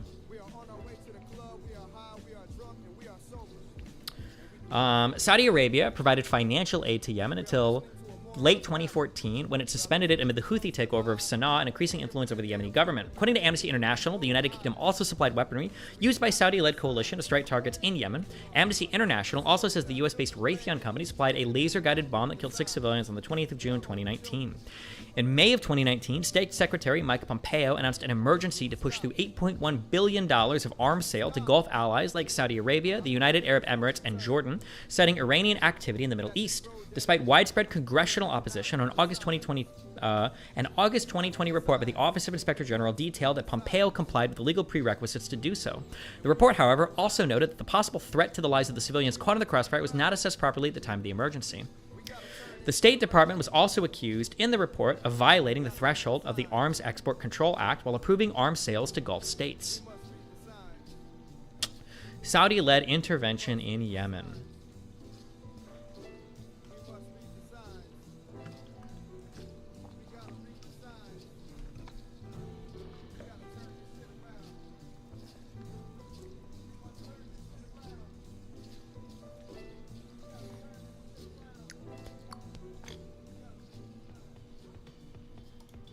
Okay. So far, up to this point, I don't think I'm trying to think of what are the consequences. Okay, like here's an argument back and forth, okay? I would say that I don't think the United States should support Saudi Arabia in intervention in Yemen. It sounds fucking retarded. I think Saudi Arabia has a right to defend itself from Houthi attacks in Yemen or from any Yemen attacks. I think that's totally fine. And I think we should supply Saudi Arabia with the ability to defend itself against those attacks. I think that's totally fine, even if that includes airstrikes or whatever into Yemen to disable bases. I think all of that is okay. But supporting the Saudi Arabian intervention in the civil war, I think is fucking retarded. This country is fucked, and I think it's stupid. Now, the counter argument would be, well, if we don't support Saudi Arabia might start looking to other people in other parts of the world, like Russia or China, to support them as well. And then the United States would necessarily be giving up some level of influence in the Middle East to do so. But then I feel like the counter argument to that is, does that mean that every single retarded fuck conflict that Saudi Arabia gets involved in, we're obligated to support them? Because if not, the retards will go somewhere else. Also, do we really feel like Russia and China would be preferable partners to the United States just because those two countries might have a larger appetite for retarded civil wars and the support for them? Would they even support Saudi Arabia here? I don't even know if they necessarily would.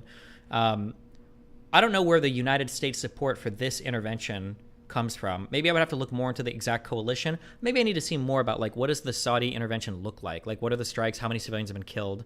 I don't know. At Destiny, but does the Iran-backed groups come out on top in the region? My personal feeling is I don't know if they would. I don't know if anybody thinks that's the case. Like, let's say, for instance, Saudi Arabia pulls out and then the Houthis rule Yemen. Do we really think that that's going to be like a stable government going forward and Iran has won? When that hasn't been the history of Yemen for so long, that the Houthis are going to be like this stable, blossoming Iranian proxy to the south of Saudi Arabia? Is that really true? Like, isn't this just like a resource dump for Iran or training for Iran? I don't know. It just seems stupid. But Russia supported Assad in the Syrian civil war. Not sure if it parallels that well, but just throwing that out there. Russia's support of Assad is a bit similar. I think I'm basing this a lot on like an article that I read describing Putin's reaction to watching Gaddafi getting killed.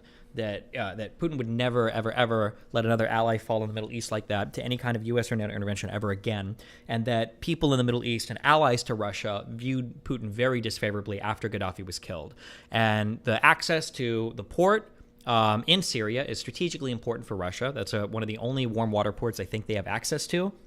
And the strategic importance of maintaining good alliances across the axis, right? Because if Russia wants to remain allied, if Russia wants to remain allied with Iran, there's probably going to be some cooperation or support of Syria. Russia is kind of roped into defending Syria, but also Syria isn't involved in like autism retard shit. They're involved in a crazy fucking civil war between their own country, which might also be autistic and retarded, but at least it's a civil war. Like, are you going to participate in your own civil war? Of course. Are you going to participate in a neighbor's civil war? Sometimes that's retarded, depending on what country you're talking about. And it seems like this is retarded. That's what it seems like. But, you know, hey, I don't know. What do I know? Maybe I'm missing something. Maybe we'll get there to the end of this. In response to rumors that Saudi Arabia could intervene in Yemen, Houthi commander Ali al-Shami boasted on the 24th of March 2015 that his forces would invade the larger kingdom and not stop at Mecca, but rather Riyadh.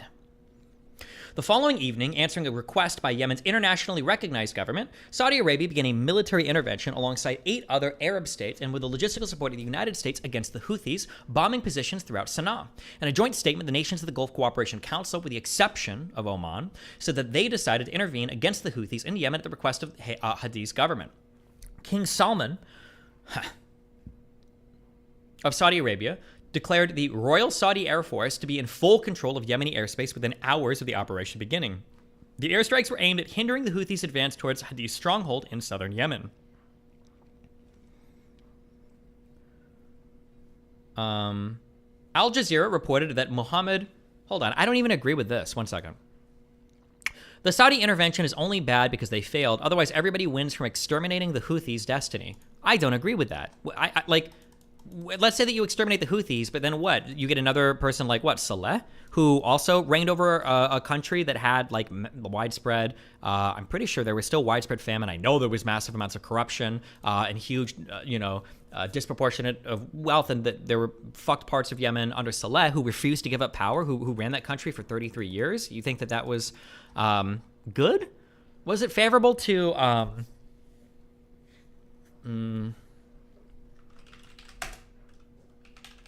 And under Saleh, there were no attacks on international shipping. Yeah, but I mean, like, the Houthis are kind of memers. I admit, they do. They are memers. Wait. Famine, Wikipedia, Yemen.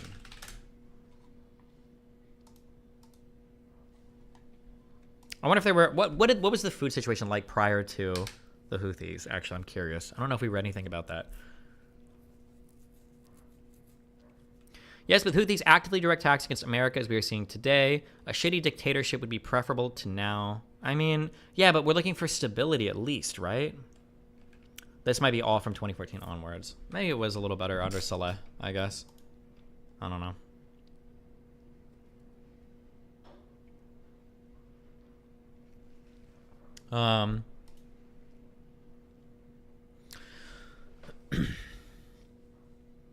Al Jazeera reported that Mohammed Ali al-Houthi, a Houthi commander, you don't say, appointed in February as president of the Revolutionary Committee, was injured by an airstrike in Sana'a on the first night of the campaign. After the launch of Operation Decisive Storm, good one, Saudi Arabia, along with the UAE, used lobbying in an attempt to rally the international community to their cause. Reuters reported that planes from Egypt, Morocco, Jordan, Sudan, Kuwait, the UAE, Qatar, and Bahrain had also taken part in the operation. Saudi Arabia requested that Pakistan commit forces as well, but Pakistan's parliament officially voted to remain neutral. However, Pakistan agreed to provide support in line with the United Nations Security Council resolution dispatching warships to enforce an arms embargo against the Houthis. On the 21st of April, 2015,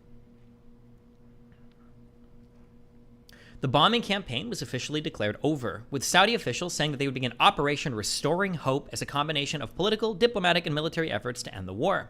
Even still, airstrikes continued against Houthi targets, and fighting in Aden and Ad-Adali went on. The United Arab Emirates claimed to take an active role against fighting AQAP and ISYP. So we have Al-Qaeda in the Arabian Peninsula and... what is that? ISIS in the Yemen Peninsula? What is ISYP? I don't remember. Is it ISIS? The Islamic State, Yemen province. Whatever, same shit. Presence in Yemen through a partisanship with the United States. In an op-ed in the Washington Post, Youssef al-Otaiba, the UAE ambassador to the United States, described that the intervention has reduced AQAP presence in Yemen to its weakest point since 2012, with many areas previously under their control liberated. Like, this article, like, I'm willing to bet that when we look at the source on this, like, this doesn't make sense unless this was in, like, 2013, probably, or prior to 2014, even though it comes after this paragraph, which was in 2015. But let's read. Just kidding, never mind. This was in 2018. The Arab coalition is making progress against extremists in Yemen.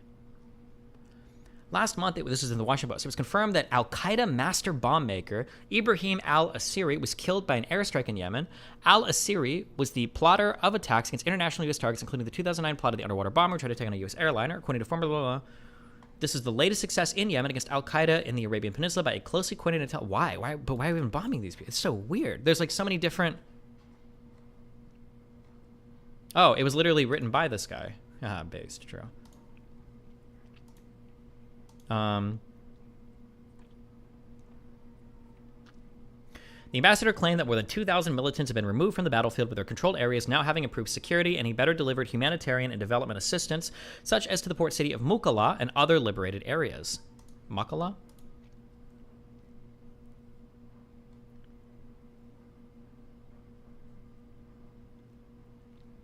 Just 3 years ago, ACAP was riding high in Yemen. It had seized a third of the country, was terrorizing Yemenis, and was plotting more attacks against American and international targets. Today, ACAP is reduced to its weakest point since 2012.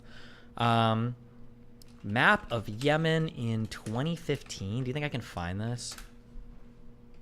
Map of Yemen 2015.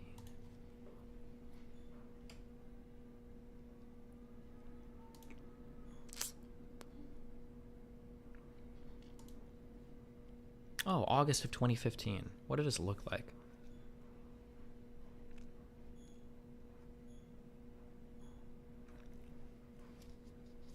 Wait, don't tell me that the colors aren't labeled. Am I an idiot?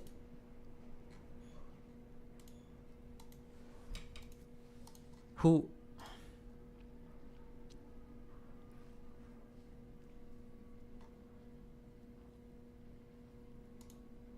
I feel like this is the Houthis, the green here.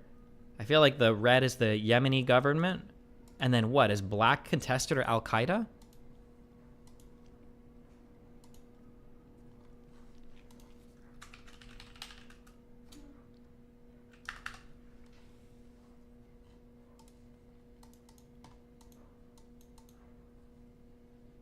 This is kind of like stupid. It seized a third of the country. Who the fuck cares? Literally nobody gives a fuck about this shit over here. They probably took it and no one even bothered to take it back. Why the fuck would they care? I don't know. Well, maybe he's not referring to that. I'm not sure. ACAP is not the only major threat in Yemen. The other is Iran and its Hezbollah proxy group, the Houthis, who triggered the current political and humanitarian crisis in Yemen. Representing barely 5% of the country's population, the Houthis violently overthrew Yemen's legitimate government in 2014-2015 and seized the capital, other large cities in the entire Red Sea coast.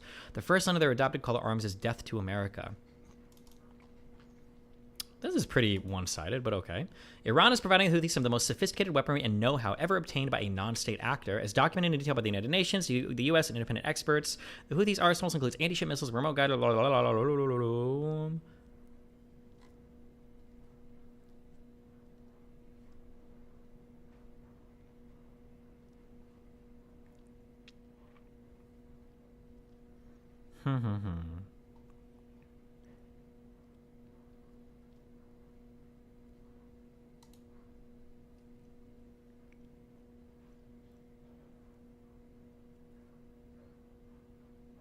What's up with Qatar or whatever? Why the fuck are they such bad guys? I didn't know that they were so evil. I say evil, but I just assume that like all these kind of like Gulf people, except for like Yemen, kind of all like chilled with each other. But it feels like Qatar is kind of like this odd guy out that just is wild. Maybe, I don't know.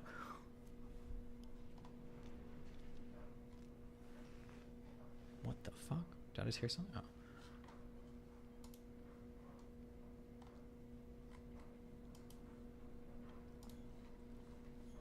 Read into the Qatar-Saudi diplomatic conflict. Huh.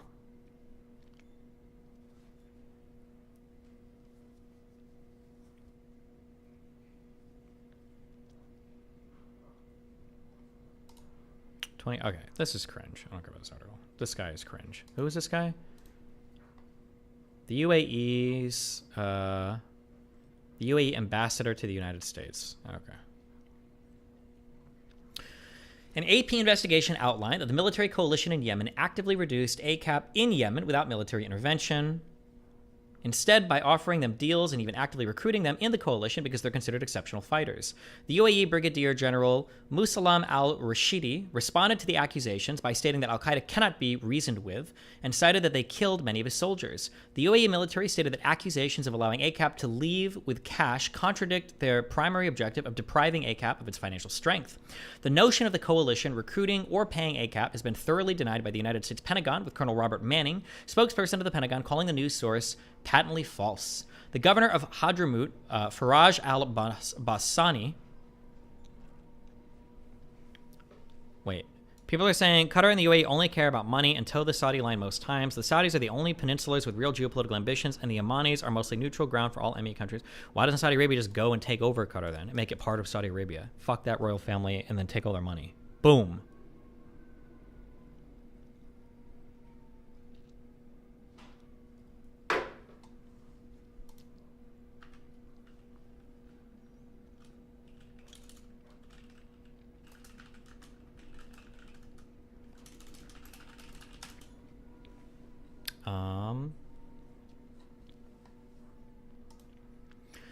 July 13, 2020, the UK Ministry of Defense logged more than 500 Saudi air raids in possible breach of international law in Yemen. These figures were revealed a few days after the UK government decided to resume the arms sales to Saudi Arabia, which could be used in the Yemen war, just over a year after the Court of Appeal ruled them unlawful. It justified resuming the arms sales, stating that only isolated incidents without any pattern have occurred. In March of 2019, the United States Congress voted to end U.S. support to the Saudi war effort. However, U.S. President Donald Trump vetoed it. His success... Damn. Fuck, I don't remember this at all. So, this would have been a great talking point for Trump on the Middle East. Was it passed the House and Senate? Washington, U.S. military support for Saudi Arabia's war in Yemen survived a critical vote in the Senate on Thursday, as Democrats failed to override President Donald Trump's veto, shifting the fight to the nascent defense policy and appropriation bills. The vote was 53-45, short of the two-thirds majority that would have been required. This is the first time in 45 years the War Powers Act was used successfully to try to stop U.S. intervention in an unauthorized war. Sanders, a co-sponsor of the legislation, one of many Democratic presidential candidates, said during the vote. Funny phrase. No one should think this is the end of the process. This is the beginning of the process. It's beautiful where the U.S. should continue military support for the Emirati and Saudi-led coalition fighting Iran-backed rebels in Yemen may next be fought in the drafting of the 2020 National Defense Authorization. The legislation needs to be drafted. Representative Rokana D. Khalif, Democrat of California, sponsored the Yemen resolution in the House, said he would seek language akin to the War Powers Resolution in the annual defense policy bill. The NDAA will be the next big step. One of the Senate's measures co-sponsors and an appropriator, Senator Chris Murphy, Democrat from Connecticut, said he likewise...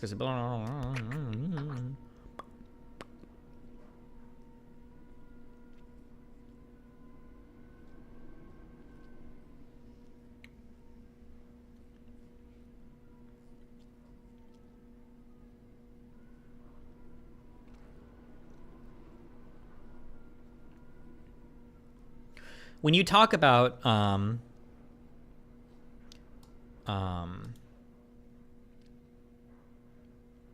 when you talk about the president vetoing something in the United States, you would only ever say that in response to something that passed both your houses, right? Your upper and lower house. You would never say like the president vetoed something that made it or is from the Senate that wasn't also passed by the House, right? It would always be something that passed both houses, I'm assuming, yeah?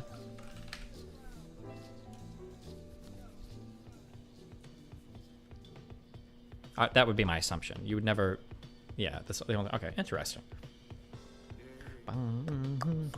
President Trump vetoed it. His successor, President Joe Biden, announced a freeze on arms sales to Saudi Arabia and the UAE in January of 2021.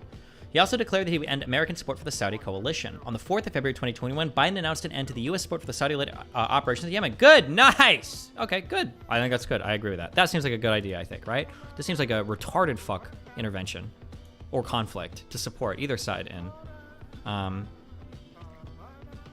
Good job. As of the 13th of April 2021, arms sales to the UAE have not been stopped, while sales to Saudi Arabia continue to be paused. However, the details of the end of American involvement in the war have yet to be released. In August of 2020, confidential Saudi documents revealed the kingdom's strategy in Yemen. The 162 pages of classified Saudi documents dates back prior to 2015. The pages showed the kingdom's inaction in stopping the Houthis from capturing Sana'a, despite Saudi intelligence reports. The records also exposed that Saudi Arabia had worked to hamper the rebuilding projects commissioned by Germany and Qatar in Sadr. This happened after the fighting between the two warring camps came to a halt due to a ceasefire. Let's see, the Arab League. In Egypt, the Yemeni foreign minister called for an Arab League military intervention against the Houthis. Egyptian President Abdel Fattah al-Sisi floated the idea of a unified military force. The Arab League announced the formation of a unified military force to respond to conflict in Yemen and Libya. Terrorism in Yemen and list of drone strikes in Yemen.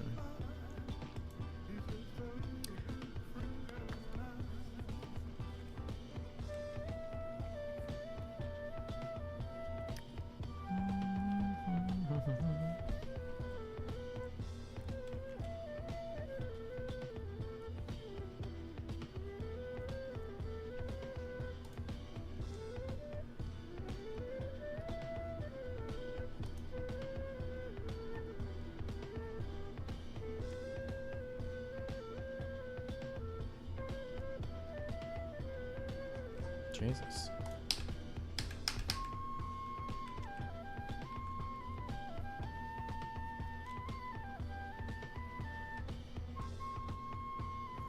Oh, nice. Here's the modern map right now.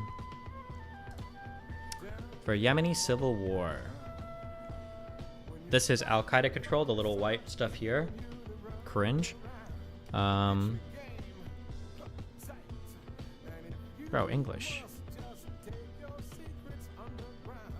Revolutionary Committee of the Houthis. The Southern Transitional Council is this, and then the red is Presidential Leadership Council-led government.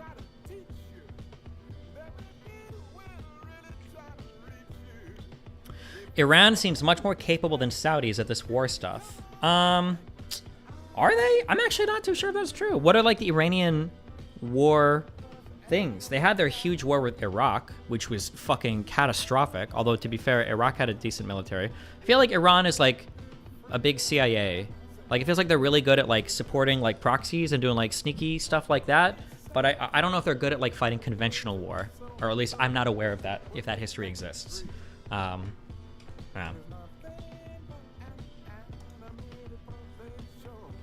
I don't know. They kind of just throw money at people. I don't think Iran just throws money at people. I think they ship stuff. I think they do training. I think they help, you know.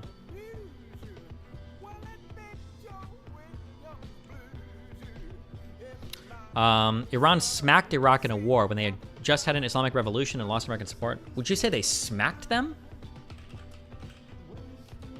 Wasn't this war, wasn't there a fuck ton of deaths on both sides? Let's see. The military losses on the Iran side were 200 to 600,000. And then on the Iraq side, it was 105 to 500,000. Iraq invaded them and lost, so yes. Like, would you say, for instance, that the Soviets smacked the Nazis?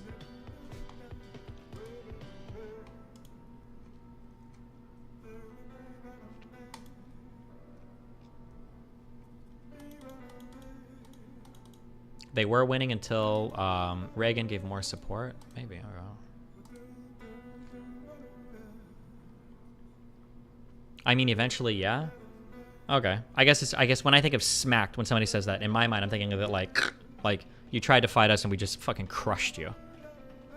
Like, I would say, like, Israel won Yom Kippur. I say Israel smacked the Arab states away in the Six-Day War. I think.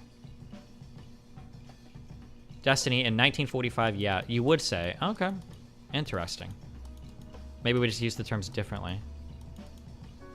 Or I think of it differently.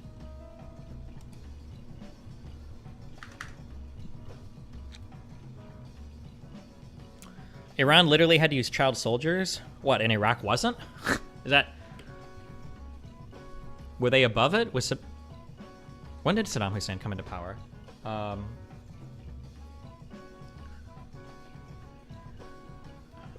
In the first half, yeah. Iran was weakened with a revolution, lost its biggest power backer, and then defeated probably the strongest Arab country at the time. Just comes back to Arab nations being dogshit warfare. Okay. Damn, were Arabs ever good at warfare? Why doesn't Erdogan, like, gather... I feel like... Oh my god. I just had a brain blast moment. This is probably not true on a macro level, and it is not true on a micro level, and is not true at all, okay? Heads up.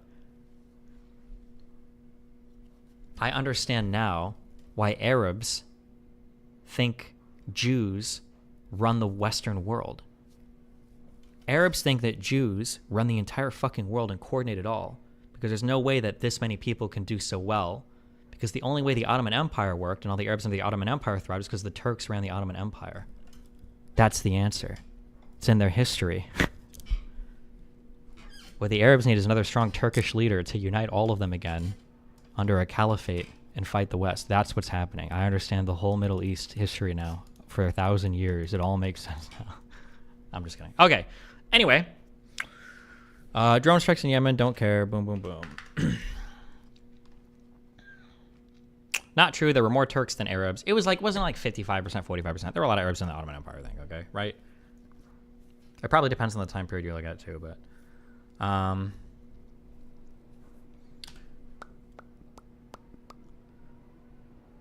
Iraq had a fully prepared professional army waiting to pounce. Iran was in the middle of reforming the entire army leadership after having to replace all of the Shah's men. This was in 1980. The child soldier meme was out of deep desperation. Gotcha.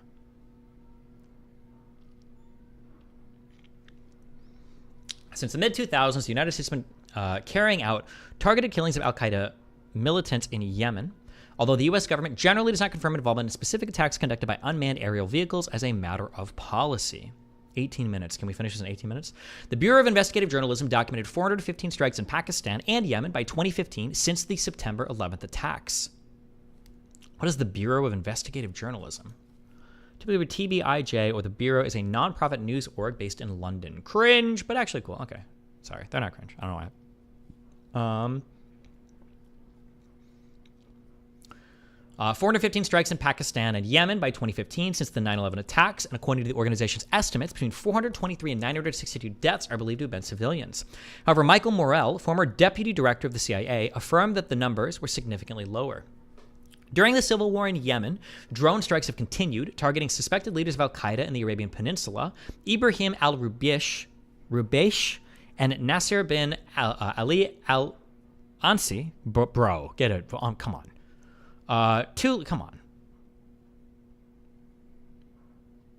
Two leading ACAP figures were killed by U.S. drone strikes in the vicinity of Mukla in 2015. Approximately 240 suspected ACAP militants have been killed by American drone strikes since the Civil War began.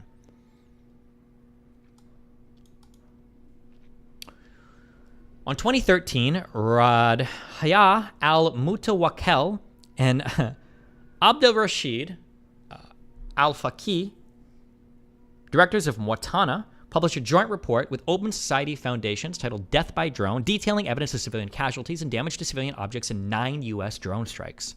The United States supplied intelligence and logistical support, including aerial refueling and search and rescue for downed coalition pilots. Also, the U.S. revved arms sales to coalition countries. In January of 2016, Saudi Arabia's foreign minister stated U.S. and U.K. military officials were in the command and control center responsible for the Saudi-led airstrikes in Yemen and had access to the list of targets but were not involved in the selection of targets. Hold on, I'm sorry. Fuck, my mind is fucked. Has there been a single successful Arab war or military conquest or conflict since the dissolving of the Ottoman Empire? Has there been a single one? What does the idea that, like, Arabs are good at war come from? Iraq on Kuwait? Okay, but, like, the size difference was so big there. Does that actually count? They beat the Soviet Union? Wasn't that with quite a bit of... First of all, wasn't that through largely guerrilla warfare, so defensive, number one? And then number two, wasn't that through a lot of U.S.-assisted help as well?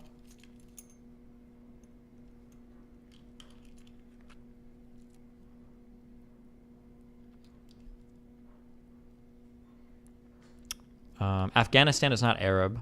Oh, okay, that too.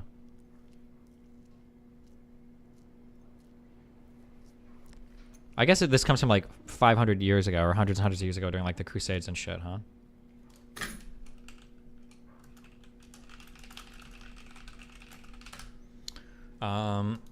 Yeah, true. Arabs ended Iraq. Okay. Anyway.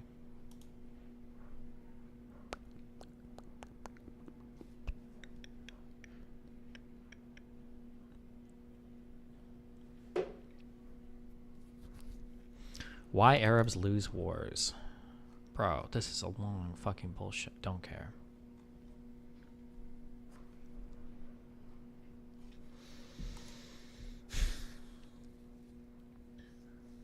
The United States supplied intelligence and logistical support, including aerial refueling and search and rescue for downed coalition pilots. Also, U.S. revved arms sales to coalition countries in January 2016. Saudi Arabia's foreign minister stated U.S. and U.K. military officials were in the command and control center responsible for the Saudi-led airstrikes in Yemen and had access to the list of targets but were not involved in the selection of targets.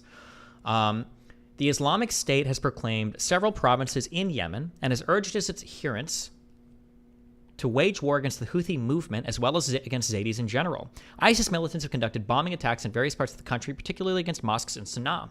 On October 6, 2015, ISIS militants conducted a series of suicide bombings in Aden that killed 15 soldiers affiliated with the Hadi-led government and the Saudi-led coalition. The attacks were directed against the Al Qasr Hotel, which had been a headquarters for pro-Hadi officials and also military officials. Yemeni officials in the UAE state news agencies declared that 11 Yemeni and 4 UAE or Emirati soldiers were killed in Aden due to 4 coordinated ISIS suicide bombings. Prior to the claim of responsibility by the Islamic State, UAE officials blamed the Houthis and former President Ali Abdullah Saleh for the attacks. Why do they have to suicide bomb? Why not just go somewhere like drop a backpack and then like leave? Is it really that much more efficient to suicide bomb? I feel like you're running out of soldiers when you do shit like this. Why are you suiciding your bravest soldiers? Like, where are our bravest soldiers? Well, they're in 50 million different pieces because they all literally blow themselves up. Why not like just have them drop bombs off? And they can drop the bombs off and then like have the bomb, and then if they get caught with a bomb, they can just suicide bomb themselves right then and there, right? Like, wouldn't it be better? Because they get into heaven? Okay, but like, why not do like 10 conventional bombings and then a suicide bombing? Why would you waste all of your good bombers on the first suicide bombing?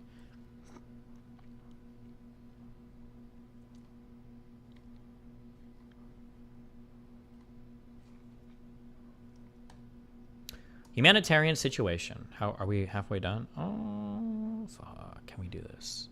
We can't do this today. Fuck. CNN reported on April 8th, 2015 that almost 10,160,000 Yemenis were deprived of water, food, and electricity as a result of the conflict. The report also added, per source, from UNICEF officials in Yemen that within 15 days, some 100,000 people across the country were dislocated, while Oxfam said that more than 10 million Yemenis did not have enough food to eat, in addition to 850,000 half-starved children. Over 13 million civilians were without access to clean water. A medical aid boat brought 2.5 tons of medicine to Aden on the 8th of April 2015. A UNICEF plane loaded with 16 tons of supplies landed in Sana'a on the 10th of April. The United Nations announced on the 19th of April 2015 that Saudi Arabia promised to provide $273.7 million in emergency humanitarian aid to Yemen. The UN appealed for the aid, saying 7.5 million people had been affected by the conflict, and many were in need of medical supplies, potable water, food, shelter, and other forms of support. On the 12th of May 2015, Oxfam, who the fuck is, what is Oxfam? Is a British foundation? Why is it, fuck the Brits, warned that the 5 days, warned that the 5 days a humanitarian ceasefire was scheduled to last would not be sufficient to fully address Yemen's humanitarian crisis.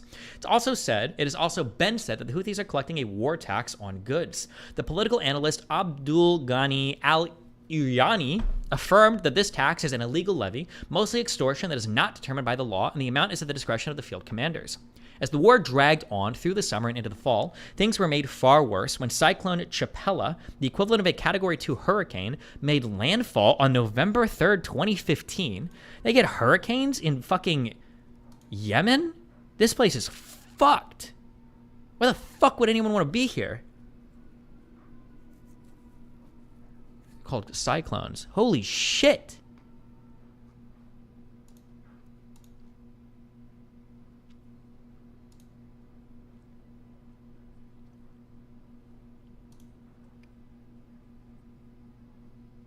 It's literally on the coast? Yeah, so is your mom's vag.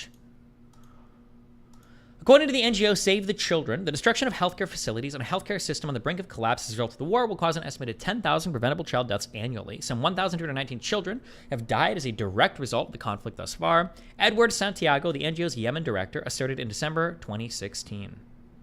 Even before the war, tens of thousands of Yemeni children were dying of preventable causes, but now the situation is much worse, and an estimated 1,000 children are dying every week from preventable killers like diarrhea, malnutrition, and respiratory tract infections.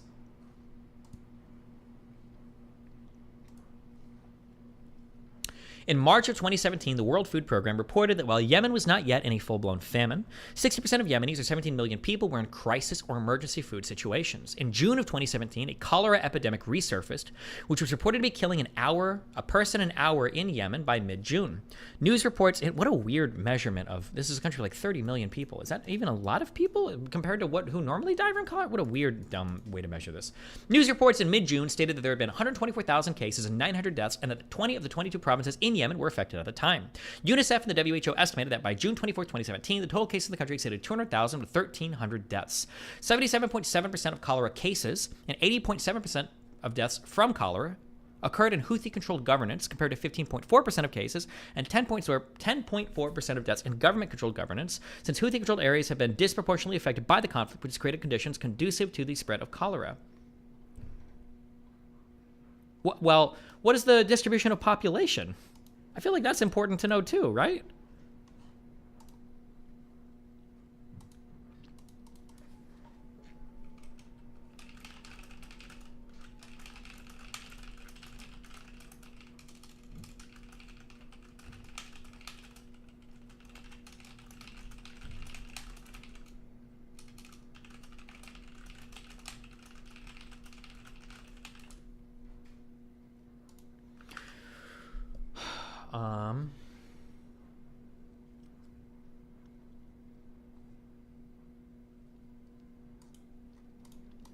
Isn't it in percents?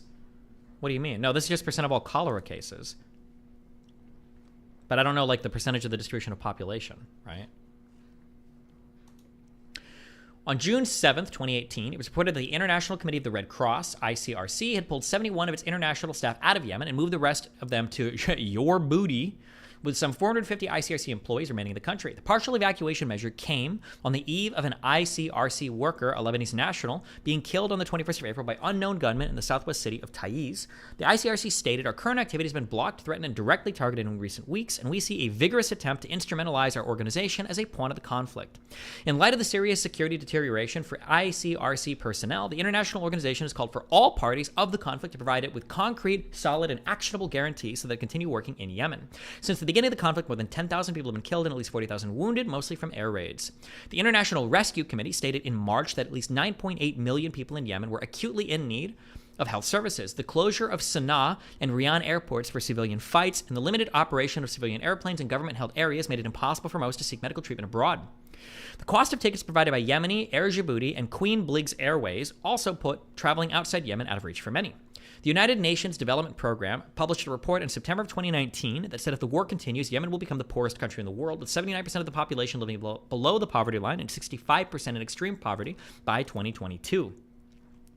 On December 3rd, 2019, the International Day of Persons with Disabilities, Amnesty International released a report highlighting how the almost 5-year-old Yemen war has left millions of people living with disabilities and excluded from medical attention. The armed conflict led by Saudi Arabia and the UAE as part of the former coalition in the Arab nation against Houthis and terror groups has given birth to the worst humanitarian crisis as stated by the United Nations. Humanitarian aid provided by Houthi-controlled Yemen will be scaled down in March of 2020 because donors doubt if it's actually reaching the people in need, the UN officials said. In June of 2020, the UNHCR said that following more than 5 years of war in Yemen, more than 3.6 million people have been forced to flee their homes, while 24 million are in dire need of aid. The group also informed that a significant gap in funding has been recorded, with only US 63 million received thus far, while at least US 211.9 million is needed to run the operations in 2020. On July 2nd, 2020, Human Rights Watch reported that detainees at Aden's Bur Ahmed facility were facing serious health risks from the rapidly spreading coronavirus pandemic. The informal detention facility controlled by Yemeni officials affiliated with the UAE-backed Southern Transitional Council is grossly overcrowded and deprived of healthcare facilities.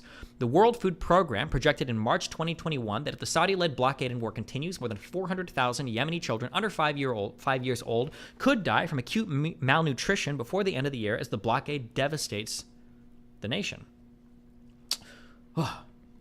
War crime accusations. We have 2 minutes. Can we do it?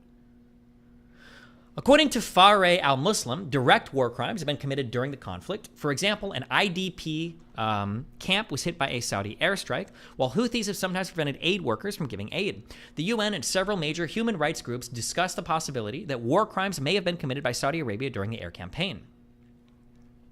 British researcher Alex Day Wall wrote that the responsibility for Yemen goes beyond Riyadh and Abu Dhabi to London and Washington. Britain has sold at least $4.5 billion in arms to Saudi Arabia and $500 million to the UAE since the war began. The U.S. role is even bigger. Trump authorized arms sales to the Saudis worth $110 billion last May. Yemen will be the defining famine crime of this generation, perhaps this century.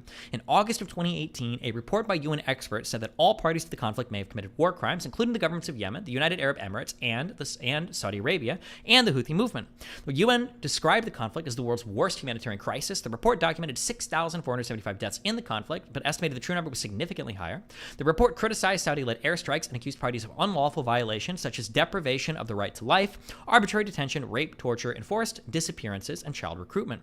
In February of 2020, a British law firm, Stoke White, appealed the authorities in Britain, the US, and Turkey to arrest senior officials from the UAE for allegedly carrying out war crimes and torture in Yemen. The complaint was lodged under the provision of universal jurisdiction where the nations must probe breaches of the Geneva Convention for possible war crimes.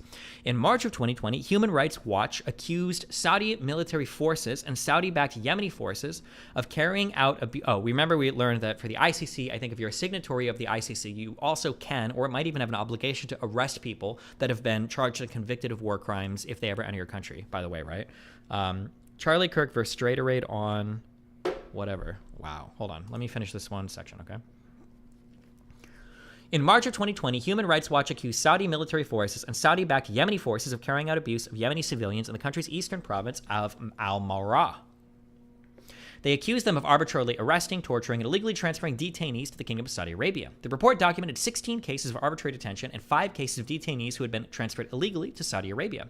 According to a report from May 2020 by Yemeni human rights group Mwatana, since May of 2016, more than 1,600 cases of arbitrary detention, 770 forced disappearances, 344 cases of torture, and at least 66 deaths in unofficial prisons have been documented. The report stated that Houthis were responsible for most abuses. It blamed them for 350 forced disappearances, 138 incidences of torture, 27 deaths in detention, while UAE-backed forces, including the Southern Transitional Council, were responsible for 327 disappearances, 141 cases of torture, and 25 deaths in detention. The report blamed forces loyal to the Saudi-backed Yemeni government for 65 cases of torture and over 24 deaths. An investigation led by Sky News from Australia or Britain? British. There's Sky News Australia, but it's an original for British. Okay. Reported on the 12th of July 2020, an airstrike in northern Yemen, reportedly carried out by the Saudi-led coalition, hit a family home, killing 6 children and 3 women. The investigators found fragments of the bomb and some of the shrapnel, which seemed to be part of the GBU 12,500-pound thin-guided bomb manufactured in the United States.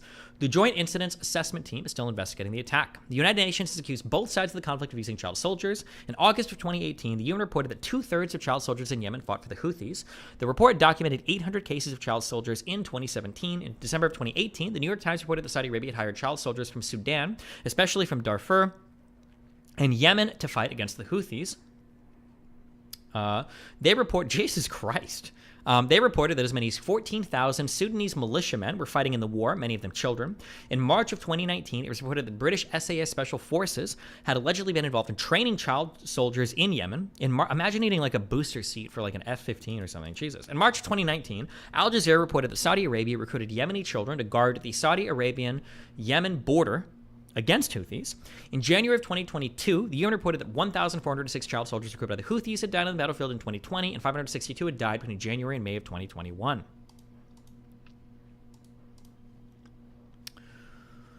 In February of 2022, unknown armed men kidnapped 5 United Nations personnel in southern Yemen as they were returning to Aden after a field tour. According to Russell Geeky, loser, a spokesman for the top UN official in Yemen, the crew was kidnapped on Friday, the 11th of February 2022, and the Abiyan Governorate. On August of 2023, the kidnapped United Nations personnel were released.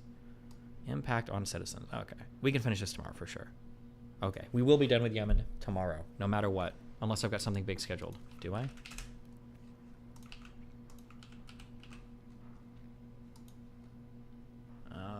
Call at 9:30. That's some bullshit. Oh, kick or keep. We will do it tomorrow, okay?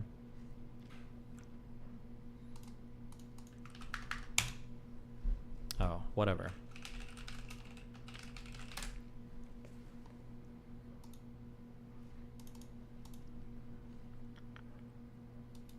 Donated $200. Right? Life is not subjective, and we know this because you were speaking of killing. Oh, it's my Why is friends. it so easy for you ladies Molly to girl, I kill know this kids? person. If your comfort and lifestyle more important than a life you paid And we've got anyway, Pixie, my we've question got was- Aaron. What was I saying? Oh, if You were yeah, saying so if somebody someone, was And our good friend Charlie Charlie forced sex or- upon themselves. It's the or word you're. even Yeah. like not even just that, but say like if the mother like was homeless or something, say Mhm. like she didn't have a good life, do you still think that child deserves to be brought into the world just to suffer? Well, so it's not a guarantee of suffering. These are such easy, dumb, anti-pro-life questions. Number one. One What if- sec. what One if sec. they One were? sec. The answer is yes. The life should be brought into the world. There are twice as many people on the adoption waiting list. Then There's so many people. Well, let me ask you guys, and I don't. I'm just curious. How many abortions do you think there are a year in America? I have no Tens of thousands, I assume. Any other guesses? 1 What million. if I told you there was over 1 million abortions every year? That wouldn't surprise me at all. But you went from tens of thousands to 1 million. I mean, there's billions of people on the No. on the Yeah, there's 340 million in America. That's right. No, but do you think does it? As far does- as like reported ones, because even that just doesn't reporting count- data is going to be incomplete that because doesn't count mifepristone, which is the chemical abortion that people Right. have at home. It doesn't count Plan B, right? So, and even if like abortion were illegal, for example, we stopped gathering data on like who procures abortions, there would be so many. There's Why is she helping his arguments? Don't so stop. many now, even well, with not states true. where it's still legal. Texas, it's gone down Even- dramatically. So hundreds of No, thousands. they're still happening. It's well, just no, they're happening, not but being accounted about for. 90% abortion. Women are just doing it to themselves. Right, it's a 90% abortion reduction rate in Texas. I don't want to dwell on that too much, though. So there's 1 million abortions every single year, and there's twice as many people on the there's 2 million people actively on the adoption waiting list. So there's really no such thing currently, there could be, but currently, of an unwanted child. So there's 2 million people wanting to adopt, and there's 1 million people that have abortions every single year. So there's twice as many people that want to get a child. Now, there's a longer conversation about making it less bureaucratic without allowing bad people to adopt kids for bad reasons. I'm perfectly open for that conversation. But to answer your question, I don't love the premise. It's a really good question because a lot of people have it. I don't necessarily believe being born in poverty is a death sentence or is a reason to terminate. No. Okay, bored. Hold on.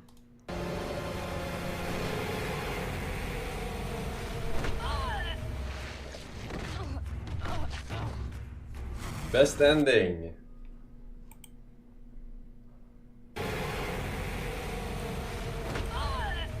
Oh my god. Wait. How did you know I was gonna skip exactly there? What? Wait, who knew what? Wait, what? Hold on. I'm so confused. Best ending.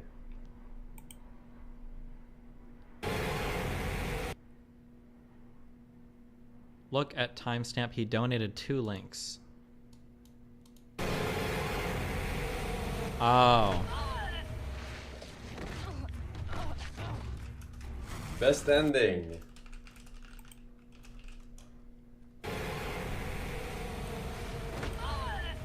Oh my god. Wait. How did you know I was gonna skip exactly there? Nice. What? Jessica's already harvesting drama. Oh my god, is he?